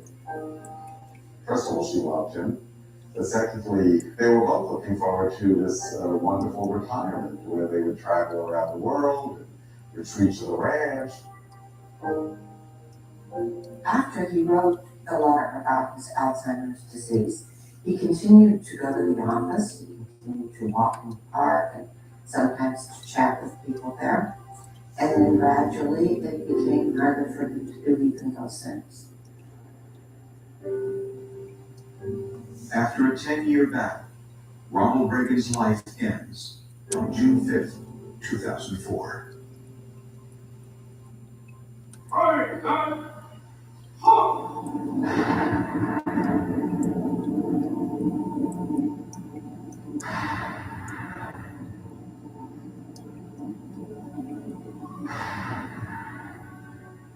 4 days after his death, the flag-draped casket carrying President Reagan's body arrives in the nation's capital for a 3-day state funeral. The poet T.S. Eliot wrote, "Neither does the actor suffer, nor the patient act, but both are fixed in an eternal patience, an eternal act." While the world remembers the man who led a nation, Nancy Reagan mourns the passing of her husband of 52 years.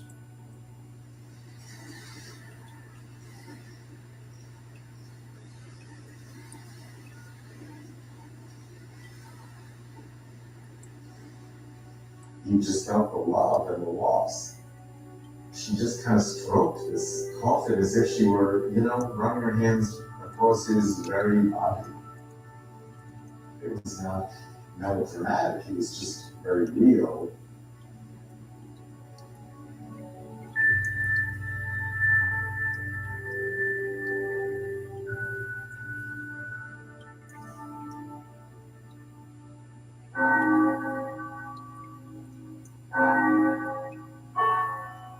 People talk about Ronald Reagan's funeral, but it was Nancy Reagan's funeral.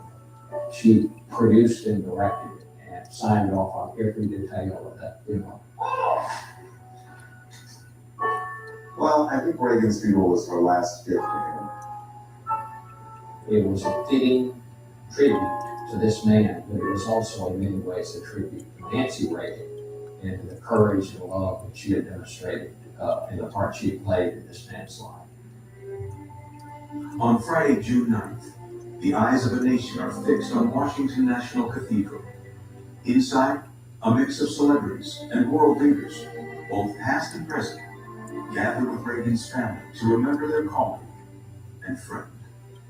The turnout for Reagan was indicative of the mark that he had made. You had even Gorbachev, who at one point had been the head of the evil empire, and who by that time had seen communism in his country crumble in many ways because of the policies that Ronald Reagan had put in place. It was just an amazing day.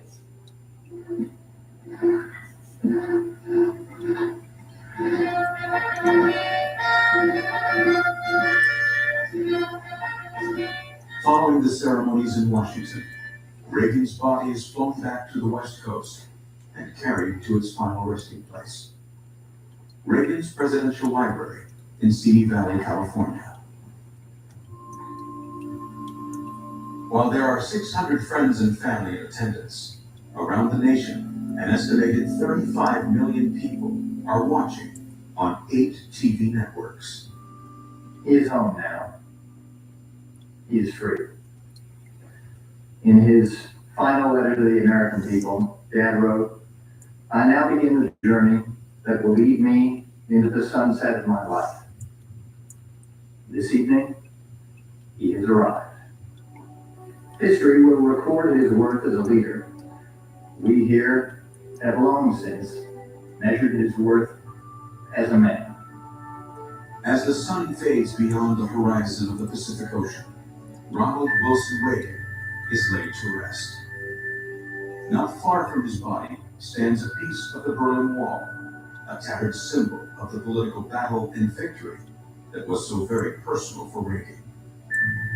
The man who as a young boy wandered the fields and woods, dreaming of a life as an adventurer, and who as president survived a would-be assassin's bullet, leaves behind the legacy of a life only he could imagine, and a world forever altered by his presidency.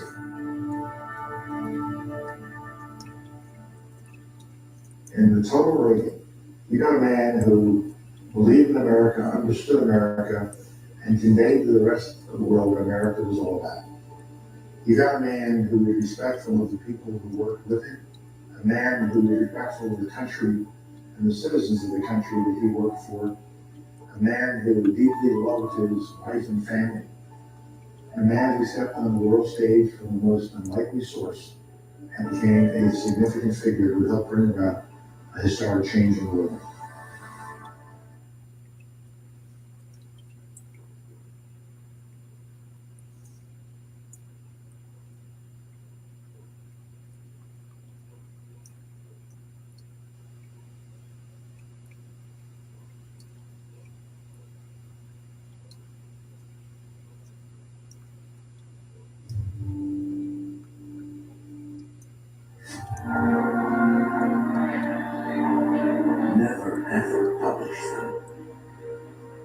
Jackie had asked her children time and time again, and repeated her pleas some years later to her daughter Caroline on her wedding day.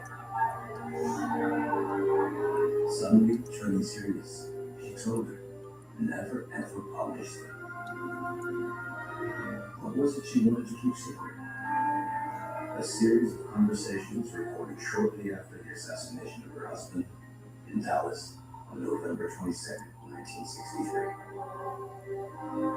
They are conversations about history and about her own personal history, including some very intimate secrets and controversial opinions.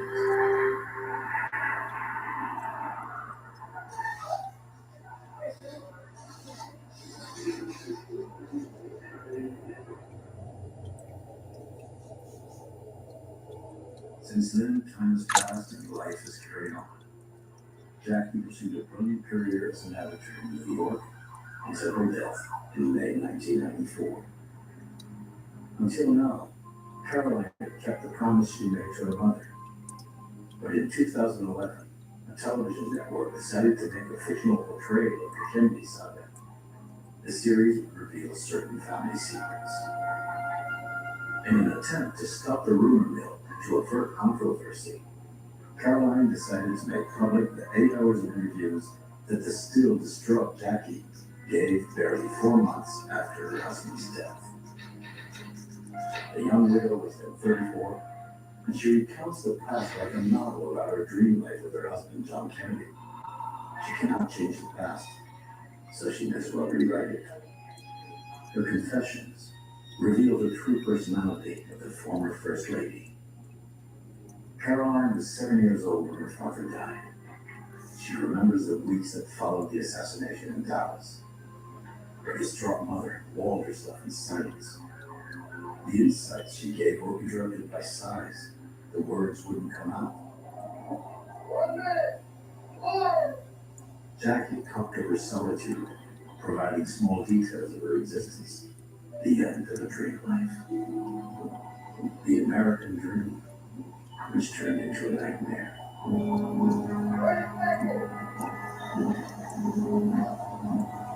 She could still hear the incessant drumming from Jack's funeral.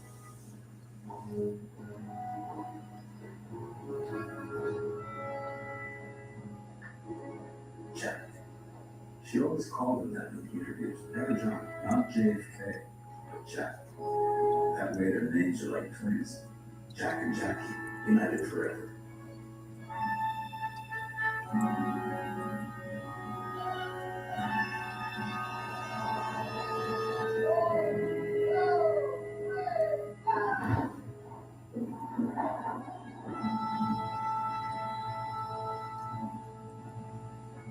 The night of her funeral, her only thought was about knowing where she would sleep from then on. Even when everything else crumbles, life must go on. There has to be reference points, familiar places, security.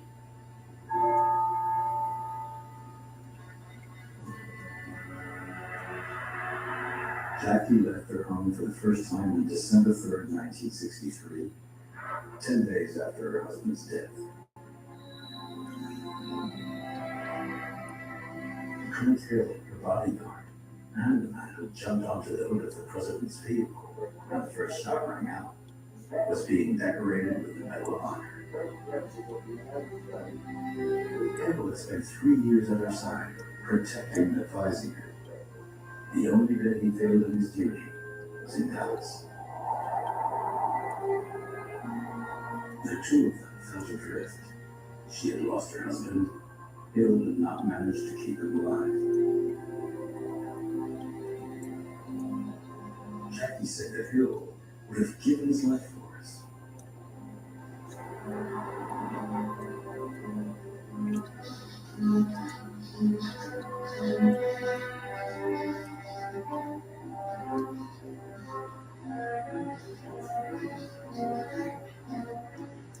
3 days later, on Friday, December 6th, Jackie left the White House and moved a few blocks away to Georgetown.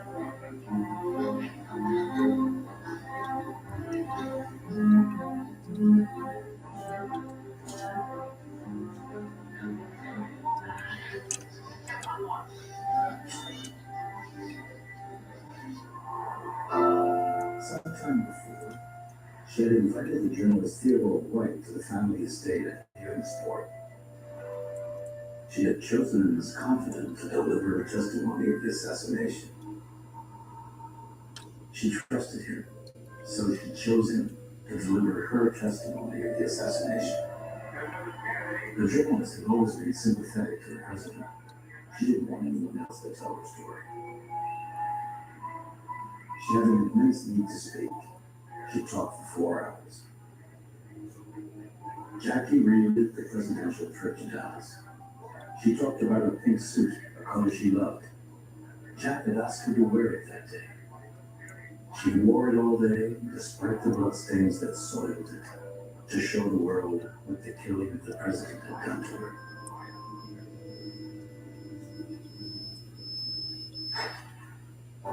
Just after the fatal shots, she climbed onto the hood of the car. It was neither an act of desertion nor dishonor, but a bid for life. There was nothing more she could do for Jill. With Theodore White, she talked about the assassination and her other delirious matter. She talked about the beauty of the inside of Jack's skull, which she held in her hands, the concentric circles of its matter, with an iridescent layer of red.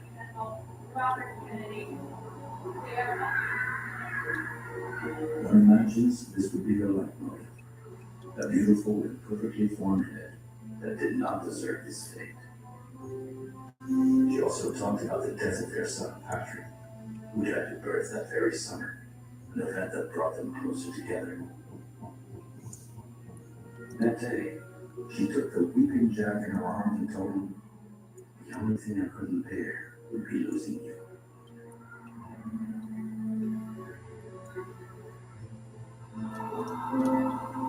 Theodore White's article, carefully edited by Jackie, appeared in Life magazine on December 6, 1963. It was here that she laid the foundations of the Kennedy myth, starting to build the legend of JFK, a man who died a hero, like King Arthur on the battlefield, sword in hand. The lady in pink was continually driven by a dual purpose, that of molding her own image while managing that of the president. But lost, crushed, the lady in pink was no more. In her place, a young woman in black was emerging, wondering what her future would hold.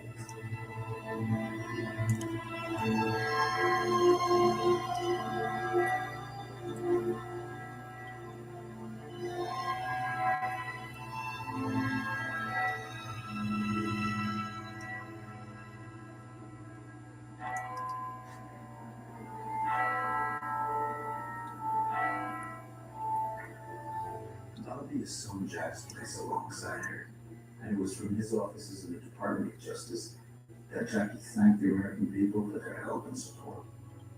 She was enveloped, almost kept under surveillance, by her brothers-in-law, Bobby and Ted. I want to take this opportunity to express my appreciation for the hundreds of thousands of messages which my children and I have received over the past 2 weeks.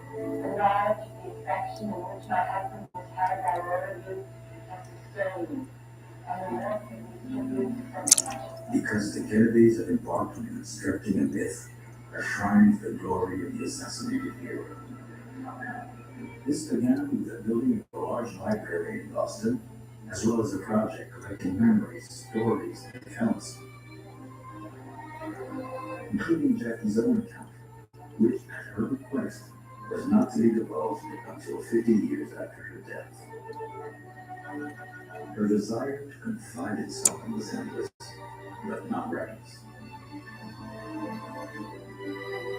She and Bobby preferred to manage the Kennedy legend themselves. They wanted to move on once and for all. She spoke to forget.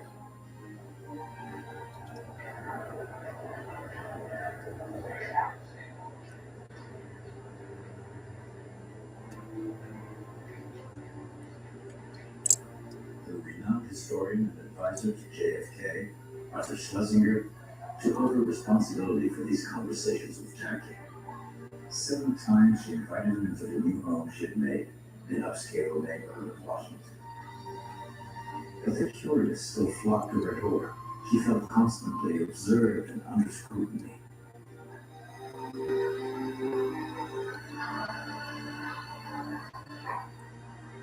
The recordings began on Monday, March 2nd, 1964. Jackie, while remaining discreet and timid, didn't hold back. Telling her own story was her route to freedom, a way of evacuating her tensions, expressing her passions, and of laying the foundations of the JFK myth. I would like to say a little bit about the job who retired me so strongly that the name should not just be his last visit, so intensely involved. He believed that one day that's where I know the life.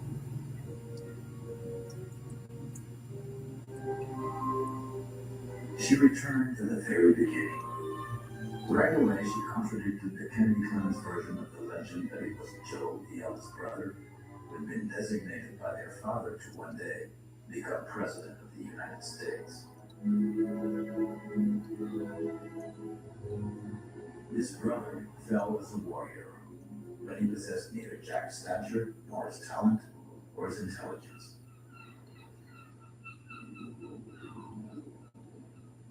No, her husband did not become president by default.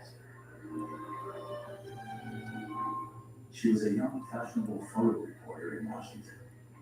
She sacrificed her ambition by making the choice to become the perfect wife of the young senator from Massachusetts. For the 2 years and 9 months of JFK's presidency, she kept her mouth shut and leave herself to smiling. Now, she wanted to underline her role in Jack's Nixon career. She told how she translated books from the French farm about the century's greatest men, and how she had organized dinners and receptions. She was no trophy wife and didn't like that expression.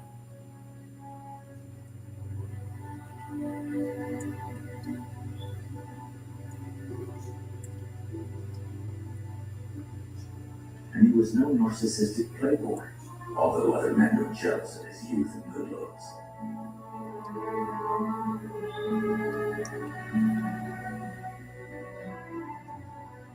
She claimed for herself the role of confidant and assistant to the future president, but she certainly was neither his muse nor his inspiration. Between us, we talked politics the whole time. Jack's ambitions crumbled in 1956 after his failed candidacy as Vice President of the United States. A candidacy that Joe, his father, felt a waste of time, since it was lost from the start. Jack had thrown himself into it like a rabid dog.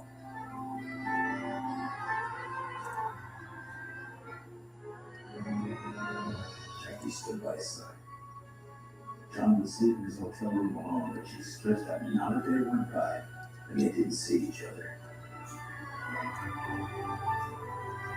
JFK's victory in the 1960 presidential election owed a lot to Jackie. Always at her husband's side, she shook thousands of hands, keeping her calm composure, an eternal smile on her face. She became a true campaign professional. Kennedy, who had just won the election against Nixon, his disgraceful and sick opponent, whose wife was too submissive in Jackie's eyes.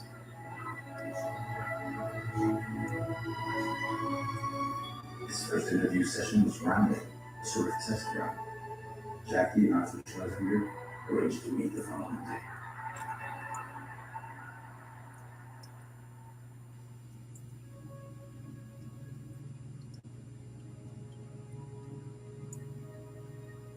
Jackie recounted her everyday life in the wake of Jack's death.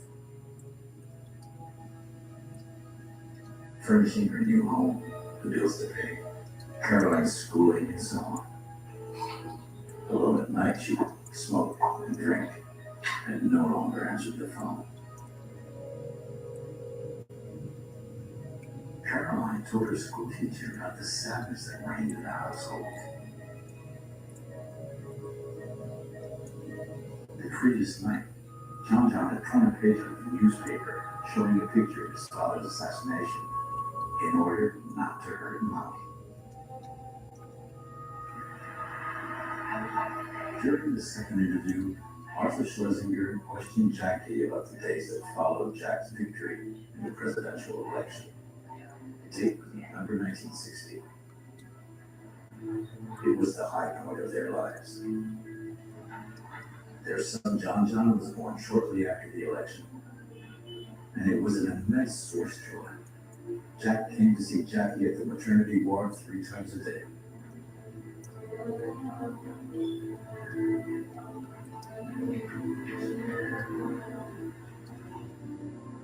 This almost made her forget the summer of 1956 when, 4 years earlier, she lost her daughter, Arabella, due to a premature birth.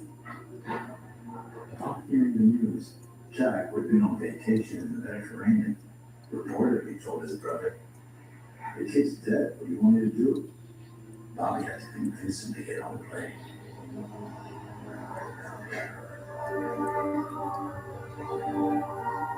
She recalled the weeks preceding his inauguration as the new president, by far the dearest of the entire presidential episode.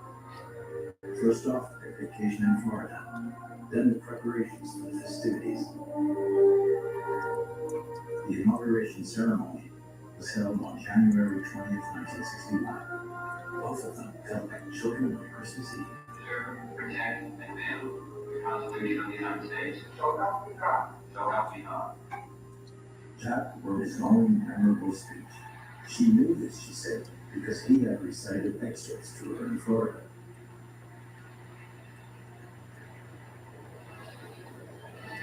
And yet, it was common knowledge that the loyal collaborator wrote Kennedy's speeches.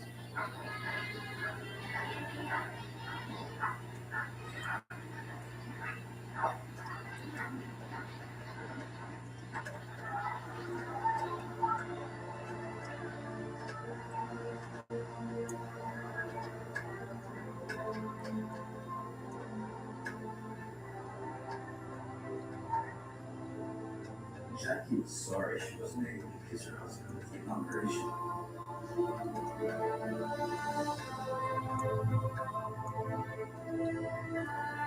She left in the middle of the party. The president's loyal friends were all present, Frank Sinatra, Peter Lawford, and she knew that neither of them was a model of good behavior. The party promised to be a wild affair. Jack came to see her in the middle of the night. She was still awake, overwhelmed with joy. They slept in the same bed.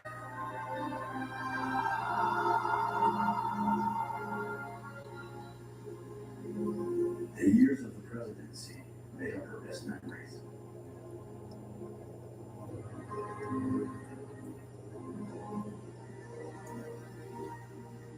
Jackie accorded herself much importance, a major historical role that she probably never had.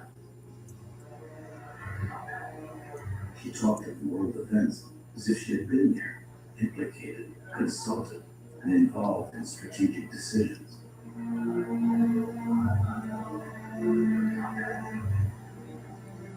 In reality, the president was alone, poorly advised, served by a bad cabinet, and envied by foreign leaders. She even recounted that Jack would have to read diplomatic telegrams. Jackie wasn't just a witness or accomplice to his power, but a genuine collaborator of the president.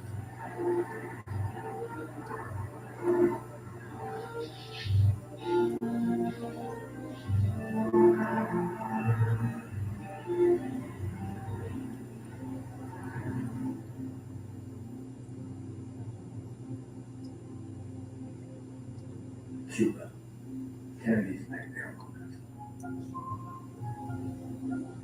In April 1961, an attempted landing in the Bay of Pigs, led by anti-Castro troops equipped by the CIA, failed miserably. The humiliating episode proved critical for the president. The lady in pink commented, Jack, under immense pressure, found it impossible to keep his calm.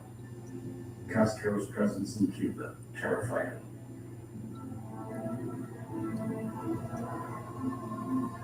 The event shook them. The newly elected president's credibility had nearly been ruined in the eyes of the world. She blamed the FBI and CIA. Jack had been given no choice. She condemned Nixon and Eisenhower as responsible for allowing Castro to come to power in Cuba. Cuba was an open wound. After the Bay of Pigs, she saw Jack cry.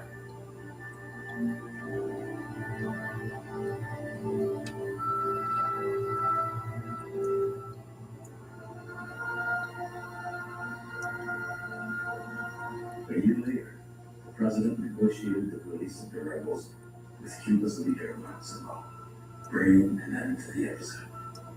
He then put Brother Bobby in charge of special operations from that point on.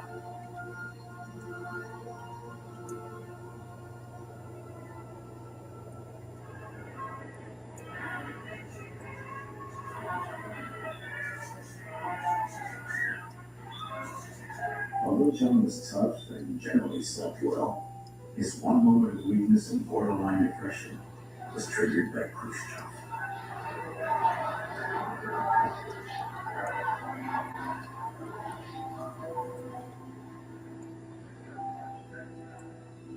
Nikita Khrushchev was the leader of the Soviet Union.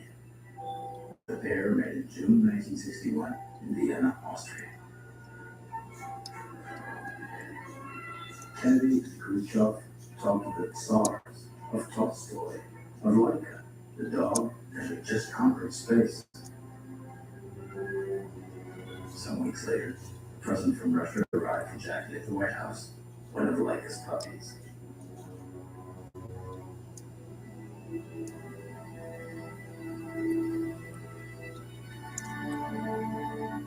In Vienna, she spent her time with Mrs. Khrushchev, of whom she painted a cruel portrait. Whenever Jackie took out a cigarette, the matronly woman warned, "Do not smoke so much. Russian women do not smoke." She also made it clear she thought Russian women were far superior to their American counterparts, which Jackie took as a slap in the face. She nonetheless recalled that Mrs. Khrushchev had a delightful face. De Gaulle had warned her, "Be on your guard. She's the most crafty woman." In Vienna, Jack found himself confronted with a cynical, warlike Khrushchev with a duly sense of humor. Khrushchev deemed Kennedy intelligent, but weak. Jack, on the other hand, saw Khrushchev as a gangster through and through. Jackie described a terrified Kennedy who confided something of the sort. There will perhaps be a war with the USSR.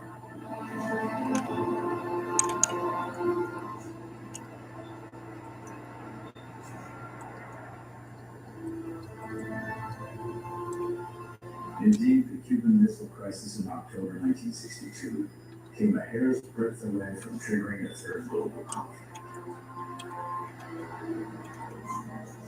For 10 days and nights, the president worked in an apocalyptic atmosphere, and she remained at his side, loyal as ever. Jackie cast herself as a witness of these monumental events taking place on the international political stage.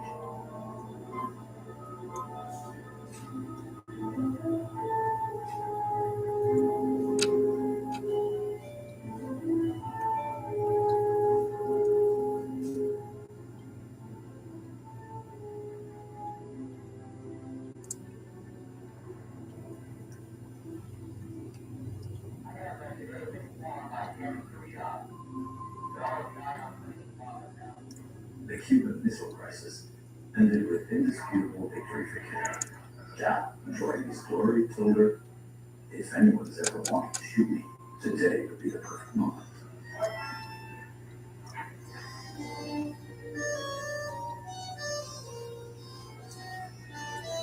The man needs to be arrested. He's a 300-pound schizophrenic man in jail. Jack was proud. You needed to arrest these trash day one.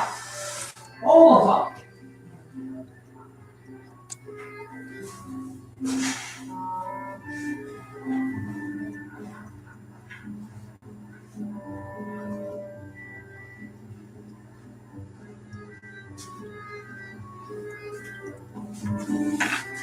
Why aren't these men in custody already?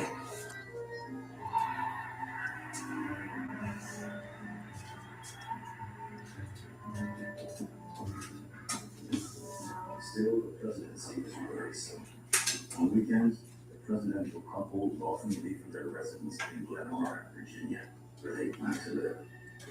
Jackie would ride horseback while he slept, each in their own zone. She described how he would devour history books. He would read in the car, at the table, even while walking. A fortnight later, she would recognize extracts from the books in his own speeches. He was on board boats that Jack was at his most relaxed. He loved the water, the sun, and the absence of telephones. That was true happiness. He regretted not having known more happy moments in his lifetime. For Bobby, his permanently tanned face, and he was sick, and had been for a long time. Addison's disease gnawed at his bones.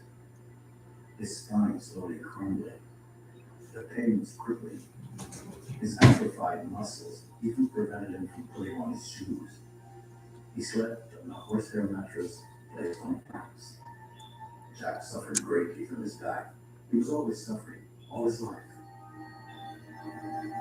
Jackie spoke of Jack's courage, of Jack the martyr, of that wounded body, of crutches after surgery in 1955. That was when he discovered Novocaine, and it was as if he was born again. But what she could not speak about was his addiction to drugs, supplied by the scandalous Dr. Jacobson. From the early days of his presidency, Jacobson prescribed him shots that made the president euphoric. Bobby had the FBI analyze these drugs. Demerol, cocaine, painkillers. JFK was an addict. That was why, after the assassination in Dallas, Bobby accepted a botched autopsy to prevent anyone from discovering his brother's drug problems.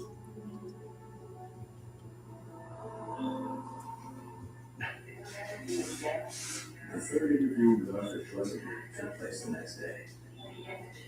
Jackie, by turns, revealed herself, hid, and revisited her life. Everything was so tangled. That night, she'd been thinking about Lyndon B. Johnson, her husband's successor. After his brother's death, Bobby Kennedy remained the Attorney General. In his eyes, Johnson had no mandate. He was an usurper.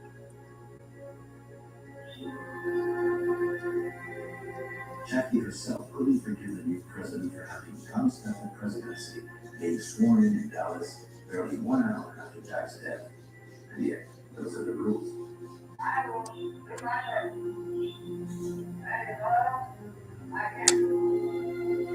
Johnson, he abused Jack, she said, but he was incompetent, crude, and lazy. The kind of man who couldn't make a decision, who yielded to everyone's opinions.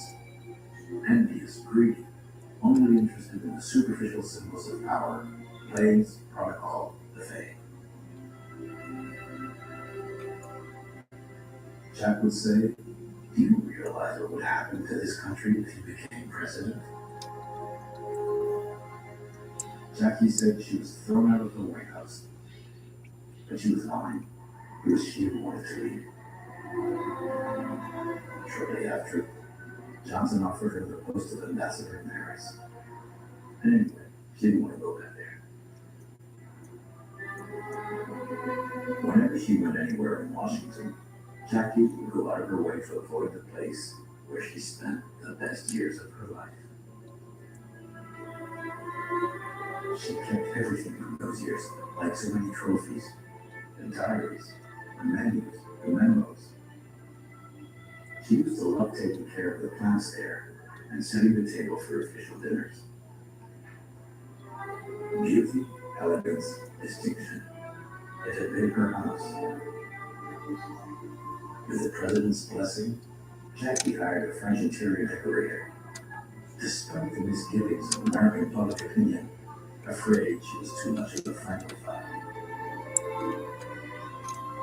Under the Kennedy's rule, The White House was transformed into the court of the Sun King, a setting worthy of Versailles. She had feared that her marriage might run aground during her presidency, but they had never been so close, a united family, an inseparable couple. She had an office in the White House and saw Jack every day at any moment. She continued to paint a glowing and tender portrait of him, always attentive, always warm, always kindly, and she, the model wife.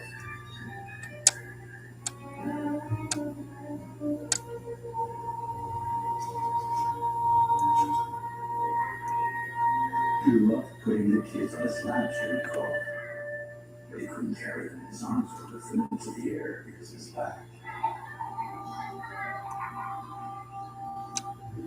He would tell them all the stories. The one about the white shark and the black shark, or the one about Bobo the Lobo.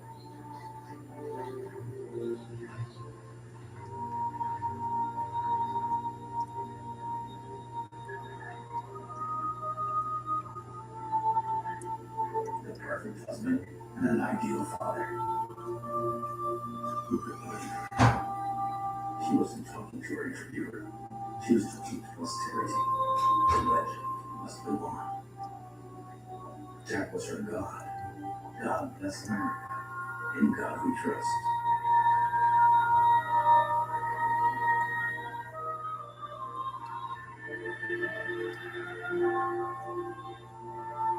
American presidents have always proclaimed their faith. Jack had decided to believe out of superstition, she said, but added, I think that God is unjust. Because God didn't believe in John Kennedy.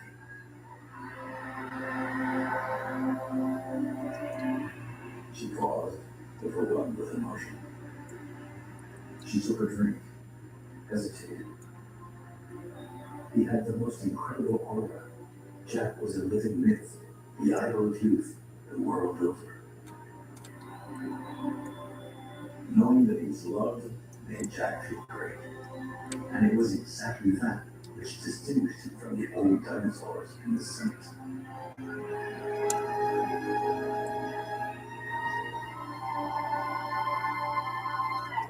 A fortnight went by between the third interview and the next. Jackie traveled to New York and went out with Bobby. She spent a lot of time with him. Was their relationship platonic or romantic?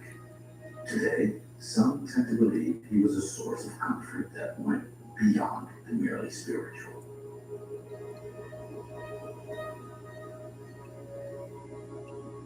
Bobby was more than just her brother-in-law. He was the brother she never had, her friend. Bobby and Jackie were soulmates. After Bobby's death 4 years later, she wept, I hate America. It's killing the Kennedys.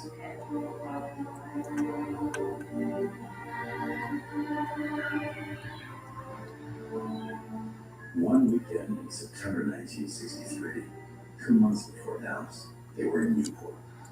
Jackie was recovering from the death of Patrick, her third child. In pictures from that trip, you can see Ben Bradley, a friend from the Washington Post, accompanied by his wife Toni, the blonde woman.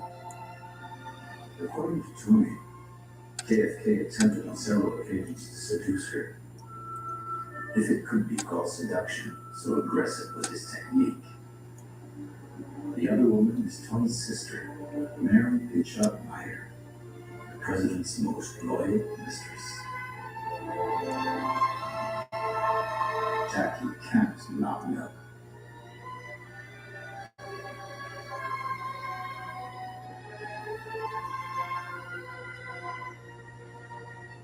Especially when she learned that he had spent the night with Mary Meyer, not to mention the succession of women in her husband's bed, from bathing sessions, siesta, friends of the family, society women, models, actresses, secretaries, and prostitutes.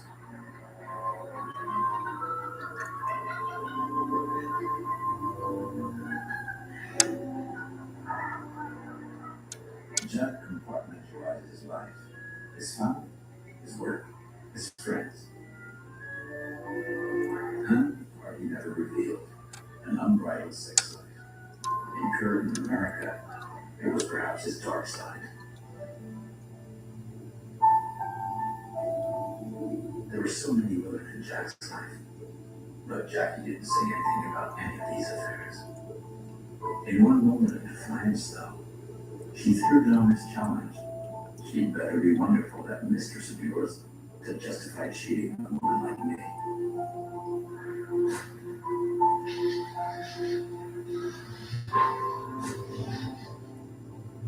Instead, Jackie emphasized how discreet her husband was. He'd send her abroad as much as possible, so that she could have fun. Go to Italy with your sister, go to New York, Greece.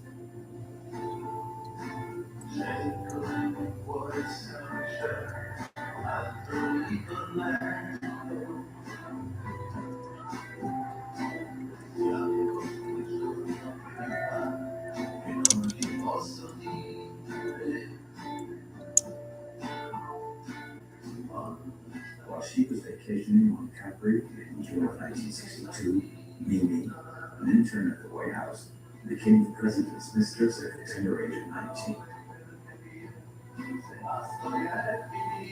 Years later, Mimi recounted that Kennedy repeatedly offered her drugs. He would also offer her to his collaborators as a gift.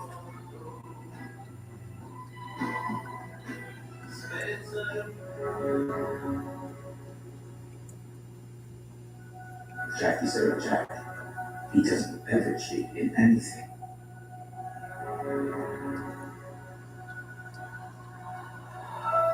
Then she fell silent. She seemed lost in her memories.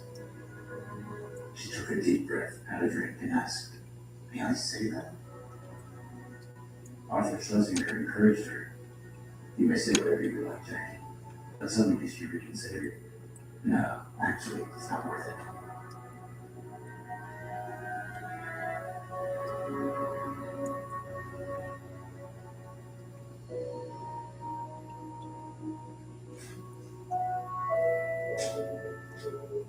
She never mentioned how jealous Jack was. It is said that Kennedy even demanded paternity tests for their two children, Caroline and John John. He was convinced that his wife behaved as immorally as he did. When she took a trip to Greece in 1963, he instructed Clint Hill, Jackie's bodyguard, to make sure that Onassis didn't get too close.